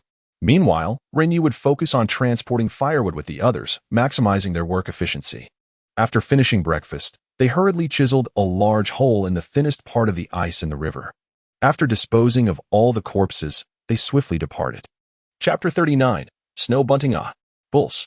As they stepped out, a piercing scream startled everyone. Following the sound, they discovered it emanated from the adjacent cabin. How curious, thought Ren Ye, that someone still had the strength to scream. Upon approaching, he found Wang Yaji and Bai Jiawei still with their eyes closed, seemingly faint from hunger. Meanwhile, Zhao Mei was cradling her infant, wailing inconsolably. Tears glistened in her eyes, forming icy trails as she repeatedly cried out bulls, which appeared to be the child's name. It was understandable. A woman who had just given birth needed to ensure adequate nutrition, or her milk supply would dwindle, having gone without nourishment for so long. Zhao Mei had run dry by the previous day. Despite the inherent vitality of the old black breed, the child was still an infant. In such frigid conditions, without milk, it was remarkable that they had survived this long, surpassing the endurance of most Asian infants. Alas, what a tragic fate! Jiang Shanwu shook his head, uttering a string of his native tongue. Perhaps due to his age, he was more tender-hearted, finding the scene difficult to bear. He turned and went fishing with his rod. The others were similarly affected, albeit to a lesser extent. Despite Zhao Mei's current pitiful demeanor, she had unleashed a torrent of insults upon Ren Ye the previous night, even threatening to strip him of his clothes and leave him to freeze. Such a fate was undoubtedly well-deserved. At that moment, Zhao Mei noticed Ren Ye and the others standing at the doorway. Her expression darkened, her bloodshot eyes blazing with fury. "Ren Ye, I will kill you," she suddenly shouted, grabbing a steel shard nearby, attempting to rise. Her face had transformed drastically. Her cheeks were sunken, rendering her almost unrecognizable from just days prior. The once frail body now resembled a skeleton shrouded in skin. Having vomited no less than 5 times the night before from gastric distress, she was severely dehydrated. Nearing the end of her life, as she stood, she staggered and fell to the ground after just a few steps. Oh dear, her gait resembled that of a zombie, thought Xiezhongyi, who approached her with a smirk. "Hey, just a couple of days ago, you forced us to go into the river, didn't you? Last night, you cursed my ancestors for 18 generations. You even vowed to strip us and let us freeze. What is this? You can't even walk 2 steps now?" Upon hearing this, a flicker of surprise crossed Zhao Mei's face, clearly taken aback that her words had been overheard. You what? You cursed me for not accumulating virtue and wished that my next life would be bald. Is this your idea of virtue? Go join your little brother and I. After delivering his retort, Xie Zhongyi turned and walked away. There was little to discuss with someone on the brink of death. Yet, Zhao Mei, in a fit of rage, crawled in an attempt to strike him. When she finally reached the cabin's entrance, a sudden cold breeze brushed across her face. Her vision dimmed, and before she could close her eyes, she collapsed onto the ground. Xie Zhongyi reached out to check her heartbeat, only to discover it had ceased. What? She is dead already? Her body had long since been exhausted. A person on the brink of death, combined with overwhelming sorrow, succumbing to a sudden demise was hardly surprising. Let us depart. Ren Ye turned and beckoned to the others to follow.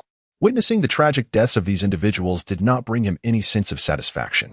People often proclaim that human vitality is remarkably resilient, yet in the face of nature's laws, it proves utterly fragile. Merely a few days without sustenance can torment a living being into oblivion. Ren Ye felt immense gratitude for the decision he had made 4 days prior. Had he not taken the risk to plunge into the water in search of the suitcase, his fate would likely be no better than Zhao Mei's. Before they could escape the river, Ren Ye discovered a multitude of chaotic wolf tracks in the snow, accompanied by bloodstains and entrails. Judging by the size and number of the paw prints, this pack of wolves not only consisted of adults but also included several pups. In fact, there seemed to be even more than Zhou Pan had speculated, likely exceeding 10 in total. Following the trail of blood, the group traversed several hundred meters until they stumbled upon the missing corpse at the foot of a low slope. The body was now unrecognizable, its abdomen entirely hollowed out. The hands and feet had been gnawed to mere skeletons, and the face had been devoured to the point of revealing a gruesome mixture of red and white bone. This sight was far more horrifying than any spectacle of giants. The size of the skeleton suggested it belonged to a young woman of short stature. To Ren Ye's astonishment, this pack of wolves seemed quite discerning, primarily preying upon women. Xie Zhongyi glanced anxiously around and said, "Tizi, what if we encounter them? The wolves are the fiercest. Back home, even wild boars would steer clear of them." Ren Ye, however, remained unperturbed. as long as they were not driven by unbearable hunger. Arctic wolves generally did not hunt during the day. Let us proceed. The four resumed their journey. The snowfall today was considerably lighter than the previous day, with temperatures fluctuating between -28 and 29 degrees. The beginning is always the hardest, having spent nearly an entire day finding their way yesterday. Their progress today was remarkably smooth. By simply following the imprints they had made the day before, they conserved much energy. Moreover, all four had replaced their insoles with fur from Arctic hares. After walking for several minutes, their feet still retained sensation, as the insulation was exceptionally effective. Having saved time from navigation, and with the wind at their backs, they arrived at the forest in just over an hour. Among the four, only Ren Ye was without a large suitcase, while the others carried them to gather firewood. The forest was dense, with an abundance of trees, and within half an hour, they had filled a substantial box. As they diligently worked, a sudden flurry of small birds appeared in the sky. The Arctic winter forest was typically lifeless, with most animals either migrating or hibernating. The unexpected chirping compelled everyone to look up. Ren Ye retrieved his binoculars and, upon observing the birds, felt a wave of confusion wash over him. He promptly passed the binoculars to Zhou Pan. Take a look. Are those not snow buntings? Zhou Pan also gazed upward and nodded in agreement. Indeed, this species is renowned as the most frost-resistant bird of the Arctic, reputed to forage even in temperatures as low as -30 degrees. Indeed, it is quite perilous. Ren Ye's words left Zhou Pan bewildered. Surely, it cannot be so. These birds weigh no more than 50 grams at most, and their temperament is gentle, posing no threat to humans. I am not referring to the birds, but to the weather. Realizing Zhou Pan had misconstrued his meaning, Ren Ye gestured toward the sky. At that moment, a flock of snow buntings soared directly overhead, numbering at least 30. However, they did not alight in the forest. Instead, they continued their flight toward the horizon. Witnessing this, Ren Ye grew increasingly confident in his hypothesis. While snow buntings are indeed resilient to the cold, if they are migrating en masse in winter toward a singular destination, it can only signify one thing. They are seeking refuge for the winter. To put it plainly, this locale has become inhospitable for their survival. Chapter 40. Constructing a sled, what do you mean? Zhou Pan quickly grasped the situation, incredulously stating, do these snow buntings feel they can no longer survive here? Ren Ye gazed at the retreating flock, his suspicions solidifying. The snow buntings had inhabited the Arctic for tens of thousands of years, their awareness of the surrounding environment far surpassing that of humans. They could endure temperatures plummeting to -30 degrees and typically did not migrate en masse. Yet now, their sudden departure suggested an ominous premonition that remaining here would spell doom. Bai once remarked that one could discern the presence of danger in the wilderness by observing the behaviors and habits of local fauna. After all, they are the true denizens of this land, while one is merely a newcomer. Birds, in particular, possess the advantage of flight, allowing them to see far and wide, making them the most attuned to fluctuations in temperature and environmental changes. The fact that even the hardiest of birds deemed this place uninhabitable indicated that the temperatures in the region would assuredly exceed -30 degrees in the near future. This was crucial intelligence. What's that supposed to mean? Hong Bing inquired, somewhat perplexed. Xie Zhangyi, however, began to comprehend the gravity of the situation. What else could it mean? This miserable land is so frigid that even the birds can no longer endure it. Shouldn't we relocate then? Perhaps there's still time, suggested Zhou Pan. Time? Nonsense. Ren Ye vehemently shook his head. After walking outside for several hours yesterday, he felt as if he were on the brink of death. Seeking a new habitat, constructing a shelter, sourcing food and firewood at this juncture?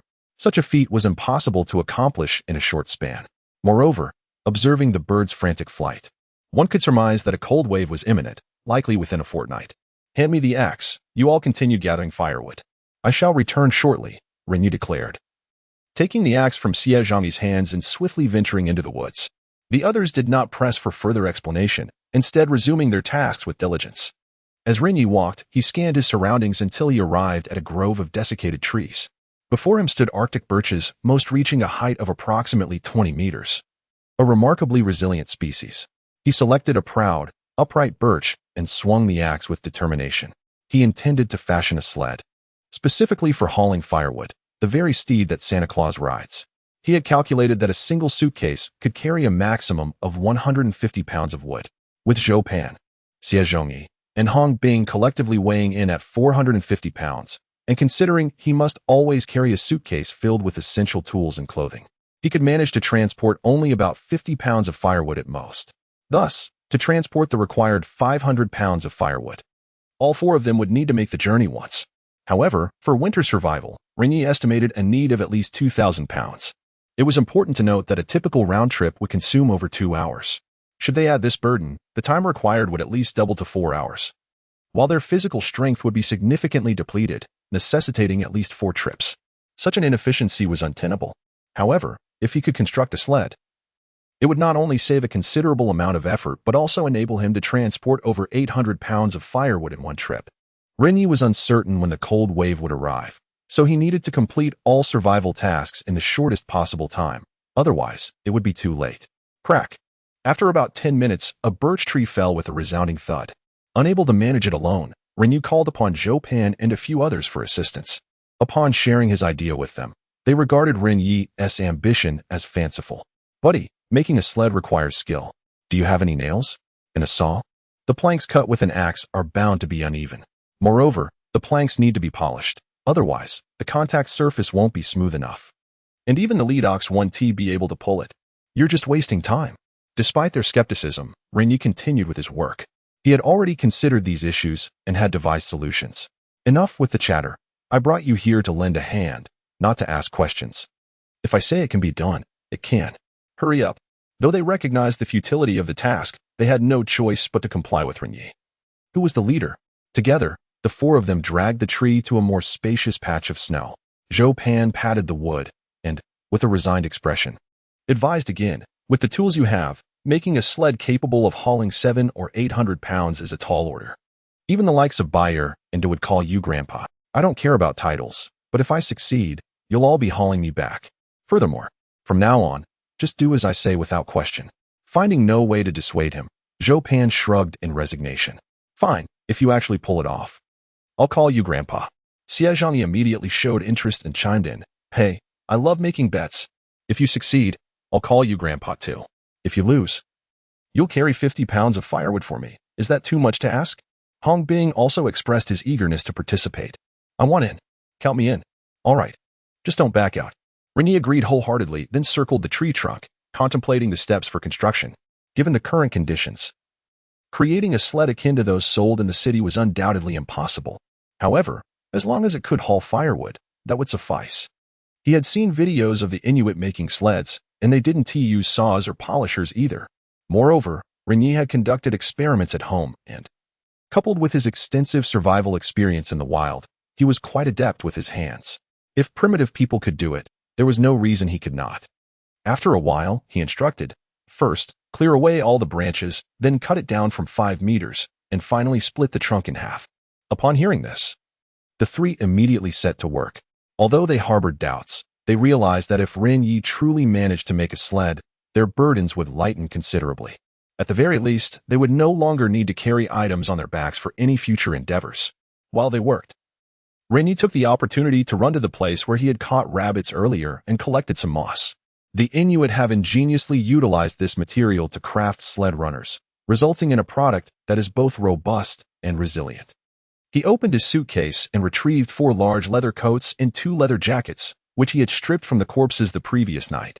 They were initially intended as a contingency for anyone who might succumb to the bitter cold while gathering firewood, but now they would serve a practical purpose. These 4 individuals had once shared a first-class cabin with him, and it was unlikely they would have donned counterfeit goods. The leather garments, thick and durable, could be employed as the outer covering for the sled's runners. Ren Ye devoted some time to skillfully slicing away the fleece-lined buttons from the interior of the leather coats, ultimately transforming them into a seamless sheet of pure leather. Chapter 41. Is it not feasible? Once the final leather jacket was dismantled, the preparatory work was deemed complete. Half an hour later, Zhou Pan and his companions paused, panting heavily. The birch tree had been stripped of its branches, in accordance with Ren Ye's instructions. They first selected a straight trunk approximately 3.5 meters long and felled it. Subsequently, they split it from top to bottom, much like chopping wood. However, the trunk, which was as thick as a calf, proved cumbersome to manipulate, compelling them to lay it flat on the ground and gradually chisel it with an axe. As the splitting neared completion, it was Ren Ye who took over, transforming the stout trunk into 2 semicircular halves with relatively neat cuts. The group remained puzzled as to the significance of this endeavor. They wondered aloud if using these two long pieces of timber as the base of a sled would result in instability due to the minimal surface area in contact with the ground. Little did they know that the Inuit sled runners were even more extravagant, crafted from frozen fish. In comparison, Ren Ye was already taking great care with the quality. Ren Ye laid the 4 leather jackets flat on the ground. The jackets had been stripped of their sleeves and collars, fully unfurling into a fan shape. He intended to stitch 2 of the jackets together to create an oversized piece of leather, which would envelop the sled runners to minimize friction. However, lacking needle and thread, he retrieved his water bottle from his pocket.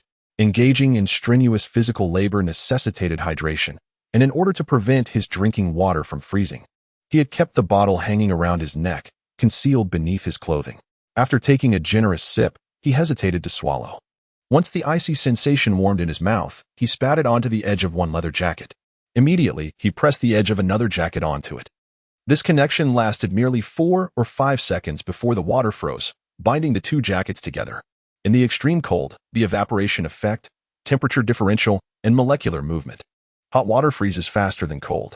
Employing the same technique, as his cheeks approached numbness, the 4 jackets had transformed into 2 oversized leather pieces, resembling large leather blankets. Upon completing this task, he resumed chiseling the 2 semicircular logs. It is common knowledge that the front end of a sled is curved. This design reduces the risk of collision and the resultant resistance while gliding, which is crucial. However, to enhance stability, Ren Ye intended to carve notches at both ends of the semicircular logs, allowing both sides to lift slightly.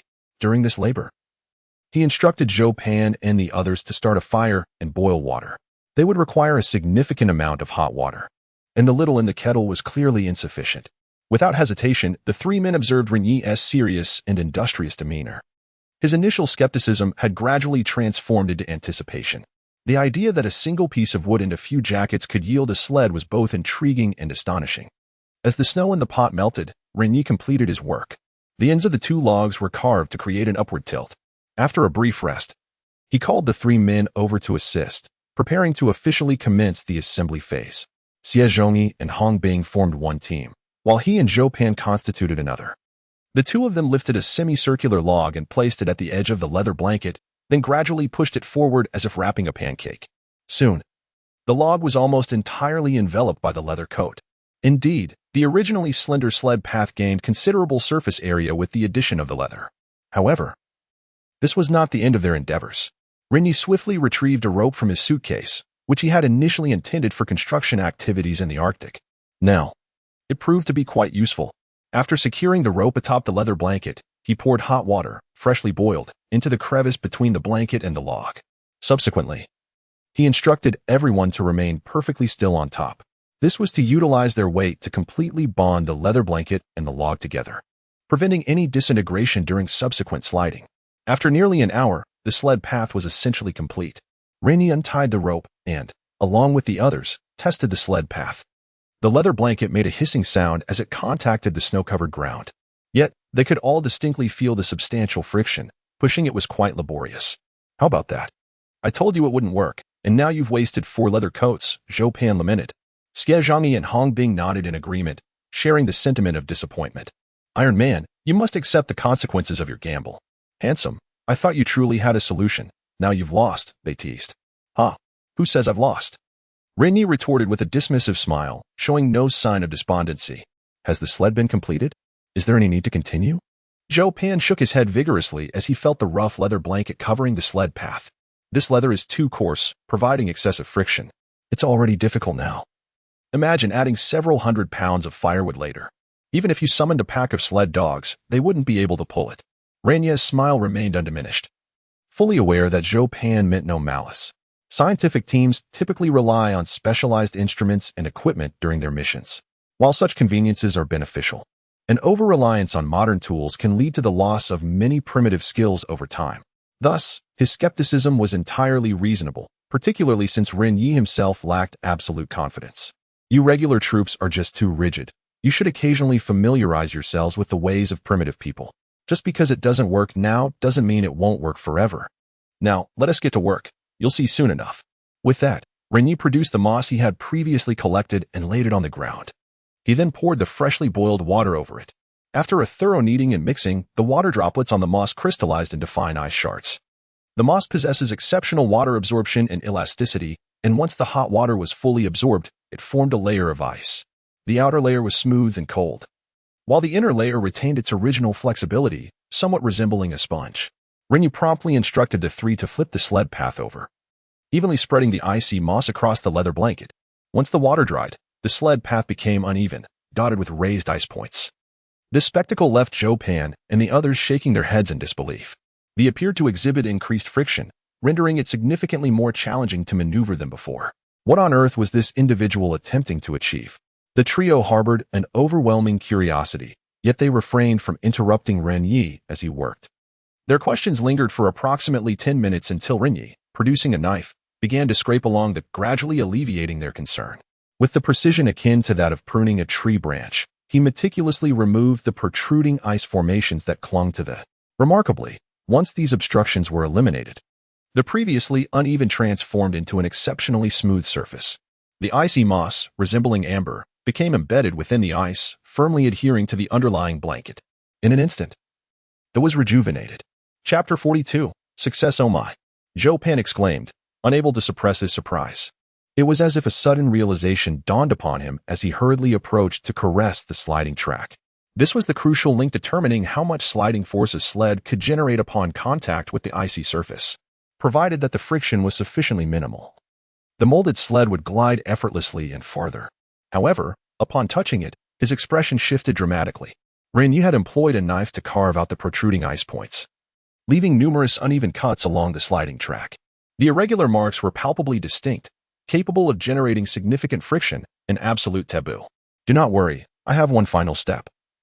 Ren Ye seemed to sense his unvoiced question. He promptly poured a bit of hot water onto his leather glove and slowly stroked the sliding track back and forth. As the warm water met the surface, it immediately began to condense. Ren Ye tirelessly repeated the process of pouring water and stroking again and again. Gradually, the uneven cuts left by the knife began to fill in. At last, after a dozen repetitions, a smile graced Ren Ye's face. He gestured invitingly towards Zhou Pan. Zhou Pan, taking another touch, felt his eyebrows nearly reach his forehead in astonishment. The surface now felt perfectly smooth, the cuts had vanished, as if he were caressing the ice itself. He understood. Ren Ye had succeeded. Ren brother, Zhou Pan exclaimed, his excitement palpable. Instead of feeling frustrated over losing the bet, he was elated to have learned a new skill. It was indeed remarkable that someone could craft a sled using just this single tool. At that moment, he held Ren Ye in the highest regard. No, Ren Ye, you are simply extraordinary. Where did you acquire such skills? Is there anything in books about it? With your expertise combined with this practical ability, you ought not to be merely a survival blogger. You should join our research institute. I assure you, you could easily become a team leader. Ren Ye chuckled lightly, for the allure of a national position was undeniable. After all, it was a regular military role. How much could a team leader earn in a month? Zhou Pan pondered before responding. That depends on the location. If it's a team leader in regions frequently exposed to harsh environments, the salary would be at least 350,000 a year. If valuable research data were discovered, the figure would likely increase. TCH, I wonder how much that really is, Ren Ye scoffed, his smile vanishing in an instant. To traverse such perilous locations regularly while holding a governmental position, earning less than 400,000 a year was not appealing to him. Do you know how much I can earn in a year? Zhou Pan shook his head. I have 500,000 genuine followers, just by accepting a few advertisements. I can earn 400,000 in 2 weeks. If I were to live stream outdoors daily, the gifts alone could amount to tens of thousands, not to mention signing fees. This amount of money doesn't even catch my interest. Zhou Pan felt a bit embarrassed, nearly forgetting that Ren Ye was an internet celebrity. Such was the nature of the world. Those truly risking their lives for the nation as researchers often earned meager salaries, while those lacking education or culture could rake in hundreds of thousands through trivial pursuits. Individuals like Ren Ye, who possess both education and genuine skills, have earned rather conservatively. It seems utterly unjust. Upon hearing about Ren Ye's earnings, both Xie Zhangyi and Hong Bing wore expressions of envy. Goodness, Ren, once you're out, allow me to be your assistant, and just pay me around 40,000 to 50,000 a month, one suggested. Ren, you're quite the catch. I don't need as much. Just give me about 10,000 to 20,000, and I'll be at your beck and call, Hong Bing chimed in. Xie was quite displeased with Hong Bing's competitive remarks and immediately mimicked his accent. What do you mean by beck and call? You can't even speak properly. And you think you can be an assistant? Go over there. Hey, you bald-headed fellow. Hong Bing retorted, defiantly lifting his hat to tousle his own hair. At least I have hair, unlike you, with that shiny dome that might frighten the fans. The two exchanged banter back and forth, and before long, the atmosphere had transformed into a chaotic exchange of insults among prospective assistants. As their tempers flared, it seemed they might come to blows. Seeing this, Ren Ye quickly intervened. Enough of this bickering. At this point, we should be focused on survival rather than money. Stop calling me master, I'm not like you. Chasing after coins like a foolish grandchild. Get back to work. There is still much to be done. With that, the four resumed the final touches on the sled. Ren Ye instructed them to position the runners at either end, leaving a gap of approximately 60 centimeters in the middle. He then bound sturdy wooden planks together. Much like constructing the rungs of a ladder, the end product resembled a wooden ladder, albeit resting on the ground, elevated a mere 10 centimeters above it. After about an hour of labor, the sled was finally completed. The four were panting, having removed their masks, exhaling warm breath and exhaustion. Yet, they had no time to rest. They hurriedly began testing whether their 2 hours of toil had been worthwhile. Ren Ye gripped the handles of the sled tightly, his heart racing with a mixture of anxiety and excitement. It had to work, otherwise, all their efforts would have been in vain. With that thought, he exerted a slight push, sending the sled gliding forward. The sled measured about 3 meters in length, 60 centimeters in width, and weighed over 100 pounds. With a single push, it glided 4 to 5 meters away, demonstrating its considerable sliding capability. It worked. You've truly outdone yourself, my friend. Xie and Hong Bing exclaimed, their joy reminiscent of children who had just received a new toy, as they hopped onto the sled to play. Ren Ye sighed in relief, feeling that their hard work had indeed paid off. With the sled at their disposal, future excursions would require significantly less effort. Gliding over the ice would be like a breeze. The four spent some time gathering additional firewood from around the area and loaded it onto the sled, creating a small mountain of wood over a meter high, secured with rope. The sled, now measuring over 3 meters, was laden with an estimated 700 pounds. Meanwhile, each of the three companions carried an additional 50 pounds on their backs, bringing their total load to approximately 850 pounds, nearly equivalent to the original 2 trips worth of transport. Ren Ye divided the rope in his bag into 3 segments and secured them to the front of the sled. He took a seat upon the pile of firewood, directing Zhou Pan and the other 2 as they pulled. Having won a previous wager, he was entitled to enjoy the experience of riding, and the trio, honoring their agreement, bore no grievances. Thus, Ren Ye reclined comfortably, barking orders like a wealthy landlord, while the 3 struggled to haul the sled. Despite the sled's design being relatively effortless, they found it exceedingly arduous to move. It soon became apparent that the sled was nearly immovable, requiring all their strength to budge it even slightly. After scarcely progressing 200 meters, the trio collapsed into the snow, gasping for breath. What? Is this all the distance you can manage? Ren Ye urged them to rise, suspecting they were feigning fatigue. However, Zhou Pan turned his gaze towards the bottom of the sled and quickly identified the source of their struggle. Goodness, take a proper look at what is beneath. Chapter 43. The cavern beneath the ice. Upon hearing the words, Ren Ye sensed that something was amiss. Logically, one would expect the sled to be quite manageable in these conditions. How could 3 robust young men struggle to move it? He leaped off the sled and discovered, to his dismay, that it had become entirely ensnared in the snow, with even the runners obscured from view. This was dire. Only then did he notice a critical issue. Winter had not yet fully settled in, and much of the snow remained in a semi-hardened state. It was not solid enough to truly form an ice surface. Even a person's foot would easily leave an impression, let alone a pile of firewood weighing 700 pounds. Under such circumstances, the resistance was substantial. Even if he summoned 3 more men, it would be a formidable task to drag it for long. Zhou Pan and the others approached, quickly recognizing the predicament. If only we hadn't been so greedy, perhaps we should discard some firewood, he suggested, noting that the weight was too much for the snow to bear. Ren Ye, feeling irritated, scratched his head. It seemed they had no choice now. Reluctantly, the 4 of them began to unload the firewood, testing how much weight they could manage to pull. After much toil, they discovered that the sled could bear a maximum of only 400 pounds. Moreover, the effort required to pull it as a group was hardly better than carrying it directly. The fleeting optimism Ren Ye had just felt evaporated, leaving him utterly deflated. The sled, which had taken 2 or 3 hours to assemble, was intended to ease their burden. Now, it felt like a futile endeavor. Zhou Pan, noticing his despondence, offered gentle consolation. "It's all right, Brother Ren. At least you've broadened my horizons.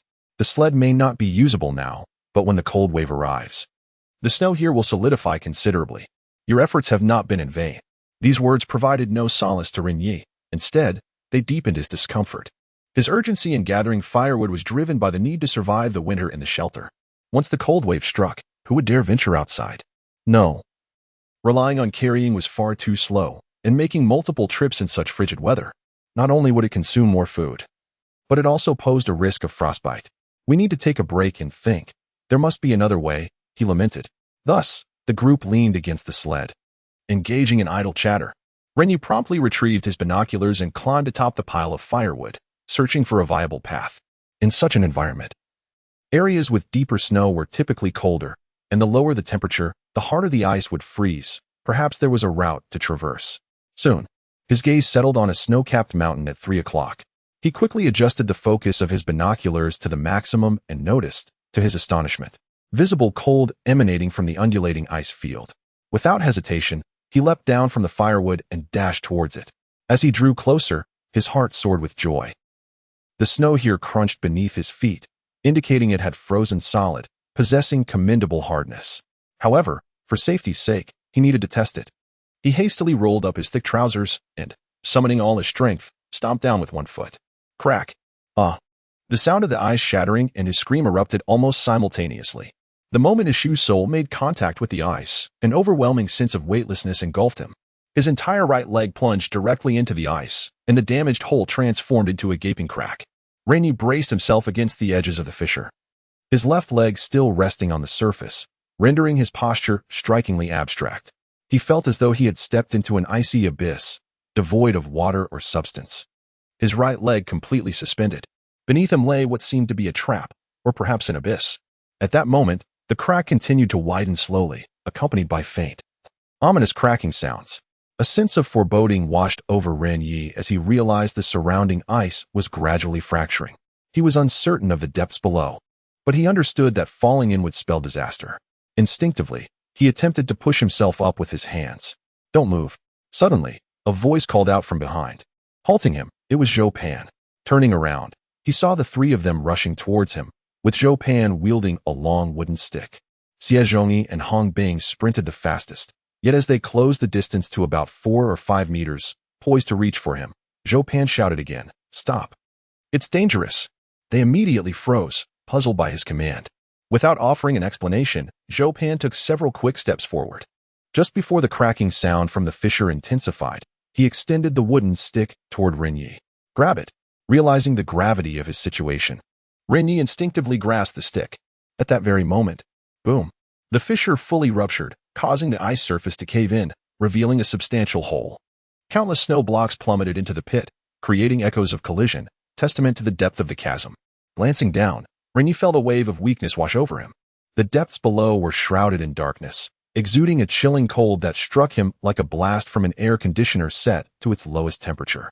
The walls of the hole were adorned with a labyrinth of irregular ice spikes, resembling a dense thicket of thorns. Straining his ears, he could faintly hear the sounds of further collisions from below. Evidently, the earlier snow blocks had yet to reach the bottom. Clutching the wooden stick tightly, with one foot precariously resting on an ice spike, a wave of anxiety surged within him. He had acted too hastily, forgetting that such places often conceal natural phenomena like subglacial cavities. He had watched Bear Grylls wilderness survival episodes countless times, particularly the Arctic segment. Though this area appeared to be blanketed in snow, it harbored numerous traps devised by nature beneath the surface. The Arctic, perpetually covered in snow, had naturally formed many snowy terrains, yet due to prolonged geological movements and environmental temperature fluctuations, the currents beneath stirred, eventually dispersing and deforming over time. Aside from subglacial cavities, there were also subglacial canyons and abysses.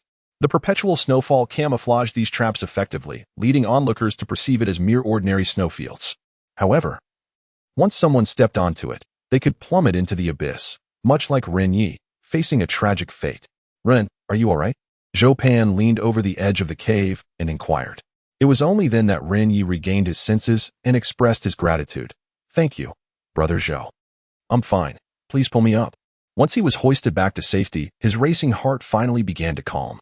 Xie Zhangyi and Hong Bing gazed apprehensively into the pitch-black abyss below, filled with a sense of dread. Had Chopin not called out to them earlier, both men would undoubtedly have met a grim fate. Oh my goodness, how could such a deep chasm exist in this place? Zhou, how did you notice it? Thank you, Zhou, you handsome fellow. It's fortunate you alerted us. Otherwise, we would have perished, they exclaimed. Zhou Pan waved his hand dismissively, his expression still reflecting the shock. It's a relief you're unharmed. The moment I saw Brother Ren Ye's foot sink into the ground, I sensed something was amiss. Such natural traps claim the lives of many outdoor enthusiasts each year. Even our research team has lost some predecessors to these ice-covered voids. Chapter 44. Discovering a new path. Isn't this a dire situation? Xie Zhongyi inquired, his brow furrowed. We often traverse on ice. Is there no way to prevent such mishaps? Zhou Pan shook his head in resignation. The terrifying aspect of the hollow ice beneath lay in its unpredictability. One could only ascertain its stability by either stepping on it directly or testing it cautiously. Otherwise, it remained a mystery. Ren Ye brushed off the ice shards from his attire and stood up, saying, "Do not fret. Such traps typically exist only on icebergs or elevated terrains. We traversed a full day without incident yesterday." He continued, "My current concern is how to transport this firewood back. We must find an appropriate path. If all else fails, we should consider carrying less. We have ample time to make another trip. Indeed, it's already noon. If we hurry, we might still haul a few 100 pounds today." Xie Zhangyi added, "Since we VE crafted the sled, carrying a lighter load would certainly save us considerable effort." Upon hearing the trio's suggestions, Ren Ye acknowledged that such an approach was the most prudent. Yet, he remained reluctant to concede defeat. In such a vast expanse and in this frigid weather, could he truly not locate a path suitable for the sled? He was determined to prove otherwise and continued scanning the surroundings with his binoculars. In the ensuing 20 minutes, he identified 3 seemingly viable paths. However, upon testing them, he found either insufficiently firm snow that caved underfoot or fissures in the ice. Although not as deep as the previous hole, navigating the sled through these crevices proved laborious. Dejected, Ren Ye slumped onto a pile of firewood, realizing he would have to heed the advice of his companions. "I say, Shiguang, why didn't you boil more water earlier? What shall we do when it runs out?" Xie Zhangyi exclaimed, tilting his head back to savor the last few drops from his water flask. Hong Bing retorted with irritation, "Why didn't you boil more? I still wish to drink." Fearing further mishaps from Ren Ye, the two had been accompanying him in search of a way out. Now, parched and reluctant to consume snow for fear of freezing their insides, they were left in a predicament. "Damn it," Xie Zhongyi muttered, licking his chapped lips as he surveyed their surroundings, unable to suppress a curse. What a desolate place, not a river in sight. It's south enough to drive one to thirst. With that, he scooped a handful of snow into his mouth. Hearing this, Ren Ye's eyes sparkled with realization. He recalled seeing a frozen river while searching for direction atop the mountain yesterday. However, the ice was covered in a blanket of white, and traversing it seemed far more treacherous than the snow-laden ground, which had dissuaded him from proceeding. "I've got it," he exclaimed suddenly, startling the others. Before they could inquire, he pointed towards the east, declaring, "There's a river in that direction. We can simply walk across it." "Really?" Xie Zhongyi's excitement was palpable, his lips curling into a grin, but a moment later, he seemed to recollect something and asked with skepticism, "But isn't there a lot of snow on the river as well? How is that any different from the snow-covered ground we're on now?" "Of course, it is different." Ren Ye, filled with excitement, gazed towards the river and explained, "Snowflakes are solid ice crystals formed from water vapor, already taking shape as they descend. Regardless of how many snowflakes accumulate, as long as the temperature is not sufficiently low, they merely create a mass of loose ice, which collapses when stepped on. In contrast, the ice on the river forms from liquid water condensing under specific conditions.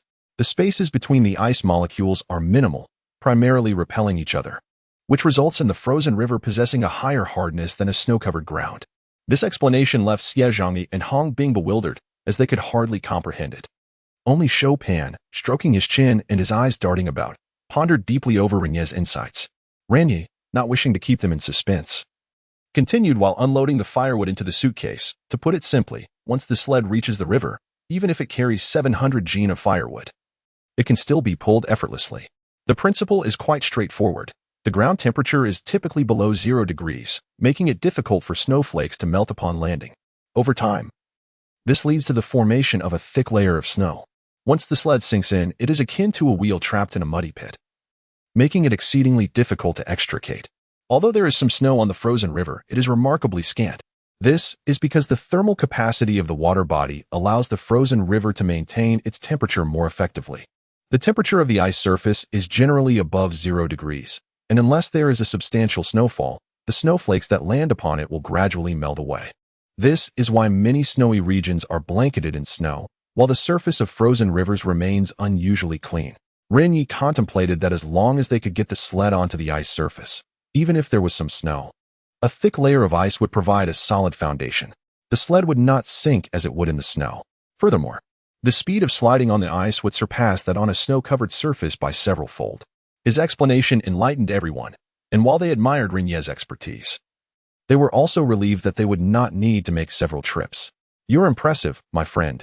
Your knowledge and intellect are truly remarkable," Zhou Pan praised. "Ren, you seem more professional than our captain. However, I do have a question. There are numerous small rivers in the Arctic. How do you know the one you found leads to the camp? If we take a wrong turn and get lost, we could be in serious trouble." Ren Ye paused momentarily but then tossed the empty suitcase to the three and urged, "No worries. I have ways to discern it. Let us quickly unload the firewood and get the sled out. We can discuss the rest on the way. I estimate that we are at least 3 kilometers away from that river." The four swiftly packed the excess firewood into the suitcase, shouldering it, and once the sled was ready for movement, they made their way towards the river. Within a 2-kilometer stretch of the frozen river, there were virtually no snow-covered mountains, and the terrain was relatively low. The group was consistently on a downhill slope, making the task less laborious. At this moment, the sled's speed became evident.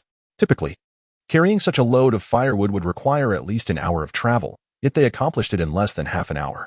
The river spans approximately 20 meters in width, its terrain remaining largely parallel to the ground, surrounded by a vast expanse of pristine white, devoid of any reference points. A delicate layer of snow blankets the surface of the water, upon which Ren Ye confidently treads. After meticulously surveying the vicinity, a smile inevitably graces his lips. The layer of snow is quite thin, estimated to be merely 5 centimeters thick, as most of the snowflakes have likely melted away. With a swift motion of his hand, Ren Ye beckons the 3 companions to bring the sled onto the river's surface. Eagerly, they commence pushing the sled, eager to test its gliding capabilities. To their astonishment, the endeavor proves remarkably smooth. Xie Zhongyi manages to push the sled, laden with 400 pounds of firewood, with considerable ease, displaying ample strength. This suggests that adding a few hundred more pounds would pose no challenge. Haha, brothers, we've done it. This contraption truly works wonders. Chapter 45. Returning to Camp Xie Zhongyi was as joyful as a bald child, playfully pushing the sled. Meanwhile, Ren Ye took out a hammer and axe to begin chiseling the ice surface. Unfortunately, the ice saw had been entrusted to Chen Xian and Huang Xiyu, who were responsible for cutting ice blocks to reinforce the cabin. Now that it was confirmed the sled could operate smoothly, the only task left was to ascertain the direction. The ice layer here was evidently thinner than that of the river near the camp. The hammer and axe struck the surface with a dull thud. Lacking an ice saw, Ren Ye had to alternate with the others. After several minutes of chipping and striking, he finally managed to break through and glimpse the river water. He estimated the ice thickness to be around 10 centimeters, based on the general direction observed from the mountain yesterday. This seemed to be upstream of the river at their camp. However, being in the wilderness, a wrong turn could prove fatal. Exercising caution, Ren Ye removed his gloves and dipped a finger into the water, gently sensing the flow's direction with the tip. He had previously observed that when a body was thrown into the water, it floated away slowly. Therefore, if the water flow was consistent with that of their camp's river, they would be on the right path. Indeed, the current matched perfectly with that of the river near the camp. The distance was merely 7 to 8 kilometers, and any deviation would likely be minimal. Haha, just as I thought. Let's proceed. Before Ren Ye could finish his sentence, a sudden splash emerged from below the ice hole. Several codfish poked their mouths out of the opening, gasping for air. It seemed the river had frozen, leaving the fish without oxygen, hence their need to surface for breath. Not one to let such a splendid opportunity slip away, Ren Ye exchanged a glance with Zhou Pan, and instinctively, both rolled up their sleeves to grab the fish. However, as soon as their fingertips brushed against the fish heads, the cod scattered in a frenzy. Their slippery bodies eluded capture. Nevertheless, the two laughed joyously. This truly was an unexpected delight, a serendipitous turn of events. Anyone with a modicum of common sense understands that fish are easily frightened. Any disturbance at the water's surface sends them darting away. Yet these fish, fully aware of the presence of other creatures at the hole, still rushed forth to breathe. This indicated that the fish in this river were on the brink of suffocation, and the fishing conditions were excellent. This was a fortuitous fishing spot, especially since they were in dire need of food. Ren Ye promptly instructed everyone to continue chiseling the ice hole, enlarging the opening. Fishing in the Arctic winter does not require an abundance of bait. These fish were desperately in need of air. As long as they created a breathing spot in the river's center, catching fish would be assured. Ren Ye's goal was to signal to the nearby fish that this was a place to breathe, inviting them all to come. Afterward, even if he baited the hooks with something less appealing, he would still return with a bountiful catch.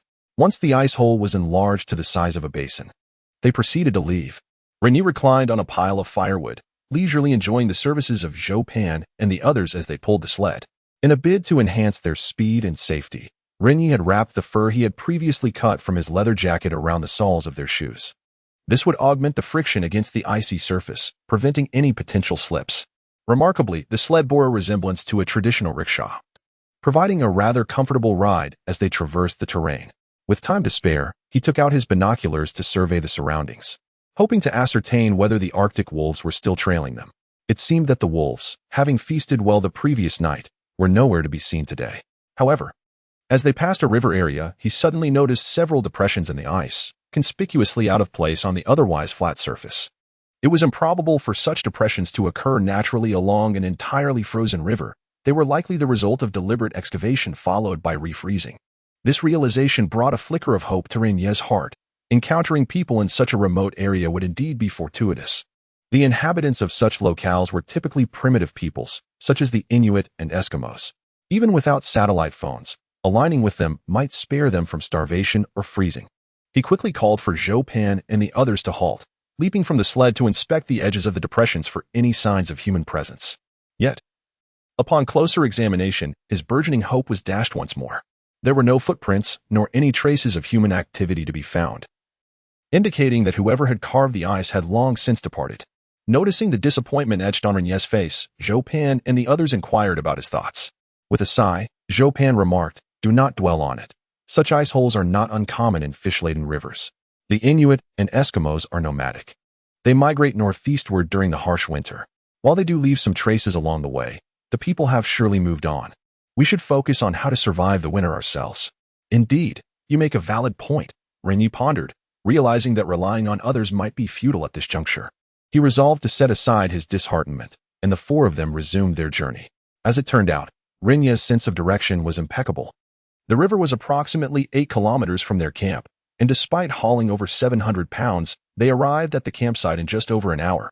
From a distance, he spotted Jiang Shanwu, bundled up like a quail, his hat obscured by snowflakes, crouched motionless on the ice, intently watching his fishing rod. "Uncle Jiang," Ren Ye called out, waving his hand. Jiang Shanwu immediately turned his head, but rather than rising to greet them, he gestured for silence, clearly anxious not to disturb the fish. It was evident that this elderly gentleman had a true passion for fishing. From the cabin, Chen Xian and Huang Xiyu rushed out, their faces flushed from the cold, indicating they had been busy themselves. Huang Xiyu assessed the group and expressed her concern, saying, "Big brother Ren, I was worried you had encountered trouble. I was contemplating whether to search for you." Chen Xian, eyeing the substantial pile of firewood and sled, exclaimed in astonishment, "Oh, what an impressive sled. Where did you acquire such a remarkable piece?" Before Ren Ye could utter a word, Hong Bing excitedly explained, "Oh, Ren, you're truly impressive. This sled was crafted by him, and he even found the route. Otherwise, we would never have been able to transport such an abundance of firewood. All right, let's unload the cargo. We still need to make another trip," Ren Ye urged hastily. The group busied themselves while chatting about the bountiful harvest of the morning. Upon learning of Ren Ye and his companion's experiences, Jiang Shanwu and the two women couldn't help but give him a thumbs up. In this environment, the sled is undoubtedly a miraculous invention. It will make their future travels and transport tasks significantly easier. Meanwhile, the two women were not idle either, having sought out 17 blocks of ice throughout the morning. Considering they were women and still dealing with frostbite, this quantity was quite commendable. Only Jiang Shanwu wore a frown. his expression a mix of helplessness and frustration. Chapter 46. Are we still alive? Having caught merely 6 codfish that morning, each rather small, Jiang Shanwu realized that they would scarcely suffice for a single meal. Despite the Arctic's abundant fish resources and his own expertise as an experienced angler, this outcome felt akin to a complete failure. If things continued this way, it would be impossible to stockpile enough food within 2 weeks, let alone 2 months. Jiang Shanwu could only shake his head in dismay, lamenting his poor fishing skills and how they fell short of everyone's expectations. However, Ren Ye bore him no grudge. Though Ren Ye was not well versed in fishing, he possessed a modicum of knowledge.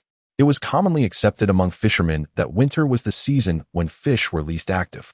Catching 6 fish within half a day was, in fact, quite an impressive feat. Uncle Jiang, do not lose heart.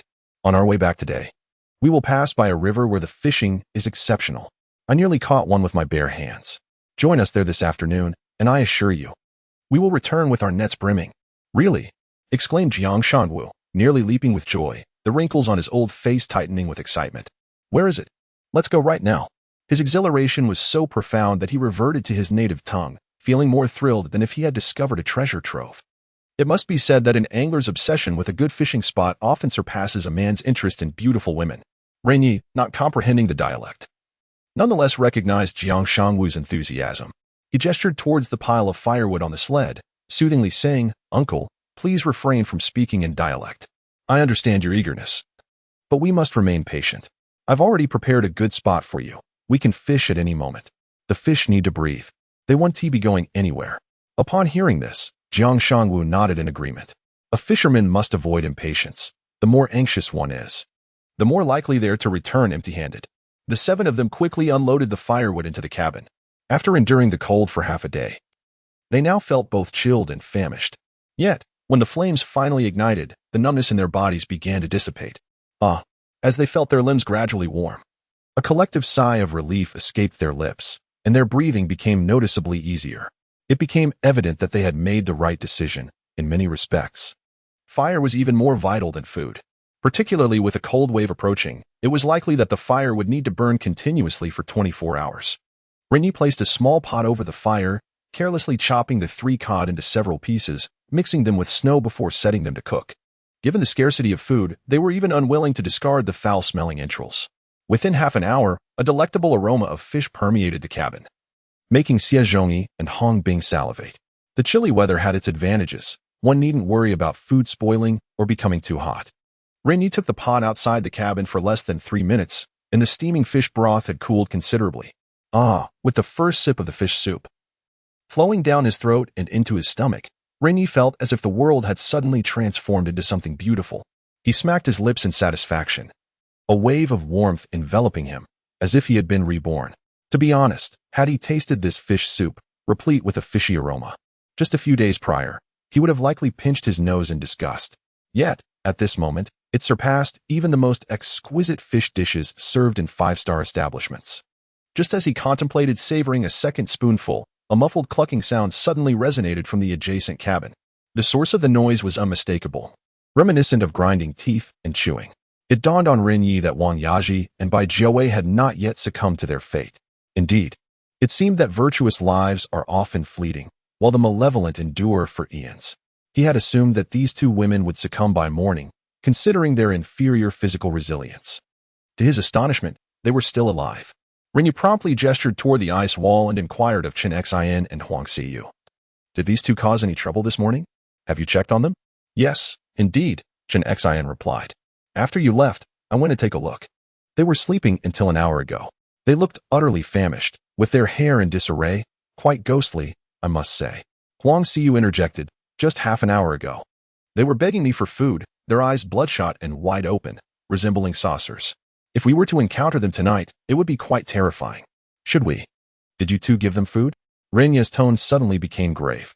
"Of course not," Chen Xian exclaimed, her anger palpable as she raked her fingers through her hair, pointing indignantly at a patch of scalp where her hair had been forcibly pulled out during their earlier confrontation. "That day, when they were trying to seize our tools, they yanked out my hair. I'm still in pain from that. If Siyu hadn't intervened, I might have lost my mind." Acknowledging her words with a nod, Ren Ye felt no sympathy for Wang Yaji and Bai Jiawei. Had they not captured a rabbit yesterday, and overheard their plans. He might very well have found himself sinking to the depths of the water by now. Thus, no matter how tragic their end, it would be richly deserved. However, out of sheer curiosity, he approached to discern what Wang Yaji and Bai Wei were up to. As he neared the ice wall, the peculiar sounds ceased abruptly. Peering through a crack at the base of the wall, he was met with the sight of two disheveled heads, their wide eyes locking onto his. Startled, Ren Ye stumbled backward, nearly tripping over a seat. Upon recognizing their features, he realized that Chen Xian and Huang Xiu had been rather understated in their descriptions. At that moment, half of Wang Yaji and Bai Jiawei's faces were obscured by tangled hair, yet their pallor was strikingly evident. Likely due to prolonged deprivation of sustenance and hydration, their lips were chapped and cracked, smeared with congealed blood.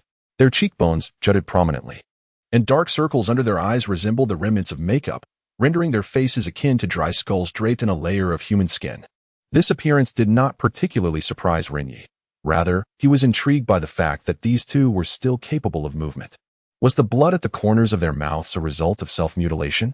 Before he could utter a word, Wang Yaji and Bai Jiawei excitedly reached towards the bonfire, swallowing hard as if yearning to seize the fish and meat simmering in the pot. "Give me the fish. I want to eat. I feel as though I might perish from hunger." The aroma of the food wafted through the air, inciting their frantic cries. Their heads wedged in the crevice of the wall, their emaciated arms trembled in desperation. Yet, their fingers were grotesquely swollen, resembling carrots, marred by frostbite.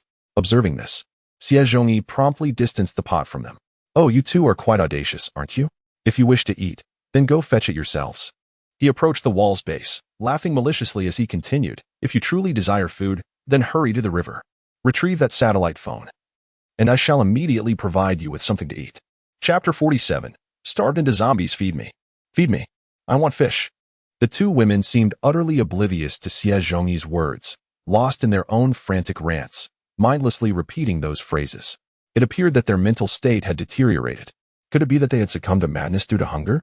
Xie Zhongyi pondered. Ren Ye scrutinized the eyes of the two women, noticing their pupils had dilated significantly. When one is subjected to prolonged hunger, the nervous system becomes excessively agitated. At such moments, adrenaline surges rapidly, causing the pupils to widen. Coupled with their emaciated figures, it was evident that their internal sugars and body fats had been nearly depleted. Even if they were to commence eating now, irreversible damage would have already been inflicted upon their nervous systems and organs. "See? This is the consequence of starvation. You could say they resemble zombies," Ren Ye remarked. Their faces indeed bore a striking resemblance, yet it remained uncertain if they could even stand. At present, they could hardly rise. Ren Ye crouched down closer, pointing at the bloodstains at the corners of Wang Yaji's mouth, and inquired, "What were you eating just now? What s with the blood at the corner of your lips?" Bai Jiawei remained silent, still clamoring for food, while Wang Yaji's eyes darted, as if recalling something dreadful. She suddenly lunged for Ren Ye's face. However, Ren Ye was prepared and effortlessly seized her wrist. "Ren Ye, I will kill you. Hurry and give me something to eat. If I die, you will be a murderer. You will face legal repercussions." Wang Yaji screamed. Ren Ye chuckled softly. Having already taken the lives of so many, the loss of these two hardly made a difference. "Legal repercussions?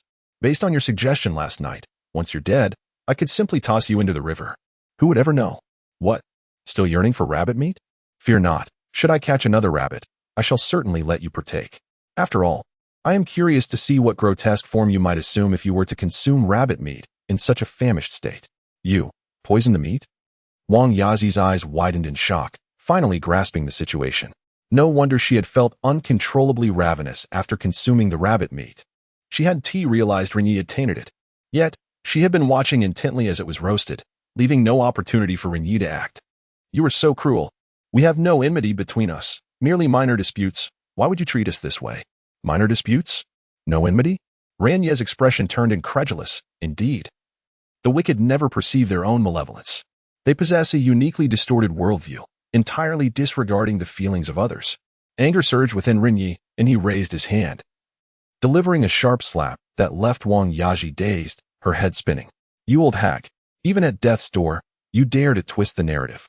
Weren't you two discussing plans last night? If I failed to find food, you intended to kill me and seize my tools for your survival.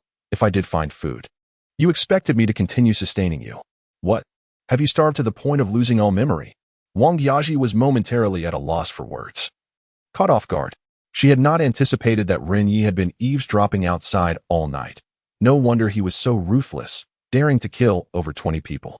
In light of this, she donned a pitiful expression, grasping Ren Ye's hand and weeping for mercy. "Brother Ren, I was merely speaking in jest. Those despicable individuals took my words too seriously. I have always abided by the law. How could I possibly commit such heinous acts? Please forgive me. If I do not eat soon, I shall surely perish. I have an 8-year-old son at home." At that moment, Bai Jiawei seemed to regain some semblance of rationality, similarly clutching Ren Ye's arm with a mournful demeanor. "I implore you, Brother Ren, I am on the brink of death. Just a morsel of food. That is all I ask. I shall comply with any request you make thereafter." Ren Ye, however, disdainfully shook off Wang Yaji's hand. Utterly unconvinced by the fabrications of the two women, "I am curious to see what you two have managed to consume to endure until now." With that, he strode out of the cabin, heading toward the entrance where Wang Yaji was located, followed closely by Xie Zhongyi and the others. Ren Ye was now thoroughly convinced that these two women, despite their prolonged hunger, were still capable of speech and rational thought. Their voices lacking the lethargy they exhibited the previous night. They must have consumed something, and most likely, it was the corpses. Yet, Ren Ye was perplexed. After discovering the bodies this morning, he had promptly disposed of them in the river. Where could these two women have procured food? Upon reaching the cabin occupied by the two women, he was greeted by a familiar metallic odor of blood. The women were huddled in the corner, backs turned toward him, seemingly engaged in stuffing something into their mouths. Indeed, they were hiding something. Ren Ye and Xie Zhongyi quickly approached and pulled the women apart. At that moment, their mouths were stained with blood, their teeth rendered crimson. When they beheld what the women were consuming, both Ren Ye and Xie Zhongyi contorted their faces in revulsion, unable to suppress simultaneous retches, their stomachs churning violently. It was a visceral disgust that stemmed from the very core of their DNA, utterly uncontrollable. For Wang Yaji and Bai Jiawei were devouring Zhao Wei's child, now reduced to a mangled, bloodied state, dismembered pieces strewn across the ground. The S as if premeditated. The two individuals simultaneously seized steel plates from the nearby seats and hurled them towards Ren Ye's head. At this juncture, they believed that the only means of survival lay in eliminating Ren Ye and seizing the tools in his possession. However, they seemed to have overlooked the fact that Ren Ye had allies. Even if they succeeded, they would inevitably fall victim to Xie Zhongyi and his companions. Moreover, the speed of the two women was woefully inadequate. Ren Ye did not even need to evade, merely raising his hand to deflect the blow. Nevertheless, the steel plates were undeniably hard, and given the winter chill, the impact left Ren Ye's forearm throbbing with pain. What a reckless endeavor. Ren Ye, feeling a surge of urgency, swiftly drew the short knife from his waist. Xie Zhongyi also reacted, brandishing an axe.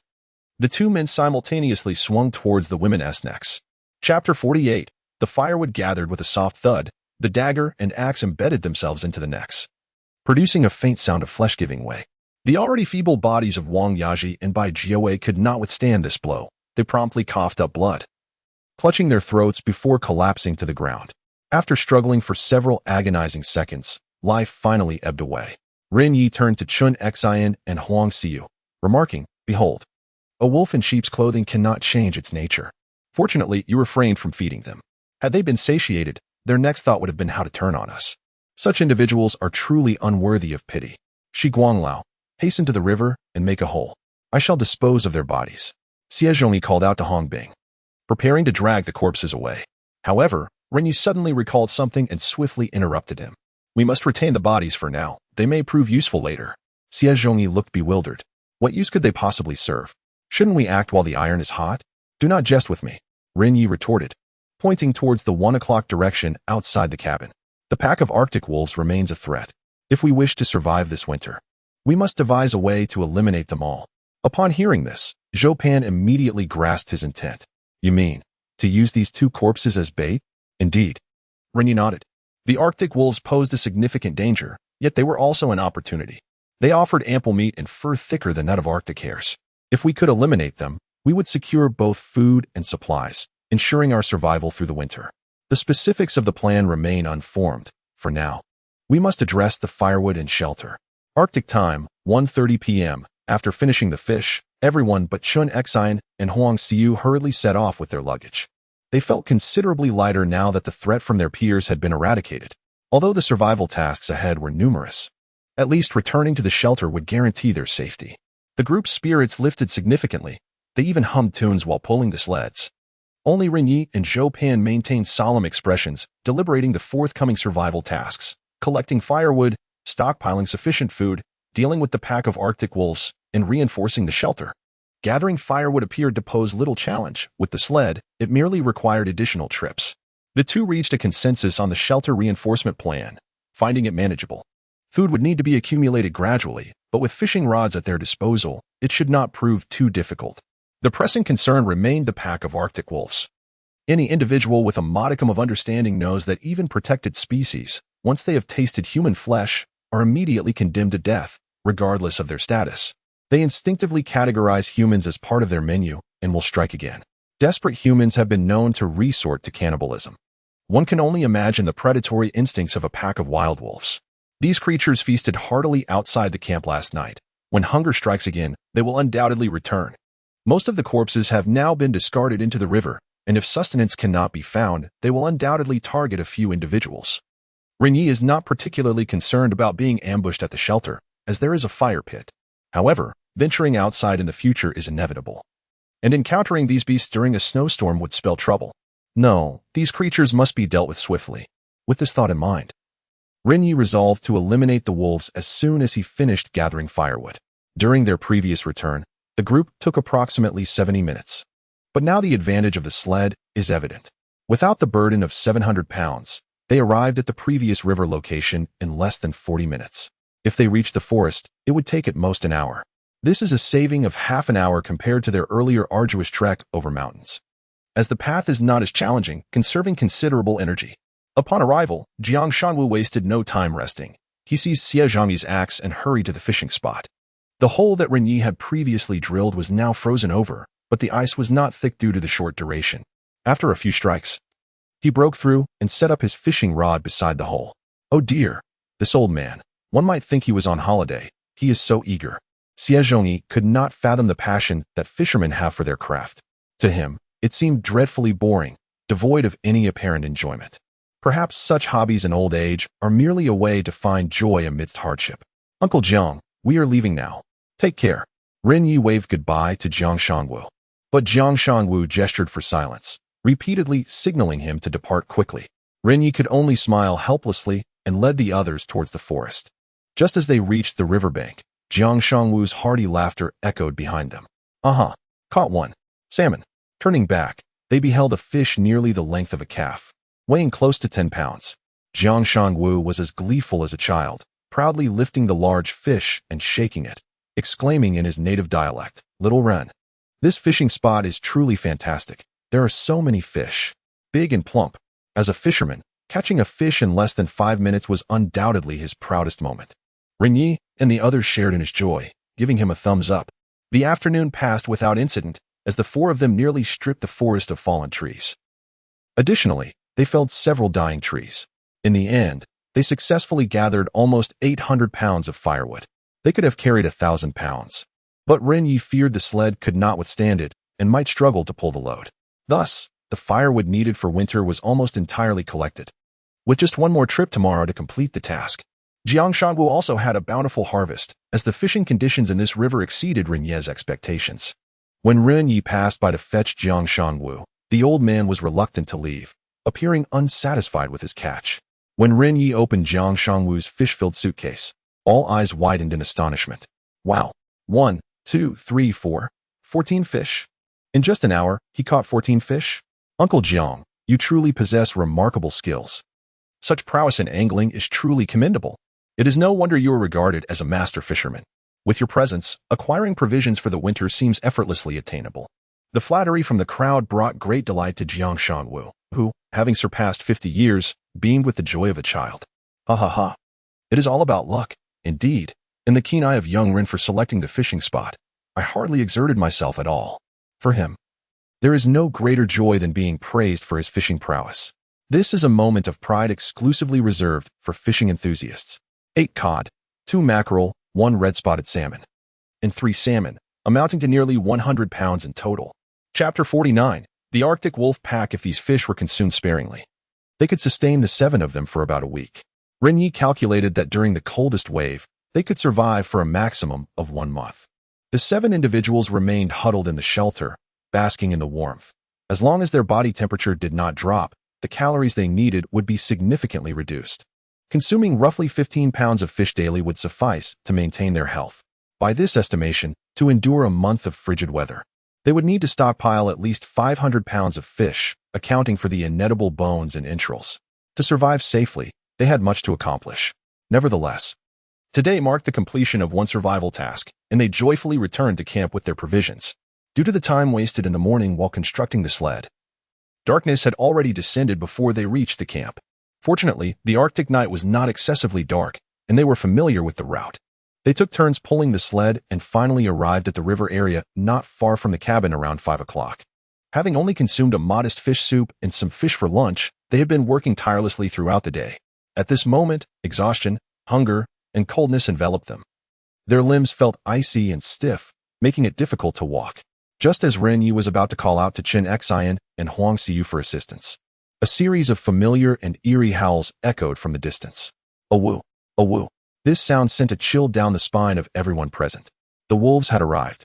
Xie Zhongyi swiftly drew his axe, while the others grabbed wooden sticks, vigilantly scanning their surroundings. This was precisely the time Arctic wolves sought food. Judging by the rising and falling howls, the number of wolves was likely no fewer than 6. It was evident that the pack from the previous night had developed a taste for corpses. This was bad. They must have gone to the cabin. The howling signified the wolves were strategizing their attack. The 2 girls were in danger. Zhou Pan's research team had encountered a wolf pack during their first expedition to the Arctic, and he had since studied the meanings behind various wolf vocalizations. In situations where a group of wolves howled together, it either indicated an invasion of territory, alerting others to prepare for a counterattack, or it was a coordinated hunting call, transmitting tactical commands through specific frequency tones. Given the events of the previous night, the current situation clearly belonged to the latter. Hong Bing immediately grasped the sled's rope, prompting the others to swiftly follow suit as they dashed towards the cabin's location. Upon nearing, they spotted Chen Xian and Huang Xiu standing at the entrance, brandishing torches and displaying expressions of sheer terror. Outside the cabin, a dozen pairs of glimmering silver eyes had completely surrounded the entrance, creating a rather chilling scene in the night. Ren Ye focused his gaze and observed that there were a total of 13 wolves, 3 of which were pups. Despite their small size, they bared their teeth and howled at the 2 girls, embodying the wildness innate to their kind. Fortunately, both girls wielded torches, which deterred the pack from advancing, forcing them to pace restlessly at the entrance. After all, there were still 2 corpses at the other end of the cabin. Why do these wolves still have the audacity to attack humans? Xie Zhongyi inquired, perplexed. Isn't it obvious? The dead are no match for the living. Ren Ye swiftly untied the ropes binding the firewood, allowing everyone to select a sturdy branch. Zhou Pan promptly cautioned if a fight breaks out, it's best to eliminate the lead wolf first. Once it falls, the others will surely retreat. But in the darkness, identifying the leader proved challenging.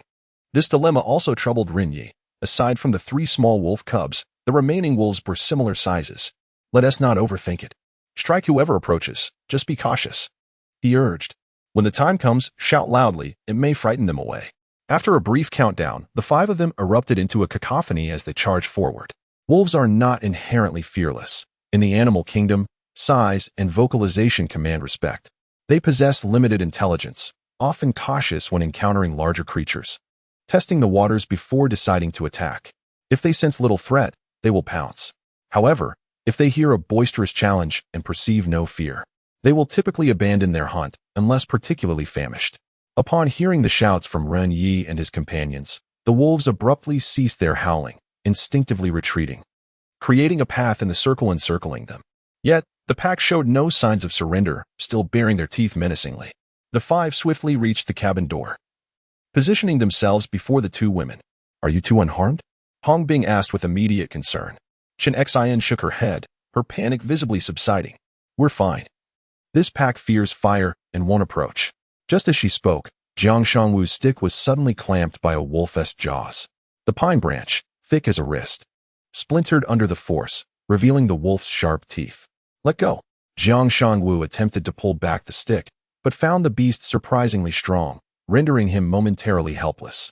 Observing this, Ren Ye quickly raised his own stick and aimed a strike at the wolf's head. However, The cunning creature seemed to sense the impending danger and released its grip just in time, causing Ren Ye's blow to land upon the icy ground instead.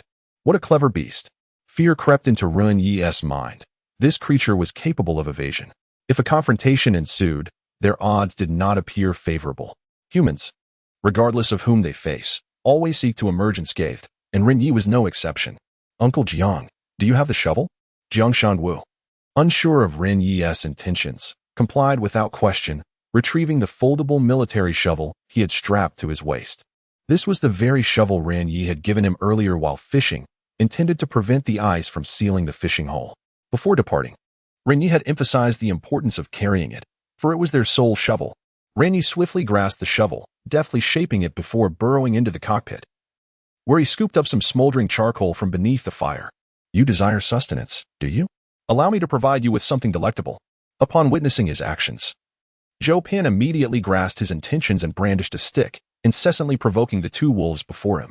A low growl of rage emanated from both creatures in response to his taunts. With their jaws agape, they lunged, snapping at the end of the stick.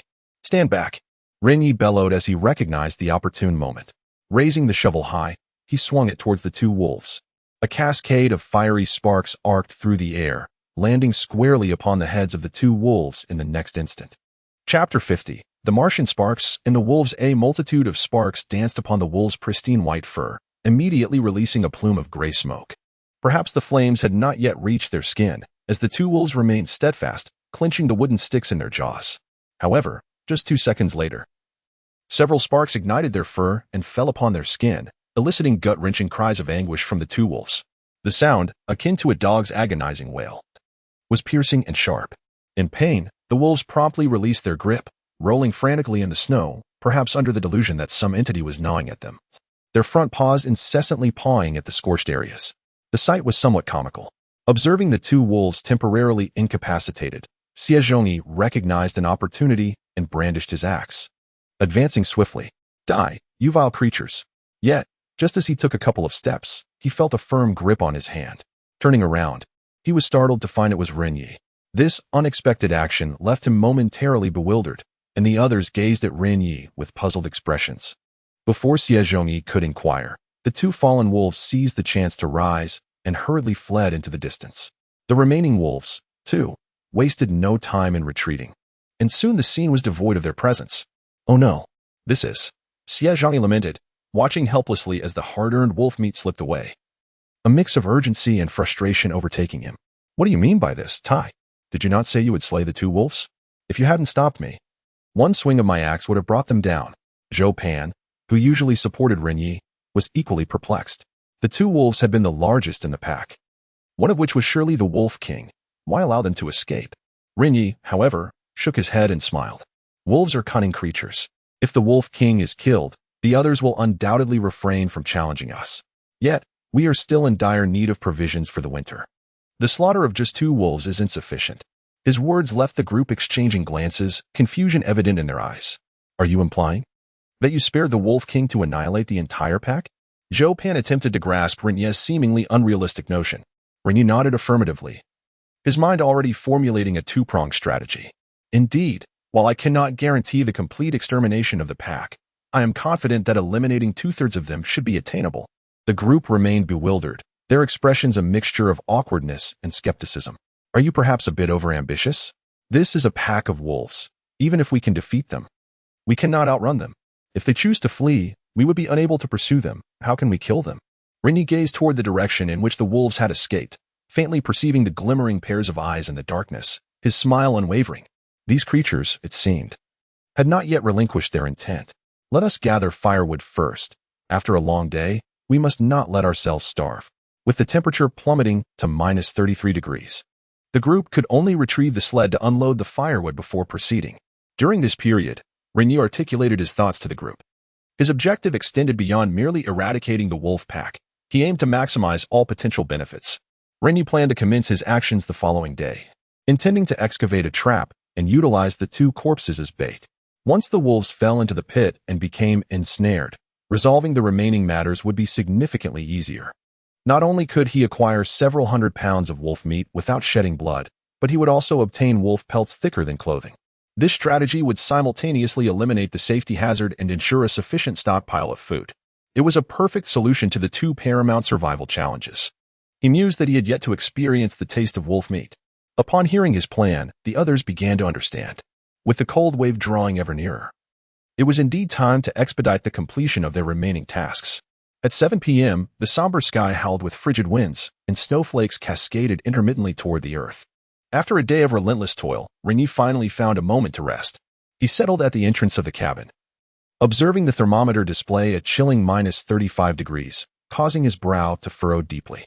He distinctly recalled that just yesterday at this hour, the temperature had only dipped to -34. Since the crash, the temperature had consistently dropped each day, almost predictably. It was evident that the cold wave was silently encroaching. He was now firmly convinced that within less than 2 weeks, the fierce cold air would arrive. Sighing, he thought, one can only do so much. The rest is left to fate. Deep down, Ren Ye felt a profound uncertainty. In the face of natural disasters, humanity remains insignificantly small. All he could do was strive to do his utmost and leave the remainder to destiny. With this thought, he turned and entered the cabin, beginning to sift through the firewood pile. Minutes later, he selected over 30 relatively straight sticks to distribute among the group. The wolf trap was rather simple, consisting of digging a large pit in the snow and erecting sharp wooden spikes at the bottom, using the corpses as bait once the wolves traversed above and fell in. The task would be complete, requiring no further intervention.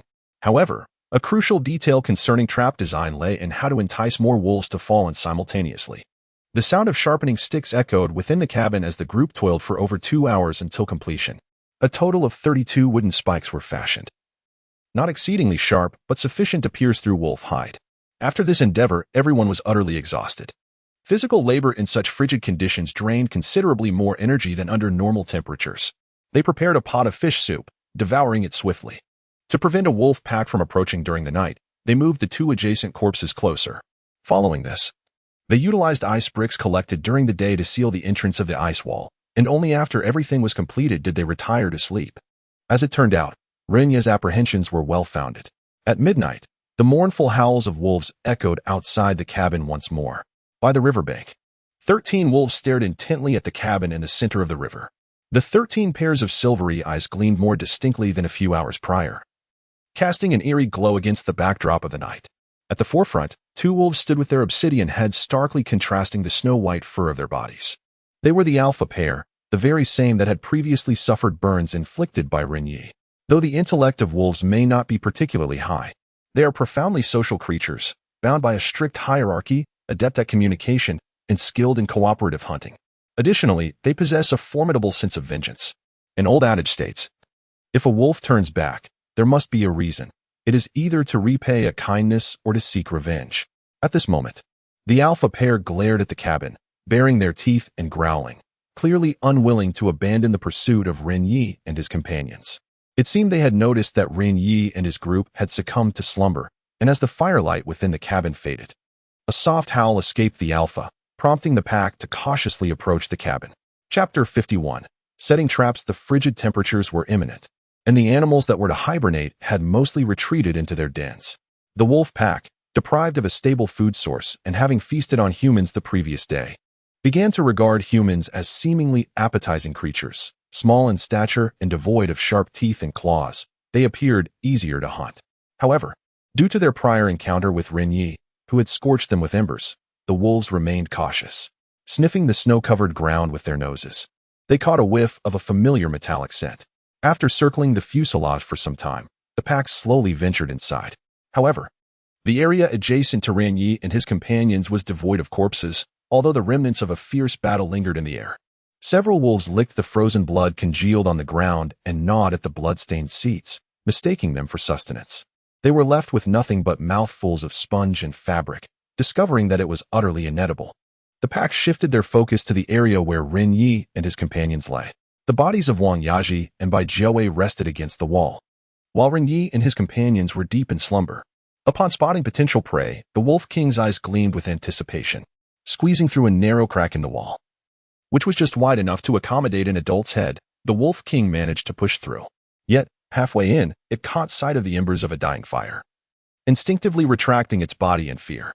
Having been burned by this very thing mere hours ago, the Wolf King was visibly apprehensive. At that moment, a log in the fire cracked and exploded. The sound, though not particularly loud, sent the Wolf King into a frenzied howl, retreating hastily as the sensation of scalding heat surged back. This commotion instantly roused Ren Ye from his slumber. "Who goes there?"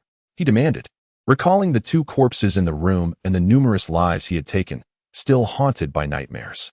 The disturbance in the dead of night was undeniably alarming. As he rose, he heard the sound of hurried footsteps next door, catching a glimpse of the panicked wolves fleeing. "Ren, what are you shouting about at this hour?" Zhou Pan mumbled, rubbing his sleepy eyes as he sat up. "Those beasts are back," he exclaimed, jolted awake, hastily grasping a wooden stick and scanning the area. "Where are they?" Ren Ye pointed towards the adjacent space. "No worries, they were scared off by the fire. Remarkably bold creatures. They almost breached our defenses. It seems our ice wall requires fortification. I told you, Arctic wolves are cunning and intelligent. You shouldn't have stopped Xiejiang today," Zhou Pan admonished. Yet Ren Ye felt no remorse. "Trust my judgment. The temperatures are plummeting, and a cold wave is on the horizon. We cannot afford to dawdle in stockpiling provisions. Rest assured, tomorrow I shall ensure the demise of every last one of those beasts. Now, let us sleep. We shall have much to do come morning." Upon hearing this, Zhou Pan ceased his protests, and both men returned to their slumber. The following morning, Ren Ye was stirred awake by Jiang Shangwu, who urged him to hurry out to fish. Whenever this matter is mentioned, the old man seems to brim with vitality. However, after finishing breakfast, Ren Ye instructed him, along with Xie Zhongyi and Hong Bing, to harness the sled and venture outdoors. Presently, only a few hundred pounds of firewood remain, and it is unnecessary for everyone to go out together. The survival task for today remains pressing. Ren Ye assigned the 2 young women the responsibility of sawing ice blocks, while he and Zhou Pan gathered their equipment and a pile of firewood to head toward the riverbank. Shortly after they stepped outside, Ren Ye sensed that something was amiss. Looking up, he realized that, remarkably, there was no snow falling today. Not a single flake could be seen. The sun had risen early in the sky, shining brightly. Yet, he felt no warmth. Instead, the biting cold seemed to penetrate deeper. Just yesterday, at this time, his hands had not grown so cold so swiftly. Could it be that he is falling ill? "Zhou, do you feel that there is something off about the weather? Why does it seem even colder to me?" Zhou Pan tightened his clothing and exhaled a breath of warmth. "It does feel colder than yesterday. It seems your intuition is correct. A cold wave is surely approaching." Ren Ye hurriedly retrieved the thermometer, pressing the button to discover that the current temperature was a staggering -30 degrees. It was around 9 in the morning, typically the warmest period of the day. Just yesterday, the temperature at this hour was only -28. "I sincerely hope I am mistaken," he sighed. "If the temperature continues to drop like this, I reckon we may only have a week at most, or perhaps even less." Zhou Pan furrowed his brow. Although he had not personally experienced a cold wave, he had heard tales of it. Many predecessors from various research teams had nearly perished due to such conditions. The Arctic winters are perilously treacherous for 1 or 2 months each year, characterized not only by extreme cold but also frequent blizzards, resulting in countless animal fatalities.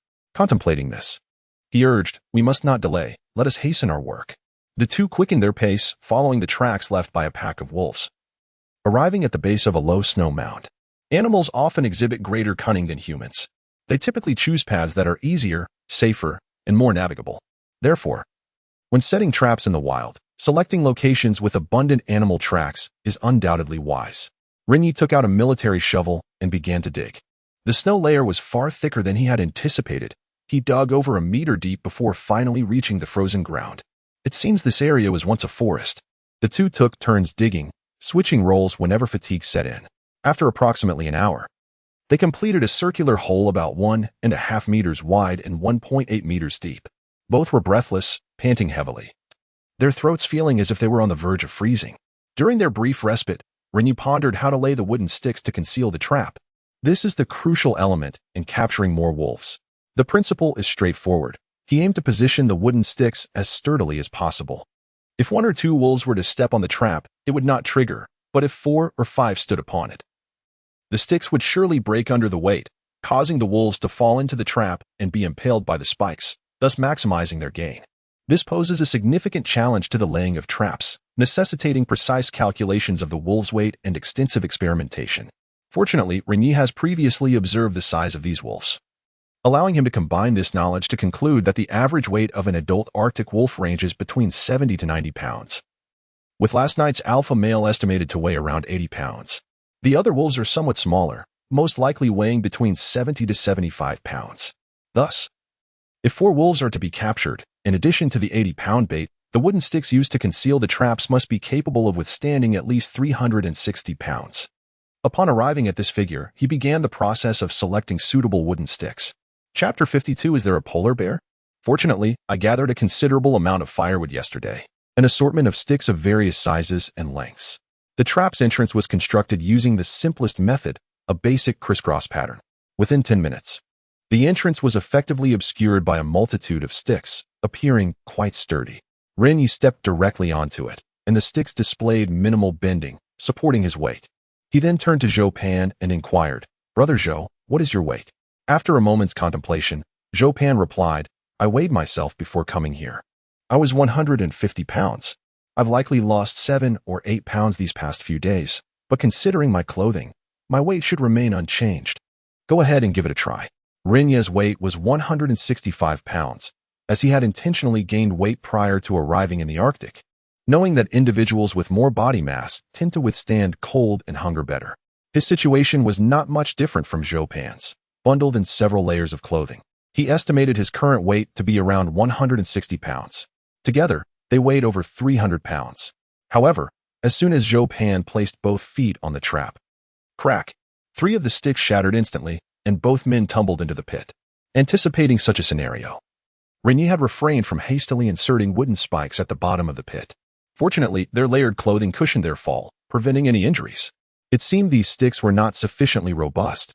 Unable to bear 300 pounds, they needed to retrieve thicker ones. The 2 climbed out of the pit and returned to the cabin to select sturdier sticks. Thus, they recommenced the trap's construction, ultimately pausing Chun Xian and Huang Xiu's work to involve them in the experiment as well. After several attempts, they finally perfected the trap. They then covered the wooden sticks with some clothing and laid snow over it, successfully completing a wolf trap. To the casual observer, it appeared indistinguishable from the surrounding snowy landscape. Not even a pack of wolves or humans could discern its presence. To maximize their chances, Ren Ye opted for another patch of snow to excavate, preparing to set a second trap. Arctic wolves adhere to a strict hierarchical structure, more stringent than that of humans. Packs are generally divided into 3 ranks: upper, middle, and lower. The apex consists of the alpha male and female, who always eat first, followed by the intermediate wolves, with the smallest and weakest lower-ranking wolves relegated to scavenging the leftovers. Any wolf daring to surpass its rank would face brutal collective retaliation, possibly even death. From the wolves observed the previous night, there appeared to be only 1 or 2 lower-ranking wolves, with the majority being intermediate wolves.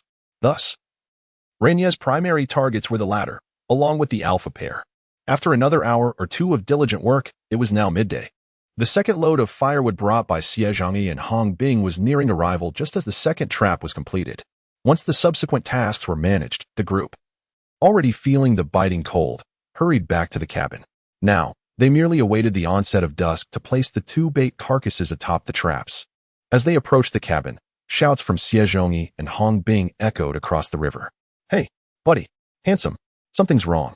The 2 individuals tumbled and scrambled towards Ren Ye, followed closely by the panting Jiang Shanwu. The trio appeared remarkably flustered yet exhilarated, having abandoned their sled and fishing rods. Ren Ye did not need to ponder. The fact that Jiang Shanwu had forsaken his fishing rod and gear indicated that something dreadful had transpired. However, upon closer inspection, none of them bore any injuries, nor was there any visible threat in their vicinity. Their excitement suggested they might have encountered a rescue team. Zhou Pan's assertion made Ren Ye's lips curl into a smile. It seemed a plausible theory. Without hesitation, he too tossed aside his suitcase and hurried forward. "What's the matter? Did you see the rescue team or a helicopter? Is someone coming to save us?" "And no, it's not that," Xie Zhangyi gasped, shaking his head. This response struck Ren Ye's heart with a sudden blow, dampening his earlier exhilaration. He shot an irritated glance at the trio. "Then why are you so agitated? Did you encounter a pack of wolves or catch a giant fish?" Hong Bing, wide-eyed, interjected, gesticulating emphatically as he declared, "There's a polar bear." "What?" Ren Ye and Zhou Pan exclaimed in unison. The polar bear, adult males weighing between 300 to 800 kilograms and measuring 4 to 3 meters in length, females weighing 150 to 300 kilograms and measuring 5 to 2 meters. They can run at speeds of 40 to 60 kilometers per hour, making them the largest terrestrial carnivores.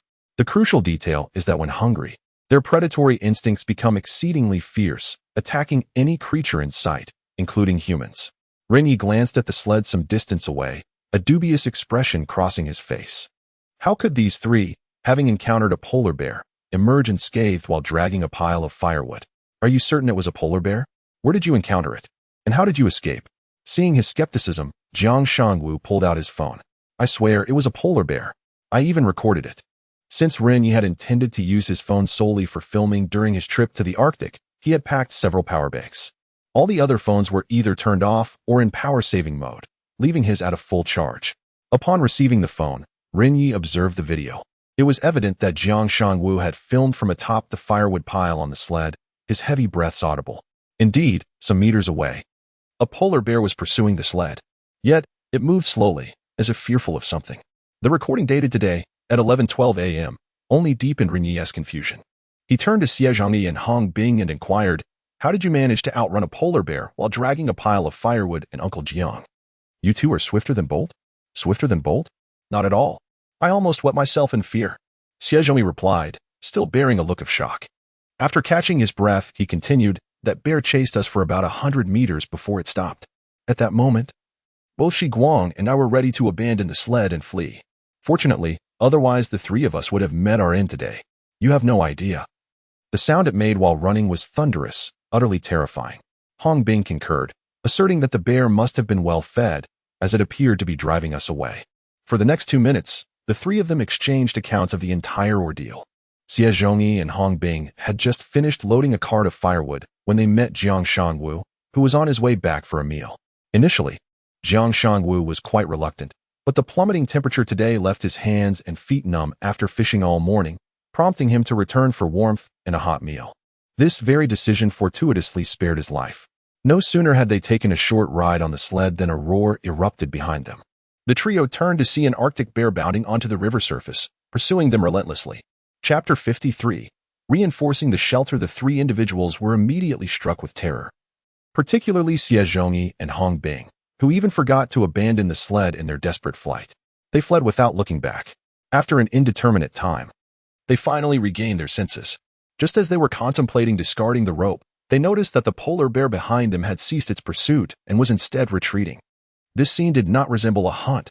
Rather, it felt as though the polar bear was herding the trio away. Ren Ye furrowed his brow in confusion, pondering the peculiar behavior of the bear for quite some time.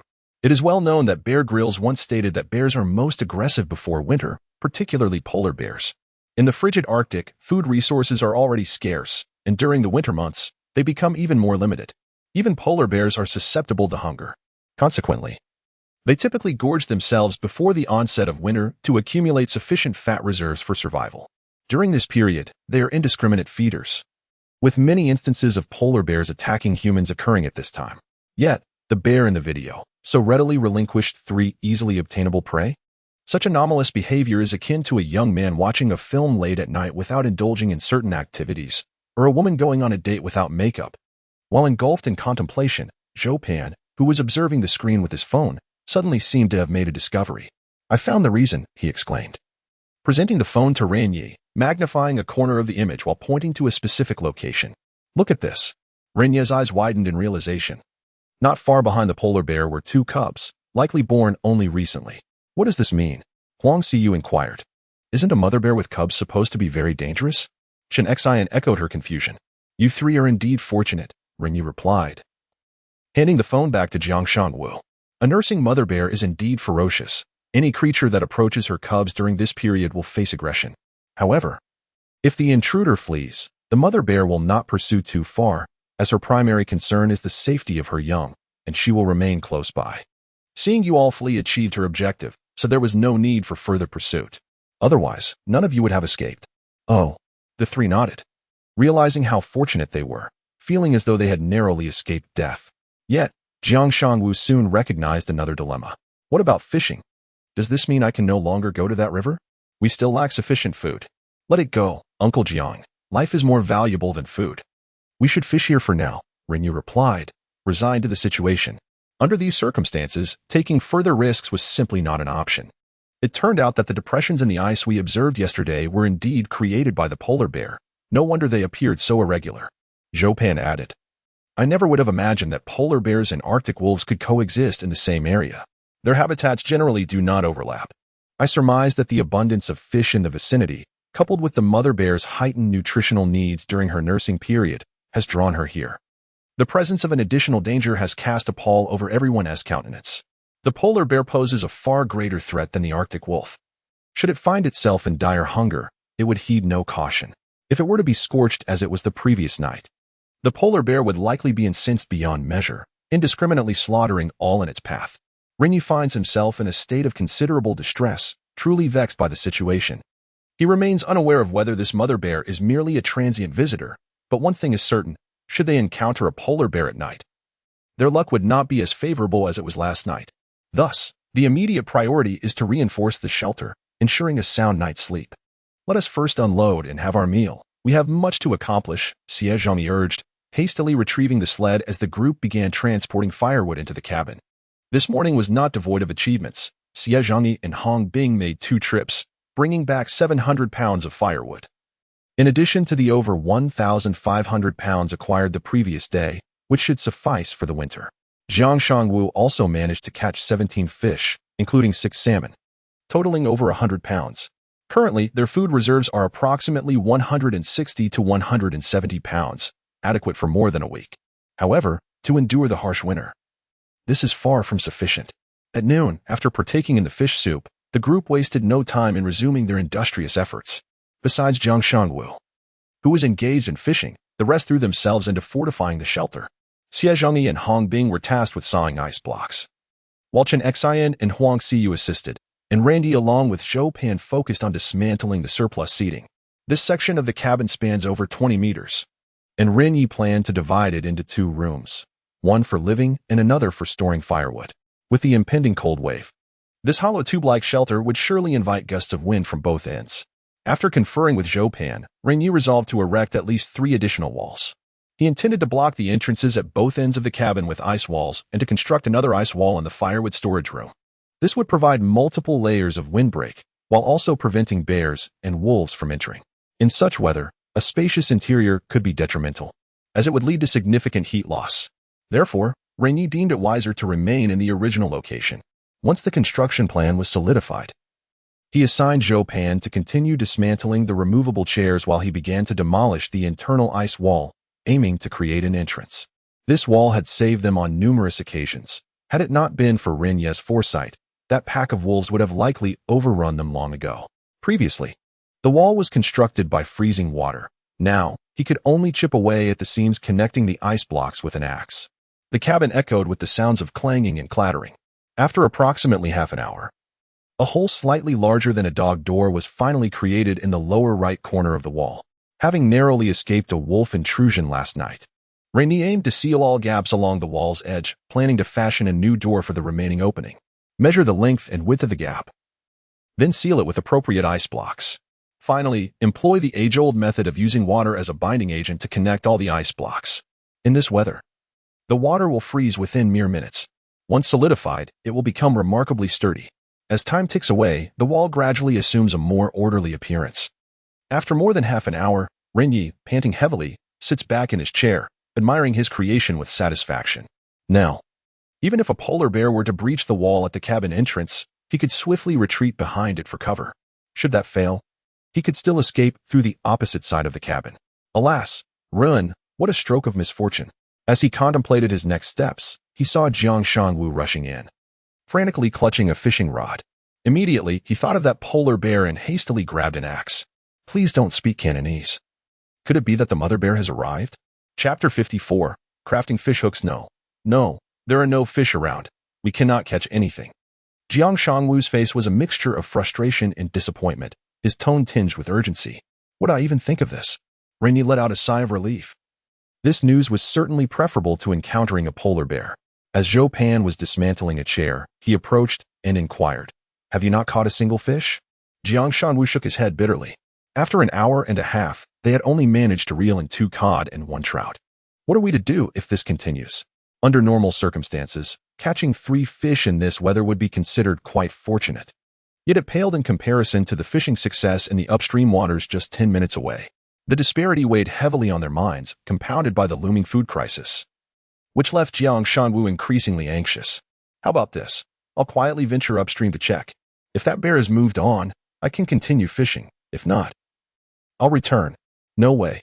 Do you really think that Mother Bear is without temper? Ren Ye firmly rejected the suggestion. The area near the river was open, devoid of any cover for concealment. Given the speed at which a polar bear can run, even an experienced marathon runner would struggle to escape, let alone a man over 50 like Jiang Shangwu. Uncle Jiang, you've narrowly escaped with your life. Take solace in that. What's the urgency for fishing? That mother bear has seen you once already. Should you dare to reappear, she may well interpret it as a threat to her cubs.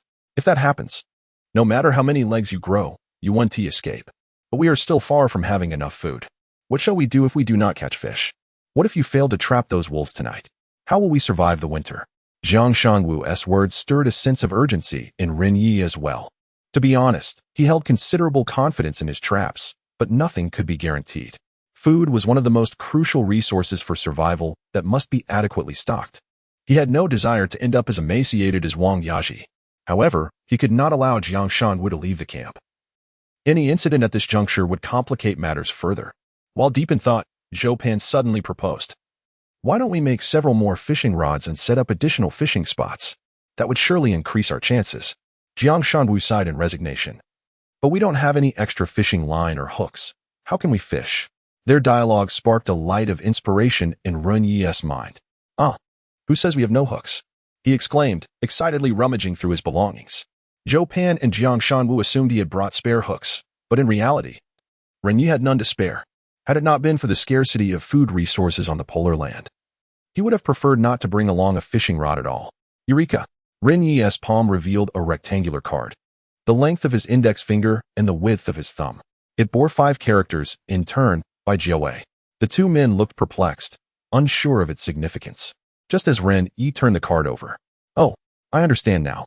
Zhou Pan was the first to realize that this was the name tag worn by the flight attendant, affixed to her clothing with a pin on the reverse side. "You intend to fashion this pin into a fishhook, do you not?" Indeed. Ren Ye spared no resources from the deceased. Every modern item, even toilet paper, was preserved. In the pursuit of survival in the wilderness, adaptability is paramount. As Bear Grylls once articulated, one man's trash is another man's treasure. In the wild, anything could prove useful at some future moment, so one must strive to retain everything. With a hammer and axe in hand, Ren Ye swiftly shattered the name tag, ultimately acquiring a bent pin. With a slight exertion of his hands, he straightened it out. The length was approximately 10 centimeters. This object, crafted from copper, was perfectly suited for creating 2 fish hooks. As he spoke, he retrieved a short knife and began to cut swiftly through the middle section of the pin. Before long, he had fashioned 2 straight copper prongs, roughly the thickness of a toothpick. He handed them directly to Jiang Shangwu. "First, sharpen these 2 copper prongs into needles, then bend them into fish hooks. Copper is quite easy to sharpen. As an experienced angler, you should be capable of this, right?" "Oh, you young folks are so clever, leaving this task to me," Jiang Shangwu exclaimed, beaming at the prospect of managing 3 fishing rods. Just as he prepared to turn and search for something to sharpen the needles, he suddenly recalled an essential item that was still needed. "Shaoren, what about the fishing line?" Ren Ye chuckled. "Having used my fishing rod for so long, did you not notice that the fishing line is considerably longer than the average rod?" "Oh, now I understand." Jiang Shangwu's realization brought him joy as he turned to leave. Although Ren Ye's fishing rod was not particularly large, the fishing line measured an impressive 10 meters. This foresight was not merely planned. It stemmed from a genuine concern that if a large fish were to break the rod or escape, he could swiftly sever the line, preventing both the rod and fish from being dragged into the water. Little did he know this precaution would serve him well. The group returned to their tasks, with Jiang Shangwu finding a steel strip to use as a sharpening stone. After nearly half an hour of continuous grinding, the 2 copper prongs were transformed into makeshift needles. He then sought assistance from Ren Ye, enlisting the help of the brawny Xie Zhongyi and Hong Bing. After considerable effort, they finally produced 2 rudimentary fish hooks. While their strength could not compare to professional hooks, they were sufficient for catching small fish in the river. Ultimately, they dismantled the fishing line from the rod, dividing it into 3 strands, using a wooden stick as a makeshift rod, and finally tying the hooks to complete the task. Meanwhile, Ren Ye successfully constructed a wall, sealing off both entrances to the cabin. The cold breeze within the cabin diminished significantly. Upon measuring the temperature with a thermometer, he discovered that the indoor temperature had risen by 0.8 degrees. If he were to complete all the walls as planned, it was estimated that the temperature would increase by 1 to 2 degrees. This indeed represents a significant enhancement. One must understand that in sub-zero conditions, even a mere degree can prove fatal. The mere thought of improving survival odds invigorated Ren Ye, making his labor feel less burdensome. However, just as he was about to continue his work, the alert from Zhou Pan resonated nearby.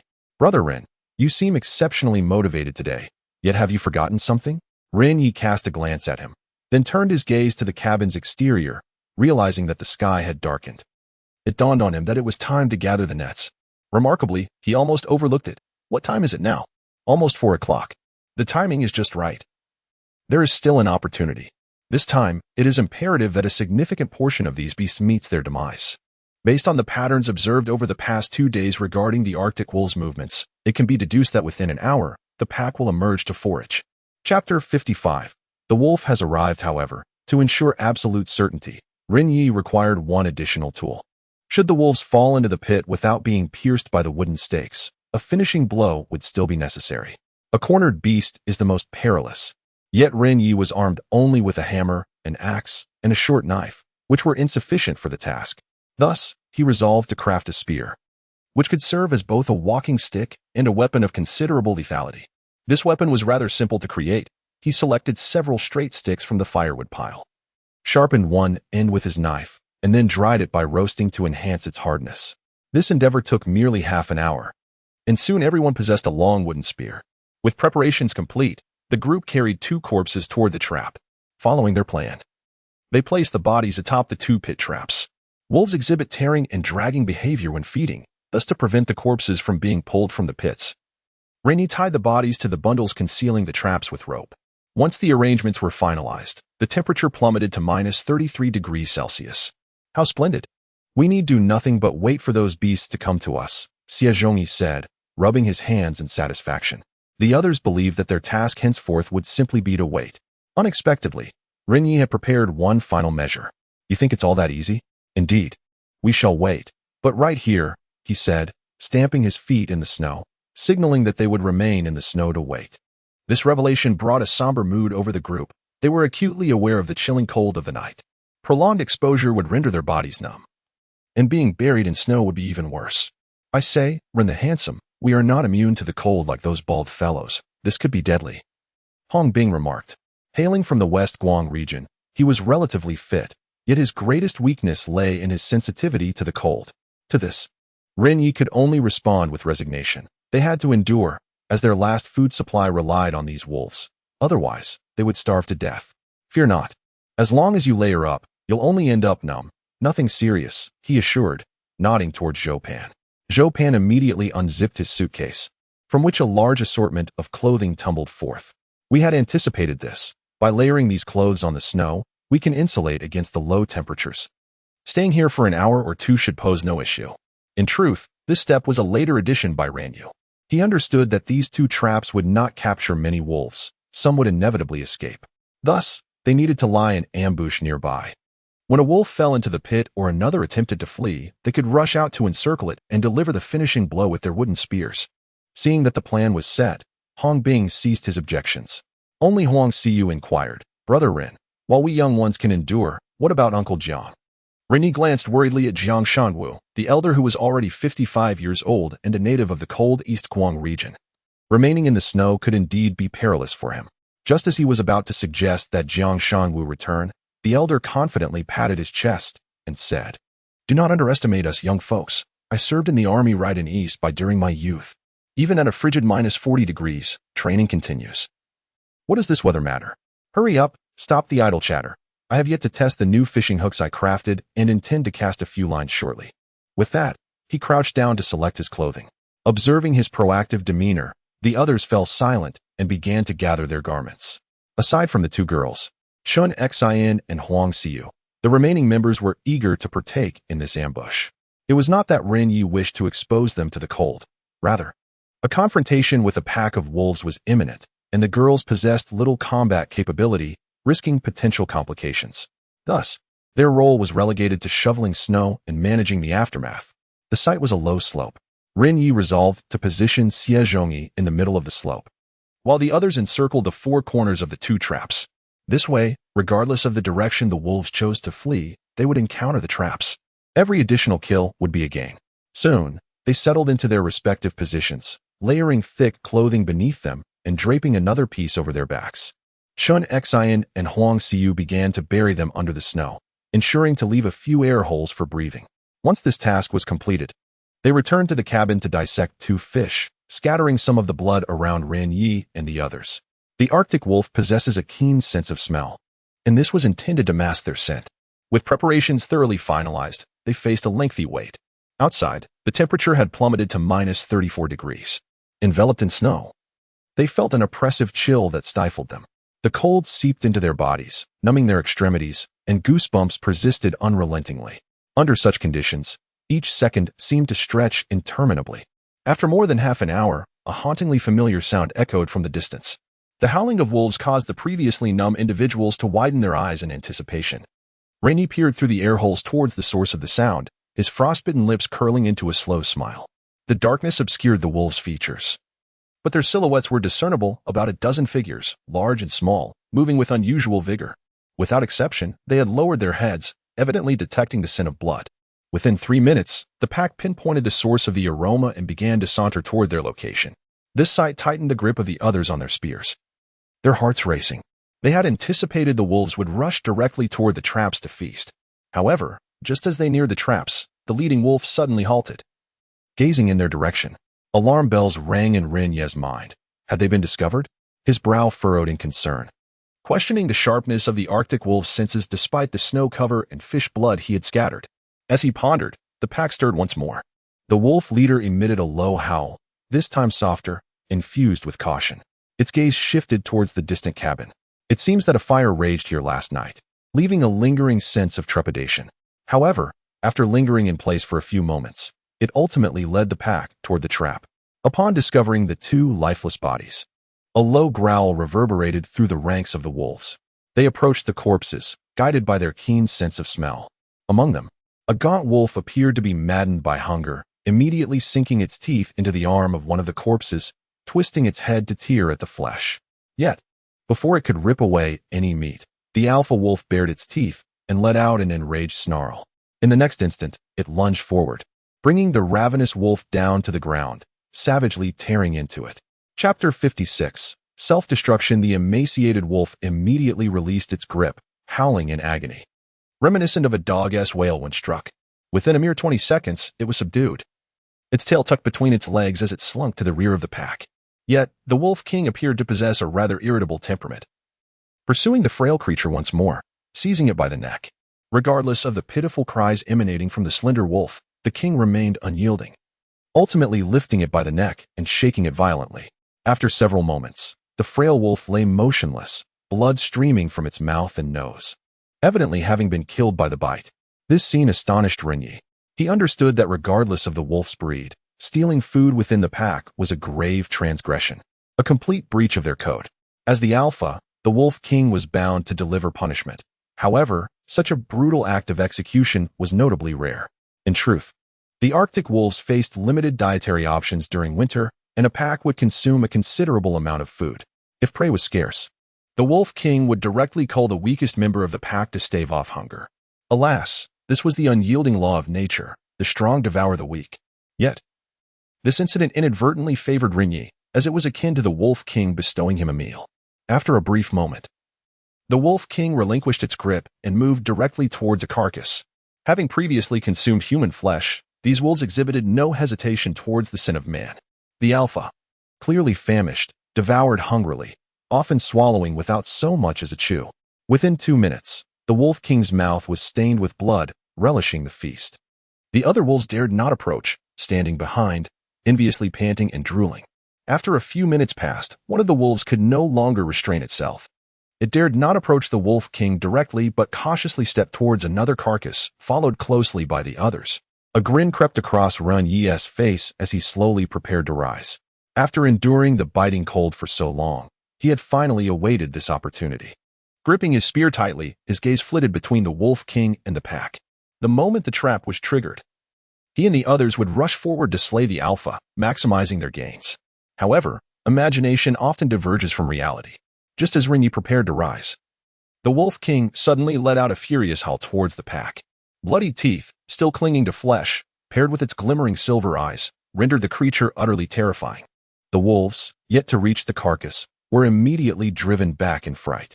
Ren Ye had not anticipated that, despite having sufficient food, the Wolf King would still prohibit its companions from feeding. He sensed that the situation was becoming increasingly troublesome. In the eyes of the Wolf King, no matter the quantity of food available, it remained solely its own. Even when satiated, it must ensure its own fullness before allowing others to partake. Truly tyrannical. This development completely derailed Ren Ye's plan. Should the Wolf King consume its fill and depart, he would be left with no choice but to capture those wolves ensnared in the trap. Their prolonged wait in the snow would have been for naught. Though a sense of gloom enveloped him, he dared not make a single move, but could only continue to wait. It was not until 10 minutes later that a third of Bai Jiu's corpse had been devoured. The Wolf King lay on the ground, savoring the feast, licking its lips, clearly having eaten its fill. After a considerable pause, it turned its head and gave a low howl to the pack, as if issuing a command to feast. As expected, upon hearing this sound, 7 or 8 wolves swiftly rushed towards Wang Yaji's body. Ren Ye fixed his gaze on the silhouettes of the wolves, silently counting the number that had entered the trap. He had estimated that his trap could bear the weight of a maximum of 5 wolves. Once the 5th wolf stepped onto it, the trap would be triggered immediately. 1, 2, 3.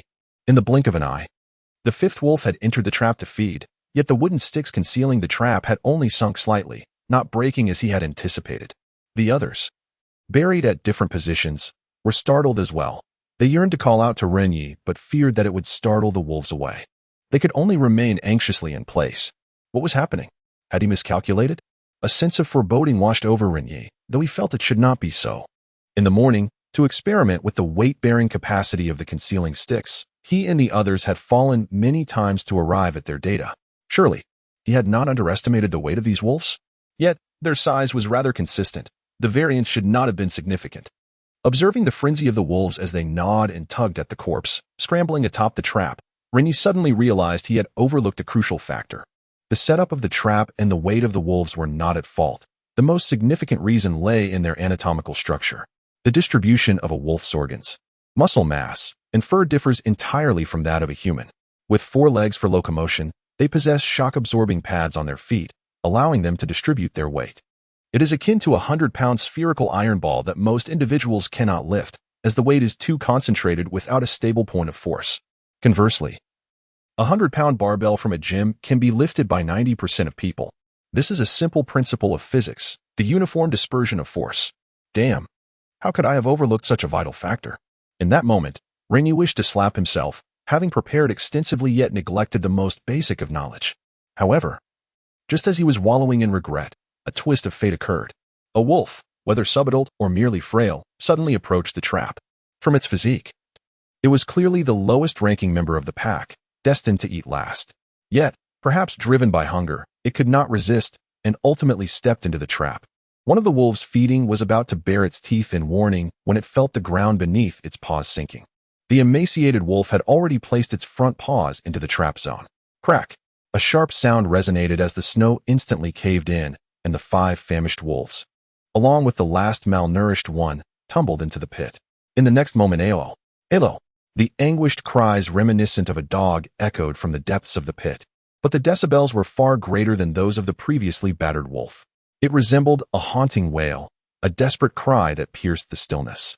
Ren Ye, unable to perceive the dire situation within the pit, could only surmise the grim aftermath. It was certain that many wolves would emerge grievously injured. The spikes were honed to a razor's edge, capable of easily penetrating flesh. Damn it, let us take action. After enduring the freezing cold for nearly an hour, Ren Ye could no longer bear it. Gripping his wooden spear, he surged forth from the snowdrift. Simultaneously, others in various positions rose with determination. Their objective was crystal clear: the Wolf King. This formidable creature, driven by a fierce desire for vengeance and towering in stature, had to be dealt with today. Chapter 57. The net tightens at this moment. The Wolf King appeared to be utterly bewildered by the unfolding events. Just as it intended to approach the trap to check on its companions, it spotted several figures rushing towards it. One must concede that beasts are indeed creatures of instinct. Had it been a dog, it would have fled in terror. Yet, the Wolf King displayed no signs of panic, hesitating for a brief moment before baring its teeth and lunging directly at Jiang Shangwu. Wolves possess the ability to discern an animal's age through its size and scent, typically choosing the weakest prey during a hunt.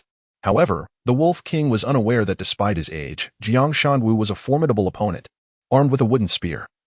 Jiang felt no fear. As the Wolf King charged, he thrust the spear forward. A sharp cry echoed through the darkness as the spearhead pierced the Wolf King's left foreleg. Unfortunately, the dimness of the night, coupled with Jiang's deteriorating eyesight and the numbness in his hands and feet from the cold, caused him to miss his target slightly. Yet, he quickly regained his composure, withdrawing the spear to deliver a decisive blow.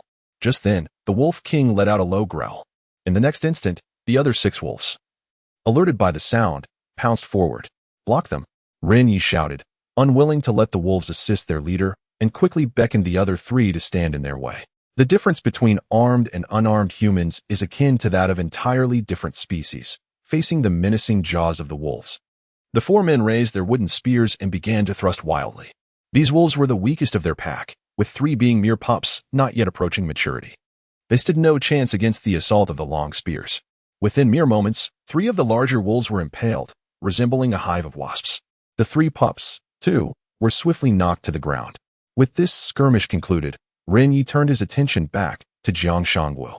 The Wolf King was now in dire straits, having sustained several wounds and emitting low, mournful cries. Witnessing the formidable combat prowess of these unfamiliar beings and realizing that all its companions had perished, it began to slowly retreat. "Uncle Jiang, it's trying to flee," Ren Ye exclaimed, hastening his pursuit.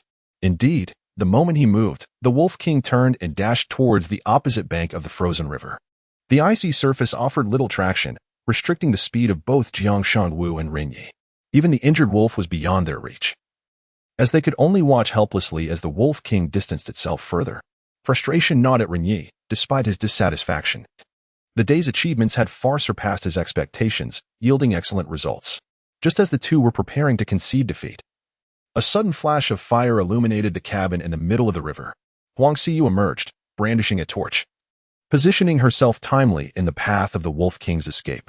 The Wolf King, already fearful of fire, skidded to a halt on the slick ice. At that moment, Chun Xin also burst forth from the cabin, spear in hand. "Take that," she shouted as she thrust her spear, striking the Wolf King squarely in the neck. After a few moments of thrashing, the Wolf King finally collapsed, lifeless. This turn of events surprised Ren Ye in his plans.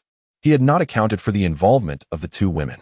To their surprise, the 2 women proved to be quite useful at a critical moment. He approached them with a smile, giving them a thumbs up. "Well done, my lovely ladies. It seems I underestimated you." He then inquired, "By the way, where did this wooden spear come from? I don't recall crafting one for you." With a proud lift of her chin, Chun Xin replied, "This was made by my sister. See, it's not particularly complex. It's just like whittling a pencil. We can do the tasks that men can do." Huang Xiyu humbly added, "In truth, it was rather challenging. I spent quite a while on it and couldn't match your craftsmanship, Brother Ren." It turned out that the 2 women had remained in the cabin, observing the situation outside. They were eager to assist, but Ren Ye had not permitted them. Bored, the duo decided to fashion their own weapons. Upon witnessing the Wolf King charging towards the cabin, they realized that Ren Ye's plan must have succeeded. They promptly resolved to rush out and lend their aid. And to their astonishment, the spears they had crafted came in handy. "You did remarkably well. Your courage in confronting the Wolf King surpasses that of most women." Ren Ye generously praised them. This is true feminism. It is far superior to those who merely proclaim equality while continually demanding more from men. Afterward, Ren Ye directed everyone to handle the aftermath. Approaching the pit trap, they found that 4 out of the 6 wolves had been fatally impaled, while the remaining 2 were gravely wounded and barely clinging to life. To alleviate their suffering, Xie Zhongyi compassionately used an axe to put them out of their misery. The hunting endeavor did not unfold as Ren Ye had envisioned, yet the outcome was unexpectedly favorable. Thus, the threat posed by the wolf pack was entirely eradicated. With all 13 wolves vanquished, they could finally sleep at night without the fear of ambush. It's freezing. My hands are almost numb, Xie Zhongyi remarked, rubbing his hands together as he stepped on a wolf carcass. Ren Lao Tai, Zhou Lao Tai, how does wolf meat taste? Is it good? Naturally, Ren Ye had never tasted it. Wolves are protected animals in Huagua, and he had spent most of his time filming outdoor videos domestically, far from the Arctic wolves. Brother Zhou, have you ever tried it? Zhou Pan shook his head. There are regulations in our institute. We cannot hunt local wildlife unless absolutely necessary. And I haven't heard of any predecessors who have eaten it. Hong Bing interjected. I watched Survivor in the Wilderness. That Bear Grylls mentioned that the meat of carnivorous animals is generally not very palatable. Who cares? We'll only know once we try it. Let's start a fire and have a wolf meat barbecue tonight. Ren Ye thought to himself, uncertain of what to expect. He had once seen an episode of a foreign wilderness culinary show where the main dish featured a coyote, and the host's review was rather poor, describing the meat as tough and dry, even less enjoyable than insects. He wondered if the Arctic wolf was different. The group quickly transported the wolves back to the cabin, eagerly beginning the dissection. The scent of blood was particularly pungent, perhaps due to the wolves having consumed human flesh. To avoid tainting the cabin with the unpleasant odor, they had no choice but to process the carcasses outside in the biting wind. Initially, it sufficed to merely slice open the abdomen and discard the entrails. However, in a bid to maximize profits, Ren Ye insisted that everyone retain the wolf's intestines and liver. It is worth noting that these organs are among the most odorous. The crowd lamented their plight. I understand keeping the liver due to its nutritional value, but what purpose does the lengthy, foul-smelling intestines and stomach serve? Exclaimed Zhou Pan, pinching his nose in disgust. Xie Zhongyi readily concurred. Indeed, this is akin to the stench of a rural latrine. I feel nauseous. I can't handle this, little Ren. I would rather feast on our Dongguang's fried dishes, he added, before Jiang Shangwu, overwhelmed by the smell, actually vomited. Left with no alternative, Ren Ye had no choice but to allow him to take a respite. Chapter 58. The wolf meat is excrement. In recent days, the group had scarcely consumed enough sustenance, their bodies barely managing to function. To regurgitate what little they had ingested would indeed pose a grave risk. Ren Ye, feeling a profound urge to vomit, hastily procured a piece of cotton clothing, tearing off a section to stifle his nostrils. Do you think I relish this? I have no choice. The food simply hasn't sufficed. The intestines of the wolf, possessing a certain resilience, could be dried and repurposed as ropes. The stomach could also serve as a vessel for storage. What? This thing can hold items? Xie Zhongyi felt as if the sky had collapsed.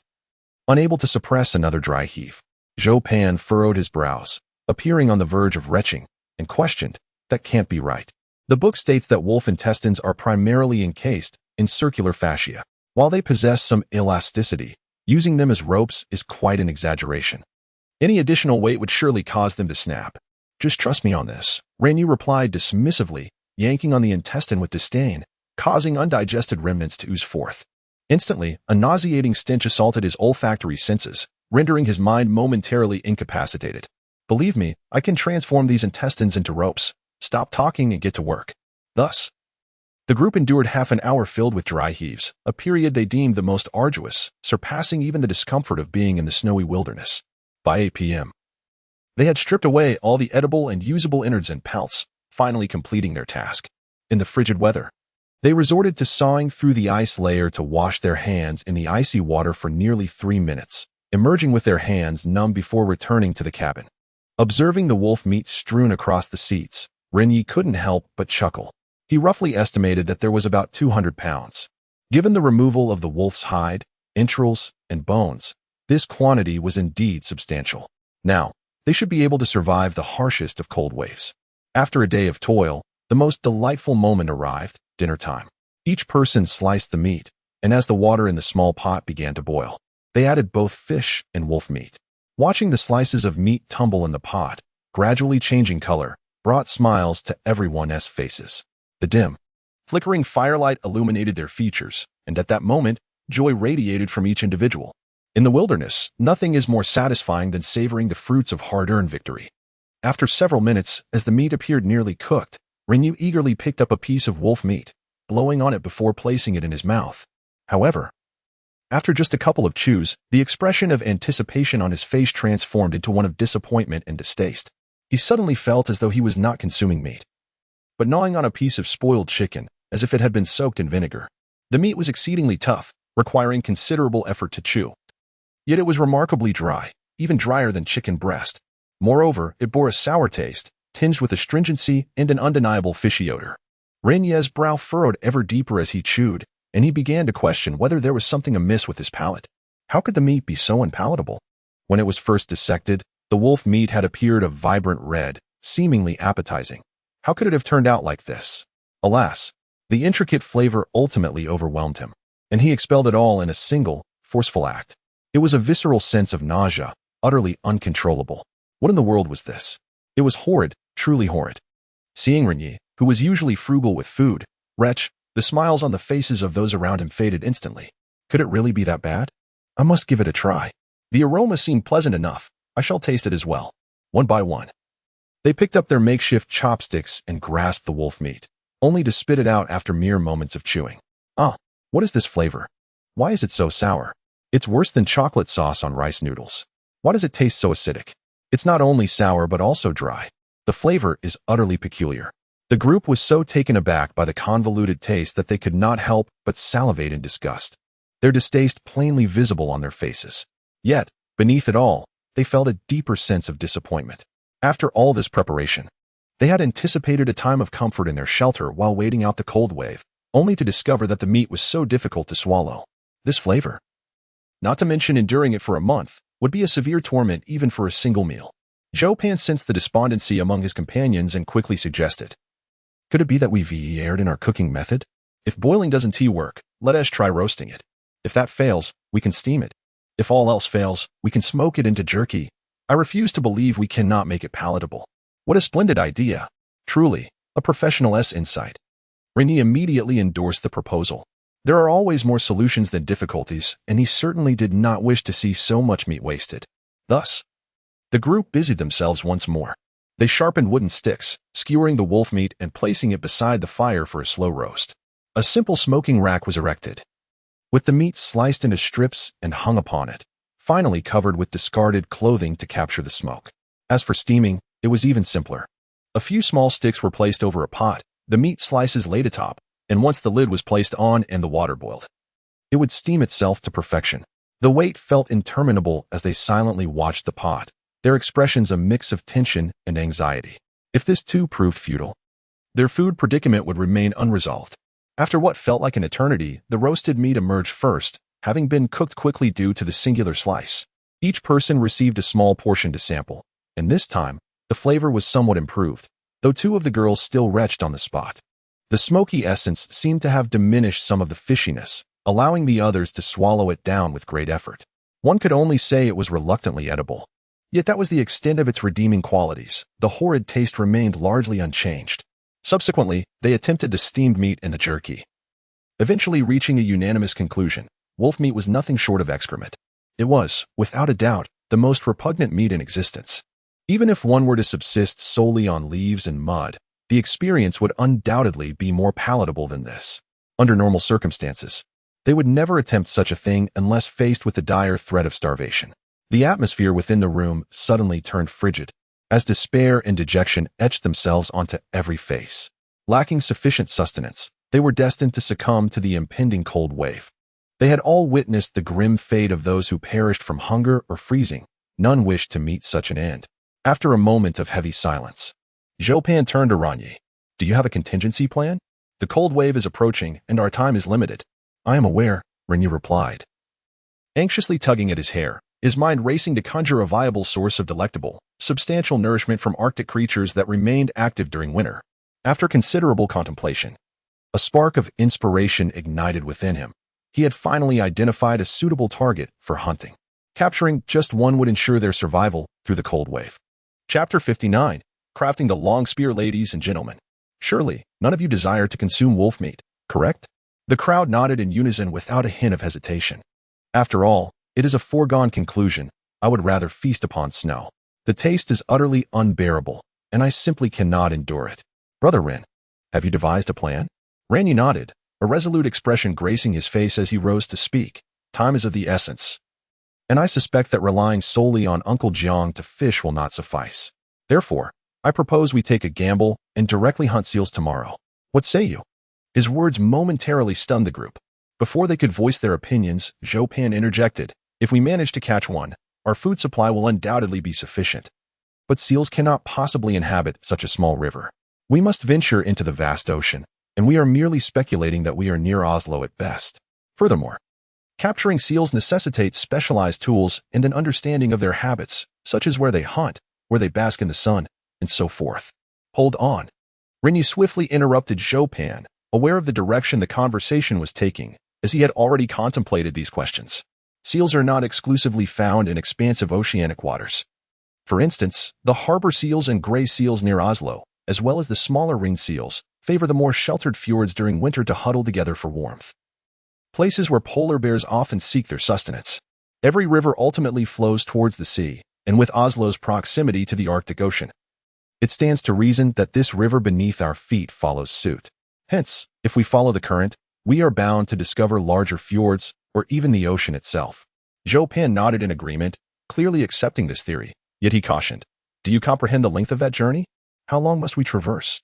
Moreover, with dozens of river tributaries, what if we misjudge and wander into a dead lake, losing our way and failing to find the seals? We might even forget the path back. In such a case, all would be lost." Ren Ye sighed, a serious demeanor returning as he took a seat once more.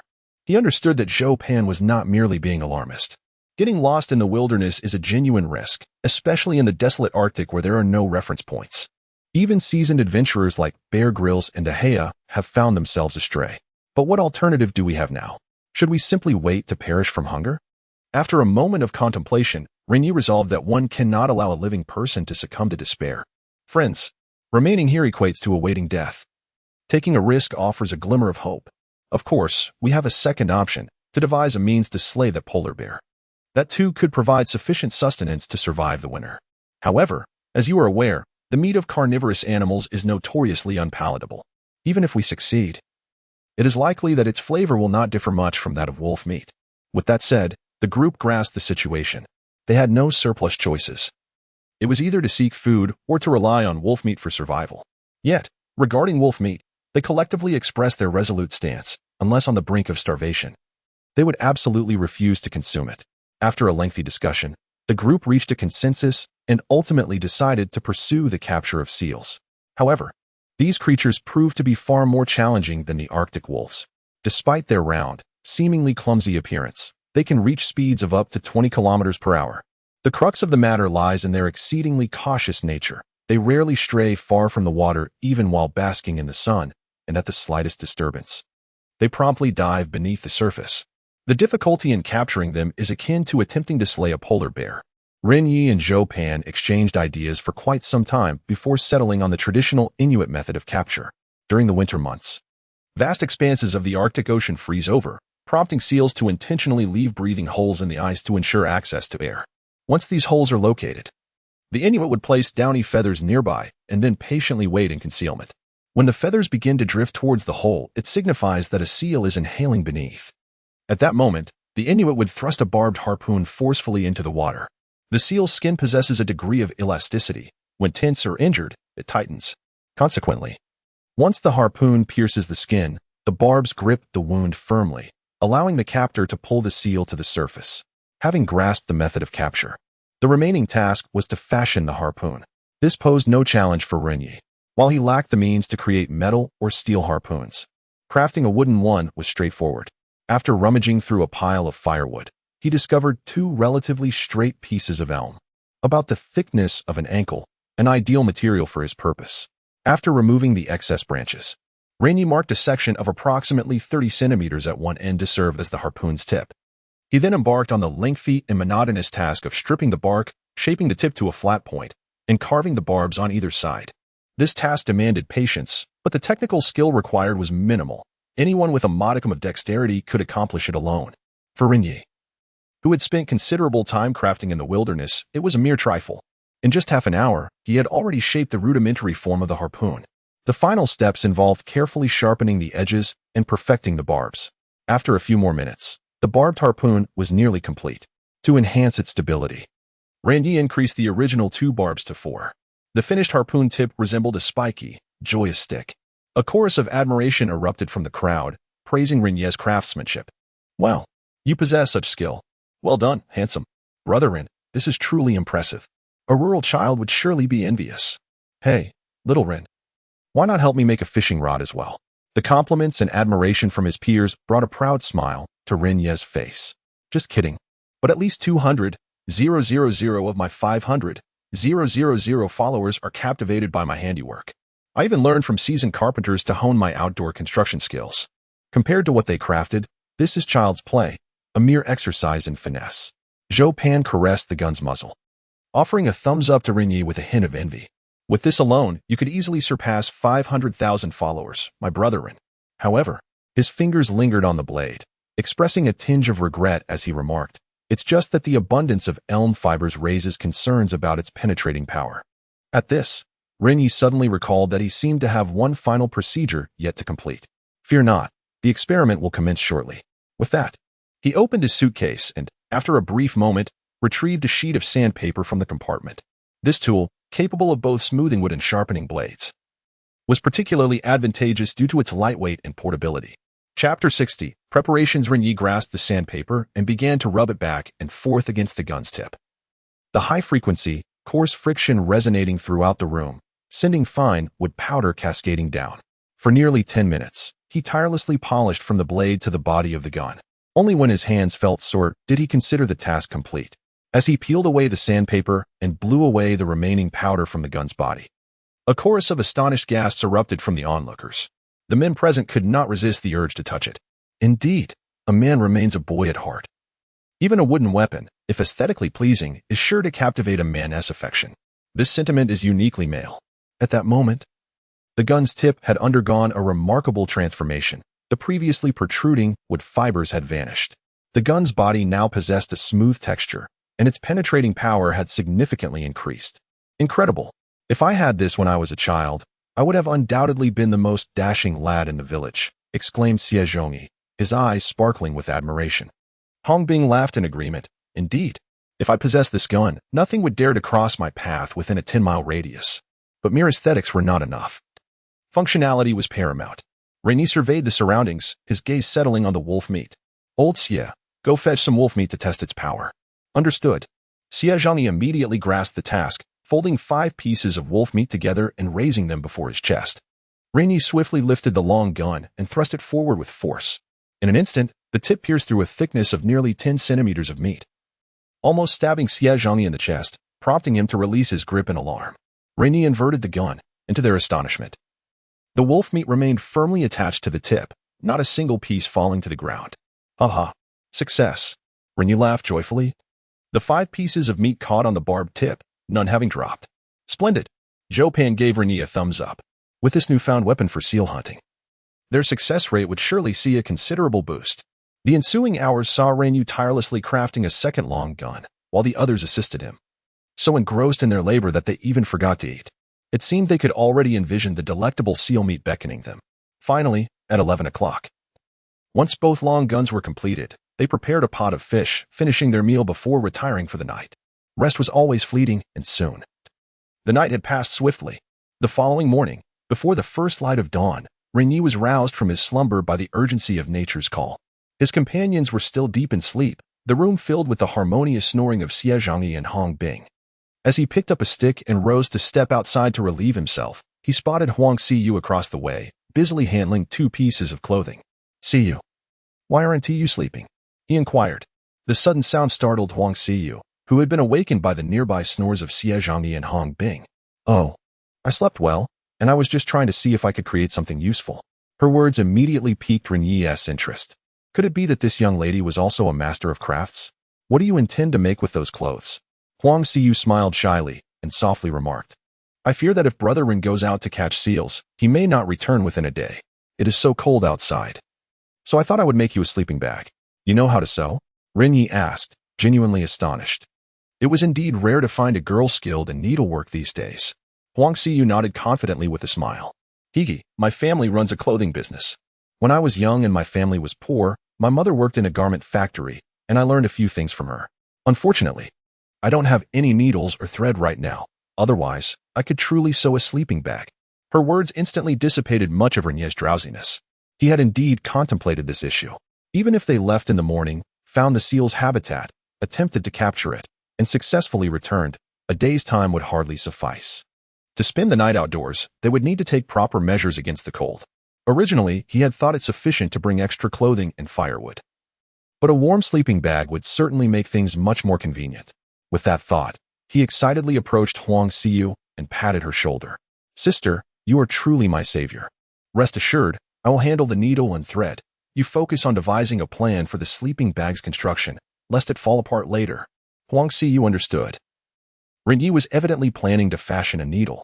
She gazed at him with admiration and replied, "Wow, Brother Ren, you are incredible. How can you do everything?" "Oh, it's just a needle, much simpler than a spear. Leave this to me. I'll have it ready for you in 2 hours." Ren Ye, now entirely awake, set about crafting the needle after relieving himself. With a sturdy stick, he whittled it into the shape of a toothpick, then smoothed it with sandpaper before drilling a hole at the tip. The process, while requiring some care, was indeed straightforward. As for the thread, he had plenty. The room was filled with discarded garments, many sewn with nylon and polyester threads. Simply unraveling them would yield ready-made supplies. After approximately an hour, daylight broke, and everyone began to rise and prepare breakfast. He presented the needle and thread to Huang Xiyu, who promptly commenced her work. Observing her for a while, Ren Ye, though unfamiliar with the intricacies of sewing techniques, recognized that to join two garments, one must employ a special double-sided seam method. This young lady possessed commendable skill. Her delicate fingers moved with precision, deftly maneuvering the somewhat irregular toothpick needle with ease. It was evident that she had practiced. Ren Ye nodded in agreement, feeling he could never master such art. Indeed, needlework was a craft best suited for women. After finishing breakfast, he donned his gear and set out with all the men. Catching seals was merely a contingency plan. The journey was long, and whether they would even find seals remained uncertain. If there existed a better, faster, and safer method to gather food, he would certainly avoid taking unnecessary risks. Thus, he resolved to head upstream to investigate. If that mother bear had departed, he could resume fishing. Upon stepping out of the aircraft, a biting gust of wind assailed them, causing all 5 individuals to instinctively tighten their clothing. Although there was no snowfall today, the temperature appeared to have dipped even further. Ren Ye retrieved a thermometer and pressed a button, revealing a chilling -31.2 degrees. A degree lower than the previous day. It seemed our suspicions were indeed correct, that frigid air had arrived, though it had yet to reach this locale, lamented Chopin. With a furrowed brow, Ren Ye stowed the thermometer away. "I would rather be mistaken," he mused. "Let us proceed." The group grasped the sled and hastened upstream. In less than an hour, they approached the river region inhabited by the mother bear. Suddenly, a cold breeze swept down from upstream, carrying with it a scent all too familiar to them. The 5 exchanged glances, their brows furrowing in unison as they exclaimed, "Is that blood?" Chapter 61. There was no other choice. It was broken. The mother bear had certainly not departed. Chopin instinctively raised his wooden spear, while the others anxiously scanned their surroundings. They were approximately 300 to 400 meters away from the fishing spot, needing to navigate around the bend ahead to reach it. The presence of a bloody scent indicated that the mother bear was likely still in the vicinity. "What are we waiting for? Let us hurry." Xie Zhongyi trembled with fear. The memory of being chased the previous day still vivid in his mind. Such a formidable creature could not be confronted with their flimsy wooden spears. Being caught would likely mean certain death. Ren Ye pondered for a moment before shaking his head, saying, "Since we've come this far, we must ascertain the situation. What if it has left? Or perhaps this scent belongs to it. Do not fear. Let us approach cautiously." With that, Ren Ye retrieved his binoculars and beckoned Chopin to lie down on the sled, while the other 3 pushed from behind. They intentionally slowed their pace, taking nearly 10 minutes to round the bend. Upon reaching the source of the bloody scent, they were met with shock and suspicion. There was no forest nearby. Apart from some low, icy slopes, the view was predominantly unobstructed. The mother bear was nowhere to be seen, but the ice was marred by 7 or 8 large holes, surrounded by a chaotic scattering of fish carcasses. After observing for a while and confirming there was no danger, the group cautiously approached. The fish had been nearly devoured, leaving only scattered bones. A rough count revealed approximately 30 fish. "Damn it, those were all my fish, ruined by that glutton," Jiang Shan will lamented, feeling as though his own pond had been raided. Ren Ye shared his dismay, feeling that this trip had been in vain. "Uncle Jiang, quickly cast your line and see if you can catch something." Without further ado, Jiang Shanwu took his ice saw and began to cut through the ice at the previous day's fishing spot, baiting his line and casting it into the water. The others remained vigilant nearby. However, after waiting for over 10 minutes, there was not a single sign of movement on Jiang Shanwu's fishing rod. The most dreaded fate for a fisherman is to face a barren catch, and at that moment, he felt more distressed than if he had consumed wolf meat. His face wrinkled in frustration. "Blast it!" he exclaimed in his native tongue, reeling in the line. He discovered that the bait remained entirely unchanged, a stark contrast to the rapid catches of the previous day. "Shaoran, why is this happening? Have all the fish been consumed by that wretched bear? Is there only a mere 30 fish in this place?" Ren Ye squatted down, examining the bait with a sigh. It showed no signs of having been touched. Not even by smaller fish. Even if there were fish below, their numbers were likely scarce. It is quite normal. In the Arctic winter, small rivers freeze over. And as oxygen depletes beneath the ice, fish instinctively migrate to larger rivers and oceans. They should have lingered here longer, but with the mother bear's massacre, they have all been frightened away. Does that mean we are left with only the option of catching seals? Zhou Pan replied, both resigned and anxious. During his previous expedition to the Arctic, he had encountered seals, yet he had never managed to touch one. Those creatures would flee at the sight of a sled dog, their courage lesser than that of a mouse, making them exceedingly difficult to hunt. Ren Ye furrowed his brow as he gazed at the sky, solemnly nodding his head. He certainly did not wish to pursue seals, but at this juncture, it appeared that he had no alternative. Let us return and prepare, aiming to set off by afternoon. Upon arriving back at the campsite, it was nearly noon. Before he could step into the cabin, a delightful and peculiar aroma wafted out. "What is that enticing smell?" Xie Zhongyi inquired, sniffing the air. "Oh, it seems to resemble the scent of oil, albeit somewhat different from regular cooking oil," Hong Bing remarked, indulging in the fragrance. "Haha, that's not cooking oil, that's lard," Xie Zhongyi teased, mimicking Hong Bing's accent. "Aren't you folks from Shiguang supposed to have a more refined palate? Why does everything smell like this?" Hong Bing's expression darkened instantly. "Baldy, I curse you to lose all your hair." Xie Zhongyi, irritated by such taunts regarding his hair, retorted. "What baldness? Call me handsome. Hairless. You are absolutely hairless." The playful banter between two individuals from different regions elicited laughter from others around them. Yet, Ren Ye remained captivated by the alluring scent, suddenly feeling quite hungry, and promptly entered the cabin. Inside, he discovered Chen Xian stirring a pot of white substance with chopsticks, the pot bubbling and emitting a mouth-watering aroma. Ren Ye quickly grasped the situation, while he had been preoccupied with thoughts of seals the previous night. Chen Xian had been diligently preparing something. He nearly forgot that, although wolf meat was rather unpalatable, wolf fat was an entirely different matter. "Ah, Brother Ren, you're back." Chen Xian approached him, presenting a piece of rendered wolf fat. "This is wolf fat. It tastes quite delightful." Ren Ye blew on it and took a bite. The texture was reminiscent of dried cheese, with a flavor somewhat gamier than lard, yet still quite savory. Overall, it could be deemed delicious, at least far superior to wolf meat. At that moment, Huang Xiyu joyfully approached, holding a white vest.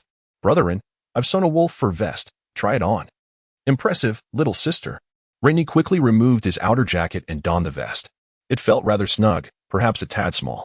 However, it was undeniably warm. The Arctic wolf could thrive in temperatures as low as -30 or 40 degrees, thanks to its thick fur. Without his outer coat, Ren Ye found it tolerable, not feeling excessively cold, indicating the excellent insulation properties of the wolf fur. "Haha, well done, Xiyu. This is far warmer than cotton clothing. How is the sleeping bag coming along?" Huang Xiyu pointed to a nearby seat where a vibrant quilt, composed of various coats, was draped. It appeared that the project was still a work in progress. "I've encountered a few issues, otherwise, it would have been completed by now." "What kind of issues?"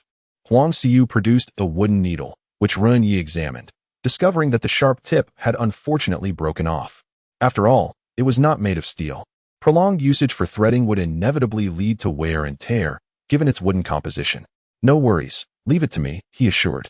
The sleeping bag was of utmost importance, and Ren Ye was untroubled by the ensuing labor, determined to ensure its completion. He promptly set about crafting another wooden needle, this time intending to produce several for future use. Drawing from his previous experience, he worked with noticeably greater speed. Just then, Xie Zhongyi and others entered, and upon seeing the remnants of oil in the pot, they rushed forward, eager to indulge. However, before they could reach the pot, Ren Ye sternly admonished them to focus on fortifying the shelter. Chapter 62. Departure. The interior of the cabin is now largely unproblematic. Yet the impending cold wave is accompanied by a significant wind. Given the cabin's circular shape, it may be susceptible to rolling across the icy surface. Thus, for the sake of safety, Ren Ye's plan is to secure the base of the cabin with large blocks of ice, encircling the entire structure. Everyone is industriously engaged in various tasks, constructing, sewing garments, and rendering oil residues. No one is idle. The 8 hours of daylight swiftly pass, and by the time they finish, it is already 3:30 p.m. At this juncture, the cabin is complete. They have stacked several ice blocks atop one another, using water to bind them, thus forming a square ice pillar approximately thigh-high. These pillars effectively secure the cabin, and Ren Ye estimates that unless a typhoon strikes, it will remain steadfast against the wind. Additionally, Huang Xiyu has completed sewing 3 sets of sleeping bags and wolfskin vests. All are crafted from warm, plush coats and leather, adorned with patches, creating a vibrant yet rugged appearance. Nevertheless, with the wolfskin vests added, it remains quite warm inside. By 8 p.m., the cabin is filled with delightful aromas, as fish and wolf fat simmer enticingly in a pot. Yet, no one dares to pick up their chopsticks, casting wistful glances at Ren Ye. At that moment, he has just finished crafting the final long spear, diligently applying wolf fat to the spearhead with a cloth. The oil, being a high-calorie substance, causes a pang of regret among the onlookers at such perceived wastefulness. However, Ren Ye finds this effort worthwhile, applying layer upon layer. The oil seeps into the wood, filling its pores and cracks, forming a protective membrane that reduces the wood's moisture absorption, thereby preventing swelling, contraction, and eventual deformation. In simpler terms, this treatment enhances the spear's sharpness, durability, and overall resilience. Once finished, Ren Ye sets the 3 spears aside to air dry naturally. Hongbing interjects, "Hey, handsome. 3 spears are hardly sufficient. There are 7 of us." With the expedition to hunt seals scheduled for tomorrow, Ren Ye straightforwardly reveals his plans. For this seal hunt, I intend to take only Shou Pan and Xia Zhangyi with me. The rest will remain at the shelter. Why is that? Hong Bing is the first to protest, particularly irked to see the bald man included, feeling belittled. I can fight and run better than that bald guy. Why does he get to go? Hey, Xia Zhangyi is equally displeased. Do you think just because you're tall you can fight? How about you give it a try? Hong Bing exclaims, rising from his seat. As Xia Zhangyi prepares to stand as well, Ren Ye quickly restrains him. What are you arguing about? Do you think this is a vacation? Fighting over who gets to go. If we fail to find food, we all face dire consequences. This is no time to disrupt our unity. After being chastised, the two fall silent. Jiang Shanwu then volunteers, "Little Ren, I am the best fisherman around. I believe you should take me along. In the event that we fail to locate the seals, I could perhaps venture elsewhere to fish. There is a chance I might catch sufficient provisions." Yet, Ren Ye shook his head in refusal, providing his rationale. This expedition would undoubtedly extend over a significant period. The harsh, frigid conditions would leave us exposed to the elements. Traveling itself is physically taxing, and our current food supplies are rather meager. The more individuals we have along, the greater the depletion of our resources. Both Shou Pan and I have undergone training to withstand extreme cold, and Xie Zhongyi, being one of the Eastern 100, possesses a greater resilience to the chill than the rest of you. The crux of the matter lies in our frostbitten feet, which will enable us to traverse more swiftly than you. At this point, he glanced at Jiang Shanwu. As for fishing, it is quite futile, Uncle Jiang. Locations as bountiful as yesterday's are exceedingly rare to find. We cannot possibly scour the area endlessly. Drilling through ice can be utterly exhausting. Although you are quite formidable, you are nonetheless 55 years old. Prolonged travel will surely take a toll on your stamina. Should we encounter any peril, we would need to assist you. So it would be best for you to remain at home and fish. Ren Ye's words were sufficiently tactful. Bringing along an elderly companion in such circumstances would indeed be a burden. Jiang Shanwu chose not to contest this, and thus the matter was settled. After tidying their belongings and finishing their dinner, everyone retired for the night. On the 6th day following the crash, at 7 o'clock in the morning, the sky had yet to brighten, and the group woke. Shou Pan and Xia Zhangyi were busy transferring their luggage onto the sled. In addition to their toolbox and sleeping bags, they had packed some firewood and food for unforeseen circumstances. "Brethren, please be cautious. If you lose your way, return to Ollie at once, and we shall devise another plan." Huang Xiyu expressed her concern for the trio's safety. Ren Ye could not help but chuckle at her words. If they were able to return, how could that be considered getting lost? "Little Ren, safety is paramount. Bring along extra clothing to guard against the cold, they insisted. Indeed, it becomes quite frigid at night. Jiang Shangwu and Hong Bing handed Ren Ye additional garments. However, Ren Ye declined. No need, we have ample supplies. If all goes well, we shall return in 2 days. Now, let us depart. He refrained from lengthy farewells. For in dramas, the more one says during such parting scenes, the swifter the demise. There are indeed some superstitions one ought to heed. The 3 men swiftly departed from the camp, their figures vanishing into the night. The current temperature stood at a biting -33 degrees, with a rise expected only by 9 o'clock in the morning. Each day, around noon, the temperature peaked at approximately -29 degrees. Once again, the skies bore no snow. The morning air was thick with a palpable chill, which would swiftly numb any exposed skin. With every breath of the frigid air, the trio felt as though their nostrils were being infused with an odorless menthol. The invigorating sensation surged through them, sharpening their senses. Fortunately, Ren Ye had instructed Huang Xiu the previous day to thicken their masks. He wore a wolf fur vest and had donned boots lined with Arctic hare fur. They continued onward until dawn fully broke, their bodies still warmed by activity. However, the steam from their breaths had begun to crystallize, leaving small ice shards clinging to their masks. They took intermittent breaks along their journey, following the downstream path until 11 o'clock in the morning. The surroundings remained a pristine white, with vast expanses of snow-covered plains and undulating snow-capped mountains. However, there was no sight of expansive seas or fjords, not to mention seals. There wasn't a single living creature in the sky or on the ground. It was more desolate than a no-man's land. Such wilderness, devoid of reference points, often proves to be the most perilous and stifling. After walking for a considerable time, one might feel as though they are ensnared within an intricate array, perpetually circling in place with no means of escape. Yet, with no alternative, Ren Ye could only stubbornly follow the river's course. At last, after more than an hour of walking, a turning point emerged in the situation. Chapter 63. The branching rivers. A towering snow-capped mountain loomed 500 meters ahead of the trio, standing in stark contrast to the surrounding low snow slopes, rising at least 2 or 3 times higher, resembling a prominent lighthouse. The summit was adorned with numerous black and gray rocks, untouched by the snow, revealing its immense scale. Most importantly, at the foot of the mountain, several branching rivers finally appeared. The Arctic is home to numerous rivers formed by the melting of permafrost and precipitation, all eventually flowing into the Arctic Ocean. Ren Ye promptly retrieved his phone, powered it on, and opened the Arctic map he had previously saved in his photo album. After examining it closely for a while, a smile of delight crept across his lips. Before flowing into the Arctic Ocean, the rivers must traverse various fjords, and prior to reaching the fjords, they are fed by numerous tributaries. In other words, the more tributaries they discover, the closer they are to the fjords. Many seals winter in the fjords, where the expansive area leaves much water unfrozen. All the fish pass through there, a veritable buffet bestowed upon them by nature. Most importantly, the seal mating season occurs between December and January, during which they gather in large numbers. "Hey, what are you grinning about?" Xie Zhangyi couldn't help but inquire, noticing Ren Ye lost in thought with a smile. "Let us go. We are almost there," Ren Ye urged the two while sharing his thoughts. Upon hearing they were nearing their destination, the duo quickened their pace.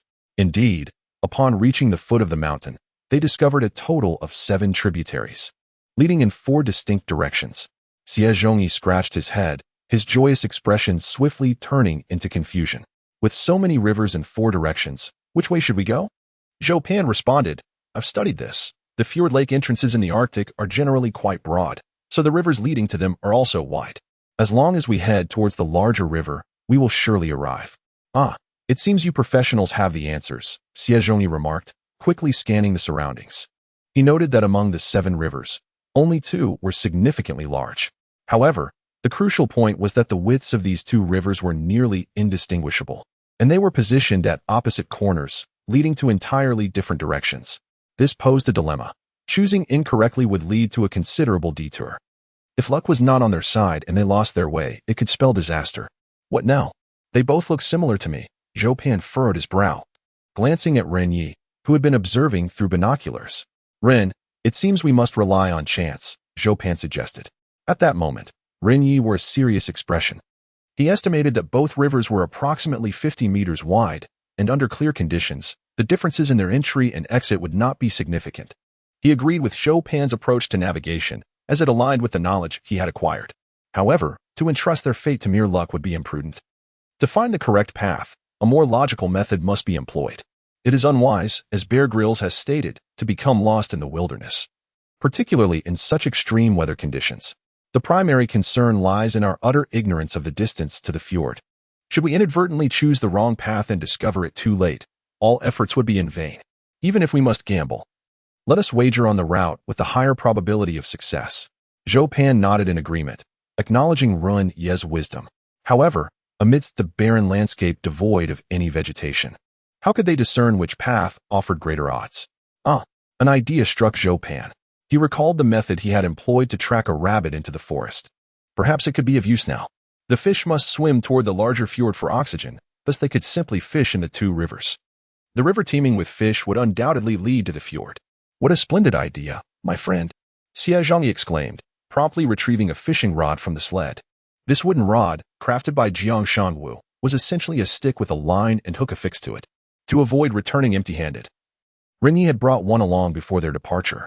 Do not waste time. This method is futile. Ren Ye's words extinguished the smiles of both men. Why?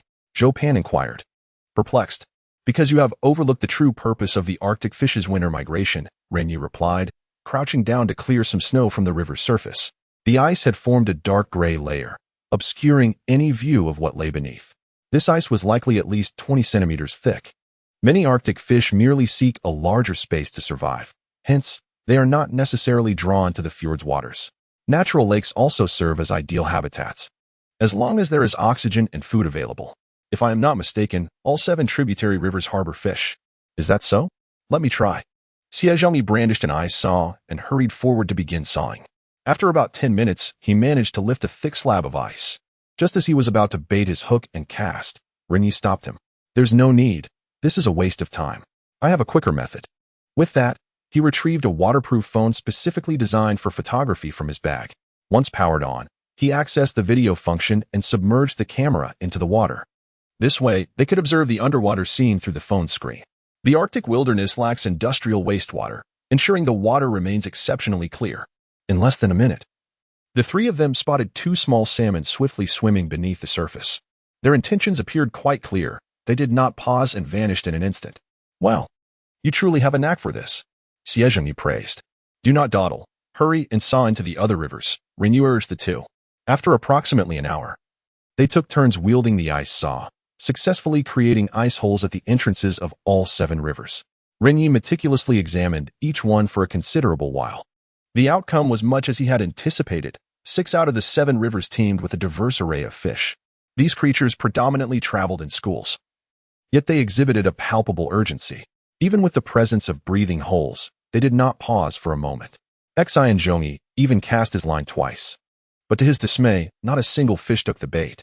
The 2 larger rivers were evidently the most populated with fish, leading Ren Ye to deduce that both routes would ultimately lead to more expansive maritime territories. However, Ren Ye's destination, the fjord region, was the only place where seal activity thrived. Frustrated, he tugged at his hair, feeling utterly lost regarding this life-and-death dilemma. Chapter 64. The method of navigating by water temperature. After a moment of contemplation, he fixed his gaze upon the towering snow-capped mountain before him. Could he possibly ascend it to observe from above?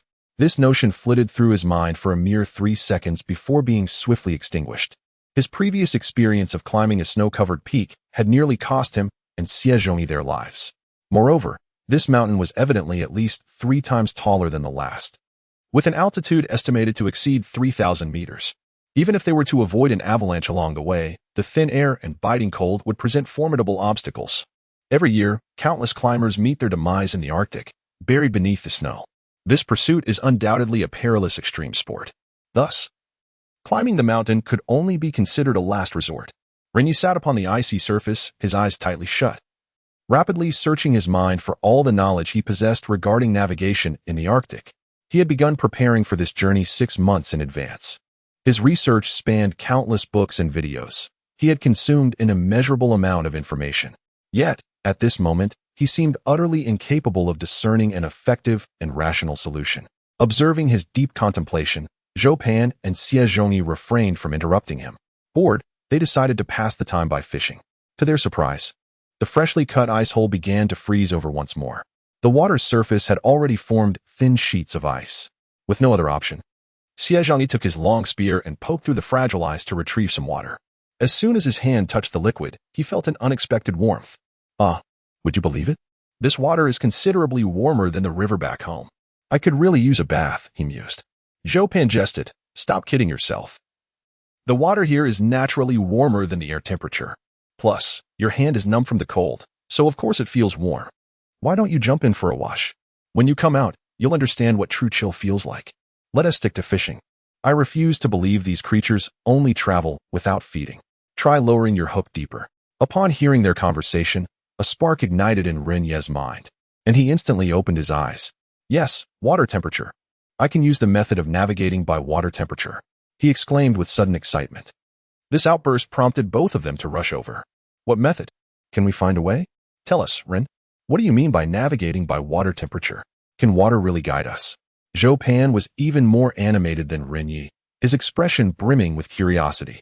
Ren Ye quickly retrieved a thermometer from his luggage, preparing to measure the water temperature. Thanks to your reminders, I realized that the reason many areas in the fjord remain unfrozen is due to geographical factors that result in higher water temperatures. This simplifies matters. The water temperature will surely be higher closer to the fjord. If we measure the temperatures of all 7 rivers, the one with the highest temperature and the thinnest ice layer will most likely lead us to the fjord. Wow, my friend, your mind is truly remarkable. How did you come up with that? Xie Zhangyi gazed at him with envy. Zhou Pan nodded in astonishment. He had never encountered this method in any of his readings. Yet, both logically and intuitively, it made perfect sense, and he couldn't help but admire Ren Ye's imaginative prowess. Ren, if this works out, I believe your method could very well be worthy of publication. Ren Ye casually waved his hand, suggesting that such matters could be addressed later. As this was merely a theoretical approach, the true test lay in the results. You two should promptly compare the ice layers we just saw, while I take the temperature measurements. All right. With that, the 3 of them began to traverse the 7 rivers, in pursuit of more accurate data. They ventured over 400 meters into each river, conducting more than 3 tests. Ultimately, after over an hour, Ren Ye arrived at an unexpectedly surprising conclusion.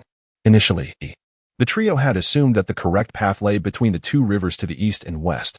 However, the reality was that the temperatures of those 2 rivers, compared to the other 4, were all at a chilling -2.5 degrees.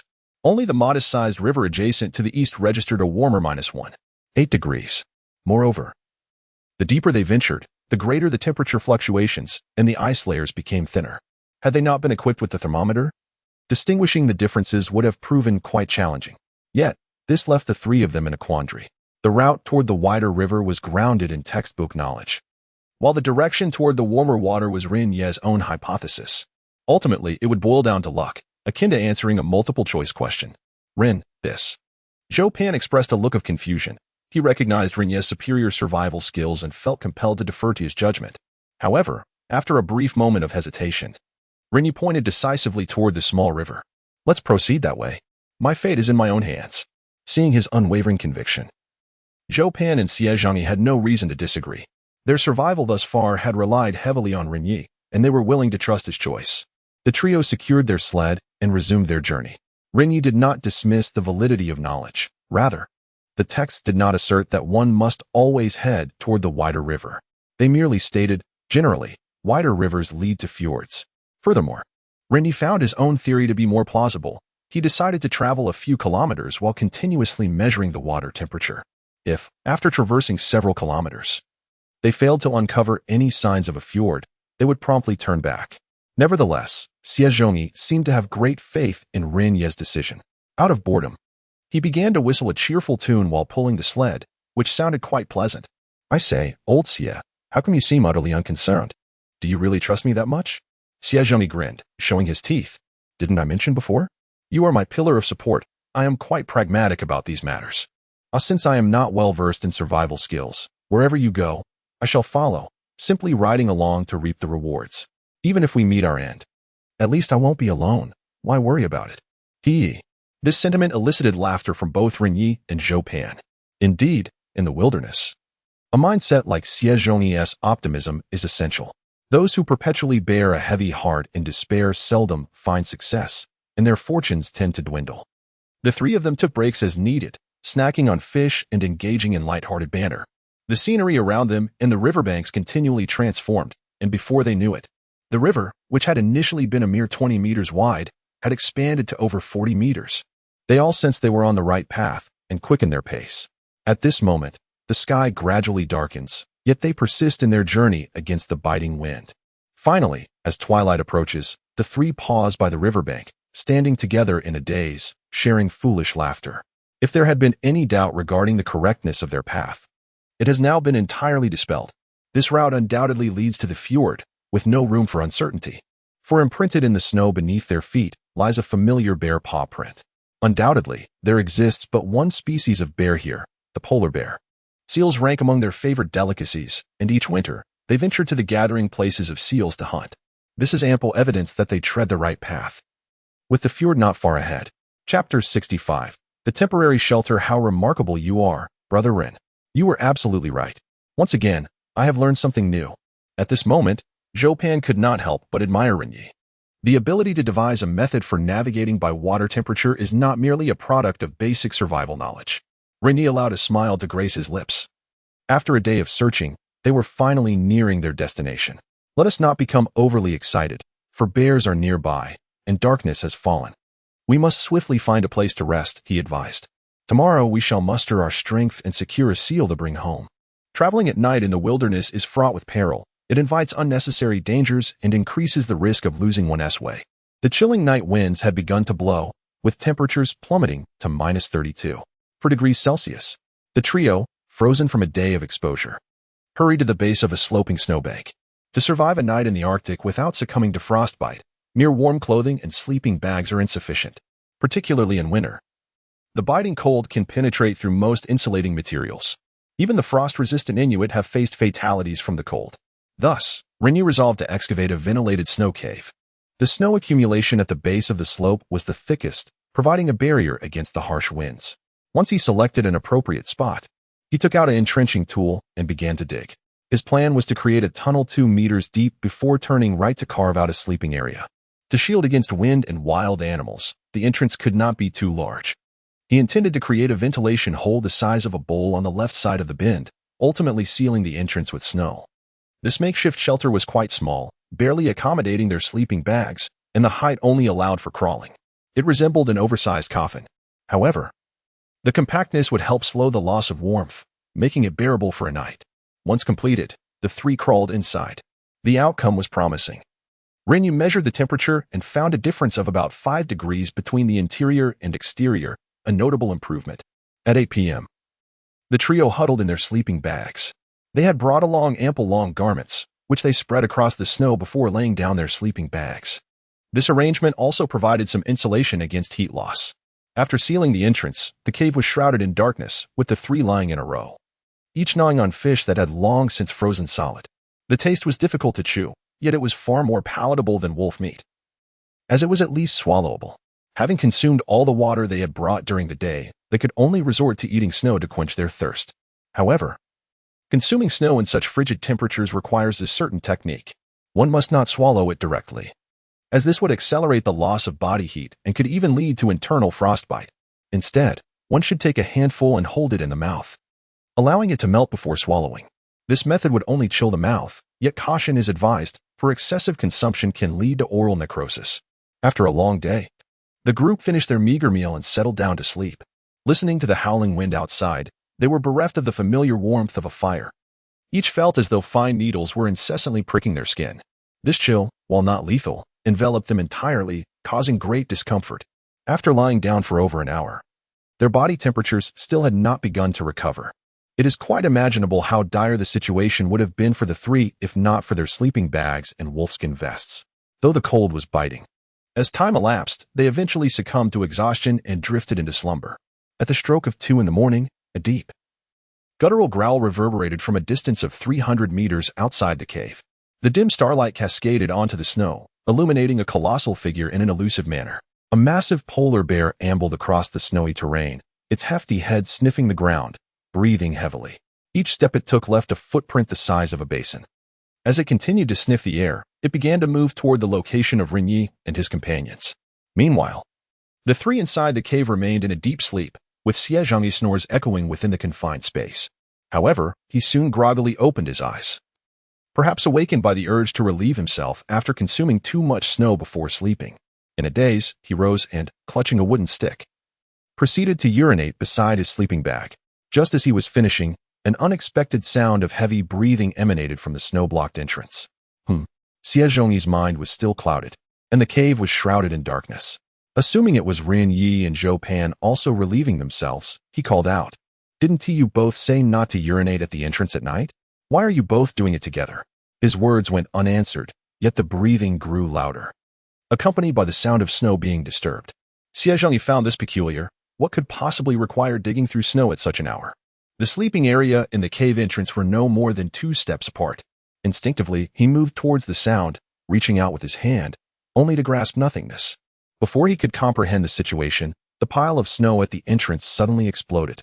Large chunks of ice struck his face, and moments later, a bear's head, nearly large enough to fill the entrance, intruded. At that moment, the polar bear's snout was less than 30 centimeters from Xie Zhangyi's head. The sudden horror of the encounter rendered him utterly frozen, as if paralyzed by an electric shock, unable to move an inch. The bear, upon seeing this strange creature, also paused for a moment, seemingly bewildered. Yet, in the next instant, it opened its massive jaws and let out a thunderous roar. Roar. The sound, akin to a V8 engine, reverberated in Xie Zhangyi's ear. Fortunately, they managed to climb swiftly, otherwise, they would have lost their legs. The polar bear, realizing it had missed its target, opened its mouth once more. Just at that moment, Ren Ye and Zhou Pan promptly seized Xie Zhangyi's hands and pulled him back with great force. This narrow escape allowed him to evade the perilous bite. Ren Ye and his companion were left pale with fright, never expecting such a creature to appear in the dead of night. It was then that they recalled the bear paw prints they had seen during the day. Could this formidable beast be that mother bear? But how did it find its way here? Amidst their bewilderment, Ren Ye hastily produced a flashlight and shone it forward. What the hell? The three exclaimed in unison, expressing their shock. Chapter 66. Uninvited guest. The head of the bear was as large as a round stone blocking the road, completely filling the entrance to the cave. The fierce bear roared, baring its teeth, occasionally drooling, clearly regarding them as potential prey. The terrifying sight rendered the three of them motionless, their hearts racing wildly. As the massive body of the polar bear pressed against the entrance, it began to widen slowly, ice shards cascading down. At this rate, it wouldn't be long before the cave would collapse. Ren Ye swallowed hard and immediately seized the long gun beside him. "Stop dawdling. Grab your weapons." His shout jolted Zhou Pan and Xie Zhangyi into action, and they too took up their rifles. The 3 long guns were thrust forcefully toward the bear's head. Howl. The long guns, sharpened with sandpaper and soaked in wolf oil, pierced sharply into the polar bear's massive face. It emitted a chilling, anguished howl, blood seeping from its face, forehead, and nose. The bear, suffering greatly, instinctively retreated its head from the cave entrance. However, the agonizing growls did not cease, echoing outside the cave, indicating that the polar bear had not strayed far. After a considerable time, Xie Zhangyi, trembling, finally asked, Why? Why hasn't it left?" Zhou Pan swallowed nervously and replied, "Well, obviously, it's not ready to give up." Ren Ye, his face pale with fear, felt his heart racing. Judging by the size of this polar bear's head, it was evidently much larger than the female bear they had encountered. Without a doubt, this was a fully grown male polar bear, and it appeared to be very hungry. "I don't know," he continued, "but polar bears in winter are not picky eaters. They consume anything and everything. If this fellow decides to come back inside, we will greet it with our guns again. Remember, aim for the eyes and nose next time, as those areas are rich in nerve endings. We must make it realize we are not to be trifled with if we want it to leave." The two nodded, fully awake now, their eyes wide open, fixed intently on the cave entrance. Outside, low growls and footsteps echoed. With each step the polar bear took, the three inside could hear a distinct thud. The sound resounded like the tolling of a death knell, tightening their hearts with each echo. Silently, they gripped their long guns tightly, their eyes darting toward the source of the noise. After about 3 minutes, the thudding stopped directly above them. They looked up at the ceiling of ice, almost within reach, uncertain of what the beast intended. Then, just seconds later, bang! A tremendous muffled sound erupted from above, causing the entire cave to tremble. Countless ice shards fell, striking the three of them. Fortunately, they were merely small fragments, causing no harm. However, Zhou Pan and Xie Zhangyi squinted against the debris. "What does this damned creature want?" Zhou Pan muttered. It seems to be in a fit of rage, rather than hunting seals. Why is it taking its frustrations out on us? The two individuals rubbed their eyes in annoyance, believing it to be merely the impotent fury of a polar bear. However, Ren Ye noticed a small crack forming in the layer of snow above them. Hearing the persistent thuds overhead, he felt a jolt run through him, instantly recalling the image of a mother bear breaking through the ice. To catch fish lurking beneath the surface, polar bears would raise their front legs high, assuming a standing posture. After a brief moment of gathering strength, they would bring their massive paws crashing down. With their colossal size and the force of over 1,000 kilograms, they could shatter a 20-centimeter thick layer of ice in an instant. This male bear was not merely angry, it was treating the three of them as if they were fish. Quick, hide, Ren Ye shouted, grabbing the two individuals beside him and diving forward. In the next moment, boom, with another thunderous sound, the snow layer above collapsed, chunks of snow tumbling into the cavern. Suddenly, a hole appeared above them, twice the size of the entrance. The male bear immediately descended. This time not just its head, but its two front paws as well. Oh my god, Xie exclaimed, his voice trembling with fear as he instinctively recoiled. But the cave was so small that he could only retreat a couple of steps before reaching the entrance. Ren Ye and Zhou Pan were equally panicked, hurriedly moving backward. Fortunately, Ren Ye had been cautious while digging the hole. The space was exceedingly cramped. The three of them could only crawl on their knees, let alone the massive male bear. Sure enough, the bear could not advance even a step without getting stuck. Recognizing the opportunity, Ren Ye quickly raised his spear. Stab it. As he spoke, Zhou Pan and Xie Zhangyi also lifted their weapons to thrust. Unfortunately, as soon as the bear saw the three of them raise their spears, it immediately retreated. The thrust missed, leaving the three stunned. This beast can dodge? Xie Zhangyi exclaimed in disbelief. Ren Ye sensed that the situation was becoming dire. He recalled that polar bears possessed an intelligence comparable to that of a 6- or 7-year-old child, having been stabbed once before. The bear had evidently learned to avoid the weapon, which was not surprising. Look, what is it doing? Zhou Pan alerted. They saw the male bear sitting at the opening of the large hole, vigorously digging at the snow layer with its enormous paws, which were significantly larger than their heads. With seemingly little effort, the snow began to peel away in layers. The three realized that this creature was intent on collapsing the entire cavern. Once a collapse occurred, they would not even need to wait for the bear to strike. The countless tons of snow above could easily crush them. We need to run. If this continues, we are finished, Xie Zhongyi urged, attempting to crawl out through the entrance. However, Ren Ye yanked him back, scolding, "Are you insane? Do you think you can outrun a polar bear? But staying here is also certain death," Xie Zhongyi retorted, and Ren Ye could not dispute his logic. The current predicament indeed appeared quite grim. "Do not rush. I have one final trick up my sleeve," Ren Ye exclaimed as he hastily unfastened his clothing, retrieving a substantial piece of sponge from beneath his garments. Ever since his previous experience of capturing a rabbit, he had come to realize that fire would undoubtedly be essential in the wilderness. Thus, he had kept the sponge close at hand, serving both to retain heat and as a fire starter. He produced a lighter and, while igniting it, directed, quickly enticed the beast over here. It is imperative that it opens its mouth. Zhou Pan immediately grasped his intent, cautiously inching forward with his long gun. Although Xie Zhongyi felt fear, he understood that if they did not take action, they would surely meet their demise that very night. Chapter 67. Terrified, the two exchanged a glance, mustering their courage to bellow at the polar bear, which was less than 3 meters away. "Come on, you little coward. Kill me, you beast. Isn't it your desire to devour me? Here I am." In their taunting bravado, they lunged forward with their long rifles. One shot struck true, piercing the bear's abdomen. The wound was not deep, yet blood began to trickle down the barrel. The polar bear's layer of fat was nearly 10 centimeters thick. Such a minor injury was akin to a mere scratch for a human. However, it incited its wrath completely. It halted its advance, its formidable jaws agape as it roared and charged. As its massive body came within a meter of the three, its forelimbs flailed wildly. At this proximity, they could clearly see its razor-sharp claws. Each swipe left terrifying 5-clawed marks upon the snow before them. Seizing the moment, Ren Ye quickly turned away, igniting the sponge. This was memory foam from an airplane seat, which he had treated with wolf oil to ensure a swift ignition. As flames leaped upward, he thrust his rifle into the sponge and cast a fierce glare at the polar bear. "You want a meal? Here, I'll give you something delectable." With that, he swiftly jabbed the rifle towards the bear's escaping maw. Upon seeing the fire, an unusual fear flickered in the bear's large eyes. Fire is the eternal nemesis of all creatures, an instinctive terror etched in their very genes. The polar bear attempted to retreat, but having exerted itself too forcefully moments before, its upper body was now ensnared. Though not entirely trapped, it found it exceedingly challenging to extricate itself in a panic. At that moment, the rifle was poised before it. The burning sponge was thrust directly into its mouth. Oh woo! The bear's mouth lacked such a thick layer of fat for protection, and it thrashed its head in pain, emitting a sharp, distressing cry. Anyone who has felt the searing heat of fire knows that even a fleeting contact with the skin can produce an enduring sting.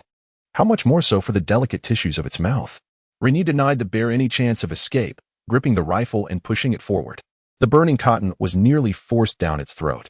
By now, the cotton had been ablaze in the bear's mouth for 4 or 5 seconds. Ultimately, the bear could no longer endure the searing pain. With a powerful swipe of its right forepaw, it batted the rifle aside. It finally expelled the still-burning sponge, retreating to the mouth of its den and bolting away in a flash. As the sound of its heavy footsteps receded into the distance, it took Ren Ye a long time to realize that they were finally safe. The three collapsed onto the ground like deflated balloons, gasping for breath. They trembled uncontrollably. The after-effects of adrenaline unmistakable. After a lengthy silence, Xie Zhangyi timidly inquired, "Tizi, you truly are remarkable. You saved my life again. That beast won't return, will it?" Ren Ye wearily shook his head. "I don't know. I believe it shouldn't. Regardless of the creature, they all harbor a fear of fire." Zhou Pan inquired, "Do you think it will seek revenge on us in the future? I have heard that this beast possesses a formidable sense of vengeance." Ren Ye merely shook his head, feeling more fatigued than after a day of arduous travel. "I don't know, but we must certainly strive to avoid it. Tell me, how did it manage to track us down? We haven't bled at all. Could it be that this bear has tasted human flesh?" Xie Zhangyi's words sparked a realization in Ren Ye, who quickly deduced the reason. "It must have caught the scent of the fish we consumed." This creature's sensitivity to blood is tenfold that of an Arctic wolf. It can detect fresh blood from up to 30 kilometers away. Damn, I am utterly exhausted. From now on, remember to eat fish only while on the move. Otherwise, we will encounter further troubles. After such a perilous encounter, the trio dared not sleep any longer. A substantial hole had formed at the top of their shelter, allowing frigid winds to rush in, causing them to shiver uncontrollably. After a brief respite, they commenced repairs on the gaping opening. Standing in the center of the breach, a wave of trepidation washed over them once more. The diameter of this hole was wide enough for 3 adults to pass through, although the snow layer was not as hard as ice. Its thickness was no less than 30 centimeters. It was astonishing that a male bear could create such a gap with just its paws. Had they not intentionally made the hole smaller, they might have perished there that night. At that moment, Ren Ye longed to flee from this place. Yet the biting cold of the night left him no time to search for another refuge. He could only lay firewood across the entrance and cover it with snow again. This makeshift barrier could at least block much of the cold wind. They had no choice but to endure for one night. The sled remained at the entrance, thankfully undamaged by the bear, with the luggage intact. In another light, had the trio not been inside the cave eating fish, or had they returned the fish to the luggage, the bear would undoubtedly have torn the box apart, resulting in significant losses. After hastily sealing the entrance, they decided to take turns keeping watch through the night. To prevent oversleeping in the morning, they kept their phones on and set alarms. The latter half of the night passed in tranquility, with the male bear not returning. Thus, they endured the night enveloped in fear. The following morning, the sharp sounds of the alarms stirred the three awake. Learning from the previous night's lesson, they quickly prepared to set off. They consumed breakfast on the go, tossing the fish bones far away to deter other predators. As they stepped outside, Ren Ye noticed scattered bloodstains on the snow. Upon closer inspection, he discovered the footprints of the bear from the previous night nearby. Goodness, could it be that it was charred to death? Xie Zhangyi mused gleefully, contemplating the possibility of fortuitously slaying an Arctic bear and securing enough provisions for the winter. Ren Ye picked up a bloodstained chunk of ice, and without a doubt, it was the bear's blood. The fire from last night had certainly scorched its mouth. Yet, how absurd it was to think that the largest terrestrial carnivore could meet its demise so easily. At most, one might sustain minor injuries, and the mouth may be uncomfortable for a brief period. Creatures of this caliber possess remarkable self-healing abilities. So, shall we continue? What if we are discovered? Zhou Pan hesitated, still feeling a tinge of fear from last night's encounter. Ren Ye replied without a moment's hesitation, "Of course we must follow. The polar bear understands seals better than we do. Only by accompanying it can we avoid unnecessary detours." However, there is no need for concern. This beast's vision is akin to that of a human. As long as we bear no sin of blood and remain cautious, we should remain undetected. With this reassurance, the two regained some composure. Thus, the trio resumed their journey, tracing the bear's paw prints as they embarked on a new day. Yet, after less than 2 hours of travel, they abruptly halted. In the expansive plain ahead, a chorus of bear roars echoed through the air. Chapter 68. An old friend. The cacophony of voices rose and fell, creating a chaotic and frenzied atmosphere that suggested the presence of more than one creature. The trio, still with lingering fear, instinctively crouched down and surveyed their surroundings. Ren Ye quickly retrieved his binoculars to gaze towards the source of the commotion. And what unfolded before him was nothing short of astonishing. Over 1,000 meters away on the ice field, 2 polar bears, a large one and a smaller one, were facing off, roaring at each other. The larger bear bore dried blood upon its face, which Ren Ye immediately recognized as the male bear that had attacked him the previous night. The wounds on its face were clearly inflicted by a spear. The smaller bear was accompanied by 2 cubs.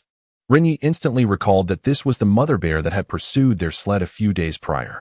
Polar bears are solitary creatures, yet during the winter months, they are known to venture towards seal congregations to gather sufficient nutrition for survival. This quest for sustenance often leads to encounters with one another, as they are familiar with each other's scents.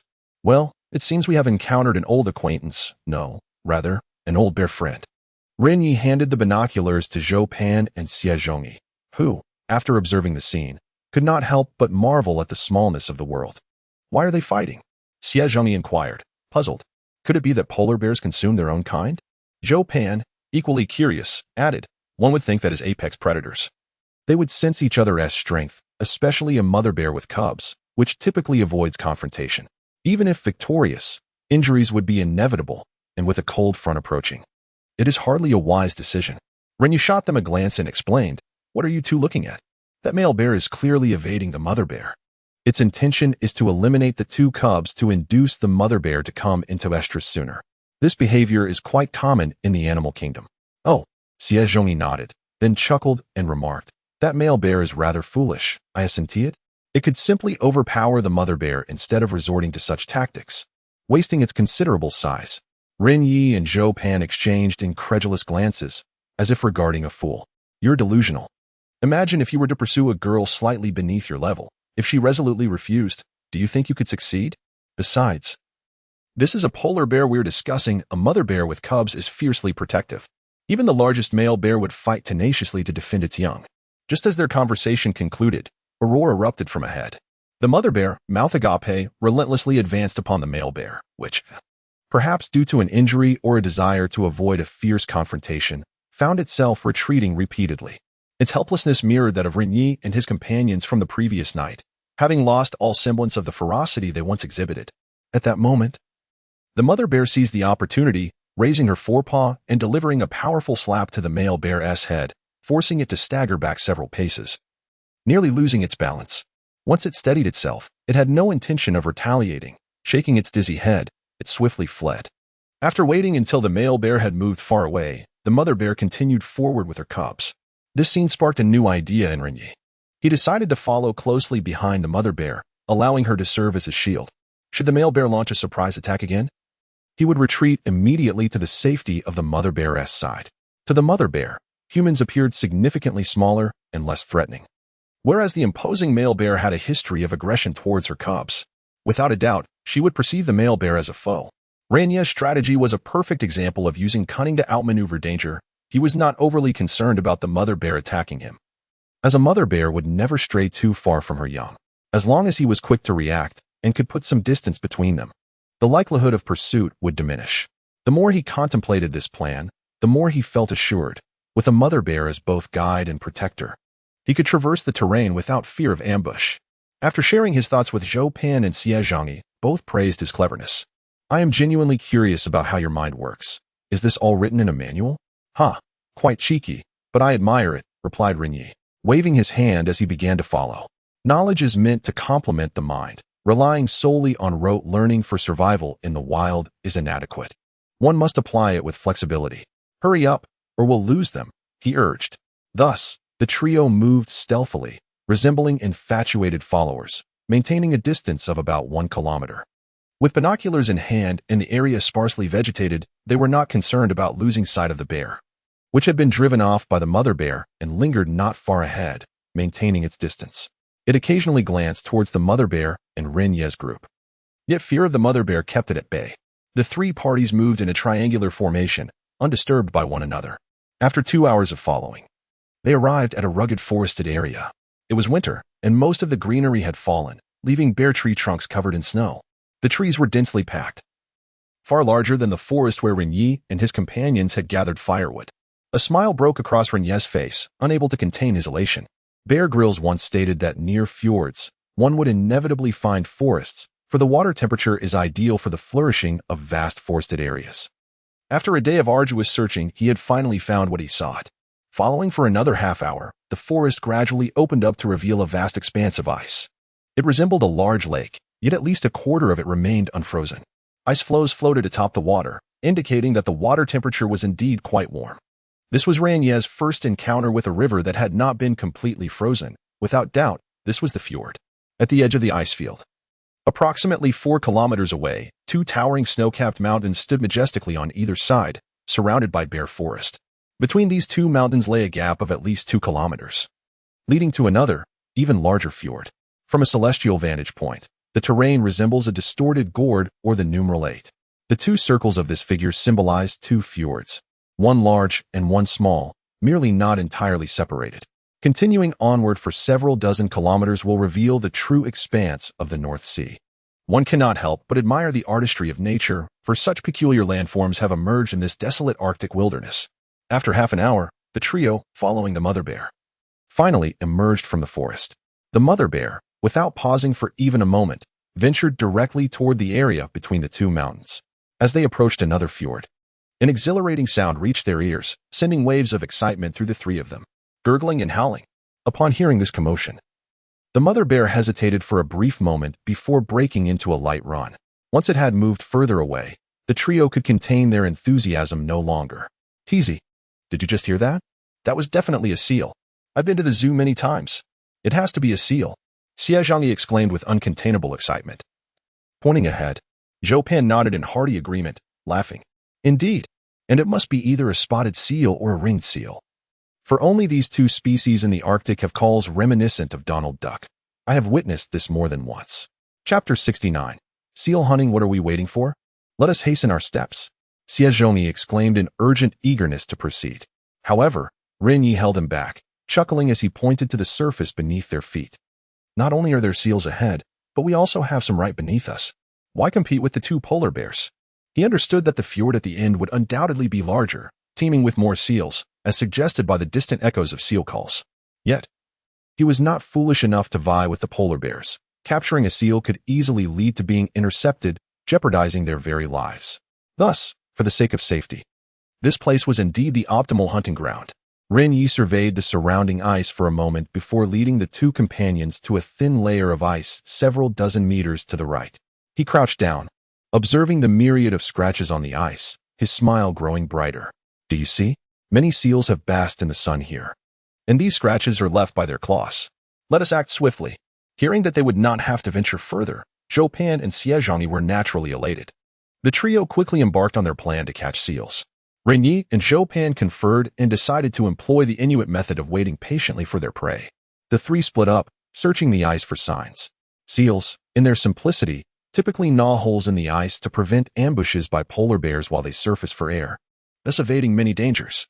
After some time, they indeed discovered several irregular holes, roughly the size of a bowl, adorned with numerous bite marks.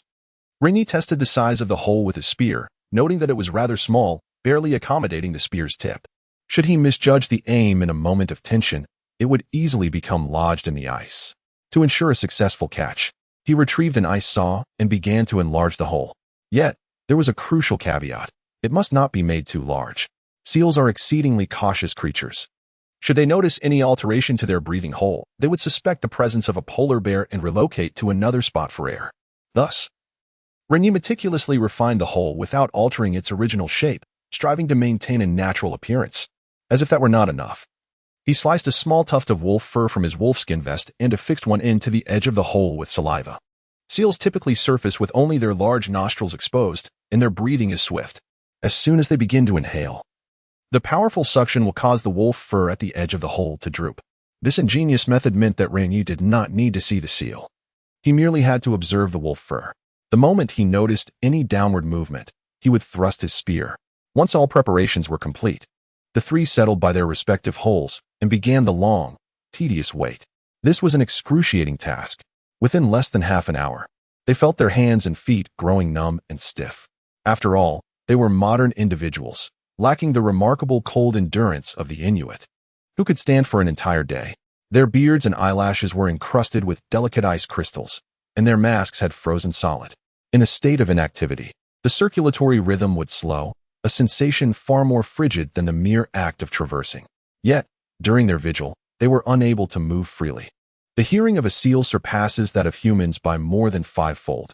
Even the slightest disturbance upon the ice could arouse their suspicion of a lurking polar bear. Thus, Ren Ye and his companions could only maneuver cautiously within a 1 square meter space, treading lightly and silently. Ren Ye clutched his phone, mentally calculating the time. The respiration cycle of a seal lasts between 40 to 70 minutes, and the cost of waiting was excessively long, allowing no room for error. As time trickled away, Ren Ye and his companions squatted, sat, and paced restlessly, as if beset by unseen insects. They exerted every ounce of their strength to generate warmth, yet dared not create any significant noise. They could only twist and turn in place, resembling 3 patients recovering from a stroke undergoing basic rehabilitation. Those moments felt like an eternity. However, just a few minutes later, Ren Ye's drooping gaze suddenly sharpened. A rapid breathing sound emerged from the hole before them, and the wolf fur, previously swaying with the cold wind, was now being drawn inward. This inhalation and suction could unmistakably be attributed to a seal. At last, "I have caught you, little creature." Ren Ye forcefully suppressed his surging excitement, slowly raising his long gun, his fingertips trembling with tension, taking a small step forward. With a muffled grunt, after a brief moment of gathering strength, the long gun plunged fiercely into the ice hole. Oh, splash! Water erupted from the ice hole, a crimson spray surging forth. Ren Ye could vaguely see the seal's whiskers and hear its mournful cries. The 4 barbs on the long gun were securely embedded in its flesh, holding it firmly in place. "Aha! I've done it! I've done it! Come help me!" Ren Ye shouted with exhilaration. The trials of the past 2 days were finally rewarded. Hearing the commotion, Zhou Pan and Xie Zhangyi rushed over, their faces alight with joy. Upon seeing the seal thrashing underwater, their mouths stretched wide in delight. "Incredible! It's truly a seal. Enough talk. Let us finish it off before it escapes." Zhou Pan urged hastily. Ren Ye twisted his waist, calling out, "My knife is at my waist. This creature is quite strong. Quickly stab its head." Without further ado, Xie Zhangyi swiftly drew his short knife, kneeling at the hole, and plunged it fiercely into the seal's head several times. In an instant, the blood flowed profusely, obscuring the seal's outline. However, these strikes clearly found their mark, as the seal soon fell silent. Together, the 3 hoisted it up. Yet, as soon as he touched it, Ren Ye sensed something amiss. This seal seemed much lighter than he had anticipated. Upon getting a clearer view, a wave of disappointment washed over him. Before him lay a subadult ringed seal, the most common species in the Arctic, measuring approximately 1 meter in length and weighing around 60 kilograms. If one were to exclude the inedible organs and the skin and fur of the joints, there would only be a meager 70 or 80 pounds of meat and fat. This scant amount is hardly sufficient to survive the winter. "Haha, you have truly opened my eyes, Brother Ren. To think that one could catch a seal with merely a wooden spear is something I would never have dared to imagine. Teasy, you truly are an expert in survival. Oh, you should have recorded this. If you posted it on Douyin, you would undoubtedly gain at least 200,000 followers." The 2 of them, while joyfully stroking the seal, were also flattering Ren Ye. "What are you 2 so merry about? Have you forgotten the purpose of our arduous journey?" "This little bit of meat is utterly insignificant," remarked Ren Ye, still wearing a worried expression. Chapter 70. The trap. The recent capture had created quite a commotion. And with the seal's blood now dispersed, the remaining seals undoubtedly sensed the disturbance. Thus, attempting to adopt a wait-and-see approach would prove challenging. The 2 men, upon realizing this, ceased their laughter. Indeed, they had traversed mountains and waters to gather sufficient sustenance. The meager amount of meat they possessed would barely sustain 7 individuals for a week and a half, at best. To ensure everyone's health through the impending cold wave, they would need at least 2 more seals. After contemplating for a moment, Pan proposed an alternative. Why don't we seek another location? This bay is expansive. Perhaps trying a few different spots will yield better results. Zhang concurred, adding, yes, didn't you mention that seals must surface for air? We could afford to wait another hour, if necessary. Ren Ye sighed in resignation. It seemed they had no choice but to proceed in this manner. All right, let us split up and scout ahead. The trio loaded the seals onto the sled and continued their search for breathing holes. It did not take long before they discovered 2 more openings. However, they were met with another lengthy waiting game. This time, they failed to spot any seals. An hour passed, then 2, even 3, and the 3 men, frozen and numb, were still without a chance to fire their weapons. The breathing holes remained silent. Ren Ye initially suspected that the seals had been frightened away, yet frustratingly, during their vigil. A seal boldly climbed onto the floating ice to breathe and bask in the sun, occasionally emitting loud calls, seemingly taunting the trio. Whenever they surged forward, the seals swiftly vanished beneath the waves, only to reappear on another piece of ice, as if they were toying with the 3 men. As twilight deepened, Ren Ye could no longer endure the situation. He decisively resolved to abandon the seals in this bay and chance their luck with the polar bears. Upon traversing the waters between the 2 towering mountains, they entered another bay. Before they could fully comprehend their surroundings, the distant sounds of seals echoed around them. As they turned a corner, Ren Ye quickly retrieved his binoculars. The vista of this bay astonished him slightly, for it appeared endless, a vast expanse of white. At least 5 times larger than the previous bay. Crucially, there were hardly any intact ice sheets, only floating ice remained. From above, it resembled a cracked white cake. Fissured like a spider's web, with seawater flowing through the crevices and the shores lined with extensive barren forests. In spring, the scenery here would likely be breathtaking. Over 2,000 meters away, a dozen seals lounged on the floating ice, lazily exposing their bellies to soak up the last rays of sunlight. Indeed, the abundance of seals here was unsurprising to Ren Ye. From the moment the male and female bears had headed straight toward this location, he had sensed that both the fish and seal populations would be exceedingly plentiful and diverse here. After observing for a while, he handed the binoculars to Pan and his companion. The 2 were equally pleased with their surroundings, particularly upon spotting the seals, which evoked a visceral craving akin to seeing large, succulent cuts of meat. Wow, so many seals, and they appear quite plump. How shall we capture them? Zhang inquired with great enthusiasm. Pan's focus, however, was somewhat different. Hey, what about those 2 bears? Where did they go? Their hunting would undoubtedly be far easier than ours. Ren Ye pointed toward the distant forest by the shore, saying, dusk is the mating season for seals. I suspect those 2 intend to wait until the seals are preoccupied before launching their ambush. I once watched a documentary that claimed such an approach has a remarkably high success rate. Oh, I see. Zhang suddenly grasped Ren Ye's intent.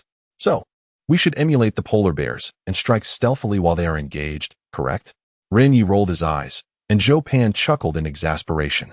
Old Xia, thinking is not your forte. Polar bears can run, fight, and swim. This method is exclusive to them. What? Can you plunge into the water to catch seals? Zhang offered an awkward smile. True enough, but how do we plan to capture them? Those creatures are quite astute. Just earlier, when I barely took a few steps, they dove into the water. Ambushing proved futile. This last statement raised Ren Ye's eyebrows, and with a knowing smile, he approached and patted Zhang on the shoulder. You've actually hit the nail on the head this time. I still intend to use the classic method of ambush. However, this time, we need to be a bit more creative with our disguise and incorporate some sound. Most importantly, this task is solely yours, and only you can help us catch the seals. Me. Zhang exclaimed incredulously, pointing at his own nose. Pan also looked at Ren Ye with confusion, unsure of his intentions. Yet, after knowing Ren Ye for several days, he understood that Ren Ye must have devised yet another peculiar plan. An hour later, at precisely 3:10 p.m., the orange sunlight faded into a dusky hue, casting a warm glow over the pristine ice surface. In the midst of the floating ice, gray heads slowly emerged from the water as the seals climbed onto the surrounding ice. Propping themselves up with their front flippers, they raised their necks high, mimicking a seal balancing a ball, akin to seals in a circus. Accompanied by a chorus of peculiar grunting sounds reminiscent of human snoring, the sole distinction being the deeper timbre of the noise. This was the courtship call of the male seals, standing tall to showcase their robust forms and secure an opportunity for intimate interaction with the females. Yet, on the shore, a curious sound emerged from a kilometer away. An object, resembling a large gray caterpillar, was wriggling across the ice while emitting bizarre noises. Humph, humph, humph. Upon closer inspection, it was evident that this was no caterpillar but Xiezhongyi, swathed in a sleeping bag. Ren Ye's approach is remarkably straightforward yet audacious. He disguises himself as a female seal, emitting mating calls to attract male seals. The reason he is the chosen one for this task lies in Xiezhongyi's ability to whistle, which closely mimics the sound. Indeed, one must admit that this hum bears a striking resemblance to that of a female seal. To his left and right, two mounds of snow conceal Ren Ye and Zhou Pan, each armed with a long rifle. This scenario is, in essence, a meticulously crafted ambush designed specifically for the male seals. However, Ren Ye's intent is not monetary gain, but rather their very lives. After a prolonged period of howling for nearly 10 minutes, Xiezhongyi felt as if his throat were on the verge of smoking from exhaustion. Just as he contemplated a moment's respite, he was met with Ren Ye's stern gaze emerging from the snow mound. With no alternative, he resumed his calls. Remarkably, within 3 minutes, there was indeed some commotion among the distant group of seals. Chapter 71. The Hunt for Two Seals in Truth. They had heard the sounds from this direction quite some time ago, recognizing the familiar timbre yet struggling to comprehend it fully. Uncertain whether the call belonged to a female seal, they deliberated for a moment, but the prolonged calling led them to conclude it must indeed be a female. Such assertive females are a rarity. Consequently, for seals began to inch their way towards the source, their robust figures moving with determination. Their current sentiment mirrored that of a lonely young man encountering an eager maiden, an opportunity not to be missed. Thus, they propelled themselves forward with remarkable vigor, their rotund bodies creating ripples in the water as they advanced at full speed. However, perhaps due to the great distance or a reluctance to confront potential dangers, two of the seals halted midway while the other two slowed their pace. Observing this hesitation, Ren Ye swiftly urged Xiezhongyi in a hushed tone, "Hurry. Keep calling. Louder." Xiezhongyi, vigilant and focused on the approaching seals, steeled himself. After enduring countless challenges to reach their target, they could not allow this cooked duck to fly away. Taking a deep breath, he amplified his calls. Indeed, upon hearing the female seal's urgent cries, the two male seals were spurred by instinct and resumed their rapid approach. Seals possess remarkably large eyes and excellent vision underwater. Yet, once exposed to air, their vision becomes unfocused and indistinct, akin to a nearsighted individual with an 800-degree prescription who has removed their glasses. At that moment, Xiezhongyi appeared to them as a somewhat larger female seal. Thus, the Inuit often employ this method to ensnare seals. Minutes later, the two seals were merely a dozen meters away from Ren Ye and Zhou Pan. The two men gripped their long rifles, poised to spring into action. However, just then, one of the seals, distinguished by its long whiskers, suddenly butted its head against a nearby larger seal. The sound resonated with a dull thud, the impact knocking the latter to the ground. Yet, the larger seal quickly regained its footing and let out a furious howl, charging at the whiskered seal. They stood upright, their flippers flailing as they collided, bit, and scratched one another with wild abandon. The scene, despite the intensity of their skirmish, bore a comical resemblance due to their endearing appearances and the evident lack of lethal intent. Ren Ye and Zhou Pan, concealed in the snow, were momentarily taken aback by the unfolding spectacle. It soon dawned on them that this was a typical display of male seals vying for mating rights, a common occurrence in the natural world. Zhou Pan, feeling anxious, glanced at Ren Ye through the breathing hole, eager to ascertain whether they could proceed with their plan. After all, their targets were tantalizingly close, and any delay might allow them to escape. However, Ren Ye, prioritizing safety, resolutely shook his head, signaling for patience. Despite the seemingly humorous nature of the altercation, both combatants were, after all, mature harbor seals. Ren Ye estimated that they weighed at least 80 kilograms or more. A casual swipe of their claws could inflict grave injuries upon themselves. Therefore, it was most advantageous to wait for them to exhaust each other in a fierce struggle. The combat among the seals was brief. Within 2 minutes, the long-whiskered seal had its face scratched, with faint traces of blood seeping through. The larger seal bore numerous wounds, though they were merely superficial. As it gasped for breath, preparing to advance for another strike, the long-whiskered seal suddenly slumped down, emitting a low, guttural whine. Clearly, it intended to concede. This was a blatant display of weakness within the seal community, akin to a dog tucking its tail between its legs after losing a fight. Seeing the opportune moment, Ren Ye burst forth from the snowdrift. Eliminate them. Zhou Pan and Xiezhongyi also revealed themselves, rapidly emerging from the snow, discarding their sleeping bags. The sudden appearance of three towering figures sent the two seals into a panic, causing them to scream and flee. The female seal transformed in an instant into an unknown creature, a surreal transformation reminiscent of discovering a girlfriend morphing into a fairy at the moment of intimacy. With their limited intellect, they were unable to comprehend the scene before them, perceiving it as overwhelmingly terrifying. Had they been in their prime, the two seals might have evaded capture. However, after traversing such a distance and engaging in battle, their rotund bodies were utterly fatigued and incapable of swift escape. Within a mere 15 seconds, Ren Ye and his companions caught up to them. Ren Ye approached the larger seal's side, and without a second thought, thrust his spear forward. The large seal let out a piercing cry as the sharp weapon pierced its neck, causing it to collapse instantly. Simultaneously, Zhou Pan and Xie Zhongyi closed in on the long-whiskered seal. Each positioned on either side, they simultaneously plunged their spearheads into the creature's neck, blood gushing forth as it fell lifelessly to the ground. Damn it! I told you not to come near. You ran too slowly. I've been shouting for ages.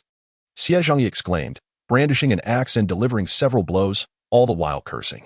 He had invested the most effort, having feigned the role of a female seal for over 10 minutes. Now, his voice was hoarse, and his throat felt parched and painful. The two seals soon breathed their last. The trio dragged them together, lifting them in turn to estimate their weight. The combined mass of the two seals was at least 300 jin, and with the previous one, they would no longer endure hunger throughout the winter. They stood in stunned silence before the carcasses of the seals, feeling as if they were ensnared in a dream. Exchanging glances, their eyes reflected a mixture of joy, excitement, exhilaration, and disbelief at their bounty. Yet, the corners of their mouths remained lifted throughout. After 2 days of arduous trekking, enduring the elements, and subsisting on raw flesh, they had finally attained the sustenance they sought. The sense of fulfillment was unparalleled, a complex amalgamation of emotions difficult to articulate. He. Ren Ye could not contain his laughter, and Zhou Pan and Xie Zhongyi joined in with silly grins, ultimately collapsing onto the seal carcasses in uproarious laughter. In that moment, the satisfaction of their harvest was palpably tangible. Moments later, Xie Zhongyi, filled with excitement, retrieved his mobile phone. Quick. My dear friends, I have never engaged in such exhilarating activities in my life. I must capture this moment. When I return, I will boast to my parents and buddies that I have slain 2 seals. What an extraordinary feat. Hearing this, Ren Ye also felt the significance of the occasion. After all, it was his first time undertaking such a grand endeavor, and it certainly warranted documentation. Upon returning, he would upload the footage to Douyin, undoubtedly gaining followers. With that thought, he took the phone and began photographing the two. Xie Zhongyi struck exaggerated poses, continually exclaiming, I have slain 2 seals. And in winter, no less. I wielded nothing but a wooden spear. Ren Ye played along, refraining from exposing him. However, as they continued shooting, Ren Ye's attention was suddenly drawn to unusual movement in the upper left corner of the screen, where the forest by the riverbank stirred unexpectedly. HM? He quickly turned his gaze towards the riverbank. Just as he squinted, a massive figure leaped forth from the woods, charging towards the three with a roar. It was the male bear they had previously injured. Run. Chapter 72. Outwitted by the bear in the midst of their conversation, Ren Ye had already sprinted several meters away. Oh my! Zhou Pan and his companion, who were in the midst of posing for a shoot, turned to witness the scene. Their previously uplifted spirits were instantly engulfed by fear, and they hurriedly seized their long guns and fled. Hearing the roar of the bear behind them, the three were so terrified that their souls seemed to fly away, not daring to glance back, wishing fervently for a couple more legs. Just the night before, they had almost met their demise in such a confined space. Facing the bear head-on left no room for doubt about the outcome, unless their wooden guns transformed into real firearms. Ren Ye led the charge, and despite his panic, he retained a semblance of rational thought. An adult polar bear can sprint at 40 kilometers per hour, reaching 100 meters in a mere 9 seconds, faster than Bolt himself. Resolutely, Ren Ye took a sharp turn and dashed toward the forest. Only within its dense embrace could he hope to hinder the bear's formidable strength and speed. Run toward the woods. Don't look back. Just as he uttered these words, Xie Zhongyi suddenly shouted from behind, It seems the bear has stopped pursuing. Doubt flickered in Ren Ye's mind, yet he instinctively glanced back. To his astonishment, the bear indeed had ceased its chase, standing its ground while baring its teeth and roaring in their direction. The creature appeared to be both demonstrating its dominance and attempting to drive them away. Just when they were puzzled, the bear swiftly trotted towards 2 seals. Oh no! A sense of foreboding washed over Ren Ye as he comprehended the creature's intent. Having suffered a burn on its mouth the previous night, the bear was evidently still wary of them. Its pursuit was merely an attempt to scare them off so it could indulge in the seal meat alone. Soon, the bear began to voraciously devour the seals, relishing each bite. This scene incited a fury in Ren Ye and his companions, as they seethed at the injustice.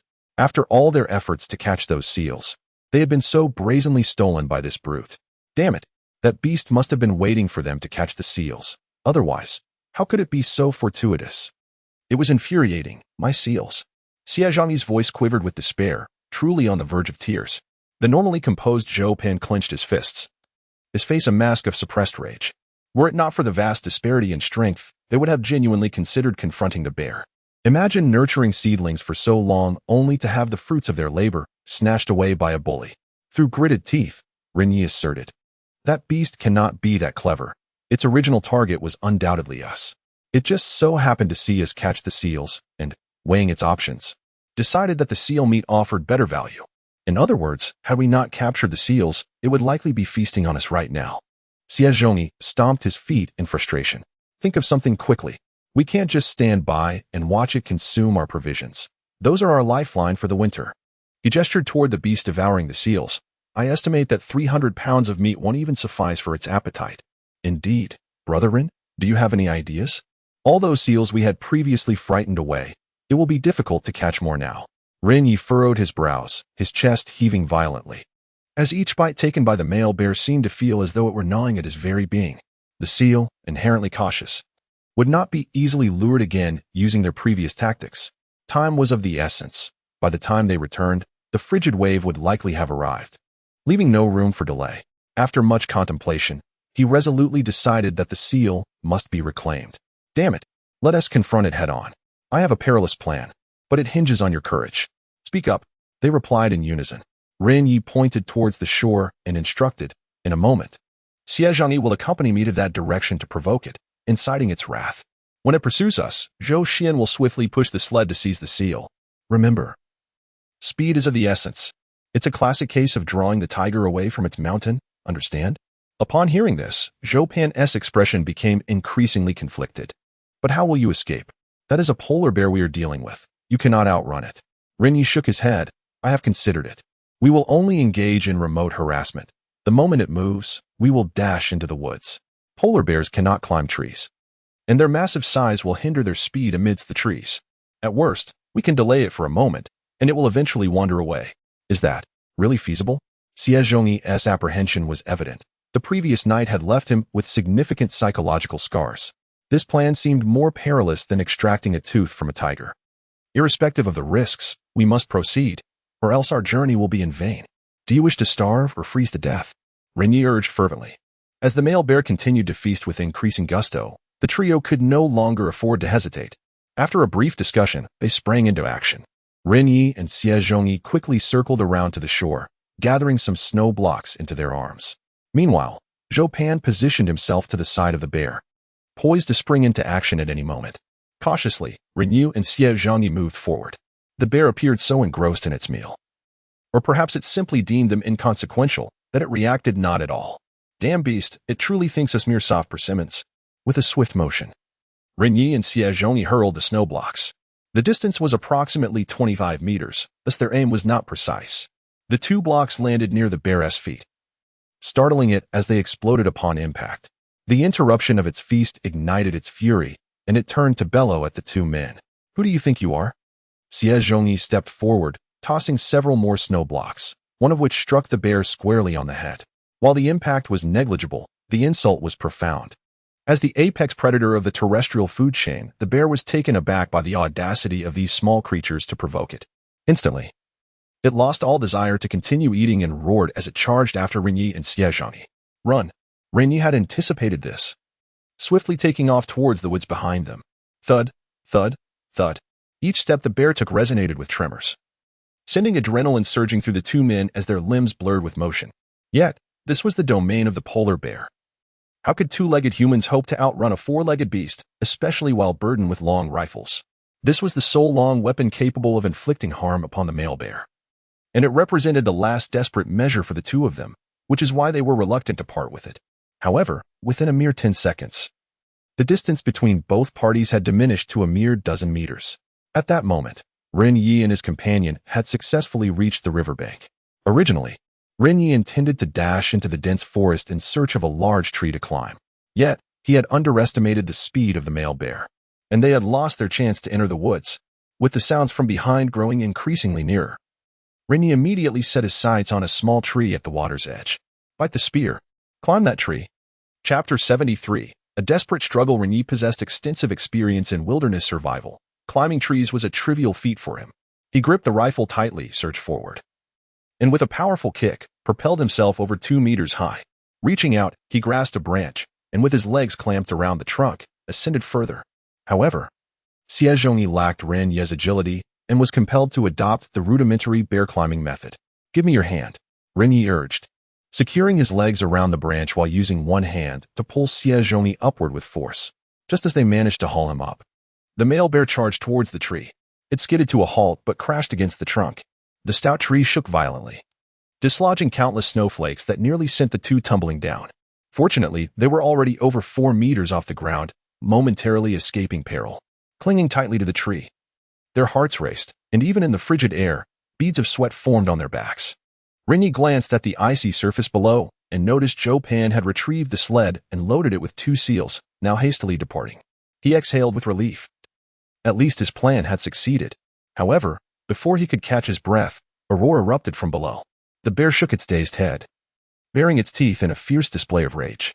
It stood upright and swiped its claws against the trunk. This tree, barely a juvenile and no thicker than a thigh, could hardly withstand the assault of such a massive creature. Each strike sent the tree into a frenzy, splintering wood and sending debris flying. Ren Ye and Xiezhongyi swayed atop the swaying tree like passengers on a turbulent ride, faintly detecting the foul odor emanating from the bear's maw. At that moment, their fear reached a crescendo. Help! Somebody save me! Xiezhongyi, trembling uncontrollably, shut his eyes and cried out, his voice tinged with desperation. Faced with such a colossal beast, any ordinary person would be overwhelmed by a profound sense of helplessness and dread. The bear was clearly enraged, intent on either killing them or consuming them. Though Ren Ye felt fear as well, he was unwilling to await his demise passively. Resolutely, he raised his rifle with one hand and thrust it downward. Unfortunately, in his panic, he missed his target. The rifle's tip merely penetrated the bear's shoulder. This trivial wound was inconsequential to the polar bear. In the next instant, the bear swiped its left paw, striking the rifle's barrel. What appeared to be a slow, effortless motion unleashed a surge of tremendous force upon Ren Ye. His hand trembled, and the rifle slipped from his grasp, sent flying away. This was disastrous. He realized with dread that he had lost his only weapon. Observing the bear's demeanor, it was clear it would not depart easily. The tree continued to sway more violently, and he could not fathom when it might snap. At that moment, he instinctively reached into his clothing, only to remember that the previous night's fire had consumed all the sponge. Crack! The male bear struck again with a powerful swipe, its sharp claws rending the tree trunk, producing a crisp sound of splintering wood. Instantly, a terrifying 5-fingered scratch marred the bark. Ren Ye realized he could no longer afford to wait. He had to slay the bear before the tree succumbed to its relentless assault. Alternatively, he could attempt to escape. Just as this thought crossed his mind, he noticed Zhou Pan sprinting towards him across the icy expanse, evidently intent on offering assistance. Ren Ye quickly shouted to halt him. Stay back. It's futile. Secure the seal. I have a plan. Upon hearing this, Zhou Pan reluctantly stopped. He longed to ask Ren Ye how to extricate themselves from this perilous situation, but after some contemplation, he concluded that his presence would likely be of no aid. After a moment of internal conflict, he turned to prioritize the seal mate. Take care of yourself, Ren Ye. Ren Ye offered no reply, instead focusing on the trembling figure of Xiezhongyi. The latter muttered incessantly for divine protection, his eyes tightly shut.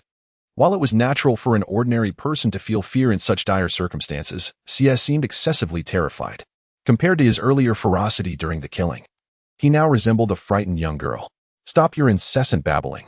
The Buddha has no time for our trivial woes, Ren Ye exclaimed, delivering a sharp slap to the top of Xie's bald head. If that tree breaks, we're both done for. At last, Xie opened his eyes, trembling as he asked, what do we do? Do you have a plan? Suddenly, the trunk shook violently once more. Ren Ye steadied himself, drawing his short knife, his mind resolute. We have but one course of action. We must eliminate this beast. On the count of 3, we leap down. I will stab its eye, and you will thrust your gun into its mouth. These are the bear's most vulnerable spots. If we succeed, we may yet survive. If not, well, we shall meet again in the next life.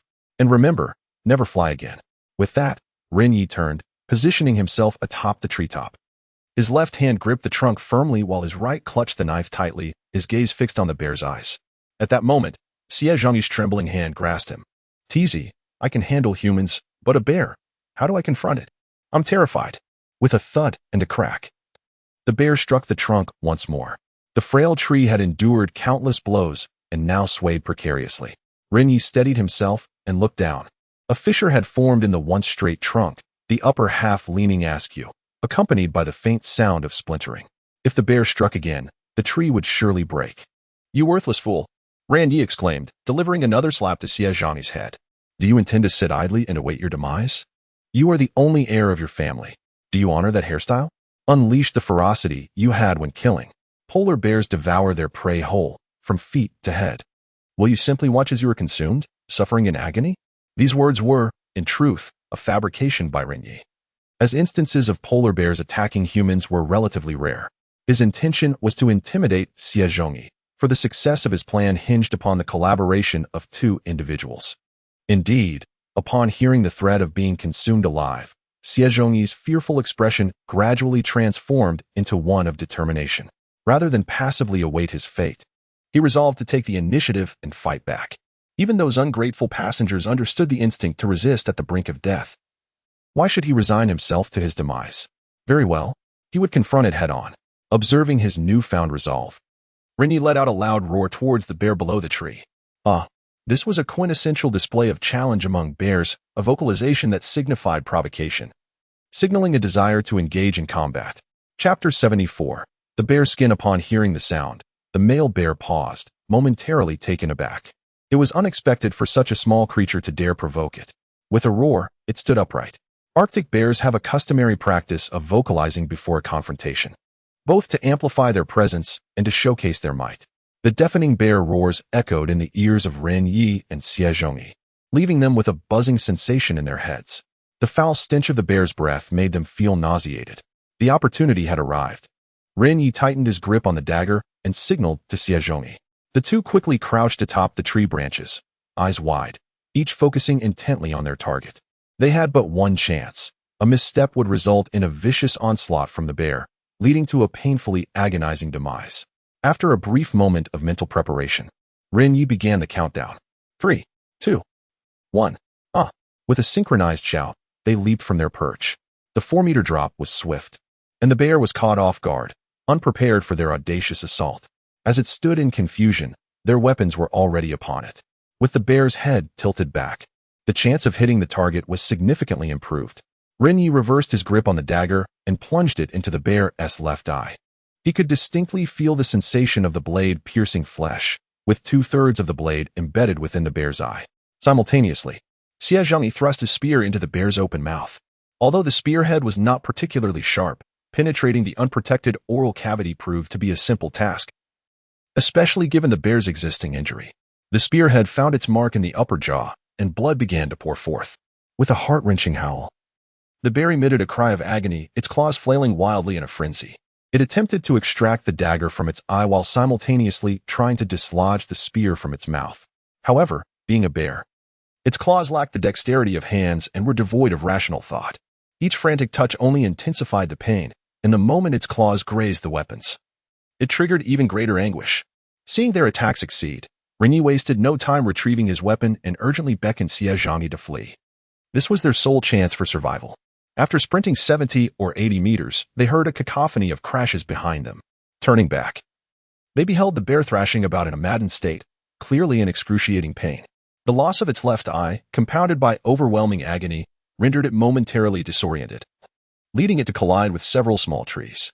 The bear swung its head and pawed at the spear lodged in its mouth. Perhaps due to the depth of the spear and its barbed design, every attempt to touch it elicited a pained cry. "Aha! You wretched creature! This is what you get for stealing from us. Now you're going to suffer." Xie Zhangyi laughed maliciously. "Hey, buddy.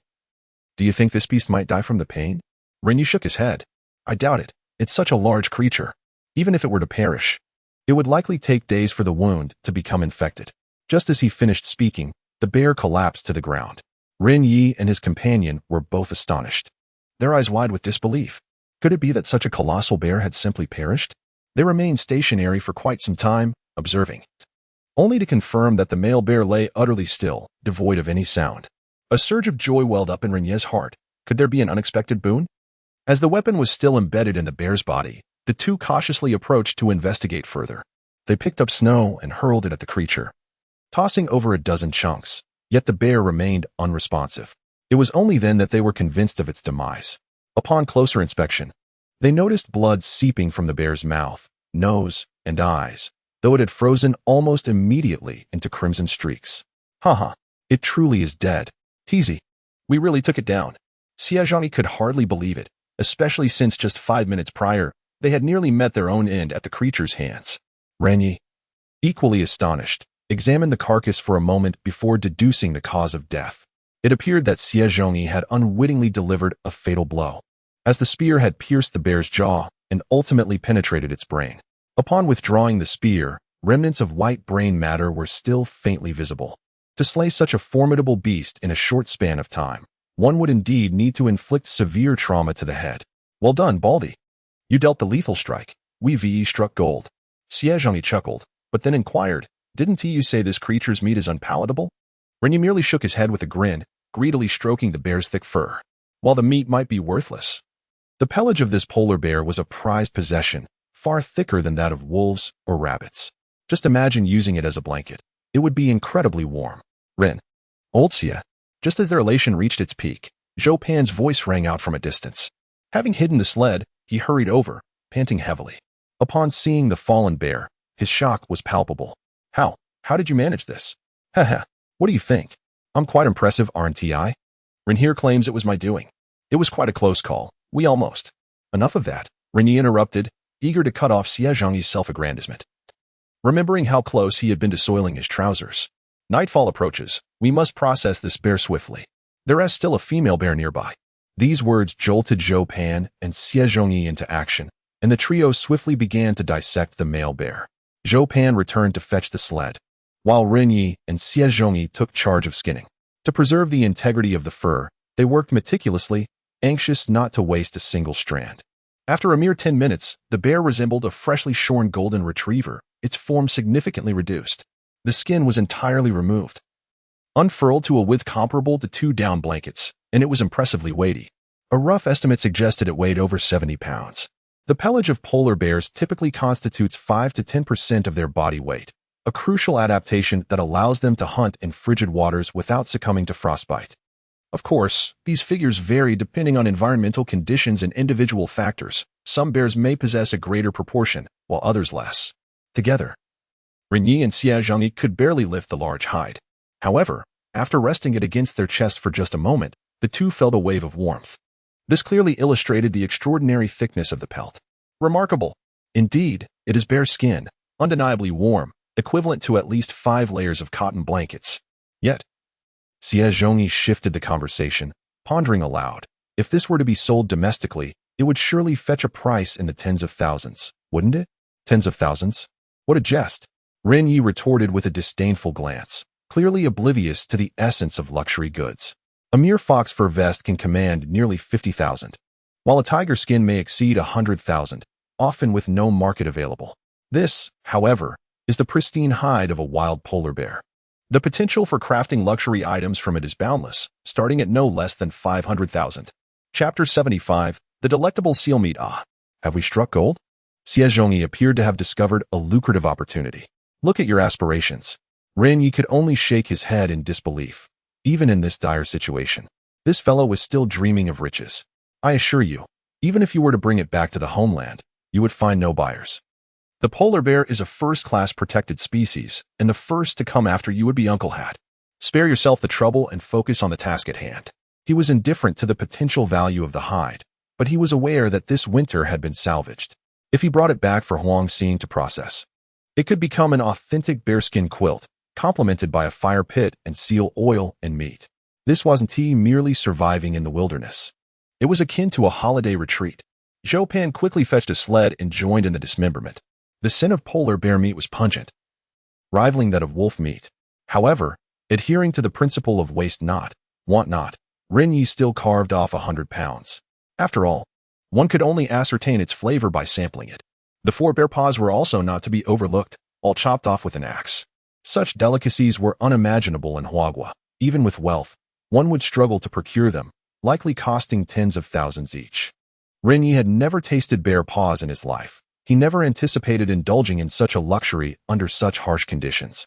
In addition to these, he took the bear's teeth and some edible liver. Everything of value was collected. With the sled, it was not overly taxing. By the time they finished processing everything, night had fallen.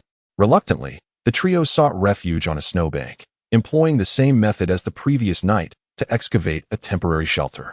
Learning from last night's experience, they chose a location with particularly thick snow cover and even constructed a large ice block to seal the entrance. This way, the spectacle of a polar bear descending upon them would not repeat. Today was indeed bountiful, although they consumed 30 to 40 pounds of seal. They unexpectedly acquired an exceptionally thick bear hide. This was undoubtedly a significant gain. Their expedition's objectives had been exceeded, and now they could commence the true leisure time. At 7 p.m., Ren Ye and his companions ignited a bonfire outside the cave, sharpening wooden sticks to skewer various meats beside the flames. They had brought a considerable amount of steel items from the aircraft to serve as the base for the fire. After several minutes, the aroma of meat wafted through the air. The bear meat cooked first. Ren Ye picked up a skewer, blew on it a few times, and took a bite. Having left the salt and other seasonings behind, the strong odor of the bear meat was inescapable. Strangely, however, it possessed a natural saltiness. The flavor was a blend of saltiness and fishiness, with a hint of acidity. The texture was tough, the meat firm, requiring more effort to chew than beef. After a few chews, he swallowed it down. Overall, it was somewhat better than polar wolf meat, but only marginally so. The sour fishy flavor remained strong, still akin to a mound of refuse, approaching the limits of his tolerance, yet barely edible. Without a moment's hesitation, Ren Ye discarded the bear breast and picked up a skewer of seal meat. Just a gentle whiff, and his eyebrows arched. The aroma was reminiscent of grilled steak, with virtually no fishy scent. As he took a bite, the corners of his mouth involuntarily curled into a smile, and he nodded in satisfaction. The texture bore an 80 resemblance to beef, yet it was denser and possessed a subtle sweetness. Upon careful tasting, there was even a hint of iodine. This delicacy was a unique creation, brimming with the essence of the ocean. If only there were additional seasonings, it would undoubtedly elevate the dish to gourmet status. Indeed, this was a reward for the trio's hard work over the past 2 days. No wonder polar bears, orcas, and sharks relish seal meat. It truly is delightful, one must try it. With that, Ren Ye offered the meat in his hand to the others.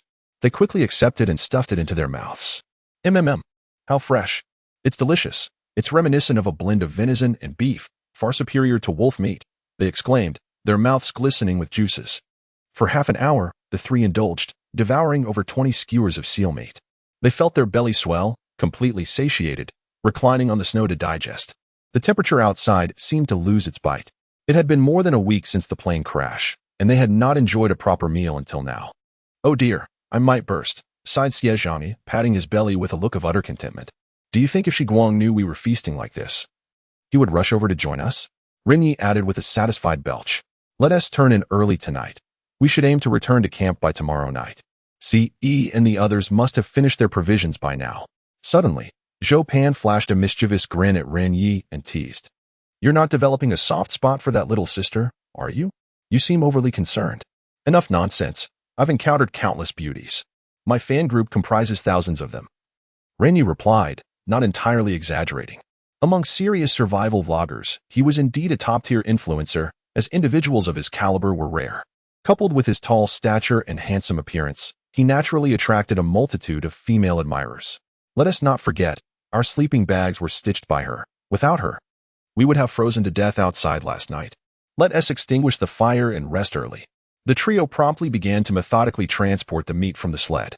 The keen noses of wild beasts were a cause for concern, and they were uncertain if other male bears lurked nearby. Thus, the safest course of action was to keep the meat close at hand. Having savored the delectable seal meat, they were determined to face any danger that might arise that night, together with their precious bounty. Just as they were in the midst of their task, A sudden chill swept over them. The wind was not particularly fierce, yet it made them shudder involuntarily.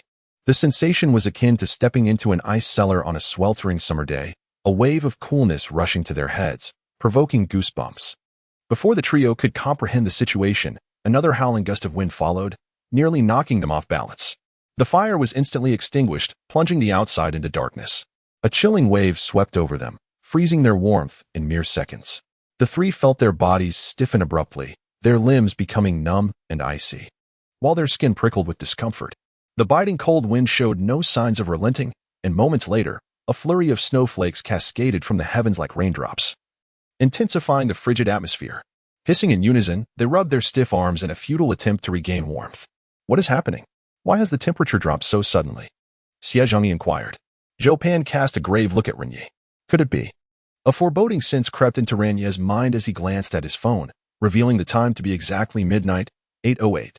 He swiftly retrieved the thermometer and pressed the button, the screen displaying -37 degrees. Chapter 76. The eve of the cold wave. Ren Ye exhaled a breath of warm air, his expression devoid of any trace of mirth.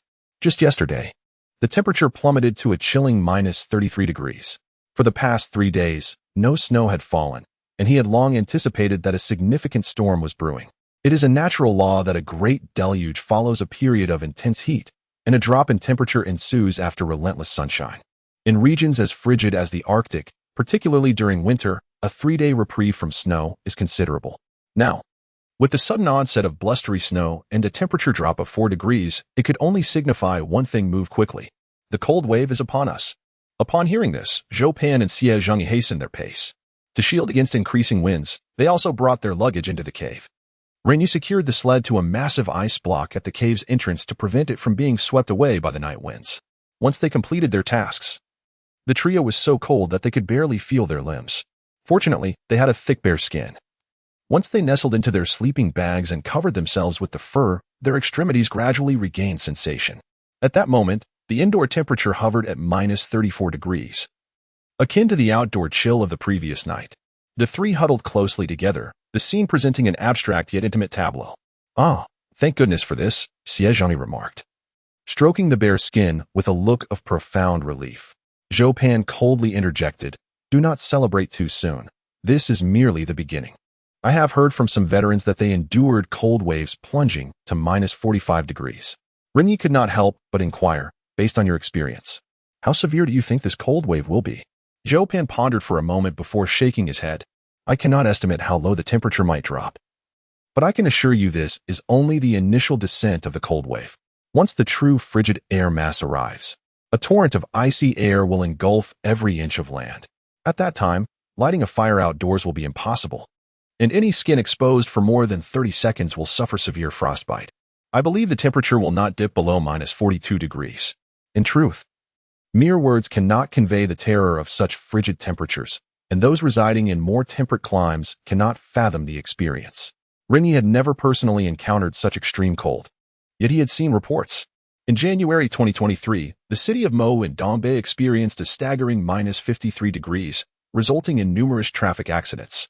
Various pipes froze and burst, leaving entire neighborhoods without water or electricity, and the roads were plagued by skidding vehicles leading to catastrophic crashes. People ventured out bundled in layers, terrified to expose even a hint of skin. Even then, frostbite victims were a daily occurrence. Water freezing upon contact was merely a minor issue at such temperatures.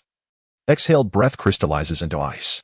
The air expelled transforms instantly into tiny ice shards, as if conjured by magic.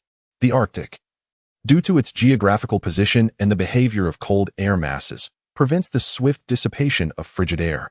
Thus, -42 degrees encapsulates the essence of this dire reality. At this moment, Ren Ye felt a profound sense of gratitude for his foresight. Everything that needed to be collected was completed promptly. Now, they only needed to return to the cabin and huddle together until the cold wave passed. However, considering they had a long journey ahead the next day, Ren Ye immediately set about trimming some thick clothing. The masks they were currently using, made from cotton, had been barely adequate before.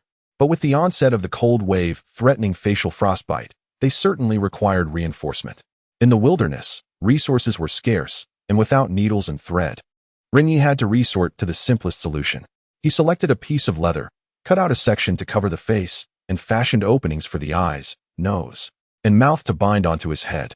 Once completed, the three of them drifted into a deep slumber.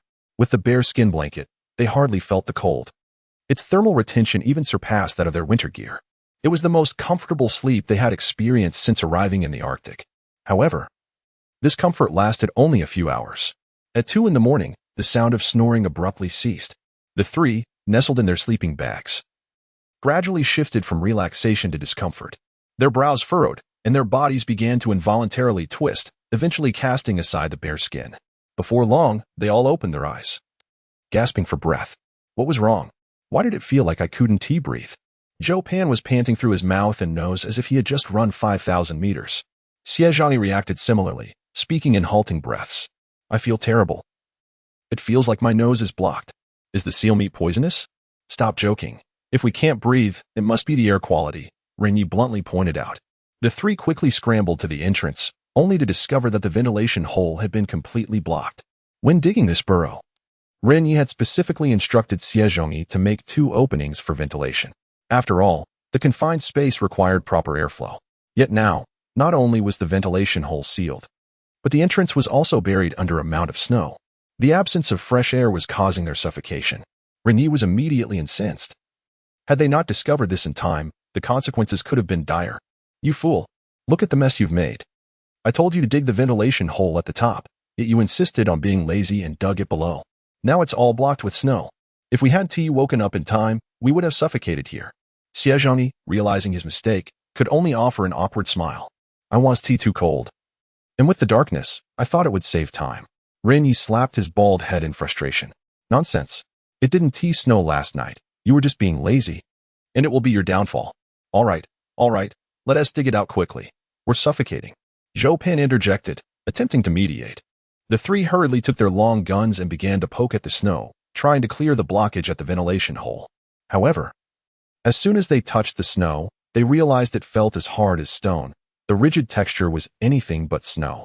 Ren Ye's heart sank with a foreboding sense of dread as he quickly removed his gloves to investigate further. Indeed, the frigid temperatures have caused the snow to congeal into a solid wall of ice, effectively sealing off the ventilation shaft. This substance is far from the soft nature of mere snow. Breaking through it requires the application of more formidable tools to chip away at its surface. Ren Ye immediately inspected the entryway and discovered a similar predicament. The large ice block that served as a door had also become fused with the snow, rendering it immovable and even more tightly sealed. If they failed to breach this barrier soon, the dwindling air supply within the room would lead to their suffocation. This was a dire situation. It seemed as though they were completely trapped. Xie Zhangyi finally grasped the gravity of the situation, realizing that things had taken a turn for the worse. Observing Ren Ye's eyes filled with panic and guilt, he understood that should anything go awry, it would be his negligence that had doomed them. Chapter 77. Nearly suffocated brother. I did not intend for this to happen. I simply did not foresee such a sudden snowfall. I thought, enough. Quickly fetch the axe. If we do not break through soon, we shall perish. Ren Ye urged anxiously. Fortunately, he had previously taken precautions and moved their luggage into the cave. Otherwise, without tools, managing this predicament would have proven exceedingly difficult. He pressed his small knife against the ice layer and began to tap it gently with the hammer axe. The entrance was considerably larger than the ventilation hole, so it was not sealed tightly, and the accumulation of ice was not too excessive. Within just a few minutes, he had chiseled a small opening, through which a gust of frigid wind rushed in. Ren Ye inhaled deeply at the source of the wind, the sensation of suffocation dissipating instantly, and he felt a wave of comfort wash over him. After the three of them took turns catching their breath, they resumed their efforts to chip away at the ice. It took them a full 10 minutes to completely shatter the icy barrier at the entrance. They intended to push the large ice block outside, but upon discovering that there was still much solidified ice beyond the entrance, they found it impossible to move. Reluctantly, they could only shift deeper into the cave. Subsequently, they took turns continuing to break the ice. When the outer layer finally cracked open, the sight before them left them utterly astonished. The area where they had previously barbecued was now entirely engulfed in snow, at least 5 centimeters thick. The sled was so buried that only the armrests were visible, adorned with numerous icicles. Moreover, the heavy snowfall showed no signs of abating. Good heavens, it is freezing, one exclaimed. The biting cold and swirling snow made the trio shiver uncontrollably. The chill penetrated their bones, and with each breath, their noses numbed as if their hearts were being gripped tightly. They could distinctly feel their body temperatures plummeting. "Teasy, perhaps we should wait until dawn to proceed. I fear if we linger here any longer, we may not survive." Xie Zhangyi trembled as he cautioned. Ren Ye was acutely aware of the danger.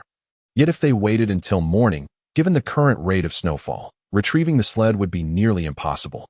Without it, how could they transport their sleeping bags, luggage, bear skins, and seal meat back home? After much contemplation, Ren Ye resolved that they must retrieve the sled. "No, our return tomorrow hinges on this sled. This snow might continue through the night. We will take turns chiseling the ice and extract it as swiftly as possible." With that declaration, he donned the mask he had just fashioned, wrapped himself in a bear skin, and charged outside to commence chiseling. When his body temperature fell, he would return to swap places. Thus, the three of them relayed the task for over half an hour until they had cleared the ice from the sled. However, the sled was long and wide, making it impossible to push into the cave. To prevent the ice from sealing them in again, Ren Ye draped several long garments over the sled, shielding it from the majority of the snowfall. This way, even if the snow continued to fall heavily, the worst-case scenario would be that the clothes would freeze, and they could simply discard them. Throughout the latter part of the night, the trio scarcely managed a restful sleep. They were plagued by fears of the entrance being blocked, leading to suffocation, and the potential threat of a polar bear attack in the dark. Thus, Ren Ye organized a rotation for the night watch, periodically clearing the snow from the cave entrance. At dawn, the trio hastily packed their belongings onto the sled. The previous night had seen temperatures plummet to a chilling -39.7 degrees Celsius, and it was anticipated that tonight would breach the 40-degree mark. They needed to return to the warmth of the cabin as swiftly as possible. The three of them skipped making a fire for breakfast, with one merely gnawing on a piece of seal meat before setting off. By 8 a.m., the temperature stood at -35 degrees, while still frigid. It was considerably more bearable under the circumstances. Snow continued to fall from the sky, albeit lighter than the previous night. Many areas that had once been visible were now blanketed in snow, with even some rocky peaks disappearing from sight. This desolate expanse had transformed into a genuine white wonderland. Yet, Ren Ye was acutely aware that this was merely the advance guard of a harsh cold front. The true depths of winter's chill were imminent. In the morning, they enjoyed a favorable tailwind, gusting at approximately 3 to 4 levels, which conserved their energy considerably. Remarkably, they covered nearly 13 kilometers in just a few hours. They anticipated reaching the confluence of the 7 branching rivers shortly thereafter. However, their hopes for an early arrival were dashed by the afternoon when the tailwind shifted to a formidable headwind. The trio found themselves laboring under the weight of the cold, biting wind that whipped against their faces, accompanied by countless tiny snowflakes. The frigid gusts stung their eyes like icy needles, relentless in their assault. The wind's chaotic nature rendered even a lowered head of little help, akin to riding a motorcycle at 100 miles per hour without glasses, making it nearly impossible to see ahead. Shortly thereafter, Xie Zhangyi suddenly collapsed onto his knees, clutching his eyes and crying out in distress. "I can't take it any longer. It feels like needles in my eyes." Ren Ye approached to assess the situation and noticed that Xie Zhangyi's scare was beginning to show signs of redness, a telling sign of frostbite. If left unaddressed, it could escalate to severe frostbite, leading to inflammation, blistering, and even blindness. This incident prompted Ren Ye to recall that he had a pair of goggles in his gear, a suggestion made by a fan who had visited the Arctic prior to his departure. The fan had warned him of the harsh winds during Arctic winters and advised him to bring along protective eyewear. Amidst his preoccupation with warmth and sustenance, he had completely forgotten about this essential item. Ren Ye had always been willing to invest generously in survival gear. Each tool, even if not the absolute best, had to be of superior quality since, in the wilderness, tools equate to life itself. After a brief search, he produced a pair of white goggles and handed them to Xie Zhangyi. Upon donning them, Xie Zhangyi felt an immediate relief as the stinging sensation dissipated. "These are quite effective. They shield against the wind remarkably well. But what about you, my friend? You've given me your only pair." Ren Ye waved his hand dismissively, indicating it was of no consequence. "This is not a gift. From this moment forth, you shall lead the way while the two of us follow behind and push. There are numerous obstacles obstructing our path, impervious to the wind's caress.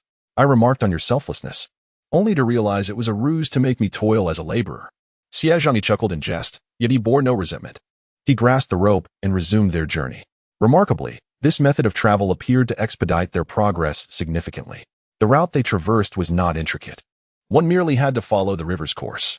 Coupled with ample provisions, the trio moved swiftly. As the twilight deepened, they drew ever closer to the vicinity of the cabin. When they were merely 2 kilometers from the cabin, the three suddenly beheld a figure, swathed in a coat, seated beside an ice hole approximately 300 meters away, seemingly engaged in fishing. Chapter 78. The tenacious angler. Undoubtedly, the first suspect in the minds of the trio was Jiang Shangwu.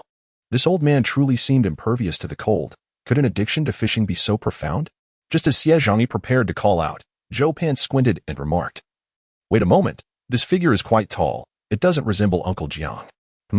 Ren Ye quickly retrieved his binoculars for a closer inspection, only to discover that the angler was, in fact, Hong Bing. This revelation piqued his curiosity, for Hong Bing had previously claimed that fishing was his greatest aversion, especially in the frigid weather, which he found exceedingly tedious. Such activities were generally reserved for Uncle Jiang. Could it be that something had happened to him? An inexplicable sense of unease washed over Ren Ye as he called out loudly, "Hey, Uncle Hong." In the vast open area, sound traveled swiftly. Upon hearing this voice, Hong Bing's body jolted. When he turned to see Ren Ye and the others, his voice brimmed with excitement. "Hey, handsome, you've finally returned." Overjoyed, he tossed his fishing rod aside and hurried over. Before he could reach them, Xie Zhongyi proudly patted the seal resting on their sled. "West Guang, take a look at what we've brought back." Hong Bing wiped the frost from his eyelashes. Disbelief etched across his face as he examined the seal, his eyes widening in astonishment. "Oh, is this a seal? Oh my, you truly succeeded. Not just the seal, we also hunted a polar bear. And here is its skin, it's quite warm." Xie Zhongyi boasted, gesturing to the bare skin draped over Ren Ye's shoulders. Hong Bing approached to touch it, his face radiating joy. "Incredible! Run, how did you manage to catch such a large bear?" Ren Ye chuckled. "I'll share the details upon our return, but tell me, why are you here fishing alone? Isn't this task usually favored by Uncle Jiang?" At this, Hong Bing's smile vanished, as if a troubling thought had struck him. He spoke anxiously, "Right. Uncle Jiang fell into the water. He had a fever yesterday, and still hasn't regained consciousness. My sister, a graduate from a medical school, warned me that if Uncle Jiang's fever persists, he might not survive the night." "What?" the trio exclaimed in unison, their astonishment palpable. In this weather, falling into the water was akin to stepping into the realm of the dead. How could it be that after just 3 days, death was looming, especially for someone as robust as Jiang Shangwu? The four of them then made their way back toward the aircraft, conversing about the events of the past couple of days. It was during this walk that Ren Ye and his companions learned that after their departure, Hong Bing and the others had adhered to Ren Ye's instructions and remained at the airport without venturing out. However, just yesterday afternoon, Jiang Shangwu, feeling utterly bored, had taken some steel tools to break through the ice for fishing. He had patiently waited for several hours until darkness fell, and just as he was about to return, his fishing rod suddenly began to stir. He quickly yanked it, only to discover a large red-spotted salmon, weighing no less than 15 pounds. Unfortunately, Ren Ye's fishing rod was rather small, and that fish was putting up quite a struggle. Jiang Shangwu did not abandon the fishing rod. He was both fearful of breaking it and anxious about losing the big fish. In his excitement, he knelt beside the ice hole, attempting to grasp it with his hands. However, the elderly gentleman suffered from poor eyesight, and in the darkness, he inadvertently fell into the hole. In such frigid conditions, being submerged in water while clothed is a vastly different experience from being naked. Jiang Shangwu immediately felt his body stiffen, losing all sensation. Yet, curiously, at that moment, he was not inclined to surface. Instead, he focused on catching that enormous fish. Upon hearing this, Ren Ye and his companions could not help but laugh in exasperation. Was the old man out of his mind? Even in such dire circumstances, he was concerned about a fish? Was it truly worth more than his life? Xie Zhangyi and Zhou Pan exchanged incredulous glances, as if they were deciphering an ancient text, questioning Jiang Shangwu's intellect. Ren Ye shook his head in resignation, but quickly provided an explanation. There is a saying among fishermen, the Air Force is not to be feared, but losing a big fish when it runs away will haunt one for a lifetime. If a fish were to drag the fishing rod away, it would be an even greater humiliation, leading to expulsion from the fishing community. The old man must have thought, since he was already in the water, he might as well seize the opportunity to catch the fish. Indeed, this notion prompted Hong Bing to nod vigorously. At that moment, the rest of us were warming ourselves indoors when we saw Uncle Jiang enter, his body covered in ice, yet he carried a large fish in his hands. "Oh my!" It frightened me. His face had turned pale, and he was still shivering. Yet, he smiled and said to us, hey kids, today I caught a fish, at least over 10 pounds, before collapsing. Hong Bing mimicked Jiang Shangwu's appearance, trembling as he did so. Even without witnessing it firsthand, Ren Ye could vividly imagine the scene. The fishing community, particularly individuals like Jiang Shangwu, possessed an obsession with fish that overshadowed all else. Subsequently, Jiang Shangwu fell ill and remained bedridden, with Chen Xian and Huang Xiyu tending to him. However, given his advanced age and the sudden drop in temperature the previous night, his condition deteriorated further. Chen Xian, a graduate of a medical school, recognized that Jiang Shangwu had developed a high fever and sought to administer medication. Unfortunately, the only first aid kit was with Ren Ye. Thus, Hong Bing set out early that day in search of Ren Ye and the others. However, the weather was unbearably cold, and Hong Bing had no idea which path Ren Ye had taken. Consequently, he could only fish in place while waiting. Understanding the urgency of the situation, Ren Ye instructed the other three to pull the sled while he quickly retrieved the first aid kit and proceeded ahead. After several minutes, he finally reached the vicinity of the cabin. Chen Xian and Huang Xiyu had been waiting at the door for Hong Bing's return when they spotted Ren Ye running toward them. The two women were filled with excitement and rushed to greet him. "Brother Ren, you're back. Are you hurt? Where are the others? We were so worried about you. Why did you take so long?" Jiang Shangwu is. "I know." Ren Ye interrupted the conversation of the two women, taking a deep breath before stating, "Hong Bing has informed me. They are just behind us. We must rescue them first." Upon entering the cabin, Ren Ye beheld Jiang Shangwu lying beside the fire. He was bundled in several thick layers of clothing, yet still trembled uncontrollably. His complexion was flushed like an apple, his lips chapped and peeling, and there was noticeable swelling around his eyes. Ren Ye approached and lifted his eyelid, revealing that the scara had turned a ghastly white, while his forehead burned with an intense heat. The damp cloth resting on his brow was nearly scorched dry. This was a clear indication of a high fever. If not treated promptly, the fever could escalate into pneumonia, leaving him beyond salvation. Chapter 79. Rescue in that moment. Ren Ye hurriedly instructed Chen Xian and the others to boil water.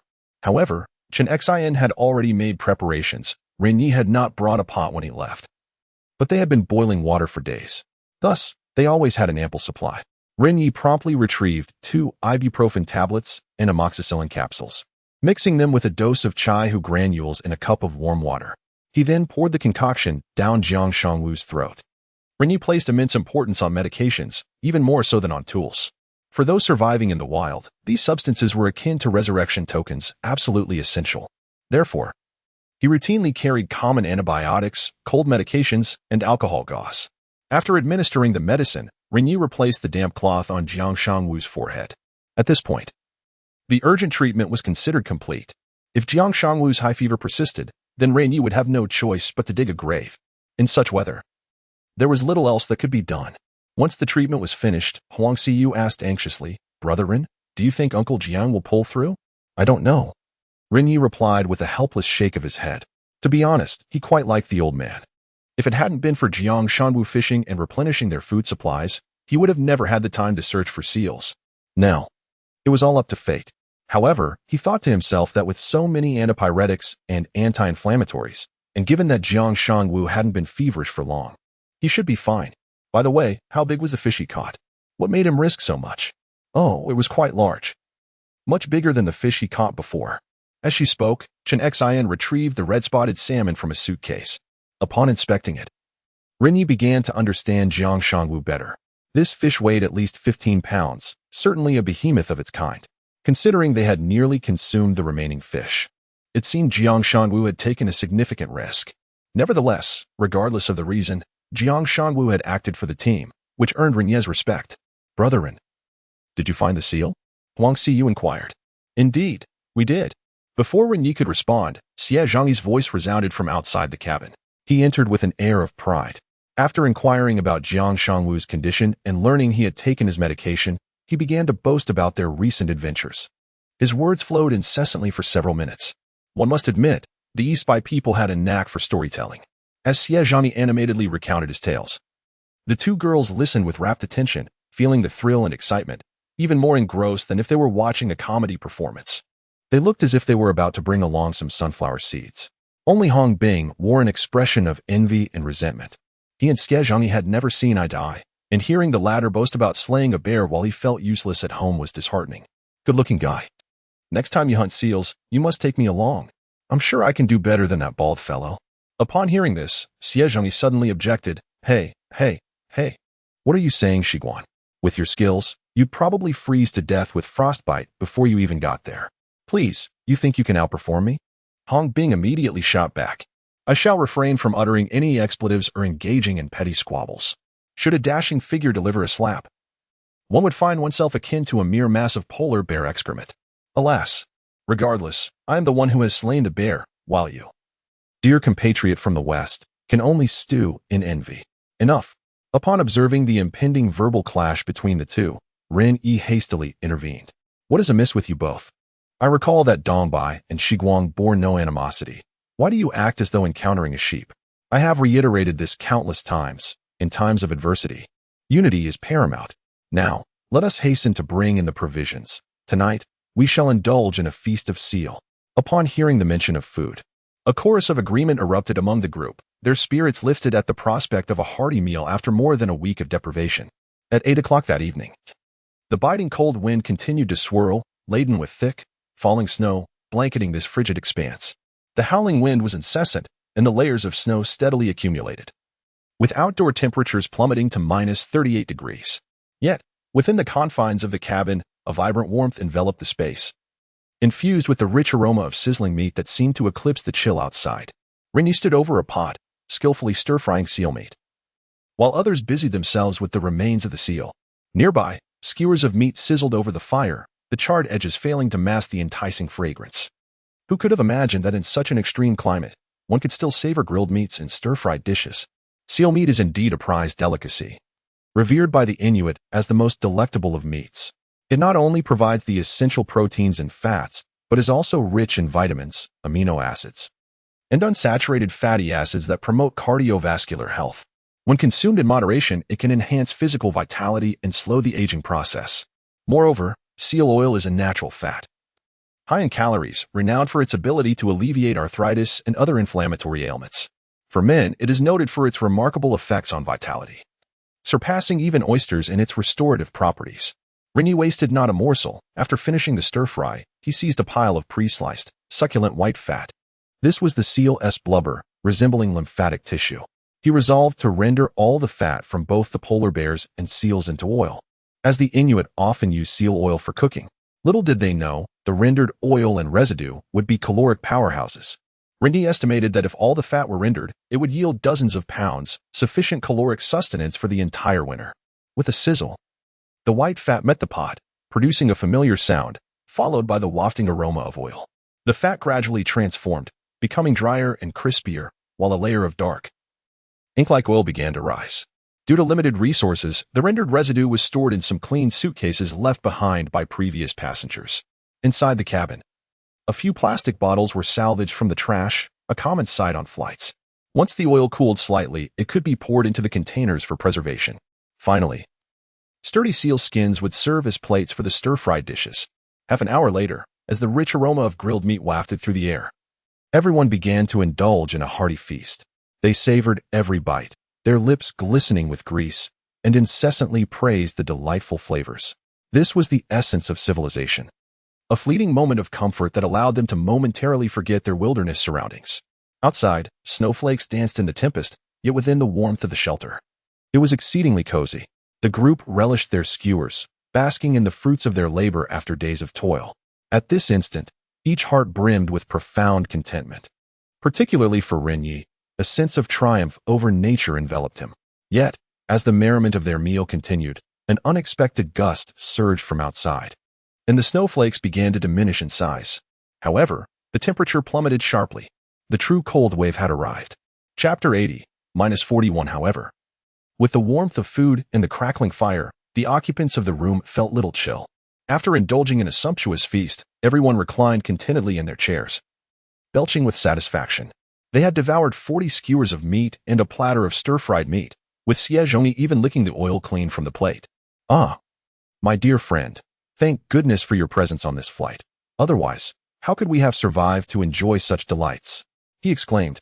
Rest assured, We from the East are known for our loyalty. Once we are out of here, you shall be regarded as my sworn brother, regardless of our different parentage. Whenever you require assistance, just call upon me, and I shall brave fire and water for you." Hearing such earnest flattery, Hong Bing immediately interjected, "Hey, good looking. We from the West are equally grateful. My father is the village chief, and I am quite well liked back home.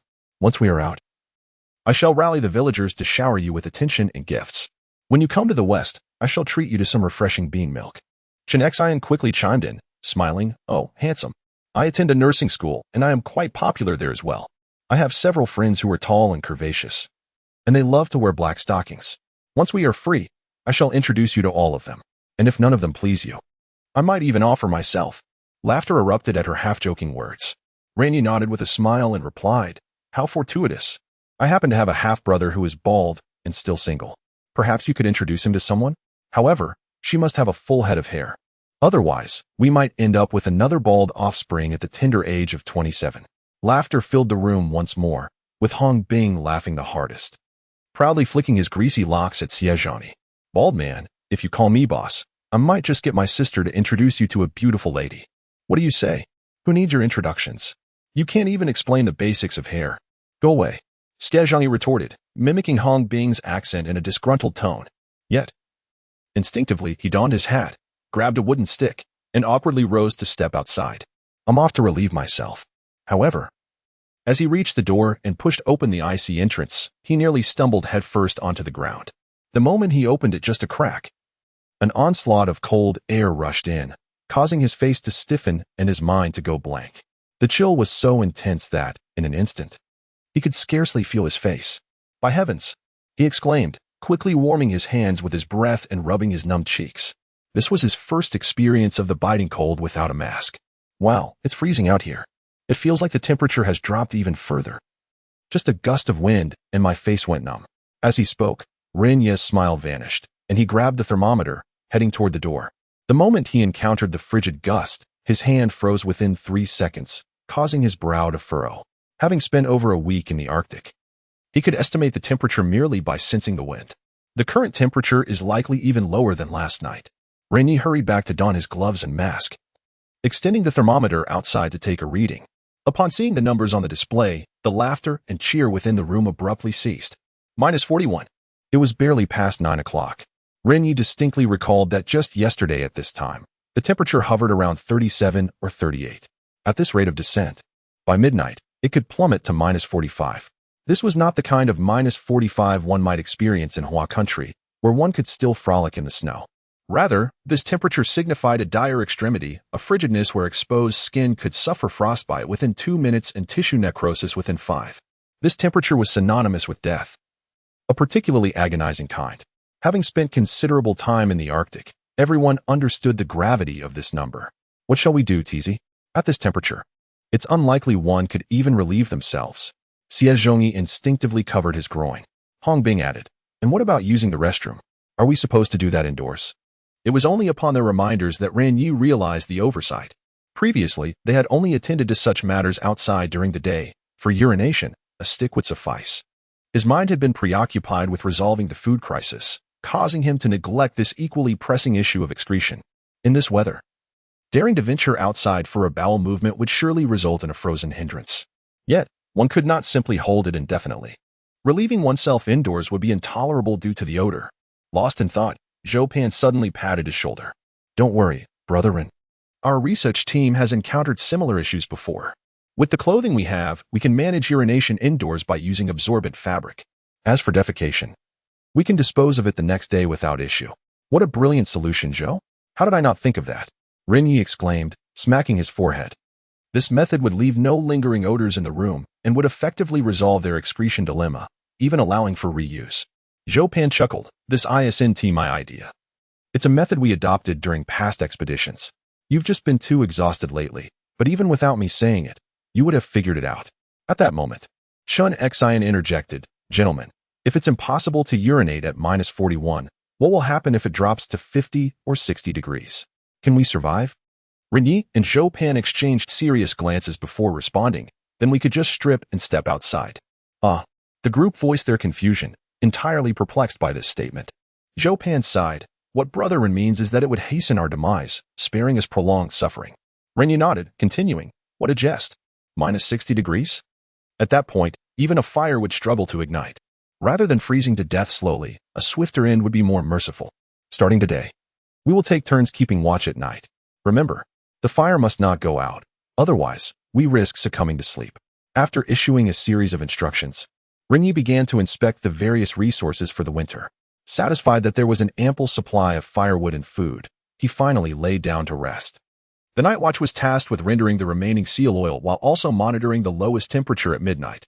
At 1 a.m., a chilling wind swept outside the cabin, and snowflakes danced about like dense raindrops. Despite the ice walls at both ends of the cabin, some snowflakes still found their way through the gaps in the exhaust. On duty, Huang Xiyu was working on the seal skin, wrapped tightly like a zongzi, yet she dared not stray too far from the fire. Sensing that this must be the coldest moment of the night, she climbed the ice wall with a thermometer in hand and pressed it against the gap outside. When she saw the reading, she couldn't help but shudder. -45. Chapter 81. The door is blocked. If it were merely the low temperatures, it would be bearable. But the biting cold wind outside is relentless. The fire within the chamber flickers wildly, and even while indoors, one can hear the sharp howling of the wind. The following day, Jiang Shangwu remains in a deep slumber, yet the fever has subsided, indicating a gradual recovery. The others gradually awaken. Ren Ye lifts the makeshift blanket made of numerous overcoats, feeling a lingering chill. Last night, he had given his bearskin coat to the two young women. Considering their frilier constitution, it would be unfortunate for anyone to fall ill at this juncture. As he rises, the cool breeze thoroughly rouses the drowsy minds of the group. Before Ren Ye can fully rise, Huang Xiyu approaches him to discuss the temperature from the previous night.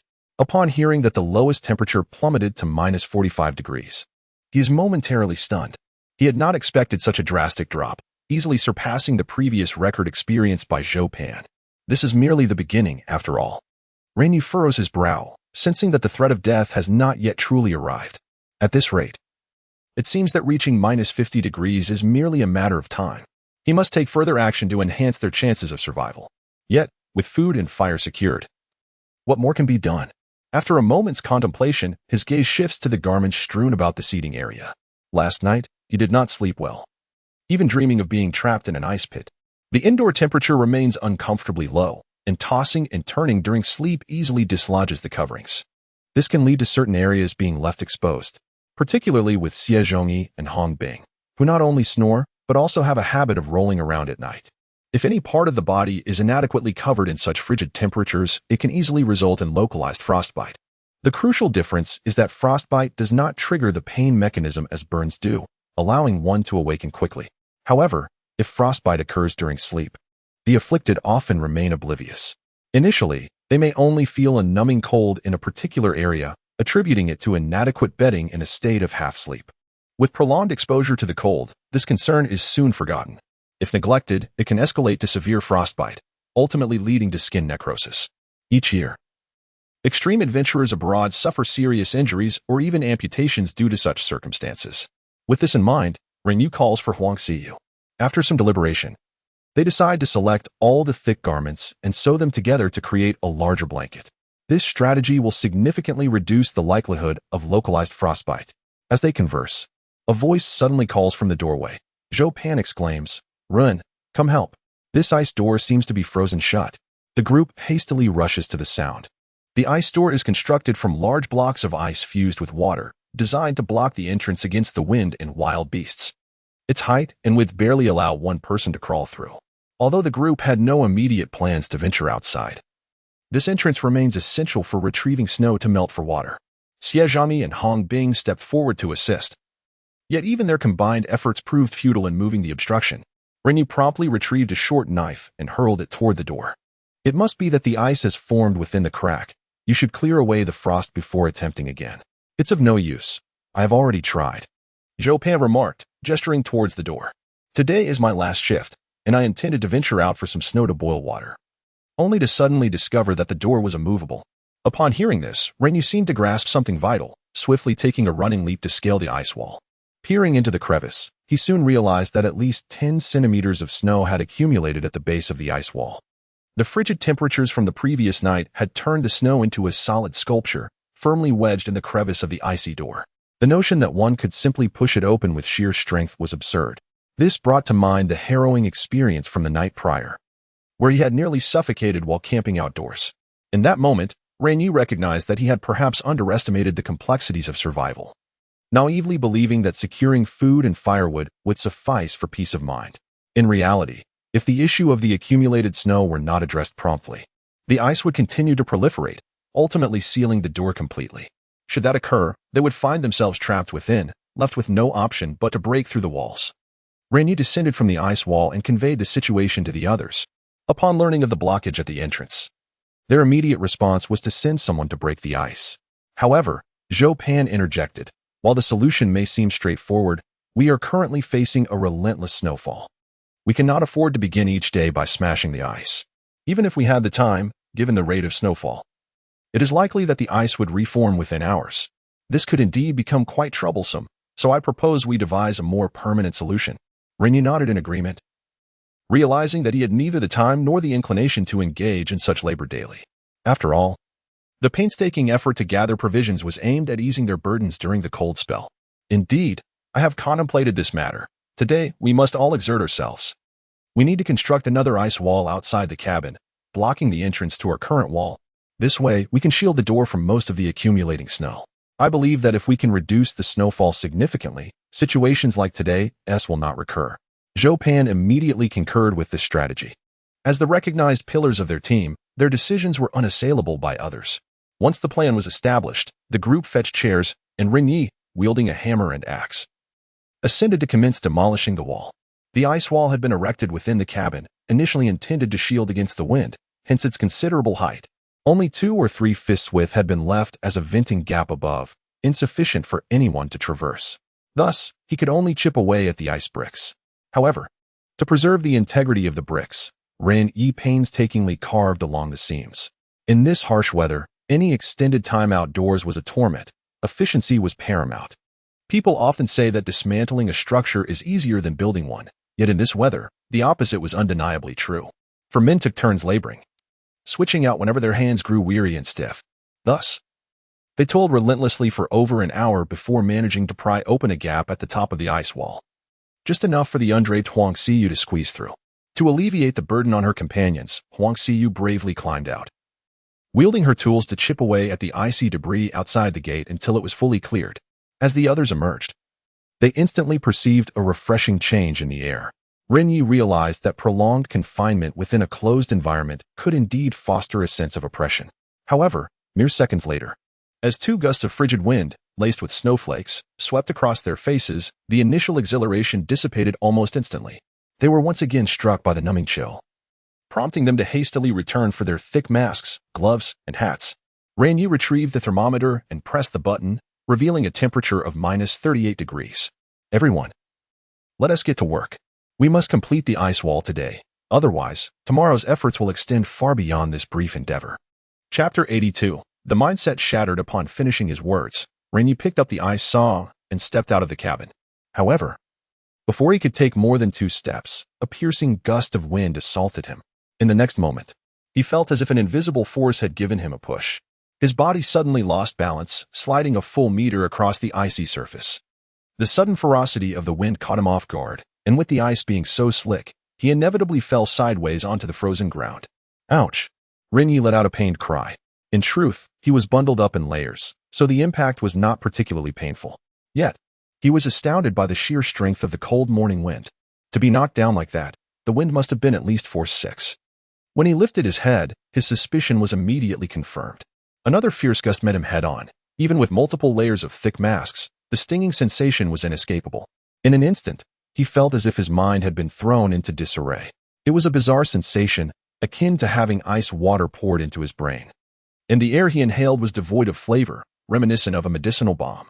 The source of this malevolent wind was the direction he had returned from the previous night. Seeing him fall, Xie Zhangyi and Zhou Pan intended to assist him. Yet, much like Ren Ye, they too were toppled by the gale after taking just 2 steps, landing in a heap together. "Damn, why is the wind so strong?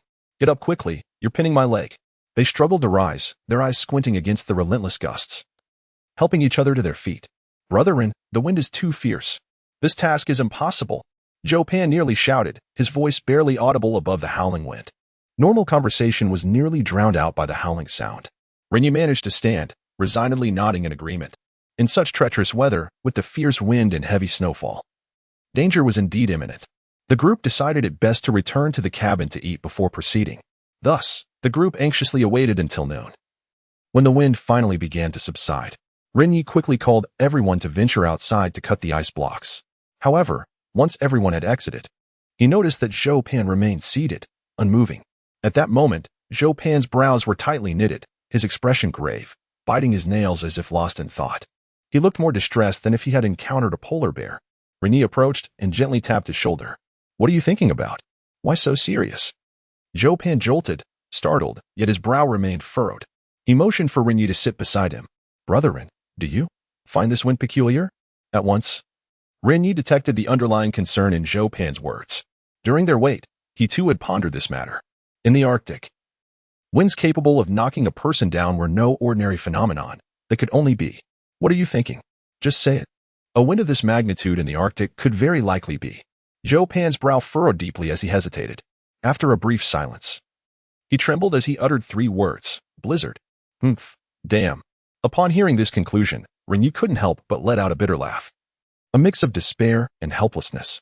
Indeed, he had contemplated this answer long ago, and the reason he had refrained from speaking was to avoid affirming it.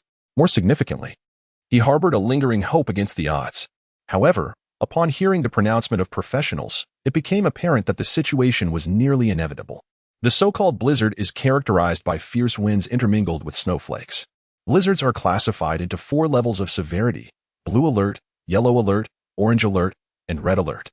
A blue alert indicates a snowfall accumulation of over 4 millimeters within a 12-hour period. Most people would mistakenly assume this refers to the thickness of snow accumulated over those 12 hours. In reality, this is a grave misconception. The snowfall measurement denotes the depth of water equivalent to the snow, with a rough ratio of 1 to 15 concerning snow thickness. Thus, a snowfall of 4 millimeters translates to a snow depth of approximately 6 centimeters. The yellow alert signifies a snowfall of 6 millimeters in 12 hours, while an orange alert denotes 10 millimeters in 6 hours. The most extreme and dire is the red alert, indicating a snowfall of 15 millimeters in 6 hours, which equates to a snow accumulation of 22.5 centimeters within that time frame. If such a level were to be reached, a single day's snowfall could obliterate all living beings. Contemplating this, Ren Ye exhaled deeply, his trembling hand weakly massaging his temples, his inner turmoil reaching a boiling point. "And what about the wind strength? Can you estimate it?"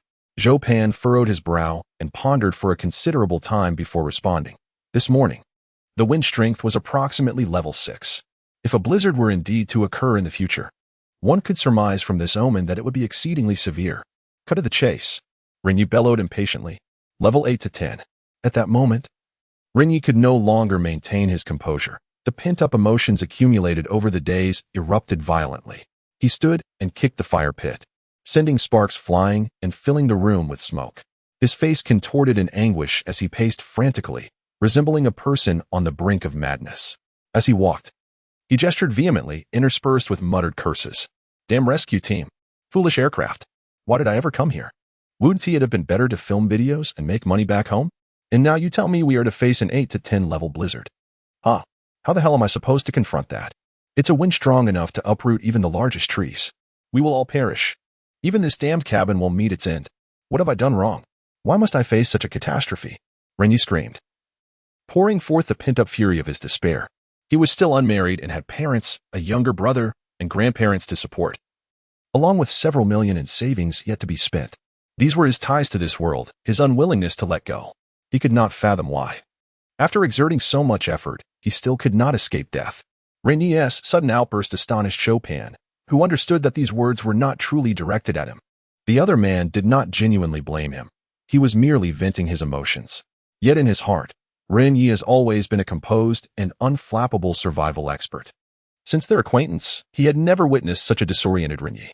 However, it did not take long for Zhou Pan to express his understanding. There is no greater agony in life than death, but the most despairing fate is to await it, especially when one has exerted every ounce of effort, yet remains unable to alter the inevitable. This sense of powerlessness, this sorrow, surpasses even the death of the heart. I recall my own reaction the first time I encountered a blizzard. It seemed to mirror this one. After a considerable tumult, Ren Ye finally sat back in his seat, lost in thought. I apologize, Brother Zhou. I have lost my composure. Chapter 83 Encouragement from the crowd. Zhou Pan smiled and shook his head gently. It's all right, Ren. I understand your feelings. If we were to leave now, would we have any chance of survival? Ren Ye asked, his tone despondent and his gaze vacant. Zhou Pan sighed and patted his shoulder. Given my understanding of you, it's implausible that you wouldn't grasp such a fundamental truth. Ren, we must confront reality. Zhou Pan, a trained professional under national guidance, had faced death on no less than 3 occasions and possessed a profound spirit of dedication to his country, which rendered him remarkably composed. However, Ren Ye was merely an ordinary citizen, lacking such noble virtues. The instinct for survival is an innate drive within every individual. A bitter smile crossed Ren Ye's face. How could he not be aware of the possibility of escape? In this frigid weather, whether one could outrun a blizzard was a different matter altogether. Even if he managed to evade it, the impending cold wave would surely claim his life. He merely clung to a flicker of hope in his heart. Yet, upon hearing Zhou Pan's response, that glimmer of hope was utterly extinguished. Seeing Ren Ye's dejected demeanor, Zhou Pan felt a pang of sorrow. He was acutely aware that in terms of survival skills and creative thinking, Ren Ye surpassed him by far. The fact that everyone had survived thus far was entirely due to Ren Ye's leadership. Undoubtedly, if they were to confront nature and withstand this blizzard, they would have to rely on Ren Ye. Realizing this, Zhou Pan understood that he must rekindle Ren Ye's confidence. In times of dire straits, the mindset of a leader becomes ever more crucial. Ren, do not lose heart. We are not entirely without a path forward. Oh, Ren Ye's eyes widened, sensing a flicker of hope. What is it? Speak quickly. Zhou Pan chuckled and pointed at Ren Ye with his index finger. My solution is, you. Me? Ren Ye exclaimed, bewildered, pointing at his own nose. What do you mean? Zhou Pan regarded him, his eyes filled with admiration. If anyone possesses the ability to navigate through this calamity, it can only be you, provided you can think clearly. Because you are the most intelligent, most proficient, and the most unconventional survival expert I have ever encountered. Your thinking is more innovative than that of many professionals I have met. It is a natural gift, and I believe you can devise a solution. At this point, Zhou Pan's expression grew somber again. In fact, I encountered a blizzard during my first trip to the Arctic. My team leader and I were climbing a snow-capped mountain to collect snow samples from the summit. Halfway up, we were caught in a sudden blizzard. Although the wind didn't reach force 8, I was merely a novice at the age of 21. The unexpected occurrence left me utterly stunned. I didn't want to die. Once I regained my senses, I desperately attempted to flee, my mindset more frantic than yours at present. Hearing this, Ren Ye's eyes brightened, as if he had discovered a crucial insight.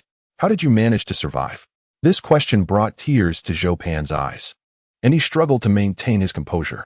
After a moment, his voice trembled as he recounted. The captain held on to me and immediately began to dig a pit in the snow with his tools. However, due to the urgency of the situation, he could not excavate a second pit. Thus, he left this one for me, granting me a chance at survival. I remained in that pit for what felt like an eternity, the accumulating snow numbing me to the brink of losing consciousness. It was only when I could endure no longer that I crawled out of the snowdrift, but the captain had vanished. Our entire team searched the vicinity for 4 or 5 days, ultimately discovering only a mangled head and a severed leg. At this point, Zhou Pan sniffled, as if swallowing back his tears. Ren Ye placed a comforting hand on his shoulder, his admiration for the research team elevating to new heights. They were heroes who sacrificed themselves for the noble pursuit of scientific inquiry, deserving of every honor and respect. Yet, on reflection, he also felt the terrifying might of the blizzard. The most dreadful aspect of such natural disasters is not the snow, but the wind. Most ordinary folks have never experienced true ferocious winds and are unaware of their peril. In fact, a force of wind classified as level 8 can be considered a superstorm, capable of uprooting small trees and lifting an average person off the ground. A level 9 wind can strip the roofs from ordinary houses, while a level 10 wind marks the watershed of wind power, uprooting small trees and demolishing buildings. Wind speeds can reach between 24.5 to 28 meters per second, equating to a travel speed of 89 to 102 kilometers per hour. One can only imagine the force when such winds whip up the already frozen snowflakes in the air, striking against a person. It would be akin to being subjected to an unrelenting barrage from a light machine gun, with every shred of flesh likely to be obliterated. This stark reality explains why the dangers of a blizzard far surpass those of typhoons and hurricanes. Zhou Pan's captain was fortunate enough to have his body recovered, merely due to the lower wind intensity that day. Otherwise, not a single trace would have been found. Ren, you bear a striking resemblance to my captain. He too was a master of survival. In that fateful moment when the wind swept him away, he imparted a piece of wisdom that I still cherish. I have heard you express it more than once. Ren Ye, intrigued, inquired, what was it? Do your best and accept your fate, Zhou Pan declared, raising his fist and revealing a tender smile.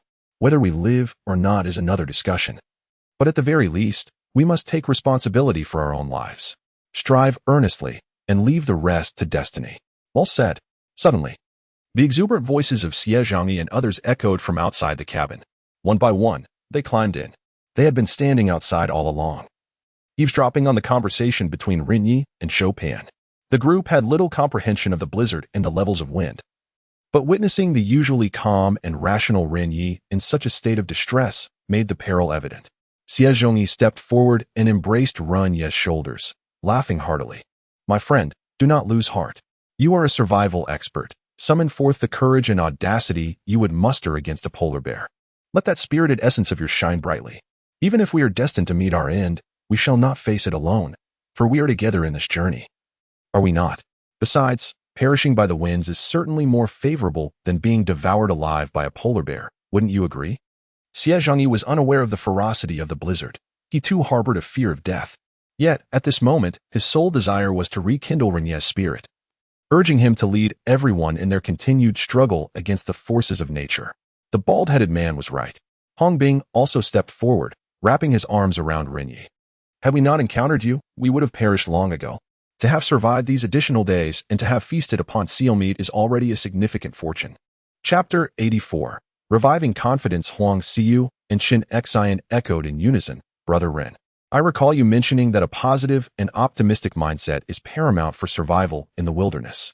Your current demeanor is quite the taboo. Indeed, handsome, we girls are unafraid. What do you have to worry about? Let us watch together. Upon hearing the encouragement from the group, Ren Ye's spirits began to lift considerably. After all, he had endured days of hardship in search of sustenance to survive the bitter cold. The trials and tribulations he had faced were all in the name of survival, so why succumb to despair now? The blizzard was fierce, yet waiting for death was certainly not in his nature. Noticing Ren Ye's continued silence, the others presumed he was still engulfed in despondency. Hong Bing, quick to act, devised a clever plan and promptly pushed Qin Xian in front of Ren Ye. Here, handsome, I believe that men experience the greatest anguish during moments of struggle, and it is precisely then that they require the comfort of a woman. How about this? I'll have my cousin brighten your spirits, and I assure you, you'll be revitalized instantly. Wait, what? Exclaimed Xie Zhangyi, unable to contain his shock. The others widened their eyes in astonishment, casting amused glances at Hong Bing, while Qin Xian appeared both flustered and bewildered. Hey, Hong, shouldn't you at least ask your cousin if she's willing? This seems a bit like coercing her into something she might not want. Oh, she'll definitely be willing. Hong Bing chuckled, nudging Qin Xian and shooting her knowing glances. Qin Xian, with a generous smile, chimed in, of course, I would. Brother Ren is so handsome, intelligent, and wealthy, I wouldn't be at a disadvantage at all. With that, she draped an arm over Hong Bing's shoulder and struck a sultry pose in front of Ren Ye, occasionally casting flirtatious glances his way. Come on, handsome. Let me help you regain your confidence. But do be careful. I'm on my period these days, so you'll have to fight valiantly. The playful jest, uttered from a woman's lips, added a comedic flair, prompting hearty laughter from the group and lifting the previously somber atmosphere. After a moment, Ren Ye rose, his gaze filled with unwavering determination. Since everyone was so buoyant, he certainly would not be the one to dampen their spirits. Let us make our final stand against nature. Ren Ye extended his hand, and one by one, the others placed their hands upon his. No one wished for death, nor did anyone desire to wait for it. At that moment, they were filled with fervor, resolute in their determination to fight for their lives. After some contemplation, Ren Ye formulated a rough plan. At 1 p.m., everyone commenced their tasks. To shield against the fierce winds that could impede their progress, Ren Ye instructed 2 individuals to don bear skins and stand at the forefront as windbreaks. They would alternate roles to ensure minimal disruption. While the others diligently sawed ice bricks to construct a wall, Huang Xiu remained focused on processing the seal skin, an assignment entrusted to her by Ren Ye. The seal skin is remarkably thick, possessing minimal breathability, yet it is soft to the touch, effectively resisting both wind and water. Its practical value far surpasses that of wolf and bear pelts. The Inuit, lacking modern garments, rely solely on sealskin to craft long coats to endure the harsh winters. Thus, it is imperative that this material be processed without delay for future expeditions. Between noon and 2 p.m., the temperature reaches its most comfortable peak of the day, though it remains a frigid -37 degrees. The group tirelessly saws through ice bricks, rotating rolls whenever fatigue or cold sets in. The river, although not particularly wide, offers an inexhaustible supply of ice bricks in these conditions. The surface of the river, once cut, refreezes within mere minutes, functioning almost like a perpetual motion machine. However, as the temperature continues to drop, the thickness of the ice bricks increases significantly, making the task considerably more laborious. Within 2 hours, they manage to saw out only 30 or so blocks. It is not until 5 in the evening that they have gathered a sufficient quantity of ice bricks. Yet, their work is not finished. The sled, an essential mode of transport, requires protection against the wind. Thus, Ren Ye constructs a rectangular ice shelter right in front of the ice wall at the cabin's exit. This dual-purpose structure not only provides easy access but also serves as a snow barrier, saving considerable time. For those experienced in building ice walls, this task is rather straightforward. By the time everything is completed, it is already 7 in the evening. They had hoped to reinforce the structure further, but as the temperature continues to plummet, they retreat back into the cabin. After a long day of labor, their evening meal consists of seal meat, salmon, and a hearty stew of assorted entrails. While the flavor may not rival that of grilled skewers, it provides a substantial source of warmth. Following the meal, they feel significantly rejuvenated. At that moment, Jiang Shanwu, who had been unconscious for 2 days, finally awakens. After taking some medication, his high fever has mostly subsided, though he still feels somewhat weak. Upon learning that Ren Ye and the others successfully brought back seal meat, the elder smiles with satisfaction, praising their capabilities. Ren Ye then informs him of the impending snowstorm and its potential dangers. Anticipating a reaction of panic and anxiety, he is instead met with the elder's calm demeanor as he inquires, "Little Ren, since we are all doomed, could I at least cast a few more lines?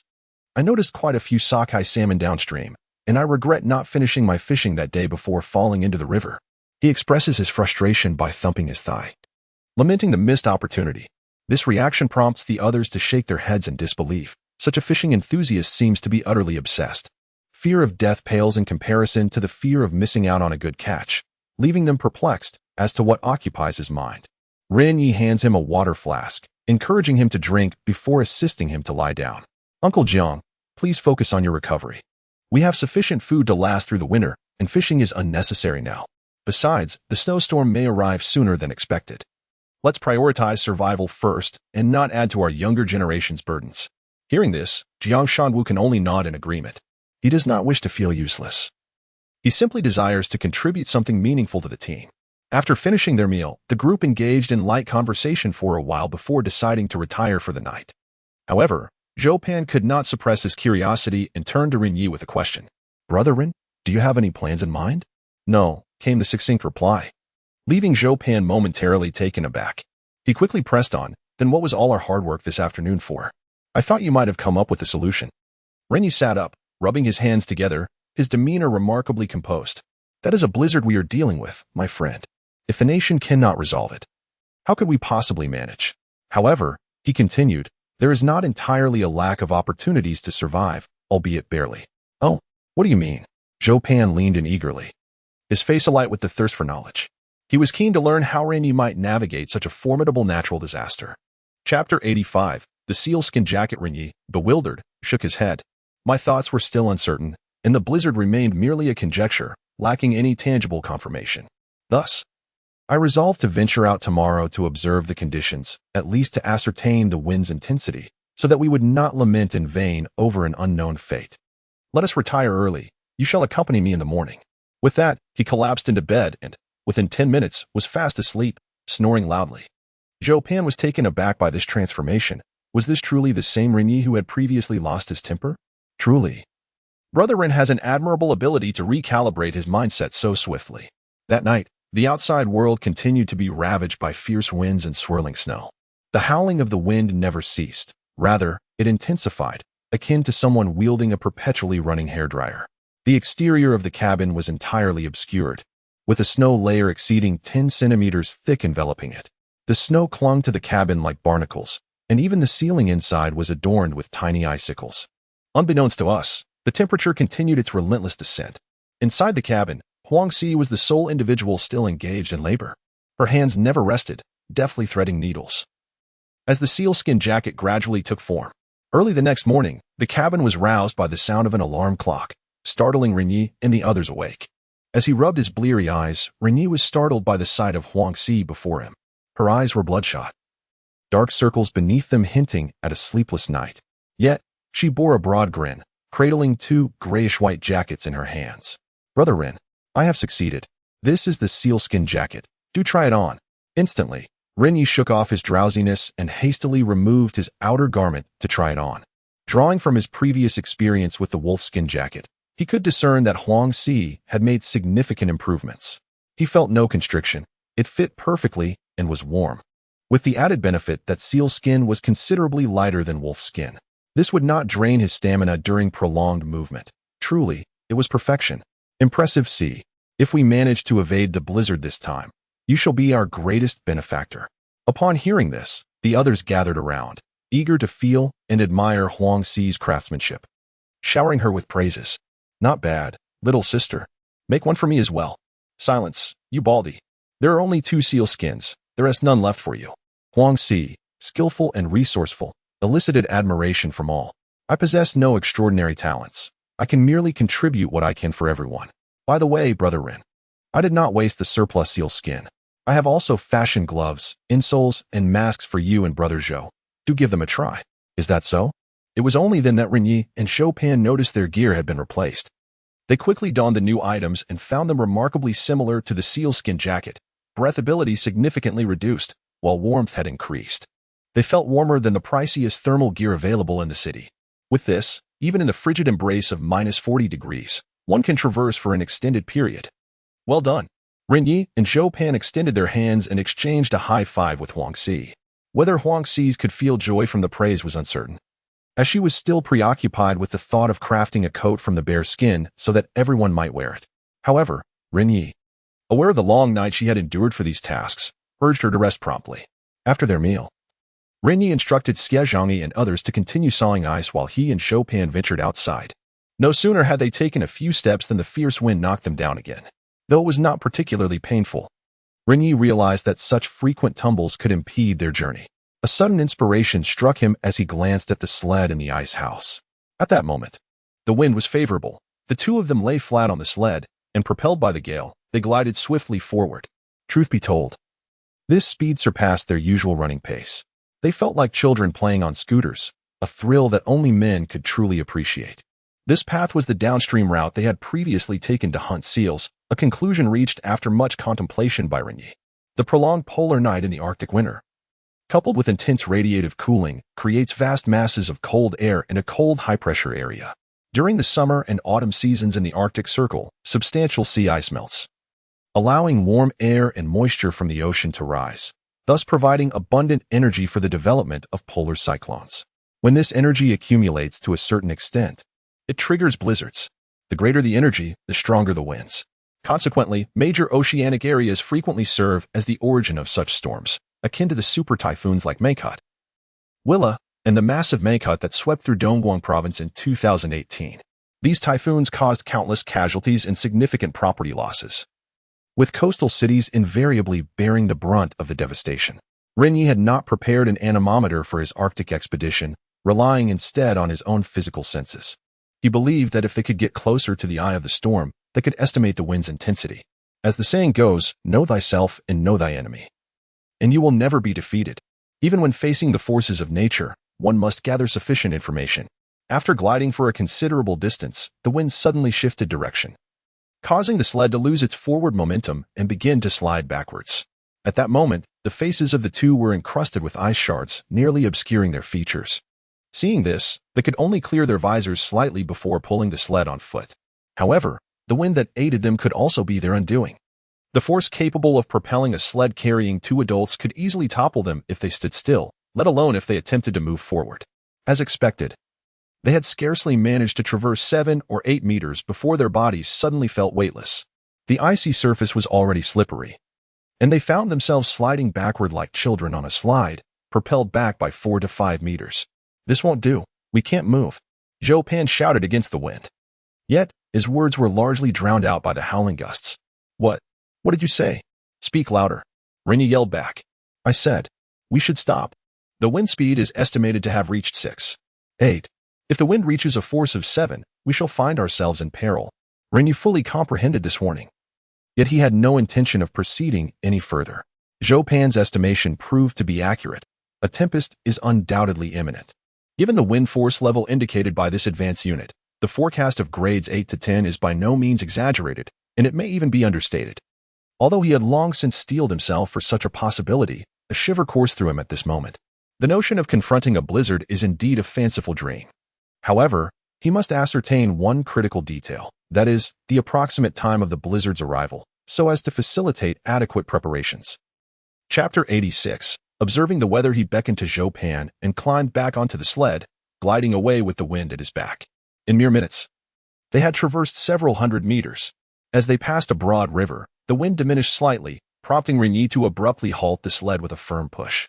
He had already shared his thoughts with Zhou Pan during their journey, whose reaction was one of surprise and curiosity, tinged with disbelief. In all his wilderness survival training, he had never encountered a method to predict the arrival of a storm without the use of specialized instruments. Nevertheless, since it was Ren Ye who proposed it, there was a semblance of credibility. "Brother Ren, it seems you are about to broaden my horizons once more. Pray, how do you intend to make this prediction?" Ren Ye stomped on the ice, rummaging through his suitcase as he spoke. "In truth, I cannot provide an exact prediction. I can only estimate a rough time frame. But the margin of error should not exceed 5 days. It ultimately hinges on whether the fish beneath the ice cooperate." At this, he produced an axe and tossed it to Zhou Pan, then retrieved a fishing rod and a handful of bait from his inner pocket. "Hurry, break the ice. But make the hole a bit larger. I shall shield you from the wind." Zhou Pan wasted no time, raising the axe and beginning to chip away at the ice. Ren Ye's predictive method relied fundamentally on the behavior of animals. Their instinctual ability to sense danger far surpasses that of humans, particularly local fauna. Having thrived in these frigid lands for tens of thousands, if not millions, of years, they have evolved to evade natural disasters. The onset of a blizzard would cloak the water's surface, disrupting photosynthesis and consequently affecting the growth of aquatic plants and phytoplankton, which constitute the primary food sources for fish. In the absence of these essentials, the ecological chain would fracture, compelling fish to diminish their activity and enter a state of dormancy. Moreover, a blizzard would curtail the contact between the water and the air, thereby diminishing the oxygen supply within. While the frozen surface might isolate oxygen, the dissolved oxygen at the bottom could still sustain a few small fish. The crux of the matter is that it could only sustain a minimal population of fish.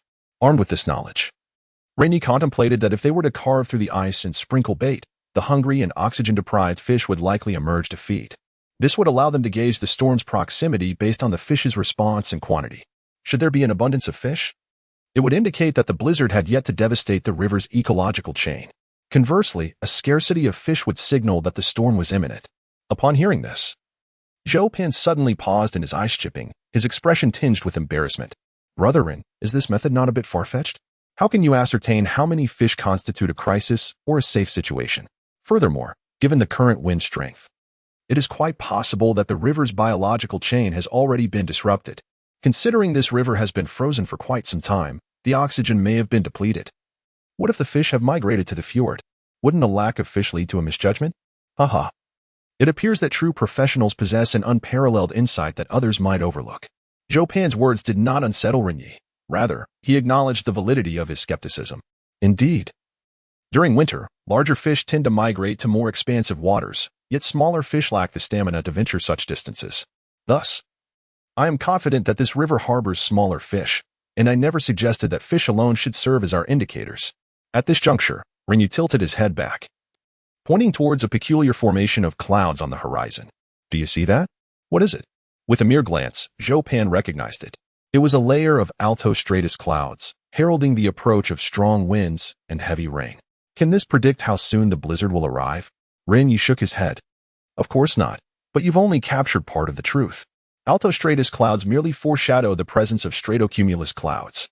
In the Arctic, It is only the emergence of stratocumulus clouds that genuinely signifies impending downpours or snowfall. This implies that once we detect stratocumulus clouds, a blizzard will soon follow, typically within 3 hours. However, this could also be a natural atmospheric phenomenon. One cannot discern anything by examining a singular element in isolation. Yet, we are currently experiencing winds of 6 on the Beaufort scale and have observed the altostratus clouds. If the fish are responsive, then predicting the arrival of the blizzard becomes a simpler task. "Oh," Zhou Pan exclaimed, striking his palm with delight, as clarity suddenly dawned upon him. "What an extraordinary method of discernment, Brother Ren. You are truly remarkable, surpassing any survival expert I have encountered, and so." "All right, enough flattery," Ren Ye quickly interrupted. "Let us focus on the task at hand." After approximately half an hour, the two managed to break through the ice layer. Ren Ye promptly scattered the bait into the water and squatted by the hole to observe. Within 2 minutes, ripples began to dance across the surface, and tiny fish, no longer than a pinky finger, emerged frantically, vying for the bait. A rough estimate suggested there were about 20 to 30 of them. Ren Ye slowly sprinkled more bait, waiting for another 10 minutes, yet not a single larger fish appeared.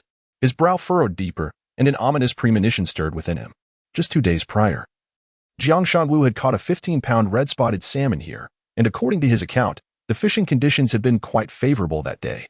However, merely 2 days later, not a single large fish was in sight. This indicated that they had sensed the impending blizzard and had fled with remarkable swiftness. Such a vast river contained only these few small fish, and they appeared to be starving, suggesting that the underwater food supply was likely depleted. Contemplating this, Ren Ye found the answer he sought and let out a resigned sigh. "Let us go? I suspect the blizzard will arrive within 3 to 5 days. From here on, we merely need to observe the changes in the cloud formations to ascertain the precise timing. Nonetheless, the situation is relatively favorable. Our cabin should be nearing the eye of the storm, which is a stroke of good fortune amidst the misfortune. The eye of the storm, after all, is the very center of the tempest. Generally speaking, the most formidable force of a storm is often found in its periphery. The eye of the storm, having completed its rotational process, experiences a balance between the centrifugal force and the atmospheric pressure, resulting in a diminished capacity for air to circulate inward, thus significantly weakening the wind. At the very least, the wind within the eye is several magnitudes less intense than that in the surrounding area. Zhou Pan, having endured a snowstorm, readily comprehends the implication of this observation. Is this conclusion derived from watching fish? Indeed, given the current wind strength, it would be improbable for any life to exist in the river's depths if they were situated in the outer regions. With that, Ren Ye pulled over the sled and beckoned Zhou Pan to recline upon it once more, with the wind at their backs. The sled glided smoothly along the path they had previously traversed. Chapter 87. Watering the walls. Having established the timeline, it was imperative to prepare for the impending calamity. Upon returning to the cabin, Ren Ye candidly conveyed the situation to the group, as they learned that only 3 to 5 days remained. A palpable sense of anxiety washed over their faces. No one is impervious to the fear of death in the face of such a natural disaster. Humanity indeed feels remarkably insignificant. They could only look to Ren Ye for assistance. After a moment's pause, Xie Zhangyi tentatively inquired, "TZ, do we stand a chance of survival?" "I do not know," Ren Ye replied, shaking his head decisively, though his demeanor remained relatively composed. "Let us do what we can and leave the rest to fate. Do not burden yourselves too heavily. According to my plan, survival is not devoid of possibility." "What should we do?" Zhou Pan asked directly. For the next several minutes, Ren Ye outlined his strategy to the group. The essence of it could be distilled into 5 words: reinforce the shelter. Given the impossibility of escape, as blizzards could rage for hundreds of kilometers in every direction, the only recourse was to fortify the cabin itself, rendering it resilient against the howling winds. Ren Ye resolved to envelop the entire cabin in a layer of thick ice, akin to donning white armor. This would not only increase the cabin's weight, but also shield it from the debris of hard ice fragments swirling about. The group unanimously agreed, though Zhou Pan's expression remained grave. Recognizing the unease in Zhou Pan's demeanor, Ren Ye directly prompted, "Brother Zhou, please express your concerns openly. This pertains to the lives of us all, and a meticulous approach is warranted. There is no need for reticence." "Very well," Zhou Pan nodded. "I concur with your method. But have you considered that the cabin measures at least 20 meters? To cover it entirely with ice bricks, even if we only apply a single layer, we would require at least 100 bricks. From sawing the ice to transporting it, and then adhering each piece, under these frigid conditions, With just 6 of us plus an injured person, I dare say it would take a week to accomplish. The gravity of his words resonated with the others, and they turned their gazes toward Ren Ye, acknowledging the enormity of the task ahead. The larger ice bricks weighed no less than 30 pounds each, and with the cabin's height reaching a minimum of 2.5 meters, the labor of sawing and transporting the ice was daunting. Not to mention the challenge of affixing them securely in place. Before Ren Ye could respond, Xie Zhongyi, seemingly struck by inspiration, clapped his hands excitedly and exclaimed, "I have an idea. We need not address the top of the cabin. It is already encased in a thick layer of ice, which I estimate to be at least 40 centimeters deep. Thus, we would only need to apply ice to the sides. That will not suffice," Zhou Pan countered without hesitation. "That ice consists of accumulated snow, formed from countless ice crystals piled together. Although it appears solid, it harbors numerous gaps within.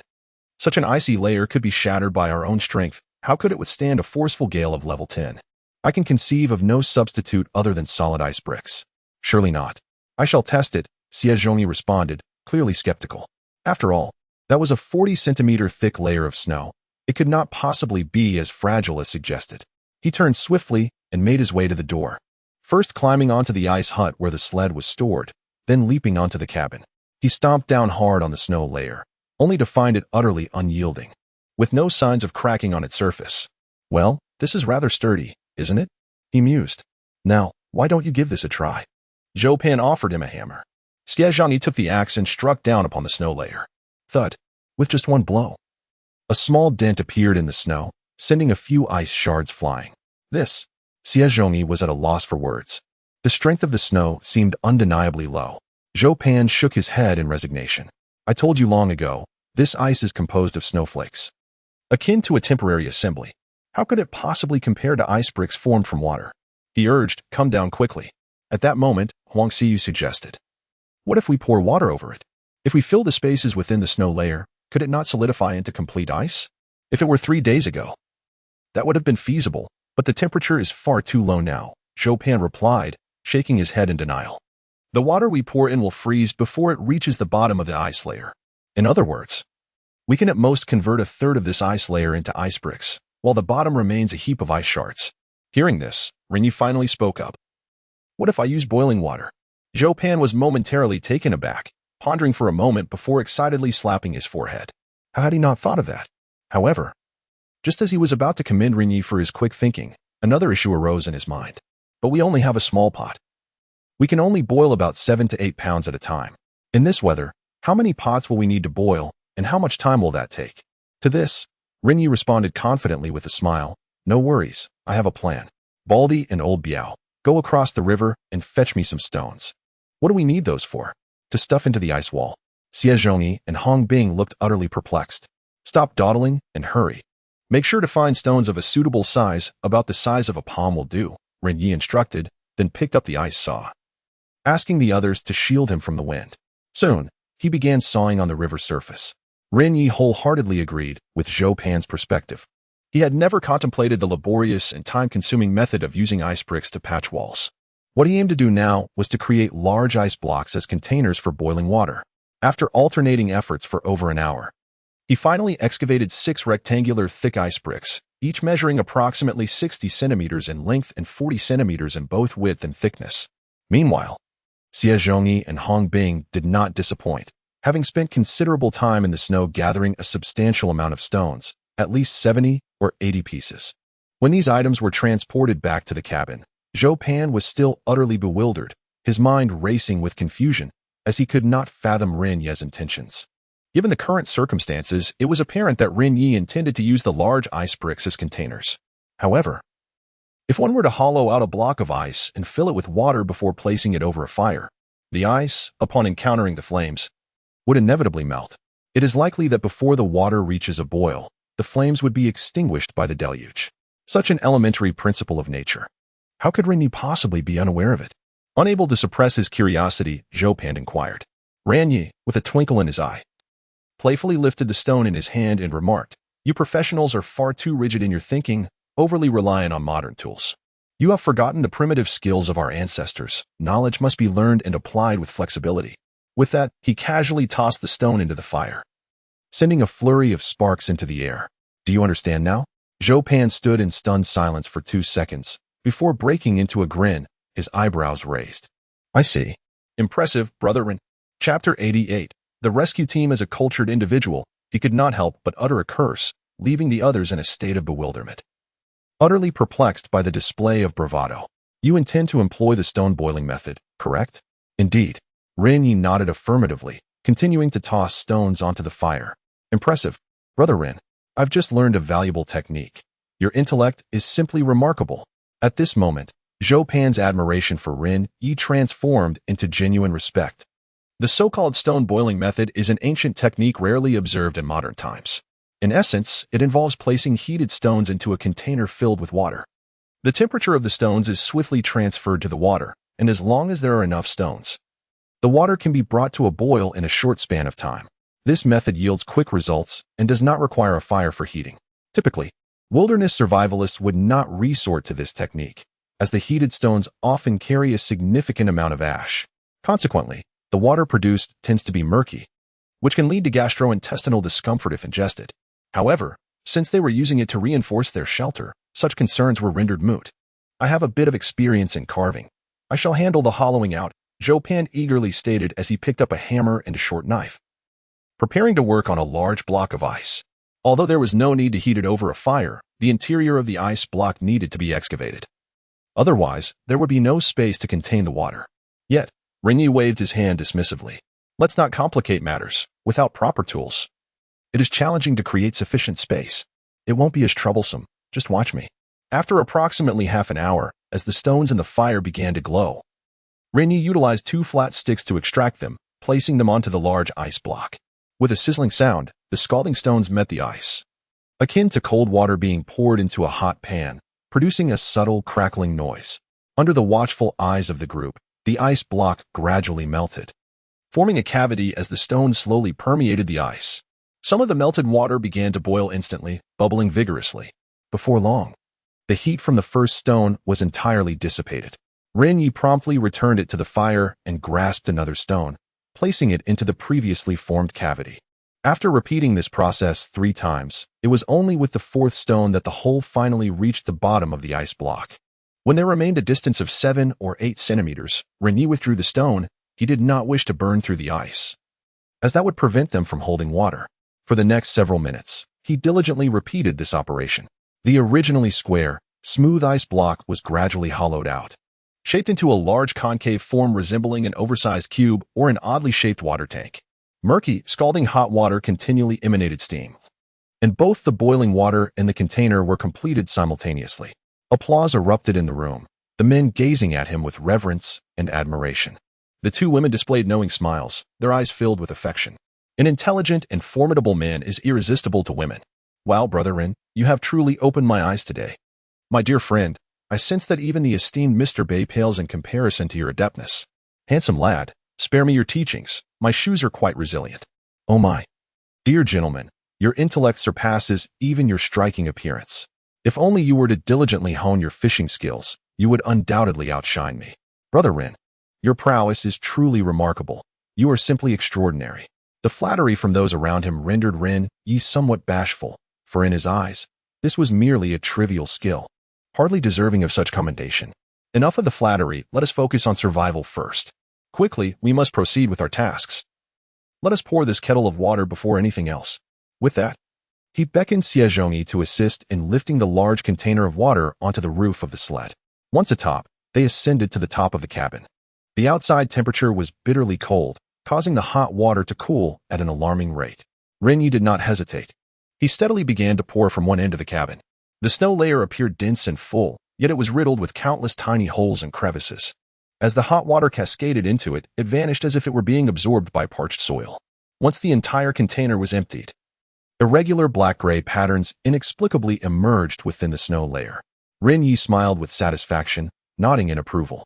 These patterns were, of course, the result of the hot water seeping into the crevices and subsequently freezing. It was evident that the irrigation had been successful. This section of snow had transformed into a solid ice layer, significantly enhancing its strength. Ren Ye hastily retrieved a hammer and struck the ice layer. Thud. The familiar dull sound resonated, accompanied by a scattering of ice shards. However, there were far fewer shards this time, and they did not form the small pits of before. Haha, it worked. The others eagerly joined in to test the ice, discovering it had indeed hardened considerably. With this positive feedback, their efforts intensified. For them, this endeavor was not merely about creating an ice layer, it was about forging something that could one day save their lives. Thus, they toiled together, each immersed in their own anxious tasks. It was as though they had cast aside the biting cold, their bodies seemingly insulated against the chill. Yet, at this moment, they were not the only ones engaged in such exertions. 200 kilometers to the southwest, a team of 15 individuals clad in black cold-weather gear, adorned with professional masks and goggles, trudged slowly through the snow. The biting wind hindered their progress, yet they pressed on without pause. At the forefront was a bearded man named Mater Keto, the captain of the Norwegian search and rescue team. On the day of the plane crash, the Chinese embassy had promptly notified the Norwegian authorities, and this rescue team had set out immediately. However, for reasons unknown, the aircraft's fixed-point navigation system had inexplicably malfunctioned, leaving officials only able to track the last known location sent before the disaster. Given that an aircraft can cover 250 meters in a mere second, there was a 20-minute span between the last signal and the complete crash. Now, in the depths of winter, helicopters could not remain airborne for extended periods. Hence, this small team was compelled to navigate on foot along the flight path in search of survivors. For over a week, they had traversed from the mountains to the coast. Yet the wreckage of the aircraft eluded them.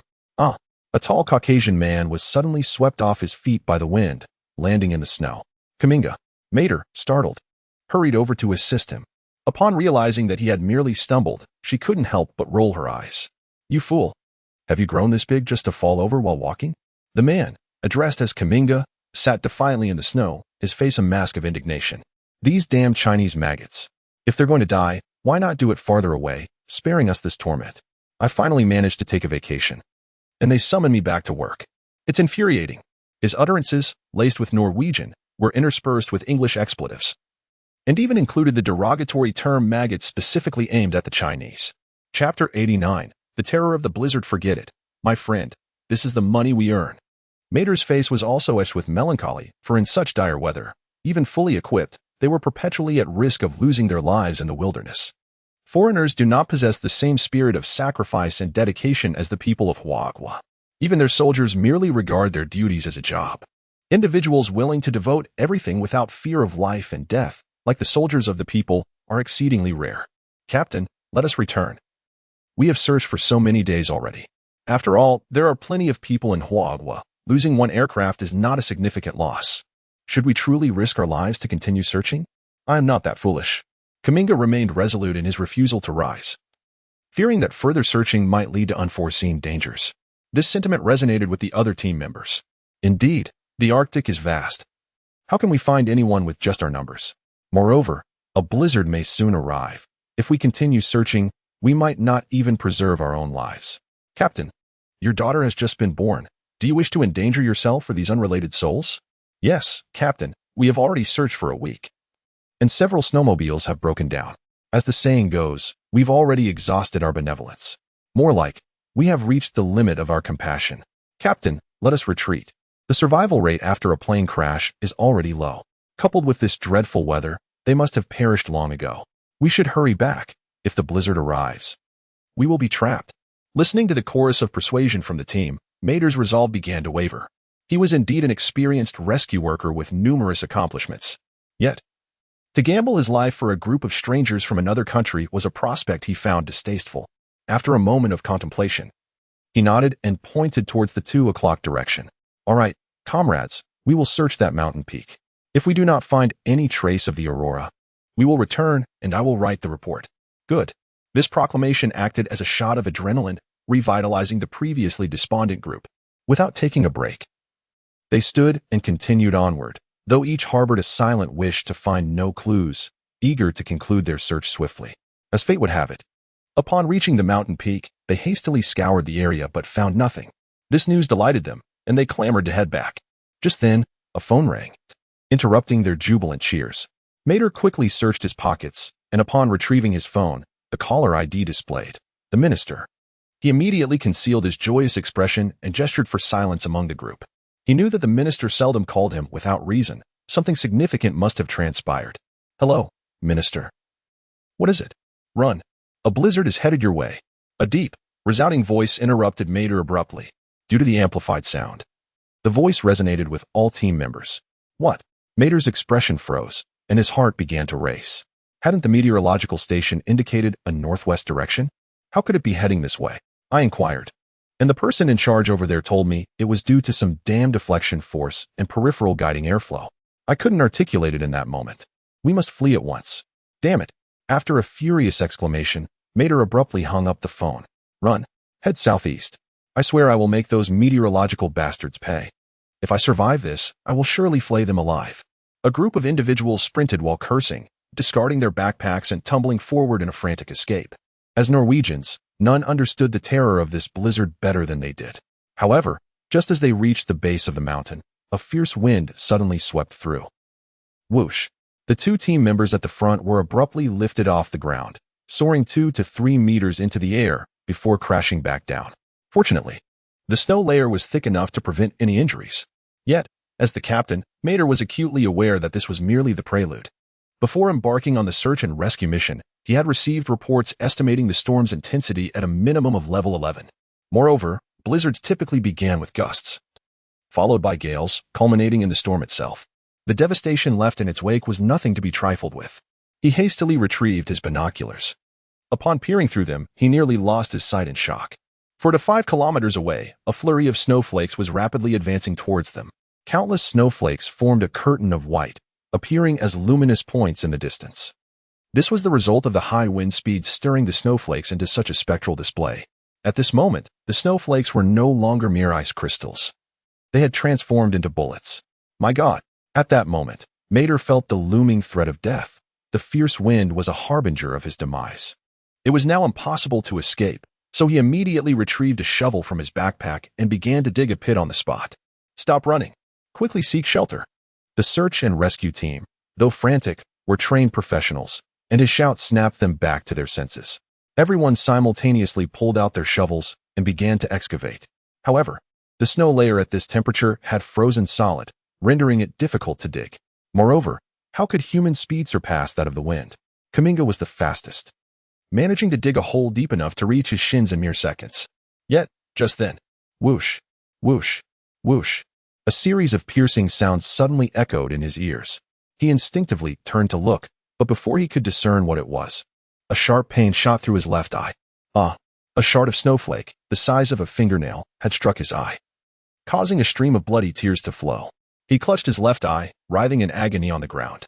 The teammates were about to advance for a closer inspection when a fierce wind lashed against their faces, rendering their eyes unable to open.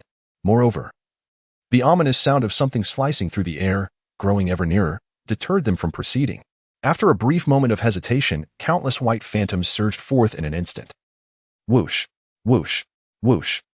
The tempest roared like a colossal launcher, indiscriminately propelling ice crystals and snow chunks of various shapes directly towards the rescue team. The vast area of impact left them with no means of escape. Before long, a snow chunk the size of a bottle cap struck one team member squarely in the chest. The heavy winter attire was pierced in the blink of an eye, and after a trickle of blood, he collapsed to the ground. Ugh! In the next moment, cries of anguish echoed as the desolate expanse was filled with haunting wails. Countless snow chunks pummeled them like rain, striking various parts of their bodies. And regardless of any shielding, contact resulted in bloodshed. Chapter 90. The deluge of water. Some individuals are fortunate enough to be struck directly in the head, resulting in an instantaneous demise with a mere puncture wound, enduring no suffering whatsoever. However, others are not so lucky. They sustain injuries to their legs, and under the relentless barrage, their bones shatter on the spot. Their legs are grotesquely severed, connected only by fragile strands of flesh. This harrowing scene bears an unsettling resemblance to being subjected to a hail of gunfire. Yet, even in death, their bodies find no solace. Within 30 seconds, a tempest sweeps through the area. The snow, accumulating to several centimeters, disintegrates like foam, and chunks of snow intermingle with the corpses of the team, all being swept into the sky. This cataclysmic wind obliterates everything in its path. It is not until approximately half an hour later that the tempest begins to wane. The once pristine white landscape has transformed into a colossal pit. Viewed from above, it resembles a spoonful of earth having been excavated. The scene is one of utter chaos, with all team members vanished, swept away to an unknown fate by the wind. It becomes evident that digging holes is futile. Humanity, in the face of extreme natural disasters, is rendered minuscule, devoid of any means of resistance. Even the notion of escape is merely a distant dream. The following day, on the 11th day of their expedition to the Arctic, Ren Ye and his companions had just finished breakfast and were preparing to fortify their shelter.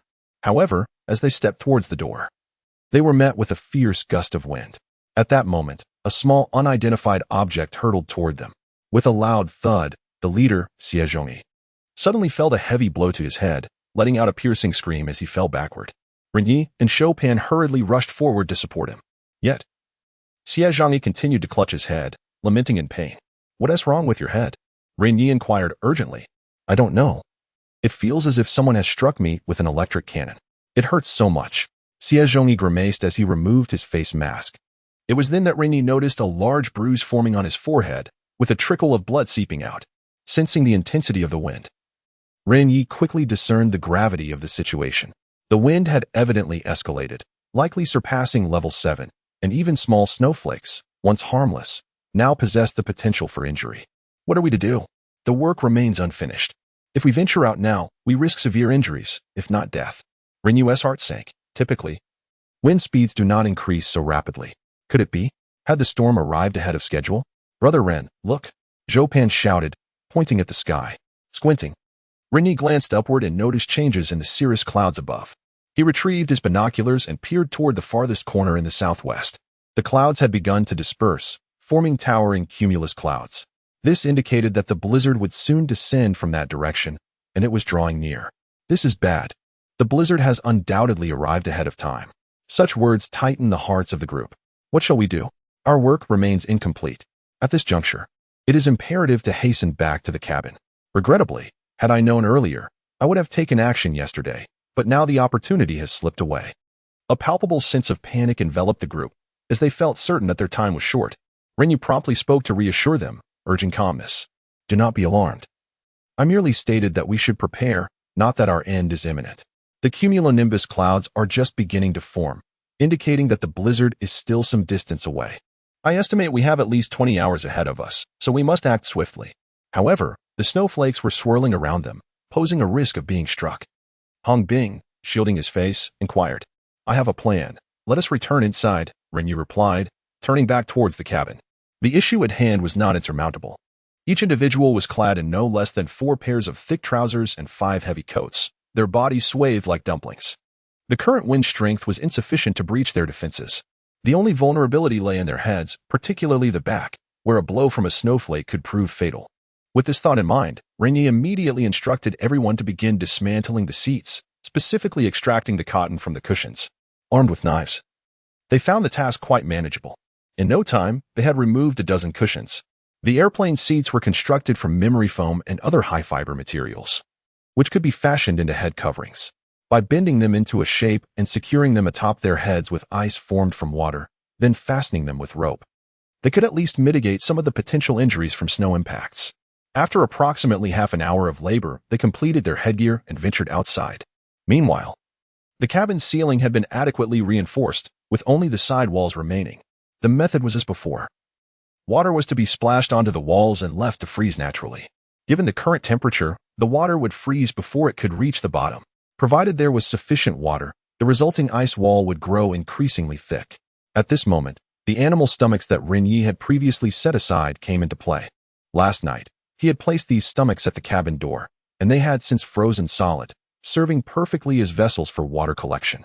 Coupled with the passengers' luggage, there was ample capacity for water. Under Ren Ye's guidance, 2 young women were tasked with scooping water at the ice hole into the luggage, while Xie Zhongyi and Zhou Pan were responsible for transporting it back to the cabin. Ren Ye and Zhou Pan handled the pouring. All hands were on deck, except for the ailing Jiang Shangwu, who was unable to assist. To prevent the water from freezing during transport, Ren Ye instructed Chen Xin to place 2 heated stones into the luggage. With this heat source, the water would retain its warmth for a short duration. Naturally, they faced considerable resistance throughout this endeavor. Snowflakes and ice shards frequently struck them, the pain quite noticeable. The sound of thundering impacts echoed in their ears, akin to a barrage of hailstones striking their clothing. Nevertheless, This discomfort paled in comparison to the looming specter of death. None faltered or voiced fatigue. Even Zhang Shangwu, who struggled to maintain his footing, was determined to lend a hand. Ren Ye naturally would not agree, yet Zhang Shangwu was determined to undertake some endeavor.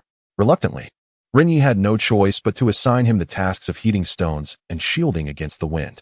Ren Ye and Zhou Pan stood atop the icy surface, each responsible for one side. As soon as the water was poured out, a fierce wind swept it in all directions. Fortunately, most of the water was blown against the walls of the cabin. Although it was chaotic, the objective was ultimately achieved. Within 5 seconds, the water froze into a layer of ice, and with continuous pouring, the ice layer gradually thickened. Thus, the team toiled from 9 in the morning, intermittently, until noon. After several boxes of water had been continuously poured, the cabin was finally reinforced. Chapter 91. The final step. The group stood on either side of the cabin, beaming with pride as they admired their laborious achievements. Their cheeks were flushed from the cold wind, and their masks were speckled with frost. At this moment, both walls of the cabin were completely encased in thick ice, and Ren Ye had taken extra measures to reinforce the ice layer on the roof as well as the sled. The ice layers on 3 sides were at least 70 centimeters thick. Not only would they withstand the splattering snow, but they could even endure bullets with ease. Hey, Iron, we should be able to weather this, right? This is thicker than the heated bed at my home, Xie Zhangyi confidently remarked while patting the ice wall. Ren Ye brushed off some frost from his mask, feeling the increasing wind gusts, and shook his head. What? This isn't enough? The smiles of the group vanished instantly. Ren Ye hastily called everyone to retreat into the cabin for warmth. However, the group was too preoccupied with their concerns to think about warming up, incessantly questioning why it was still insufficient. Ren Ye reluctantly explained. If we were only defending against those snow chunks, our shelter would be completely adequate. But do not forget, this section of the cabin is round. What does that mean? Xie Zhangyi asked again. Zhou Pan immediately grasped the implication. What Brotherin means is that a circular object is the most prone to rolling. Even if we have wrapped it in a thick layer of ice, it remains circular, as long as the wind is strong enough. This section of the cabin could very well be blown around, as its shape dictates that it cannot withstand the wind. Isn't that just splendid? Xie Zhongyi irritably scratched his bald head, feeling as though he had endured the cold for nothing. Huang Xiyu interjected. Then why don't we pour some water on it to change the shape of the cabin to a square? That shouldn't be too difficult. That is futile. The shape of the cabin is merely one issue. Ren Ye pointed outside at the icy surface and continued. The river itself is slippery. Even if we change it to a square, it could easily slide away. Unless we secure the entire cabin. Oh, I understand. Hong Bing exclaimed suddenly. Do we use ice formed from water to stick the bottom of the cabin? Ren Ye nodded in agreement and promptly pulled a burning log from the fire, beginning to draw on the ground. What you mentioned is just the simplest step. My primary intention is to wrap a rope around the top of the cabin and tie it to the ice layer below, coupled with using water to adhere the bottom. The overall stability of the cabin will be greatly enhanced. Do not dismiss this as unnecessary. I once read a professional book about Arctic blizzards. It mentioned that sudden changes in direction and intensity of blizzards are usually fierce and can uproot ordinary houses and trees. However, such winds dissipate quickly, so we must endure through those few powerful gusts. When it comes to our lives, we must be meticulous about every detail. For our adversary is none other than nature itself. Upon hearing this, everyone nodded in agreement. Inconvenience was far preferable to losing their lives. At that moment, Zhou Pan pointed at the sketch on the ground and asked, but we do not have enough rope. Even if everything you carry were pieced together, it would scarcely be sufficient to encircle the cabin. Is this truly adequate? Haha, one cannot help but admire my sense of crisis. Ren Ye chuckled as he stepped into the woodshed, emerging shortly with a small bundle of long, dark gray strips. They still exuded a faint, unpleasant odor. These were the intestines of the Arctic wolves, polar bears, and seals that had been previously dissected. After several days of natural drying, they had hardened into slippery, rope-like forms. He tossed them beside the fire, waiting for the ice to gradually melt away. Can this truly work? Xie Zhangyi picked up a piece of intestine, pulling it with hesitant hands. Crack! The intestine snapped in two. With such fragility, how could it serve as rope? Old friend, are you jesting? This is flimsier than fishing line. How can we bind anything with it? Ren Ye shook his head with a smile and handed him 3 more strips. Continue. Xie Zhangyi exerted more force, yet this time, no matter how hard he pulled, the intestine merely stretched without breaking. Huh? Why has it suddenly become so resilient? His question elicited eye rolls from the others, who regarded him as if he were a fool. Ren Ye, exasperated, kicked him lightly, inwardly lamenting the correlation between the man's intellect and his baldness. Baldy, I genuinely wonder if you ever completed your 9 years of compulsory education. I feel sorry for your parents. The principle that one chopstick breaks easily, but 10 do not, is clearly stated in elementary textbooks. What were you doing in school? Oh. Upon hearing this, Xie Zhangyi finally grasped the concept, sheepishly scratching his head and chuckling. Hiki, my apologies, I momentarily failed to comprehend. Perhaps I froze my brain. Brethren, these intestines may not suffice, and I doubt they can withstand strong winds. Why not add some string? We have plenty of clothing. Excellent idea. Zhou Pan's suggestion echoed Ren Ye's own thoughts. Binding such a colossal object solely with intestines would indeed be quite a challenge. Let's assign this task to Ce. Your sewing skills are quite relevant. Remember, I need strong string. Gather as much as you can. Understood. Huang Ce immediately rose to rummage through the pile of garments. After several minutes of searching, she selected 18 pieces of underwear, both men's and women's. All were made of nylon, the most durable material available. Great. Let us get to unraveling. We must work quickly. Ren Ye seized a piece of clothing and began to untwist the threads. This was merely the initial step. The threads removed were exceedingly fine. Even if dozens were gathered together, they would still struggle to withstand strong winds. Hence, they would need to be secured and woven together, braided like a girl's ponytail. Finally, a coat of oil would be applied, enhancing their resilience. The unraveling process was swift, as long as the thread's end was found. It could be pulled out effortlessly. In the ensuing 2 hours, the group scarcely found respite, tirelessly engaged in their tasks. Outside, the wind steadily intensified, and the splintering snowflakes accelerated, relentlessly striking the icy walls of the cabin, producing a resonant thud. For everyone present, this served as the harbinger of death, a final countdown orchestrated by the specter of demise. Each heart was gripped by trepidation, fearing that in the next moment, a tempest would descend and uproot the entire cabin. With anxious hearts, they finally completed the disassembly of the garments, fashioning 9 ropes, each as thick as a thumb. 3 were intertwined to form a single strand, augmented with animal intestines, resulting in a resilience comparable to that of ordinary hemp rope. Chapter 92. Tying the ropes. The task of braiding ropes is one that anyone can master. It merely requires binding all the small cords at one end and weaving them back and forth. However, this endeavor does not necessarily accelerate with the increase of hands. To conserve time, Ren Ye decided to delegate the task of saturating the bottom of the cabin with water for stabilization to Xie Zhangyi and Hongbing.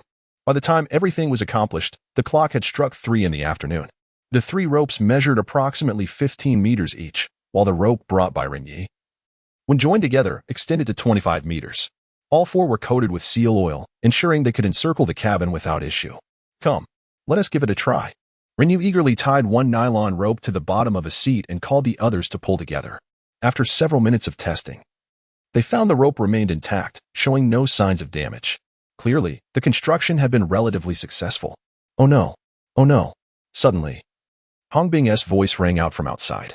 He appeared dragging Su Zhangyi through the doorway. Both of their sponge pads mysteriously vanished. Come quick. The bald guy has been struck by snow and has passed out. The crowd rushed forward to investigate. At that moment, Su Zhangyi's eyes were narrowed to slits, showing signs of rolling back, his mouth slightly ajar while he murmured, "The wind. It's too much. My head has been struck again." Chen Xian examined his injuries and discovered he was merely unconscious, with no serious harm done. Zhou Pan immediately approached the entrance, where he heard an exceedingly piercing whistling sound. From this noise, it was evident that the wind had intensified. Cautiously, he extended his hand outside. Yet, as soon as half of his palm was exposed, he felt something seize his hand and push it forward. The force was comparable to that of a 7 or 8-year-old boy. Ren Ge, the wind has intensified, reaching at least level 7. 5. This is bad. Ren Ye promptly joined Zhou Pan at the doorway. Looking up, he noticed that 1/5 of the stratocumulus cloud in the southwestern sky had transformed into cumulonimbus. At this rate, the most ferocious gusts would arrive by dawn, or at the latest, by tomorrow. While this time frame seemed ample, the current wind strength rendered operations increasingly precarious. Should it escalate further, the final step would become exceedingly difficult to complete. With this thought, Ren Ye began rummaging through the cabin, exclaiming, "Everyone, we're running out of time. We must secure the ropes immediately." I estimate this blizzard will exceed level 9. Pan, you will assist me in the water to tie the ropes. The rest of you, strap on heavy gear and take up bear skins to shield against the wind. Quickly, go saw through the ice layer. Let us adhere to the plan we discussed. Hurry. Upon hearing this, everyone began donning their gear and mobilizing. The fierce winds outside necessitated that they increase their weight to avoid being swept away. Earlier, while preparing the ropes, Ren Ye had explained the situation to them. To secure the cabin, they needed to excavate an ice hole on each side, then one person would plunge underwater with the rope, emerging from the opposite hole to tie a final knot, thereby completing the task. The difficulty of this task lies primarily in the process of entering the water. One must recognize that the current temperature is a chilling -39 degrees, compounded by a fierce wind. Once skin touches the water, the wind can freeze the moisture within mere seconds, transforming the individual into an ice-clad figure. The rate of heat loss is exponentially higher than normal, and those with weaker constitutions may find their hearts abruptly ceasing to function. Ren Ye is acutely aware of these perilous factors, yet time is of the essence. Initially, he had intended for Xie Zhongyi to undertake this task, but with the latter suffering a head injury, he has no choice but to proceed himself. Swiftly, he retrieves the seal oil and pours it into a pot to begin heating. The risks associated with submerging oneself in such frigid waters are immense. Thus, this preparation serves as a vital safeguard for his own survival.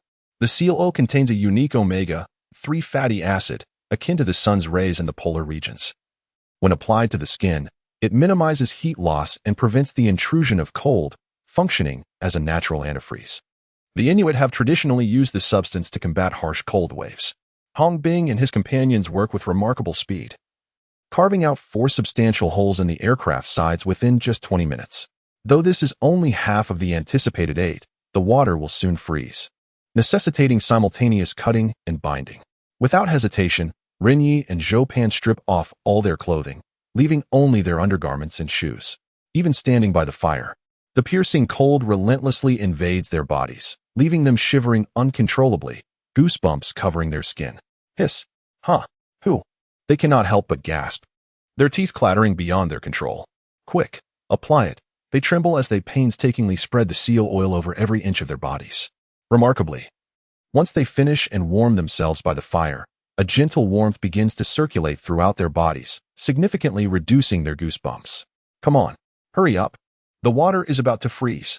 Hong Bing's urgent voice rings out from outside. Without delay, the two grasp 2 ropes and venture forth. The biting wind nearly lifts them off their feet, but fortunately, Jiang Shanwu and the others shield them with bear hides just in time. Without hesitation, Ren Ye and Pan approach their respective ice holes. Upon seeing the frosted surface of the water, Ren Ye cannot help but swallow hard. Entering the water at such a temperature, he has never undergone such extreme cold training. Any person would feel apprehensive. Fear wells up within him, and he hesitates to plunge in. It's all right, Ren Ye.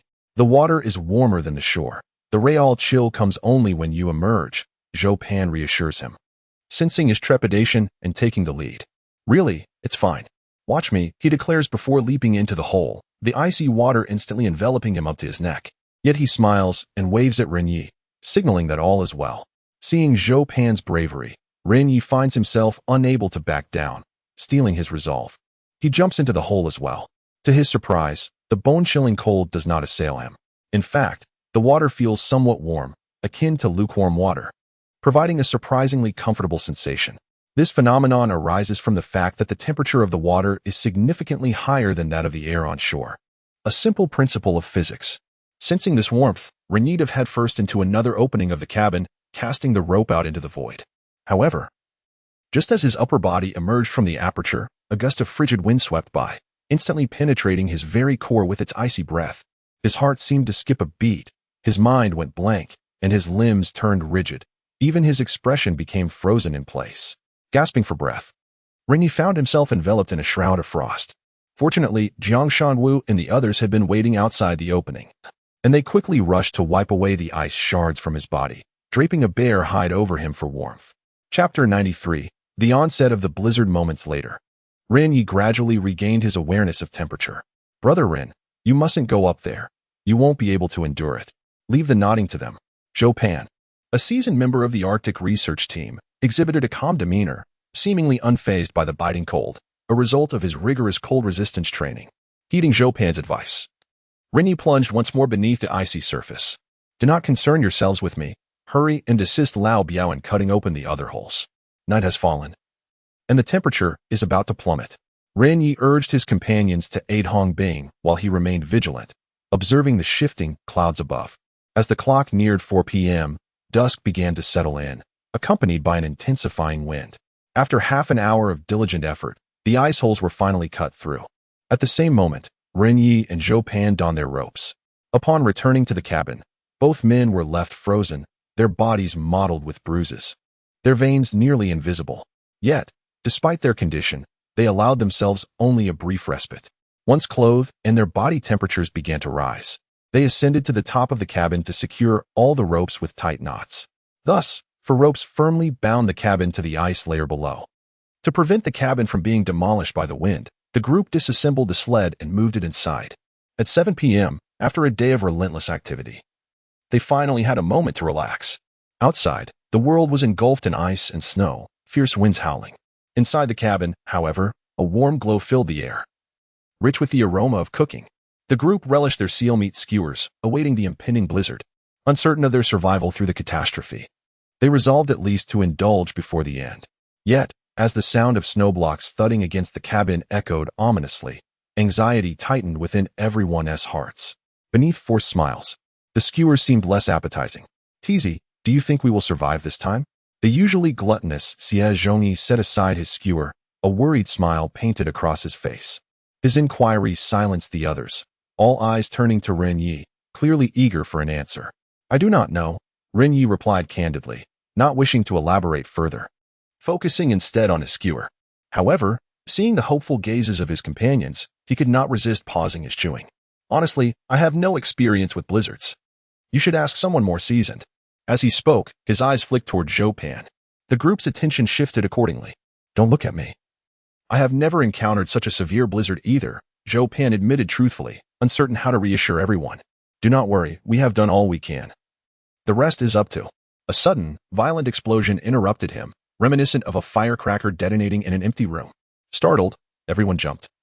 But the cabin windows were obscured by ice, leaving them to peer anxiously toward the door. The commotion was evidently emanating from outside. It was clear that the snow blocks were responsible. Ren Ye and Zhou Pan simultaneously furrowed their brows, as the noise was exponentially louder than before. The only plausible explanation for such a cacophony was that the wind had intensified, increasing in velocity and thereby amplifying the impact of the snow blocks. I shall investigate, Zhou Pan declared, rising and making his way to the doorway. However, just as he crouched down, preparing to crawl outside, a multitude of piercing sounds suddenly erupted from beyond. Whoosh, whoosh, whoosh, thud, thud, thud. In an instant, the cabin was filled with a thunderous and chaotic din, reminiscent of numerous individuals wielding hammers against the fuselage. The vibrations compelled the group to hastily seek shelter beneath their seats. Thankfully, their efforts over the past couple of days had not been in vain. As the snow blocks struck the icy exterior of the cabin, they detonated, dispersing into swirling clouds of ice mist. Observing the escalating chaos, Ren Ye promptly instructed everyone to take their seats. Fasten your seatbelts. Protect your heads. A blizzard is upon us. Many seats within the cabin remained intact, and all occupied them. This was their final means of survival. They had done all they could. The rest was now in the hands of fate. The specter of death instilled a palpable tremor in each of them. Xie Zhongyi, eyes closed, clasped his hands in fervent prayer. May the heavens bless me, may the Buddha protect me, may my ancestors watch over me.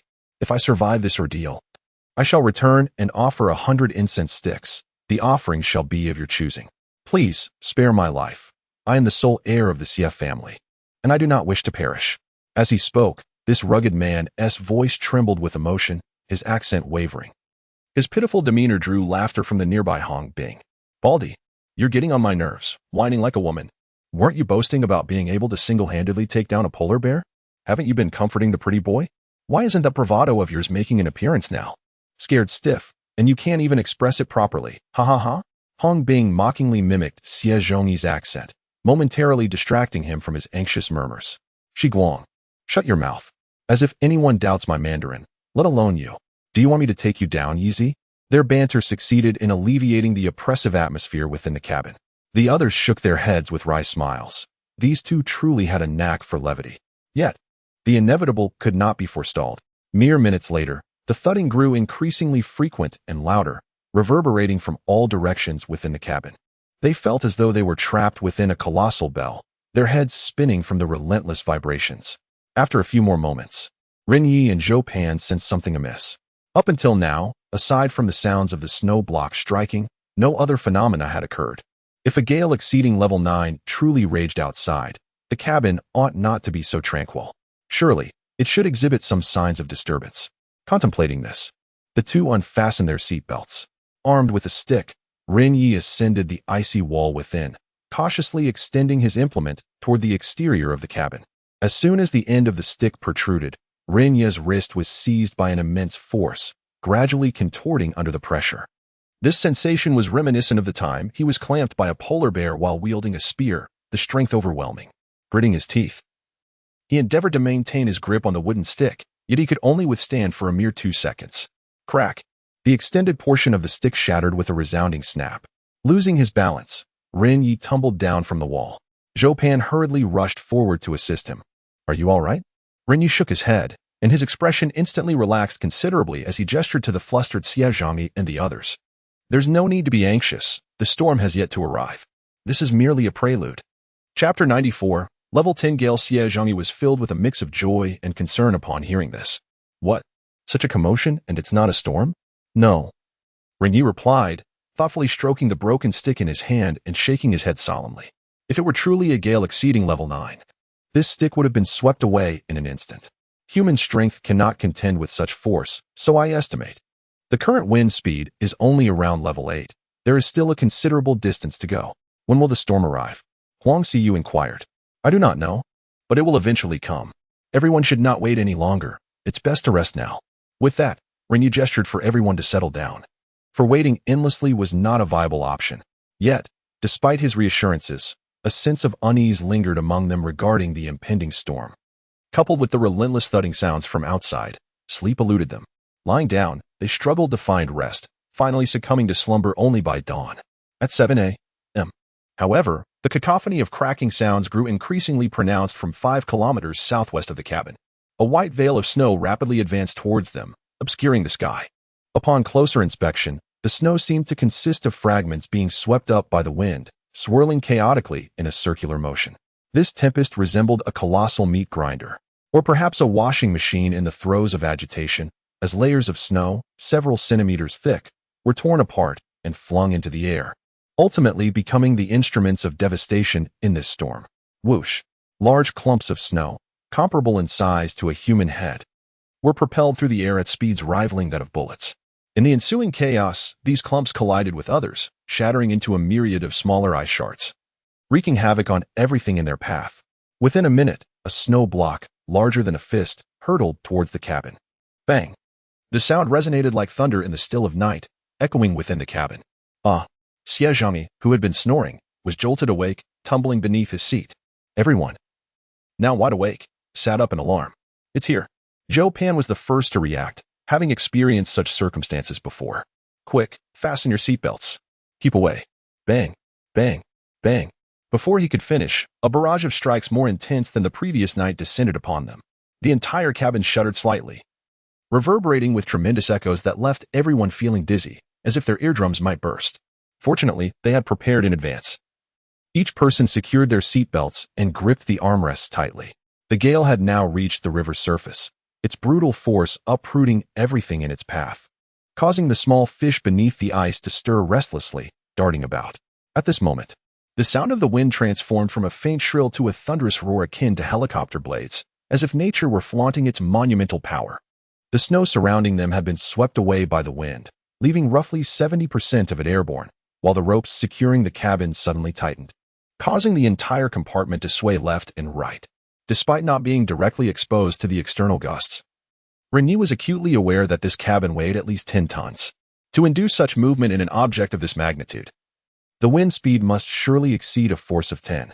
Yet, they found themselves powerless in the face of nature's fury, merely hoping for a swift resolution. "Brother Zhou, how long does a blizzard of this magnitude typically last?"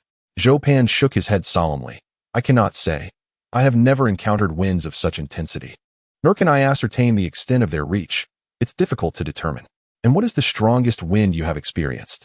After a moment's contemplation, Zhou Pan replied, 8. 6 on the Beaufort scale, just last year. At that time, we had a professional anemometer. The strong wind spanned less than 20 kilometers and lasted only about 25 minutes. I estimate that winds exceeding force 10 will persist for anywhere between 40 to 70 minutes. 70 minutes, Ren Ye murmured, his brows knitting tightly together. He had initially felt confident in the defensive measures he had implemented, but experiencing the chaos firsthand made him realize he had perhaps done too little. In a city, winds of this magnitude for 70 minutes would result in catastrophic destruction, with at least 30% of buildings sustaining severe damage. As he felt the cabin's unsettling swaying, Ren Ye's fear intensified. Do you think the cabin can withstand this? Zhou Pan sighed heavily and shook his head decisively. The odds are not in our favor. Why not? Ren Ye pressed on, unwilling to accept despair. Zhou Pan closed his eyes in resignation, as if he had already foreseen the outcome. The most violent gust of the blizzard is typically the tailwind, which can exceed the initial winds by a significant margin, sometimes even by as much as one level. Our research team has previously faced such an incident. Just when everyone believed they had evaded the storm, they were swept away by the final, furious winds. If the current wind is at 10, 8, the tailwind could reach 11, 5. Although brief, it is exceptionally ferocious. This revelation caused Ren Ye to draw a sharp breath. The others hung their heads in despair, the gravity of Zhou Pan's words leaving no room for doubt. The thought that after all their preparations over the past days, they might still meet their end was utterly disheartening, especially for Ren Ye, who felt as though he had exhausted every ounce of his ingenuity. He clenched his fists, contemplating a kick to the chair before him, but as his foot lifted, he immediately let it fall. This impotent rage would not resolve their predicament. It would only cloud his judgment and render him foolish. What he needed to focus on was how to survive this ordeal. Yet, with all precautions taken and no means to venture outside, what options remained? For the next several minutes, Ren Ye and Zhou Pan engaged in a fervent discussion of potential strategies. Their minds felt drained, and while ideas abounded, the implementation of these plans remained elusive. Zhou Pan proposed that they should excavate a hole in the ice surface, allowing everyone to submerge beneath the water, thereby shielding themselves from the biting wind. Ren Ye concurred that this method held merit. However, the ferocity of the external winds rendered the notion of merely cutting an ice hole impractical. Venturing outside would result in being swept away in an instant, leaving one unaware of their demise. Just as the two were grappling with their predicament, 2 flat snow blocks suddenly hurtled towards the cabin, striking one of the ropes securing it. Instantly, that rope snapped by a third, as more and more snow blocks were whipped up by the tempest. An increasing number of airborne projectiles began to assault this area. The frozen river transformed into a zone of concentrated firepower, with the solid ice surface riddled with countless pockmarks, resembling the aftermath of a relentless gunfire barrage. Chapter 95. The intensifying wind. The multitude of flying objects rendered the cabin the primary target in this vast expanse. Within a mere minute, 2 chunks of snow collided with the frayed rope once more. Crack! The speed, nearly imperceptible to the naked eye, caused the rope to snap instantly into 2 segments. A forceful wind of level 11 was sufficient to uproot roofs, causing even tall buildings in urban areas to sway slightly. With one anchor point gone, how could the cabin possibly withstand the onslaught? In an instant, the cabin lurched forward, and the occupants felt a sudden loss of weight, their bodies jerking sideways. The luggage, clothing, and broken seats within were all thrown to one side. Even the fire dwindled to embers, ashes and sparks scattering throughout, turning the cabin into a chaotic scene in the blink of an eye. Fortunately, everyone was secured by their seatbelts. Otherwise, they would have surely been hurled out. This is disastrous. The rope is broken. What shall we do? If this continues, the cabin will undoubtedly succumb. Gentlemen, do you have any contingency plans? If we do not act swiftly, we may very well perish. By thunder, having already experienced a crash once, must we endure another? As reality set in, panic enveloped the group. Undoubtedly, if all 4 ropes were to snap, the cabin would be violently torn away, launching them into the sky, only to plummet back to earth, crushed beneath the deformed cabin. At that moment, Ren Ye could no longer remain seated. He swiftly climbed onto the ice wall. A gust of wind almost swept him away. The ice house where the sled was kept swayed incessantly, and tiny cracks began to appear in the frozen joints, suggesting it would soon be obliterated. Suddenly, an idea sparked in Ren Ye's mind, as he realized he had overlooked the ice house in his earlier panic. Everyone stopped sitting idly. I have a plan. He leaped down from the ice wall and began directing the others. We can only take refuge underwater now. I will go into that ice house and saw open a hole in the ice. You all need to gather your belongings quickly. Remember, strap on all the lightweight suitcases. Seal them with seal oil. Pack all the essential supplies into sturdy suitcases and listen for my command to enter the water. With that, he donned his mask and goggles. Taking the ice saw to the entrance. The ice house stood just before the cabin's threshold, no more than a meter away. Initially intended to shield against snow and store the sled, it meant that beneath the ice house lay the river's surface. As long as he could carve an opening in the ice below, when the cabin was swept away, everyone could plunge into the water, ensuring their safety even in the fiercest winds. They would merely need to wait underwater until the storm had passed, and they would have survived this ordeal. The only risk lay with the 4 individuals, Hong Bingjiang, Shang Wu, and Chen Xin, Huang Xiyu, who were less tolerant of the cold. However, given the urgency of the situation, each could only rely on fate. Upon reaching the entrance, gusts of wind began to howl through the gap between the cabin and the ice house. Before Ren Ye could fully rise to his feet, an invisible yet formidable force propelled him into the air. A startled exclamation escaped his lips as his body was thrust against the icy wall behind him, his facial muscles beneath the visor quivering uncontrollably. In that moment, it felt as though a colossal object pressed down upon him, relentlessly buffeting his form, rendering his limbs nearly immobile.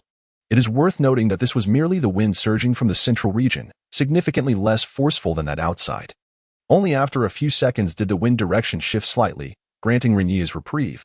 Realizing he could not navigate this predicament alone, he promptly summoned his companions for assistance.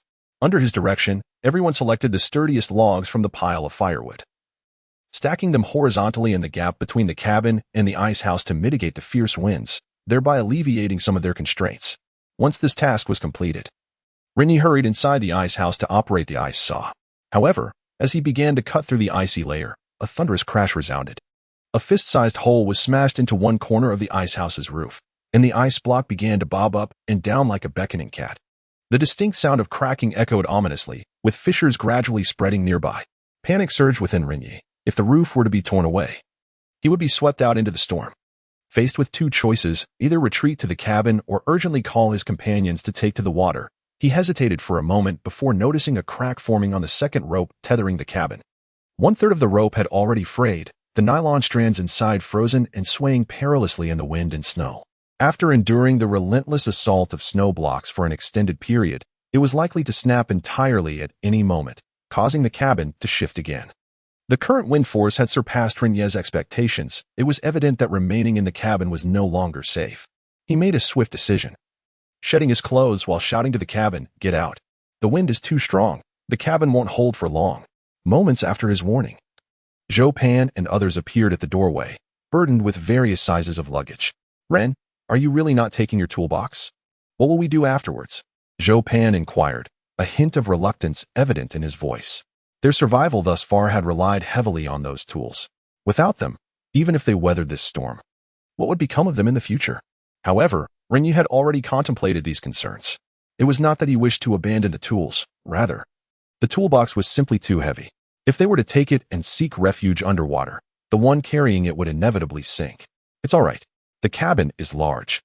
Even if it is swept away, it won't travel far. Prioritize survival. Hurry over.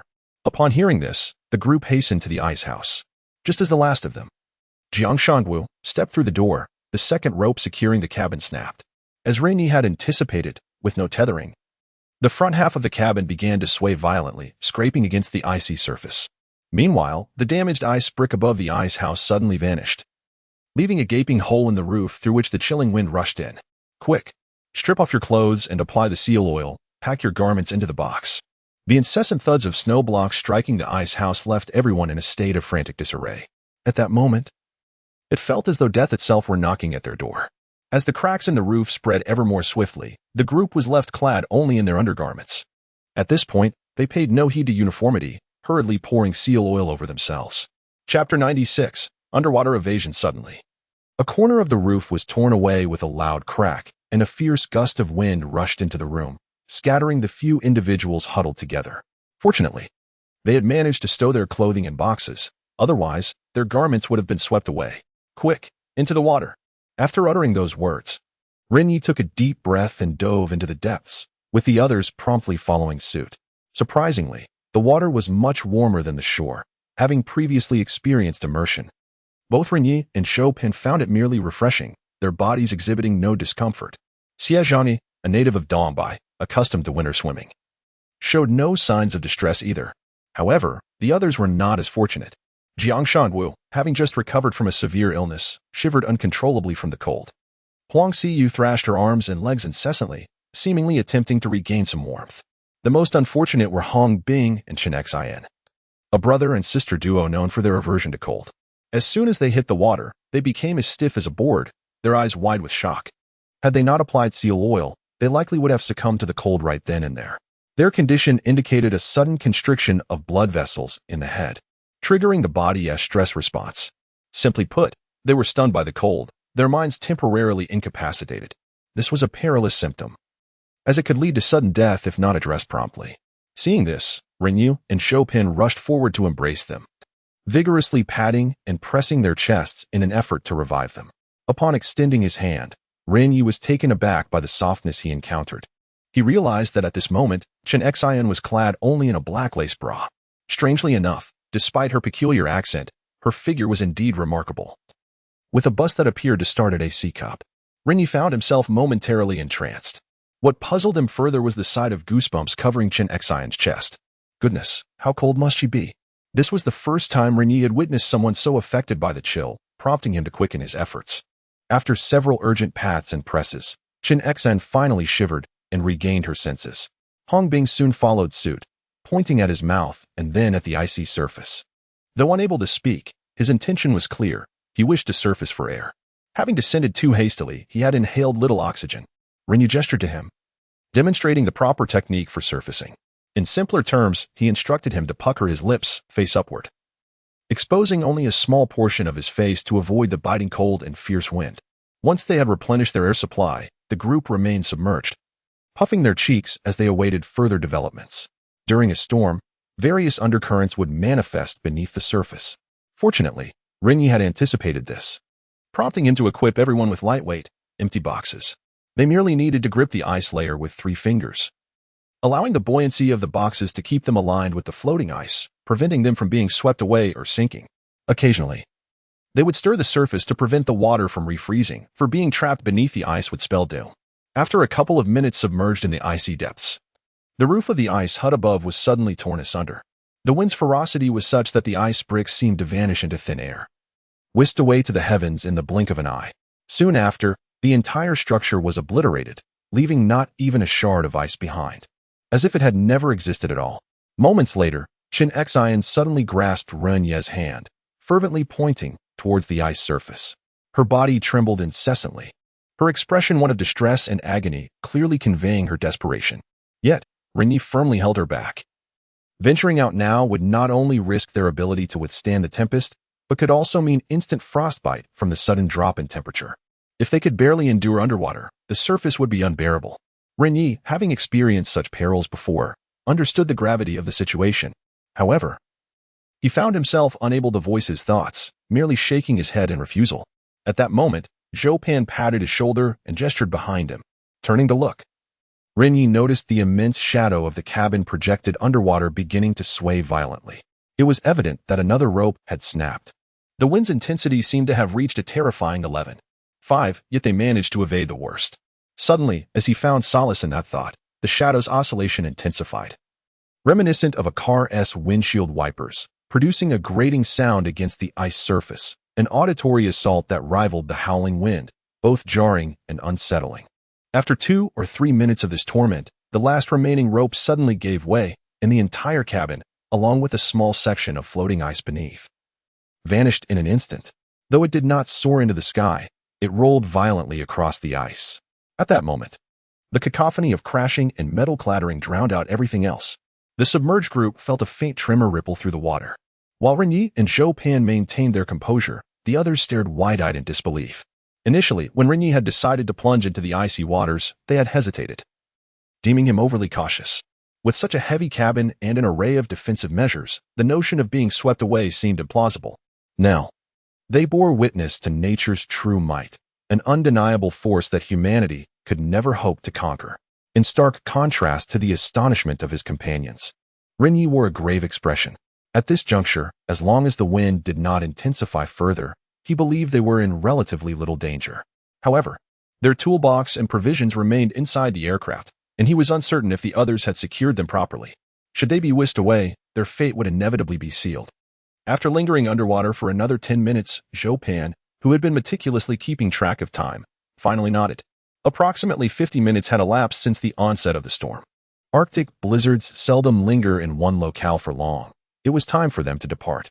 He cautiously extended a finger towards the ice hole, gauging the wind's strength. Upon realizing it had indeed diminished significantly, he was the first to break the surface. As he emerged, his body felt as if it had just exited a sauna, radiating warmth. As the wind blew, a thin layer of ice formed upon him in mere seconds. Zhou Pan, being an experienced professional, swiftly opened his suitcase, removed his clothing, and after scraping off the ice that had accumulated on his body, he changed into fresh attire. Hiss, hiss, hiss. Handsome fellow. We should go up now. Yes, indeed, I truly feel so cold. Hong Bing and Shen Xian's heads emerged above the water, their teeth rhythmically chattering like castanets, their voices trembling. Observing their frostbitten faces with icicles adorning their eyelashes, it was remarkable that they could still converse normally. Ren Ye could not help but admire them. If it were any other southerners who had remained submerged for so long, they would likely have succumbed to hypothermia by now. Truly, those known as the Wolf Soldiers possess exceptional physical resilience. Chapter 97. Survival after the catastrophe. Yet Ren Ye firmly refused. No, your limbs are already frozen stiff. Even if you ascend, you will be unable to change your clothes unaided. You need assistance. Hurry back underwater. With that, he forcefully pressed the tube back down. His refusal stemmed not from selfishness, but rather from past experience. In such frigid conditions, as long as one's body is relatively sound, a brief sojourn in the water poses no significant threat. The most perilous moment, however, is the instant one emerges from the water. The biting wind can cause body temperature to plummet at an alarming rate. The abrupt transition from cold to warmth can easily precipitate sudden death from shock. A staggering 80% of individuals may lose consciousness before they even manage to don their clothing, ultimately succumbing to unconsciousness. Once Zhou Pan had changed his attire, he promptly pulled Ren Ye up. Although the wind had considerably abated, it still gusted at a force of 4 to 5, rendering the air bitterly cold. Zhou Pan lifted his garments to stand before Ren Ye, shielding him from the wind. After Ren Ye had finished changing, Zhou Pan began to assist the others. When it came time for the Hong siblings, he noticed their limbs had become so rigid they could not bend, curled tightly on the ground. Even with force, it was challenging to move them. Reluctantly, Ren Ye and Zhou Pan could only cover them with clothing first and assist them later after bringing everyone else up. After approximately 10 minutes, all had changed into warmer attire, and their bodies began to gradually regain warmth. The Hong siblings, being youthful, managed to stand once more as warmth returned to their bodies. Huang Si, aside from shivering slightly, seemed to suffer no severe consequences. Only Jiang Shangwu's condition appeared concerning. His gaze was somewhat dull, and he occasionally emitted coughs. Ren Ye was not surprised. The old gentleman had recently recovered from a severe illness and had now been submerged for an extended period. Elderly individuals cannot endure such tribulations easily. Uncle Jiang, how do you fare? What symptoms are you experiencing? Zhou Pan inquired urgently. Jiang Shangwu's lips were pale, and he held his forehead with a pained expression. Damn it. My head aches a bit, as if something is bouncing around inside, but other than that, I feel fine. Upon hearing this, Zhou Pan and Ren Ye breathed a sigh of relief. This was evidently a case of vascular and nerve irritation due to the cold, resulting in pulsating headaches. Such symptoms are common in frigid climates. With ample rest and warm nourishment, there should be no cause for alarm. Observing everyone crouched on the ground, gasping for breath, Ren Ye urged them to rise and move about. It was essential to generate body heat, otherwise, they risked succumbing to hypothermia. As he surveyed the surroundings, he noted that the fuselage had been blown several hundred meters away to the riverbank. The previously pockmarked aircraft was now marred with countless new wounds, resembling a hollow metallic tube riddled with creases. Scattered around the riverbank were remnants of airplane seats and metallic debris. The icy surface bore numerous erratic scratches, the deepest of which reached over 10 centimeters, nearly revealing the water beneath. As they gazed upon the terrifying traces, a wave of trepidation washed over the faces of the crowd. This was the formidable power of nature, an absolute dominion that transcended all One could only imagine the dire consequences had Ren Ye suddenly chosen to submerge beneath the waters, leaving those in the cabin to face the aftermath. Yet, amidst their awe, the crowd turned their grateful gazes toward Ren Ye. He had indeed accomplished the impossible, emerging unscathed. Zhou Pan, filled with excitement, embraced Ren Ye's shoulders. "Brother Ren, I knew I was right about you. You truly triumphed over the blizzard. Once again, you have saved us all. Iron Man, in my heart. You now surpass even the legendary Bear Grylls. You are the esteemed Ren Ye of Huagua. Brother Ren, you are remarkable." When the blizzard struck, I had already prepared my last words. I can hardly believe I am still alive. Indeed, we owe it all to you, handsome. From now on, we shall be like brothers, though of different fathers and mothers. The crowd showered him with accolades, their eyes brimming with admiration and gratitude. In that moment, Ren Ye was revered as a deity among them. This reverence was not solely for saving their lives, but stemmed from their profound respect for his wisdom and knowledge. In response to their praises, Ren Ye merely smiled modestly. He did not perceive himself as a savior, nor did he claim to have conquered nature. He attributed his survival merely to good fortune. Yet, one could ponder the outcome had the blizzard lingered, or had it remained for several more minutes. There would undoubtedly have been casualties, and at least Jiang Shanwu and the Hong siblings would not have survived. "Let us not speak so," Ren Ye replied. "Our survival was a collective effort. The accomplishments of the past few days were not mine alone." His humility deepened their admiration. Zhou Pan could not restrain his curiosity. "Brother Ren, was that ice house a contingency plan you had prepared in advance? It seems without it, we would not have escaped this calamity." Ren Ye shook his head. "Not at all. The ice house was initially intended merely to store the sled when the snow accumulated. I never anticipated it would ultimately save my life. By the way, how did you handle my toolbox and the supplies?" Zhou Pan flashed a confident smile. "Fear not. We still have some of the ropes we made earlier. I used them to bind the boxes. The cabin was merely blown a distance away.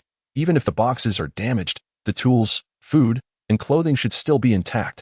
Upon hearing this, Ren Ye finally exhaled in relief. As long as the tools remained, there was still a chance for survival. The group continued their journey, collecting scattered remnants along the way. Regardless of what they found, to survivalists in the wilderness, everything could prove useful in the future. When they finally approached the cabin, they beheld the reality. The once spherical cabin had transformed into an oval shape, and much of the protective outer ice layer had been shattered, leaving it pockmarked and significantly diminished. The fuselage bore numerous gashes and fissures, while within the cabin, many previously intact seats had been ravaged. The ice walls had partially collapsed, leaving a chaotic scattering of ice bricks and aircraft components across the floor. The sole piece of good news was that the general layout of the cabin remained intact, without any overturning or inversion. Otherwise, they would have been at a loss regarding their living arrangements. After an extensive search conducted by the 7 individuals, Ren Ye finally discovered 2 large boxes that had been secured to the seats. Surprisingly, both boxes were largely unscathed, and their contents of tools and provisions remained intact. Zhou Pan had been meticulous, even packing some thick clothing into the boxes. With this, Ren Ye felt a profound sense of relief. After a brief interval of approximately 10 minutes, he had assessed the situation. Only a few seats were missing, along with a third of their firewood and some light garments. The core survival supplies were essentially intact. Overall, enduring such losses in the face of a natural calamity could be considered remarkably fortunate. Their next challenge would be to confront a month-long cold wave, followed by the arduous journey for aid. Chapter 98. Where's my salt? The atmosphere among the group was buoyant as they promptly began to tidy the cabin. Once all items were organized, they turned their attention to mending the numerous gaping holes. This task was relatively straightforward, employing the age-old method of freezing water. The day had already dawned, and it was now past 8 in the morning. With an outdoor temperature of -38.6 degrees Celsius, water splashed onto the surfaces would freeze solid within 10 seconds. However, the extent of the cabin's damage was considerable, and by the time all repairs were completed, it was nearly noon. The icy walls were once again erected, and the broken openings sealed with ice, resembling patches of white. The aesthetic appeal had certainly diminished compared to before. The survivors, having emerged from the ordeal, were smiles filled with determination. It is often said that those who survive great calamity are destined for future blessings. If they had weathered such a natural disaster, what else could possibly threaten them? Ren Ye was equally in high spirits, directing everyone towards a celebratory seal barbecue. The group gathered around a fire, slicing meat and preparing skewers. Laughter and chatter filled the cabin as they recounted their recent experiences and emotions. Xie even took out his phone to record his reflections post-crisis, akin to a debrief after a game, turning their suffering into a moment of levity. Seated around the fire, they basked in its warmth. Gazing at the sizzling seal meat skewers, the moment felt incredibly heartwarming. "Brother Ren, should we not set up a distress signal next?" Huang Xiyu suddenly inquired. After all, their ultimate goal was to return to civilization. From a broader perspective, as long as they remained in this desolate place, they had not truly escaped danger. Prolonged exposure to such a harsh, uninhabited area would inevitably take a toll on their health. Ren Ye pondered this for a moment, releasing a sigh of warm breath. Not just yet. With this temperature and the impending snowstorm, the rescue teams will not come for us. You must understand, we are Chinese, and many Nordic countries harbor prejudice against us. Do not expect altruism from those foreign rescue teams. Let us first endure this cold wave. Indeed, Xie readily concurred. Let us not dwell on those thoughts. Preserving our lives is paramount. After all, having survived this blizzard, I feel that each additional day spent in this wretched place is a blessing. And remember, just trust my instincts. Let's eat quickly. I am famished. Well said. You see, to thrive in the wilderness, an optimistic and proactive mindset, like that of a bald man, is essential. With that, Ren Ye handed him a skewer of meat. Come. Let us eat first. We still need to gather firewood this afternoon, as the cold wave is expected to intensify, and we cannot let the fire extinguish. Hearing this, everyone nodded in agreement. Yet, as they took bites of the skewered meat, their faces contorted in displeasure. Ren Ye too noticed that the seal meat was decidedly less palatable. Casting a disapproving glance at the group, "I told you not to get carried away. You forgot to add salt. The taste is drastically diminished without seasoning." As he spoke, he hurriedly rummaged through the toolbox. After several minutes of searching, he had turned out various tools, but still could not locate the salt container. Ren Ye felt a pang of anxiety in his chest, as if the world had come crashing down. Could it be swept away by the wind? In his desperation, he emptied the contents of his suitcase, yet the salt bottle remained elusive. "Where's my salt? Have any of you seen the salt container?" Ren Ye directed his gaze at Zhou Pan, who had been responsible for securing the suitcase and had packed the tools inside. Zhou Pan, however, raised his hands in innocence, saying, "Not me. How could I possibly misplace such an essential item? I didn't even see the salt bottle while packing. I thought you had kept it on you to avoid losing it. Then we must search quickly. It may have become lodged in some corner," suggested Huang Xiyu. Rising to her feet, the others immediately joined her, aware that losing such an item was no trivial matter. Sodium chloride is a vital nutrient for the human body. Going without it for 3 days can lead to significant health issues. Prolonged absence could result in hyponatremia, causing dizziness, nausea, and muscle weakness, ultimately threatening one's life. This was common knowledge, and everyone understood its gravity. Just as the group was in a flurry of concern, Hong Bing suddenly seemed to recall something. Glancing at the flustered Xie, "Oh, now I remember. Baldy, you troublemaker. Last night at the barbecue, you mentioned the flavor was bland and needed more salt.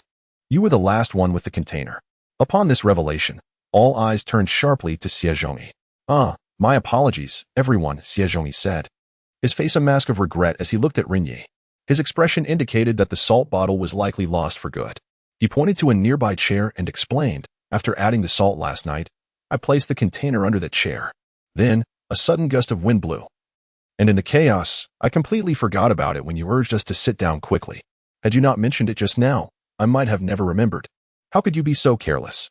Ren Ye's frustration bubbled to the surface, and he found himself momentarily speechless. The relief from surviving the ordeal dissipated instantly. Not having salt was utterly unacceptable. In such frigid temperatures, the symptoms of salt deficiency would manifest swiftly and severely. Mild edema could appear in 2 days, confusion within 5, and hyponatremia beyond 8 days. Now, survival had become even more complicated, with an urgent issue to resolve. "What else will you forget? Your carelessness could endanger us all." As Ren Ye's irritation grew, he kicked Xie lightly in the rear. Realizing his mistake, Xie hung his head in silence. Zhou Pan placed a reassuring hand on Ren Ye's shoulder, attempting to mediate. "Let it go, Ren Ye. Old Xie didn't mean to.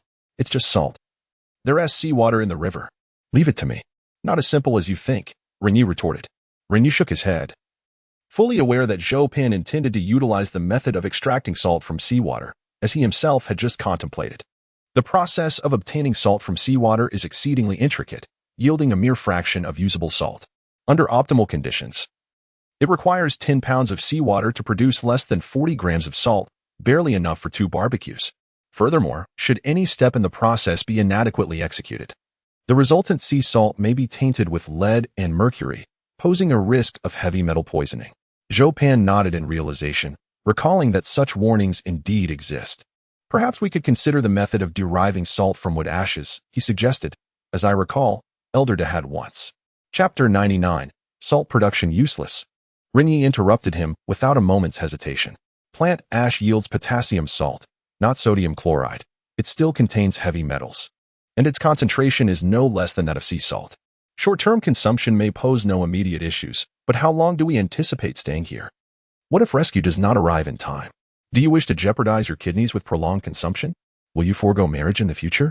Upon hearing this, all the men, save for Jiang Shangwu, instinctively touched their kidneys. For men, even the slightest trouble in that regard can be more painful than death itself. After a brief silence, Jiang Shangwu spoke up. Let us consume it sparingly. As long as we can maintain our health, it is better than doing nothing at all. Ren Ye pondered for a moment and could only nod in agreement. Very well, after dinner, you may proceed, but do not overproduce. I will contemplate further and see if I can devise a better method. With that, the group fell into a contemplative silence, each attending to their skewers of meat. What should have been a celebratory feast turned somber in the absence of salt. After hastily consuming the flavorless skewers, they each returned to their tasks. As the blizzard gradually receded, the river area returned to a state of tranquility. The afternoon brought a gentle breeze of 3 to 4 degrees, and the temperature momentarily dipped to a relatively balmy -37 degrees. The components of the sled had been secured beneath the seats. After Xie Zhongyi and Hong Bing completed their assembly, they set off to gather firewood.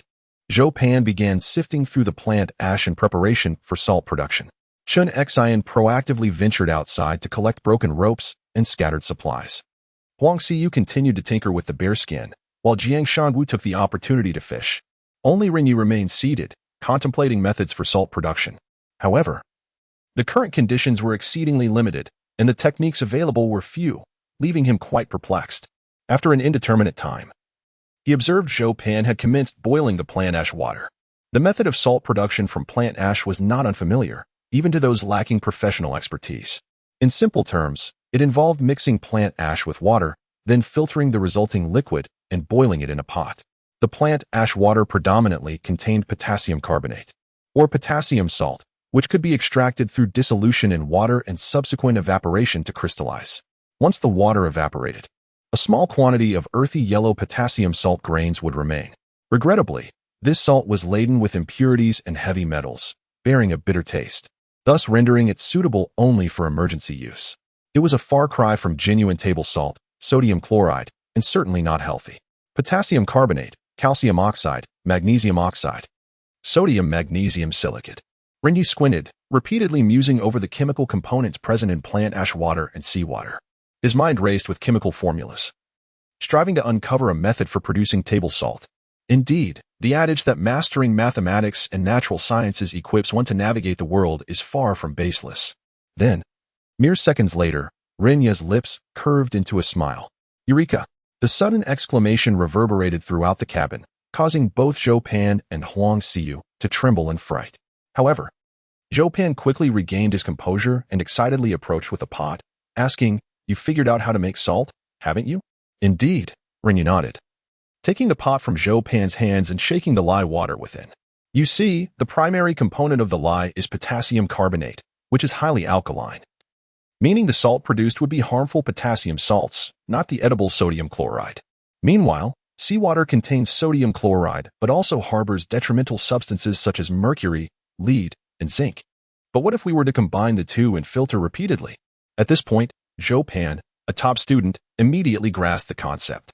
"So, it's an alkaline precipitation reaction?" "Precisely," Ren Ye responded with an approving glance. Although Zhou Pan's survival skills were somewhat lacking, his academic knowledge undoubtedly surpassed that of Ren Ye. He had merely grown reliant on tools, becoming somewhat estranged from primitive skills.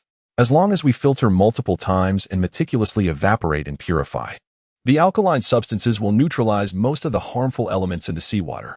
What do you think? Zhou Pan pondered for a moment, then looked at Ren Ye with admiration, giving him a thumbs up. Theoretically, it seems sound.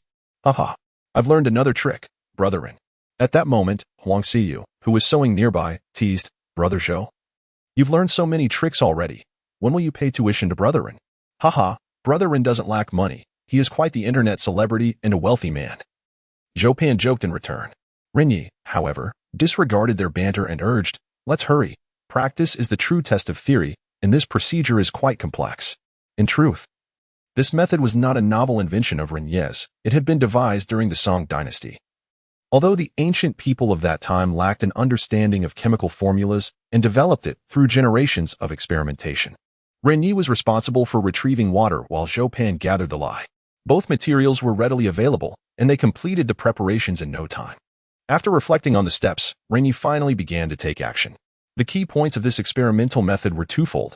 First, the need for extensive, complex, and repetitive filtration. Second, ensuring that the ratio of seawater to lye was not disproportionate, or else the alkalization reaction would fail. With no professional filtering cloth available, Ren Ye resorted to using some cotton fabric. This material was highly absorbent and elastic, capable of effectively filtering out impurities and harmful substances. He instructed Zhou Pan to fetch some appropriately sized wooden sticks of varying lengths and thicknesses, tying one end together with rope. Once opened, it formed a triangular support frame, reminiscent of those used in rural areas to dry clothes. Subsequently, he tore suitable pieces of cotton fabric and secured them to the 3 poles of the support, creating a funnel-shaped triangular filter. It resembled the nets used in childhood to filter soy milk, though this one was fixed and could not be operated manually. After all, when it comes to producing salt, one cannot afford to be careless. Ren Ye believed that a single net would be insufficient, so he instructed Zhou Pan to continue binding additional nets in the same manner as the first. Zhou Pan possessed commendable dexterity. He learned the task after merely one observation. Once he entrusted this task to Zhou Pan, Ren Ye began to prepare a mixture of wood ash and seawater. Previously, in order to reinforce the shelter, he had crafted 6 small ice basins from large ice blocks to hold water. However, 4 of these were swept away and destroyed by the storm, leaving only 2 remaining. This was fortuitous, as one could be used for the mixture of wood ash and seawater, while the other would hold the filtered water. Ren Ye retrieved a long leather coat, fashioned it into a rounded pouch, and poured an appropriate amount of seawater over it. He would then estimate its weight before transferring it into the ice basin. Subsequently, he employed the same method to ascertain the weight of the wood ash. Chapter 100. A touch of bitterness. The ratio of plant ash to seawater is 3:7, equating to 3 pounds of ash for every 7 pounds of water. Regardless of whether one adds too much or too little, it could potentially affect the quality of the salt. However, lacking a scale, he could only make a rough estimate. By the time he completed his estimation, Zhou Pan had finished setting up the filtration equipment. Ren Xiong, do you think these 4 layers of fabric are sufficient? Glancing back, he observed that the triangular support had been bound with 4 pieces of cotton fabric of varying sizes, forming a 4-layered filtration mesh. That should suffice. I'll finish up here shortly. Ren Ye hastened his movements, combining the plant ash and seawater.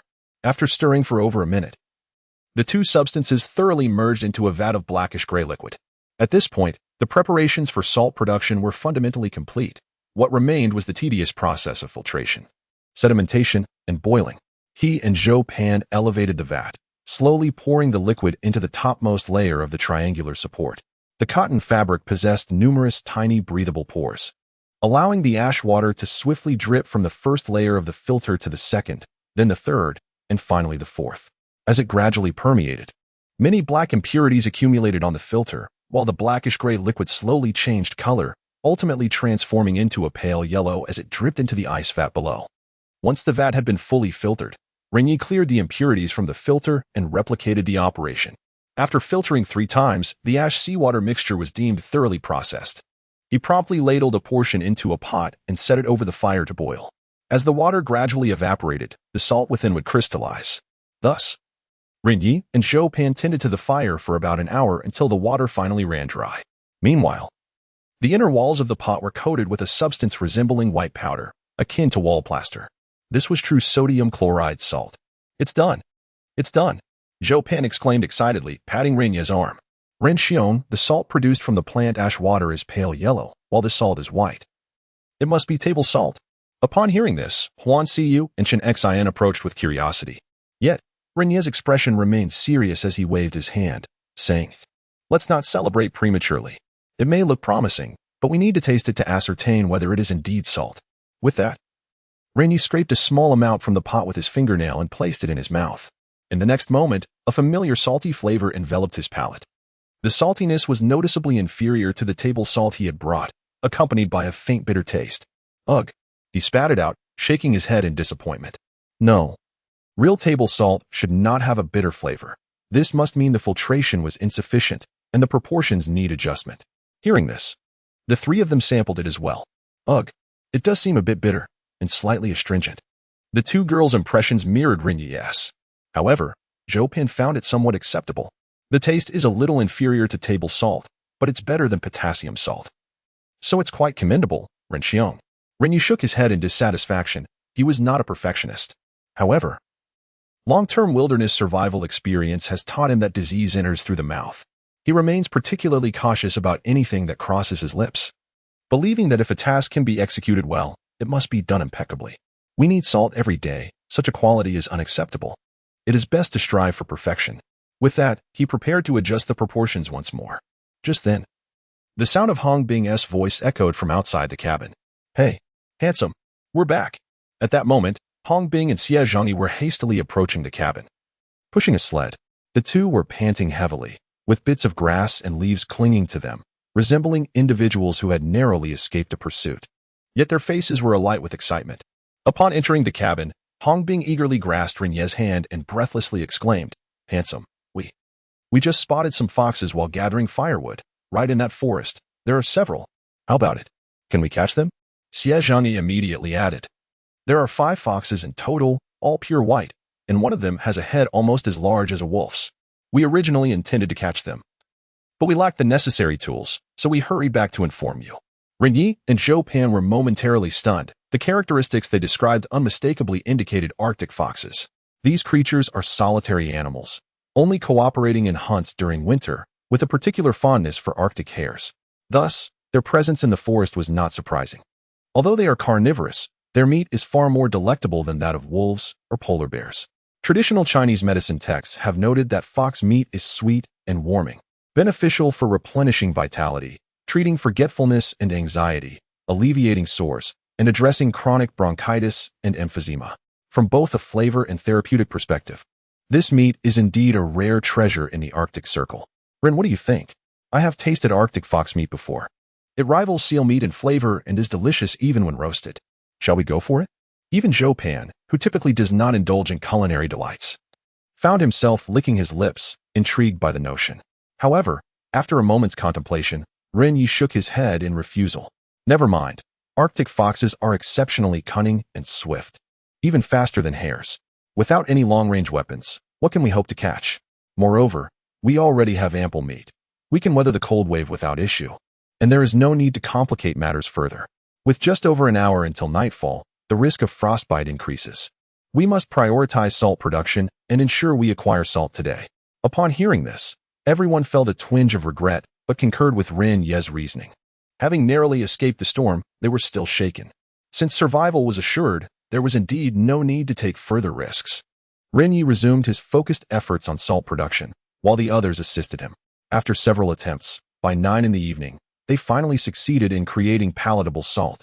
With accurate proportions and a detailed method established, mass production became significantly easier. Having resolved their essential supply needs, the group spent the following days conversing and enjoying each other's company within the cabin, narrating his own life, work, and future aspirations. He found himself amidst a biting cold as a frigid wave descended, with temperatures plunging to a staggering -52 degrees in the dead of night. Yet, the warmth of an ever-burning fire, coupled with the bearskin garments crafted by Huang Xiyu and an abundance of seal meat, provided solace. Remaining within the confines of the cabin made the chill bearable, sparing them from physical harm. They feasted when hunger struck, surrendered to slumber when fatigue beckoned, and occasionally reveled in the enchanting snowfall outside. Amidst the struggles, they found joy, leading to a surprisingly comfortable existence. Unbeknownst to them, a fortnight slipped by unnoticed. They had anticipated that once the cold snap subsided, they could commence their next rescue endeavor. However, on that particular morning, before dawn had even broken, Ren Ye was roused by the commotion of others, and as he groggily opened his eyes, he was met with a scene that left him utterly perplexed. Chapter 101. Scurvy, what on earth happened to you too? Ren Ye swiftly rose to his feet, approaching Huang Xiyu and Xie Zhangyi. At that moment, both of them were bleeding profusely from their noses, the crimson liquid quickly freezing into rigid clots. They tilted their heads back, while Chen Xian diligently tended to their wounds with gauze. Upon noticing Ren Ye's awakening, Xie Zhangyi exclaimed, I have no idea. This morning, when I felt the urge to relieve myself, my nose felt incredibly hot. Only upon touching it did I realize it was blood. Huang Xiyu chimed in. I was awakened by Brother Zhou, who informed me that I had been bleeding during my sleep, and I was completely unaware. Ren Ye stepped closer, his face a mask of bewilderment. This is indeed a peculiar occurrence. If there were an issue causing blood loss, one would typically have some instinctive awareness of it. Yet both of you claim to have discovered it by chance. Are there any other symptoms you are experiencing? Chen Xian immediately interjected, I've inquired about that. They mentioned feeling somewhat nauseous and dizzy lately. How strange, Ren Ye pondered aloud. I've also felt a bit lightheaded and fatigued recently, though the symptoms do not resemble those of low blood sugar or low blood pressure. Upon hearing this, Jiang Shangwu and Hong Bing nodded in agreement. Goodness. I seem to be experiencing similar symptoms. I found it difficult to concentrate while fishing lately, feeling overwhelmingly tired. Is it simply a sign of aging? Now that you mention it, I too have felt unwell. Could it be that we are all afflicted by some illness? Ren Ye's query appeared to ignite a discussion among the afflicted, as everyone began to fretfully share their recent health issues. Strangely, their symptoms were remarkably uniform: dizziness, weakness, nausea, and a pervasive lack of energy. While a couple of individuals exhibiting issues might be mere coincidence, the fact that all were affected suggested a definitive pattern. The crux of the matter was that Ren Ye himself was also experiencing these ailments, albeit without the nosebleeds or the intense dizziness that plagued the others. Initially, he had attributed his discomfort to the recent drop in temperature, believing he had merely caught a chill. However, the evidence now pointed to a collective illness, likely of a chronic nature. Fear of illness is universally shared, especially in such a resource-deprived and harsh environment. If a blizzard is the visible specter of death, then disease is the insidious parasite lurking within the body. It gradually consumes the vitality of its host, rendering the process of dying far more agonizing than being swept away by a tempest.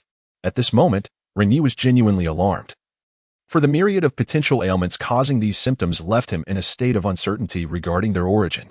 Could it be a problem with the food? Or perhaps the salt? After all, they all consumed the same provisions. A collective illness might indeed be the most plausible explanation. Yet, as soon as this thought crossed his mind, he dismissed it. The food had been harvested from seals over a week ago. If it were toxic, the effects would not manifest so belatedly. Moreover, seal meat could not possibly be poisonous, as it was freshly caught and under the current temperatures. There was no chance of spoilage. The prospect of salt being the culprit is utterly implausible. The onset of heavy metal poisoning would not manifest this late, nor would the symptoms be so benign. So what could it possibly be? Just as Ren Ye was deep in thought, the usually silent Zhou Pan suddenly spoke up. Have any of you experienced gum bleeding? Or perhaps swollen gums or mouth ulcers? Upon hearing this, the group fell silent. While there was no bleeding, Xie Zhangyi remarked, my molar seems to be hurting a bit. He opened his mouth to reveal his discomfort. I've developed a blister in my mouth. It hurts terribly when I touch it, Hong Bing added, holding his jaw. Jiang Shanwu nodded in agreement. I also have a blister. I thought it was just from overindulging in meat. Isn't that just a sign of heatiness? Indeed, it appeared that everyone had some sort of oral issue. Whether it was ulcers or swelling, their mouths echoing with complaints. Hearing these symptoms, Ren Ye immediately zeroed in on a potential diagnosis. However, before he could confirm, Zhou Pan articulated it aloud. It's scurvy. Ah. The group looked bewildered, except for Chen Xian, whose eyes widened in surprise. Xie Zhangyi turned to her and asked, Cousin, what exactly is scurvy? Chen Xian swallowed hard, glancing at Zhou Pan, exclaiming, no way, handsome. Scurvy causes teeth to fall out and can lead to fainting and shock. Moreover, we have been consuming vitamins. Didn't you mention that seal meat contains? That's irrelevant. It's not the same type of vitamin, Ren Ye interjected firmly. Scurvy primarily arises from a deficiency in vitamin C, while the meat of the ring seal is predominantly rich in vitamins A, B12, and D, but woefully lacking in vitamin C. We do not possess the Inuit constitution, hence our requirement for vitamin C is significantly greater. Reflecting on their situation, he noted, we have been here for 28 days, and aside from a few salmon, we certainly have not adequately replenished our vitamin C levels. Damn it. In focusing on caloric intake, I neglected this seemingly inconspicuous nutrient essential for human health. Subsequently, Ren Ye proceeded to enlighten the group. Vitamin C serves as a guardian for our blood vessels and skin.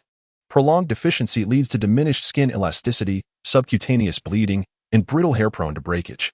If not remedied promptly, it can result in dizziness, nausea, swollen, and bleeding gums, which are precursors to scurvy.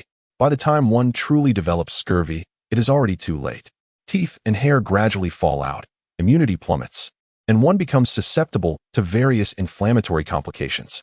Ultimately, the body succumbs to decay or organ failure, resulting in a painful and prolonged demise. This ailment typically afflicts those who spend extended periods at sea, often referred to as the sea plague. Thus, sailors commonly carry ample oranges, as there are exceedingly few sources of vitamin C available at sea. Upon absorbing Ren Ye's words, the group stood in stunned silence. They could hardly fathom that despite being sheltered, they could still fall victim to such a peculiar affliction. It appeared that survival in the wilderness was not as effortless as they had envisioned. However, I have not consumed any vitamin C tablets while outside, Xie Zhengyi inquired. Somewhat aggrieved, Zhou Pan rolled his eyes in exasperation. Of course, vitamin C is not a rare element in the city. It is present in nearly all the vegetables and fruits you consume. If you were to only eat proteins and fats, you would soon find yourself afflicted with scurvy. Oh dear, does that mean we are doomed? Hong Bing whispered in despair. Chen Xian then patted his shoulder reassuringly, saying, "Don't worry, brother. We are not in such dire straits. As long as we promptly replenish our vitamin C and rest for a couple of days, we will be fine." Upon hearing this, the expressions of the group lightened somewhat. However, Ren Ye and Zhou Pan still maintained their stern demeanor. Chen Xian's words were not unfounded. The symptoms everyone was experiencing were merely in their initial stages. Yet, it was unfortunate that in the Arctic, sources of vitamin C were indeed rather scarce. Chapter 102. Seeking vitamin C. Ren Ye's immediate thought was of salmon, specifically the Atlantic salmon he had previously caught. However, upon reflection, he realized that such fish had likely retreated into the depths of the ocean and fjords, and catching them now would require a lengthy journey. The biting cold outside made Ren Ye reluctant to venture out. Instead, he began to mentally search for plants that could provide vitamin C. As there were woods just a few kilometers away, a far more convenient option than braving the elements. Suddenly, an idea struck him, and he turned to Zhou Pan. "Brother Zhou, I recall reading that in the Arctic winter, there are cloudberries and ground strawberries, both of which are rich in vitamin C. Do you think we could find them?" Without hesitation, Zhou Pan shook his head decisively. "It's too late. Most Arctic fruits bloom in July and August, and bear fruit in September and October. It is now December, the heart of winter, and after the recent storm, the fruits are surely long gone." Ren Ye sighed in resignation. "So, does that mean we must go back to the seaside to fish for salmon?" "Absolutely," Jiang Shanwu exclaimed, brimming with excitement. He sprang to his feet. "Little Ren, you didn't take me last time. This time you simply must. While I might not match your survival skills," he continued, "when it comes to fishing, you young ones still have much to learn." As soon as he finished speaking, Hong Bing also stood up. "I want to go too. Last time, that bald guy boasted about killing a bear. This time I want to contribute. Rest assured, if I encounter danger, I won't cry for help." He shot a challenging glance at Xie Zhengyi, who was quick to retort, "All right, go ahead. You'll freeze to death halfway there. Just like that day underwater. Your eyes were as big as cow eggs, and in the end, your buddies had to drag you back." "Oh please. That was then. This is now. I am not the same," Hong Bing declared, pulling down his jacket zipper to reveal a pristine white bear fur sweater, specially crafted by Huang Xiu for warmth, as he and Chen Xian were the most susceptible to the cold. "With this, I'll even break a sweat after walking a while. I'm not afraid of the cold at all. You, on the other hand, can stay home nursing your nosebleeds, waiting for the rest of us to return with vitamin C to rescue you." Xie Zhengyi was left speechless by the retort, grumbling as he wiped his nosebleed. Ren Ye waved his hand dismissively. "Why are you all so excited? Do you think we're going on vacation? I have yet to decide on going to the seaside." After a lengthy and serious discussion with Zhou Pan, they finally settled on a plan. At this time of year, embarking on a long journey was decidedly unwise. Even during the warmest part of the day, temperatures plummeted to between -37 and -39 degrees Celsius. Although they wore thick animal pelts, prolonged exposure to the elements could lead to injuries. Thus, they resolved to first explore the woods for luck, with the seaside serving as a backup plan. Scurvy was a dire threat. Under these conditions, contracting it would initiate a countdown to death. Time was of the essence, and a solution needed to be found immediately. Ren Ye, Zhou Pan, and Hong Bing consumed only a few morsels of raw seal meat before embarking on their journey, equipped with essential gear and pulling a sled. This marked Ren Ye's first venture outside since the Tempest. Had he not traversed this path multiple times before, he might have struggled to recognize it. The blizzard was indeed terrifying. The once thick layers of snow had been largely swept away, and the surrounding terrain had evidently descended considerably. However, after a fortnight of snowfall, the snow cover was gradually restoring itself. The landscape here seemed eternally shrouded in a blanket of white, unchanging and monotonous, as if that blizzard had been nature's deliberate act of thorough cleansing. Yet, upon reaching the forest, Ren Ye realized that this cleansing had been rather too exhaustive. The once dominant trees lay scattered and uprooted, with only a few sturdy trunks escaping the devastation, their branches stripped bare. No wonder you retrieved firewood so swiftly. It was all readily available. Ren Ye gestured for Hong Bing to lead the way. Their primary objective was to locate the habitat of the Arctic fox. The adage remains true: when lost in the wilderness, seeking natural resources or directions without a clue, one should observe the behavior of animals. The fauna of the Arctic have thrived here for thousands, even hundreds of thousands of years, evolving the ability to sense danger and evade it. Long before the blizzard reached this area, the creatures had already retreated to safety. Once the calamity passed, small animals like rodents and rabbits would emerge to forage. They particularly favored the bark of plants, which likely contained vitamin C. However, these creatures were also prey for the foxes. Thus, it was not difficult to deduce that finding the foxes would lead them to the smaller animals, and consequently, to the plants hidden beneath the snow. This strategy would save considerable time and energy, proving far more efficient than digging aimlessly through the snow. After walking for a few minutes, the trio arrived at a slope. This area bore little distinction from others. The terrain remained undulating, interspersed with uprooted trees and snow. At that moment, they noticed a flurry of chaotic footprints embedded in the snow beneath their feet. The Arctic fox's tracks, characterized by 5 pads, resembled a cloverleaf and bore some similarity to those of a wolf. Upon careful examination, they confirmed that Hong Bing was truthful. There were indeed 3 distinct sizes of prints. Indeed, this indicated a temporary assembly of foxes. "Hey, should we catch these fellows as well? I've never tasted fox meat," Hong Bing remarked with a mischievous grin. Ren Ye shot him a disapproving glance. "Have you taken a lesson from the glutton? All you think about is eating. Our goal is to find vitamin C. Let's prioritize our health first. Now keep up." The trio followed the paw prints, crouching low as they moved forward. The Arctic fox possesses acute hearing, capable of detecting prey buried beneath 30 centimeters of snow, and adept at excavating to seize its meal.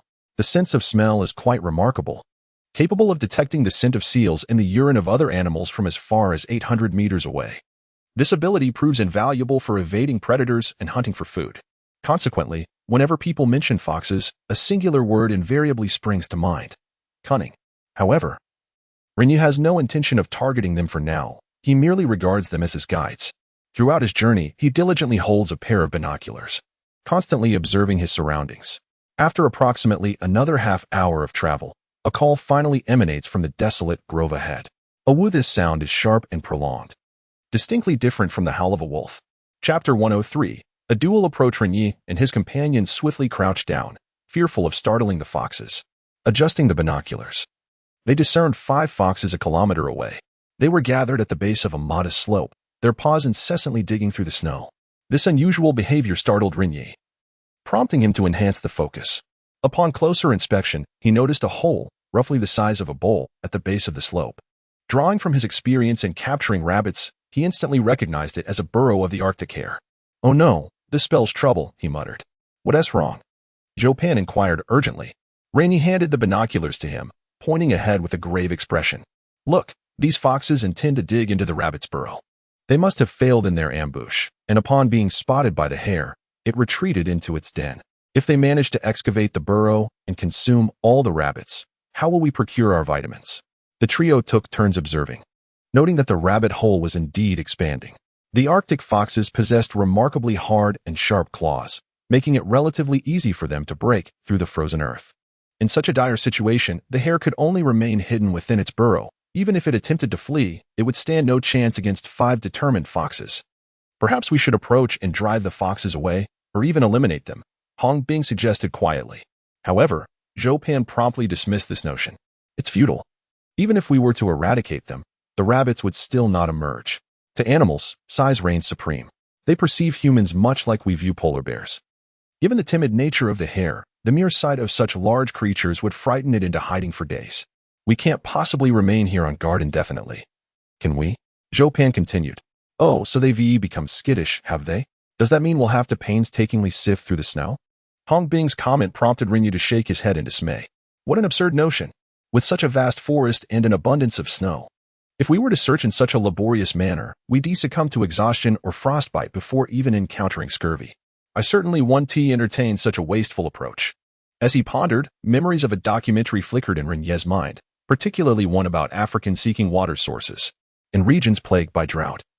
The locals would capture monkeys and deliberately feed them coarse salt. Once the monkeys became parched, they would release them, subsequently following the creatures to find water. With this revelation, a smirk crept across Ren Ye's face as he gazed at the rabbit hole. Fear not, I have a plan. He explained his strategy to his companions, which involved capturing a hare, allowing it to starve for a few days, and then releasing it to forage.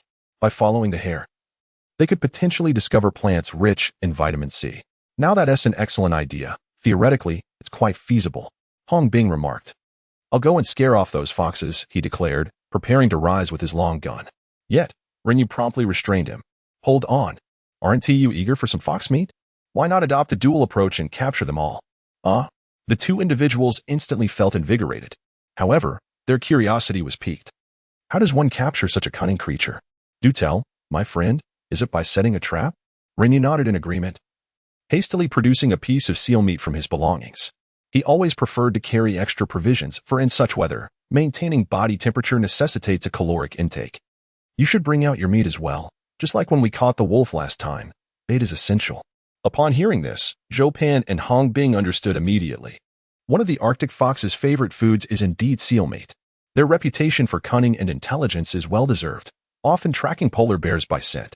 As winter approaches, polar bears typically opt for larger prey to accumulate sufficient nutrients for hibernation.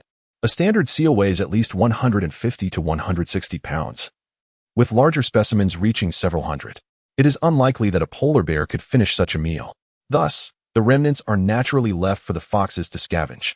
To put it plainly, they thrive by associating with the big players, a practice often referred to as opportunism. Once the plan was set, the trio slowly retreated. To ensure the foxes could detect the scent of the seal meat, Ren Ye even checked the wind direction. Ultimately, they chose to dig a pit in the snow about 700 or 800 meters away, drawing from their previous experience. And with much of the snow blown away by the storm, their work progressed swiftly this time. In less than 2 hours, they excavated a pit approximately 1 meter and 80 centimeters deep. Following that, they spent another hour sharpening some sticks to place at the bottom of the pit, using longer sticks to cover the trap. Finally, they laid snow over the top and placed the meat at the center of the trap, completing their task.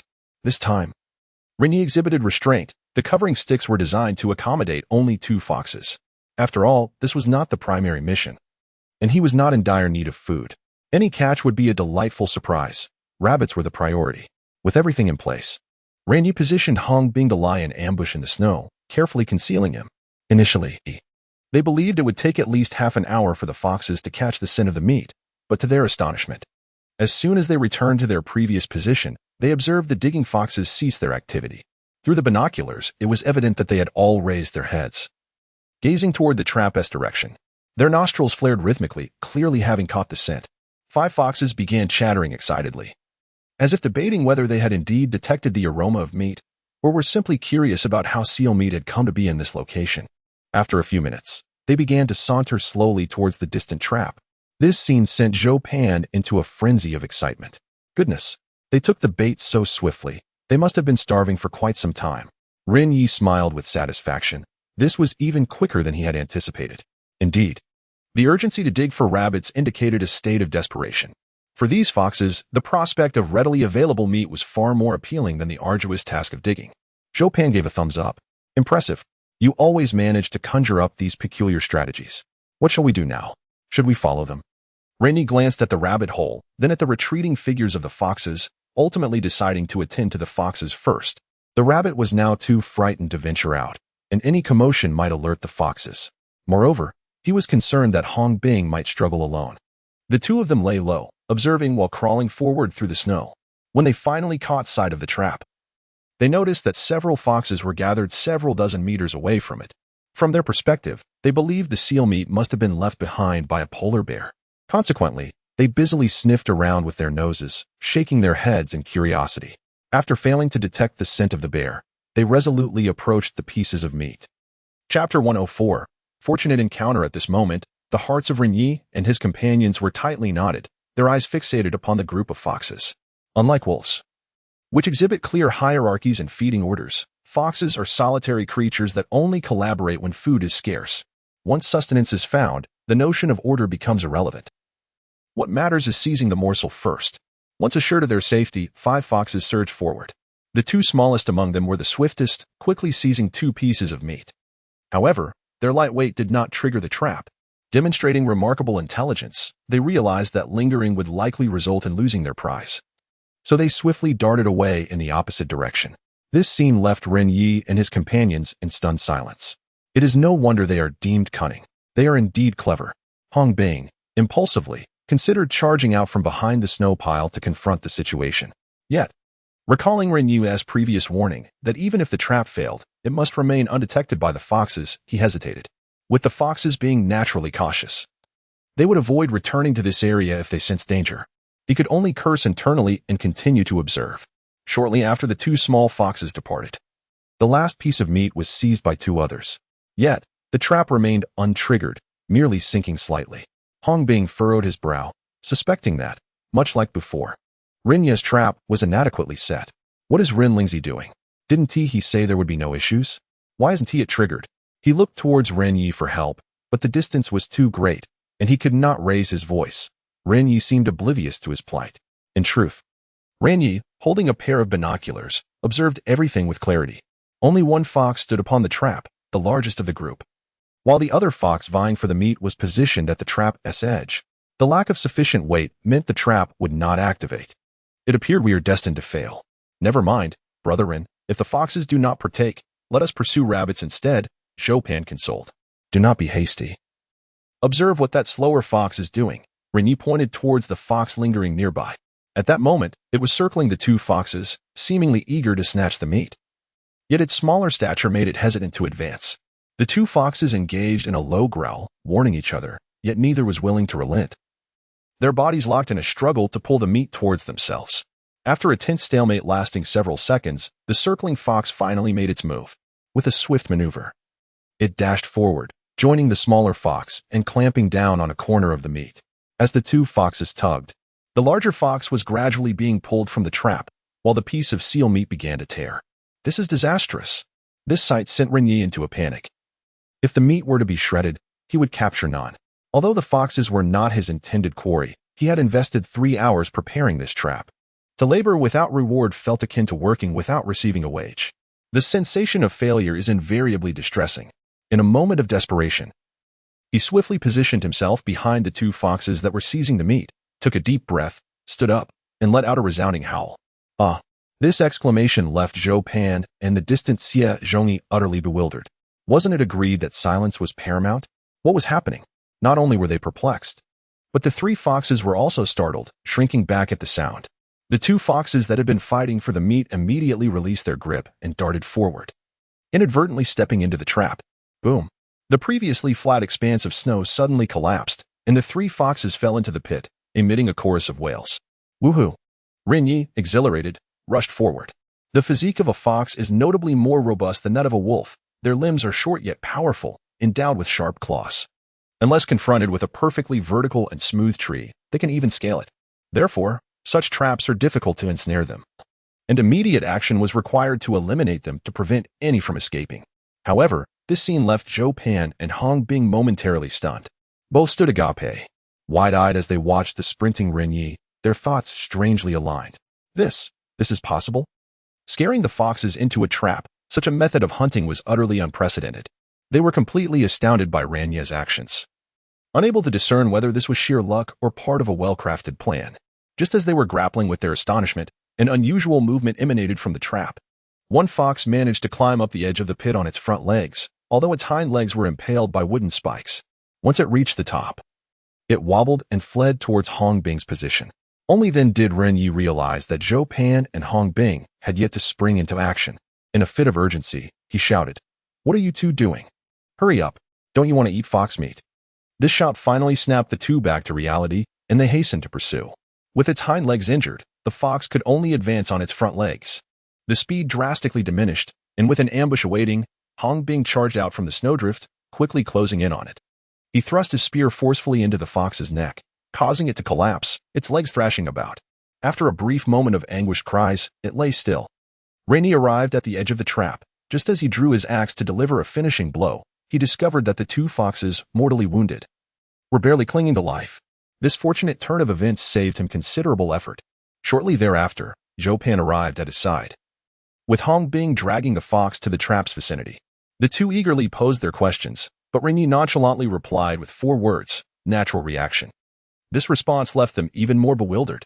"Could you elaborate further, Brother Ren?" "Yes, how on earth did you manage to frighten these 3 foxes into the trap?" Ren Ye did not respond immediately. He first leaped down into the trap and tossed the 2 foxes out before elaborating. "In truth, I am uncertain whether they would leap into the trap. I merely wished to experiment. If I did not attempt it, they would undoubtedly escape. There exists a certain element of luck, yet the innate reactions of living beings are of paramount importance, regardless of the size of the creature. When confronted with an unexpected event, particularly following a loud roar, it instinctively retreats in the opposite direction of the sound. This is a natural response, often referred to as a stress response, present in all animals, including humans. However, this explanation did not illuminate the minds of the 2 individuals. Their expressions remained laced with confusion. "Really? Yet I do not experience such reactions. I have never feared being startled since childhood." Hong Bing continued to believe that luck played a more significant role. Chapter 105. Just a natural response, seeing the two with an insatiable curiosity. Ren Ye found himself at a loss for words and decided to demonstrate directly. He extended 2 fingers and swiftly poked them into Hong Bing's armpit. "Ouch!" Hong Bing let out a slight grunt, instinctively withdrawing a step as he clasped his arms. "Did you see that? This is what we call a natural response. Or more formally, a reflexive reaction, a defense mechanism. Animals automatically activate this when they experience harm or fright. Unless one has undergone specialized training, controlling it is nearly impossible. That doesn't count. I wasn't prepared just now. If you do it again, I won't flinch," Hong Bing said, rubbing his armpit skeptically as he stepped forward again. "Very well. I shall poke you once more. Are you ready?" Ren Ye extended his fingers again. With a nod from Hong Bing, he promptly jabbed at the same spot. Hong Bing emitted another sound of surprise, retreating half a step this time, which left him feeling somewhat astonished. "Hey, I didn't intend to step back. Why can't I help it?" Ren Ye chuckled and explained, "There is nothing extraordinary about it. All animals instinctively retreat and evade. For instance, if you are walking down the street and suddenly hear a loud bang, your brain immediately assesses it as a threat. When the defense mechanism activates, you instinctively move away from the source of the sound. If a noise arises behind you, you will move forward. If it comes from the left, you will move to the right, and vice versa. Thus, even if I inform you that I am going to poke your armpit and grant you time to prepare, you will still react. Your subconscious perceives a potential threat, and evasion becomes your instinctual means of self-preservation." Oh, Hong Bing nodded, enlightened by this explanation. However, before he could utter another word, Zhou Pan poked him in the rear. Instantly, Hong Bing took a step forward. "Oh, I understand now, Brother Ren." Zhou Pan recalled Ren Ye's earlier peculiar maneuver. "No wonder you deliberately positioned yourself behind those 2 foxes and shouted. It was to startle them into retreating into the trap. Why, your mind works remarkably fast. How do you always come up with such peculiar strategies?" Ren Ye replied, "As I said, knowledge is static, but humans are dynamic. One must apply what they learn in practical ways. Now, let us pack this up quickly. Our primary mission is not yet complete." With that, Ren Ye strode purposefully toward the rabbit hole. Watching his retreating figure, Hong Bing couldn't help but admire him, murmuring, "Wow. It seems that being a survival expert is no easy task. You really have to play with psychology. If I had Ren's intellect, I would gladly sacrifice 10 years of my life. He is simply my hero. Stop gushing. If you can't even learn it, how can I? Get to work." Zhou Pan urged him with a nudge. The two quickly packed the 3 foxes into a box and followed suit. When they arrived at the entrance of the rabbit hole, Ren Ye instructed the 2 to search for other entrances and seal them off. The fox's keen sense of smell allows it to accurately detect whether a rabbit resides within its burrow. Their collective effort to dig at the entrance signifies that the presence of prey is assured. Once this is established, the subsequent task of capture becomes significantly more manageable. The rabbit hole, approximately the size of a large bowl, stands out starkly against the expanse of the snowy landscape, unless one is severely myopic. A bit of diligence will suffice to locate it. In less than 20 minutes, Zhou Pan and Hong Bing discovered 6 rabbit holes in the vicinity. Employing the same strategy as before, they blocked the entrances with firewood and snow, leaving only 2 openings, one for smoke and the other for ambushing the unsuspecting rabbits. Once prepared, Ren Ye retrieved a sponge concealed within his undergarments. Following their previous encounter with a polar bear during the night, he had become increasingly aware of the significance of fire. Not only did he carry it himself, but he ensured that others possessed it as well. The trio huddled together, with Zhou Pan and Hong Bing lifting their garments to shield against the wind. The sponge, saturated with oil, ignited rather swiftly. Throughout their journey, Ren Ye had also collected ample firewood. Within 3 minutes, the flames had grown substantially. They placed the burning wood at the entrance, while Hong Bing diligently blew into it. And Ren Ye and Zhou Pan secured a vacant suitcase to obstruct a nearby exit.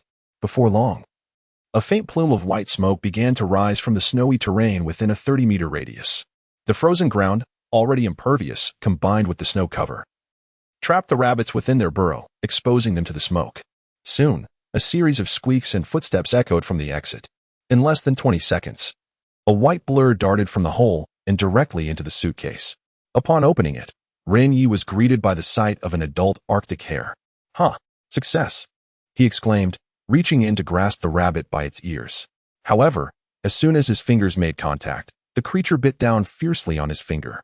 "Ouch!" Ren Ye yelped, quickly retracting his hand. He was taken aback by the realization that the saying about rabbits biting when frightened was indeed grounded in truth. Zhou Pan burst into laughter at the scene. "Oh, I forgot to mention, Arctic hares can be quite temperamental, especially the males. When cornered, they may resort to biting. We had a member of our team experience this while hunting before, and it drew blood. Why didn't you mention this sooner?" Ren Ye hurriedly removed his glove to inspect his finger. Fortunately, reinforced by seal skin, it bore only faint bite marks and was not severely harmed. "I assumed you, being knowledgeable in psychology, would be aware of this," Zhou Pan teased, a hint of schadenfreude in his tone. After casting him a sidelong glance, Ren Ye urged the two to begin their return. By 3 o'clock, when the trio arrived back at the cabin, darkness had fully enveloped the landscape. The temperature had plummeted to -42 degrees. Upon entering, Hong Bing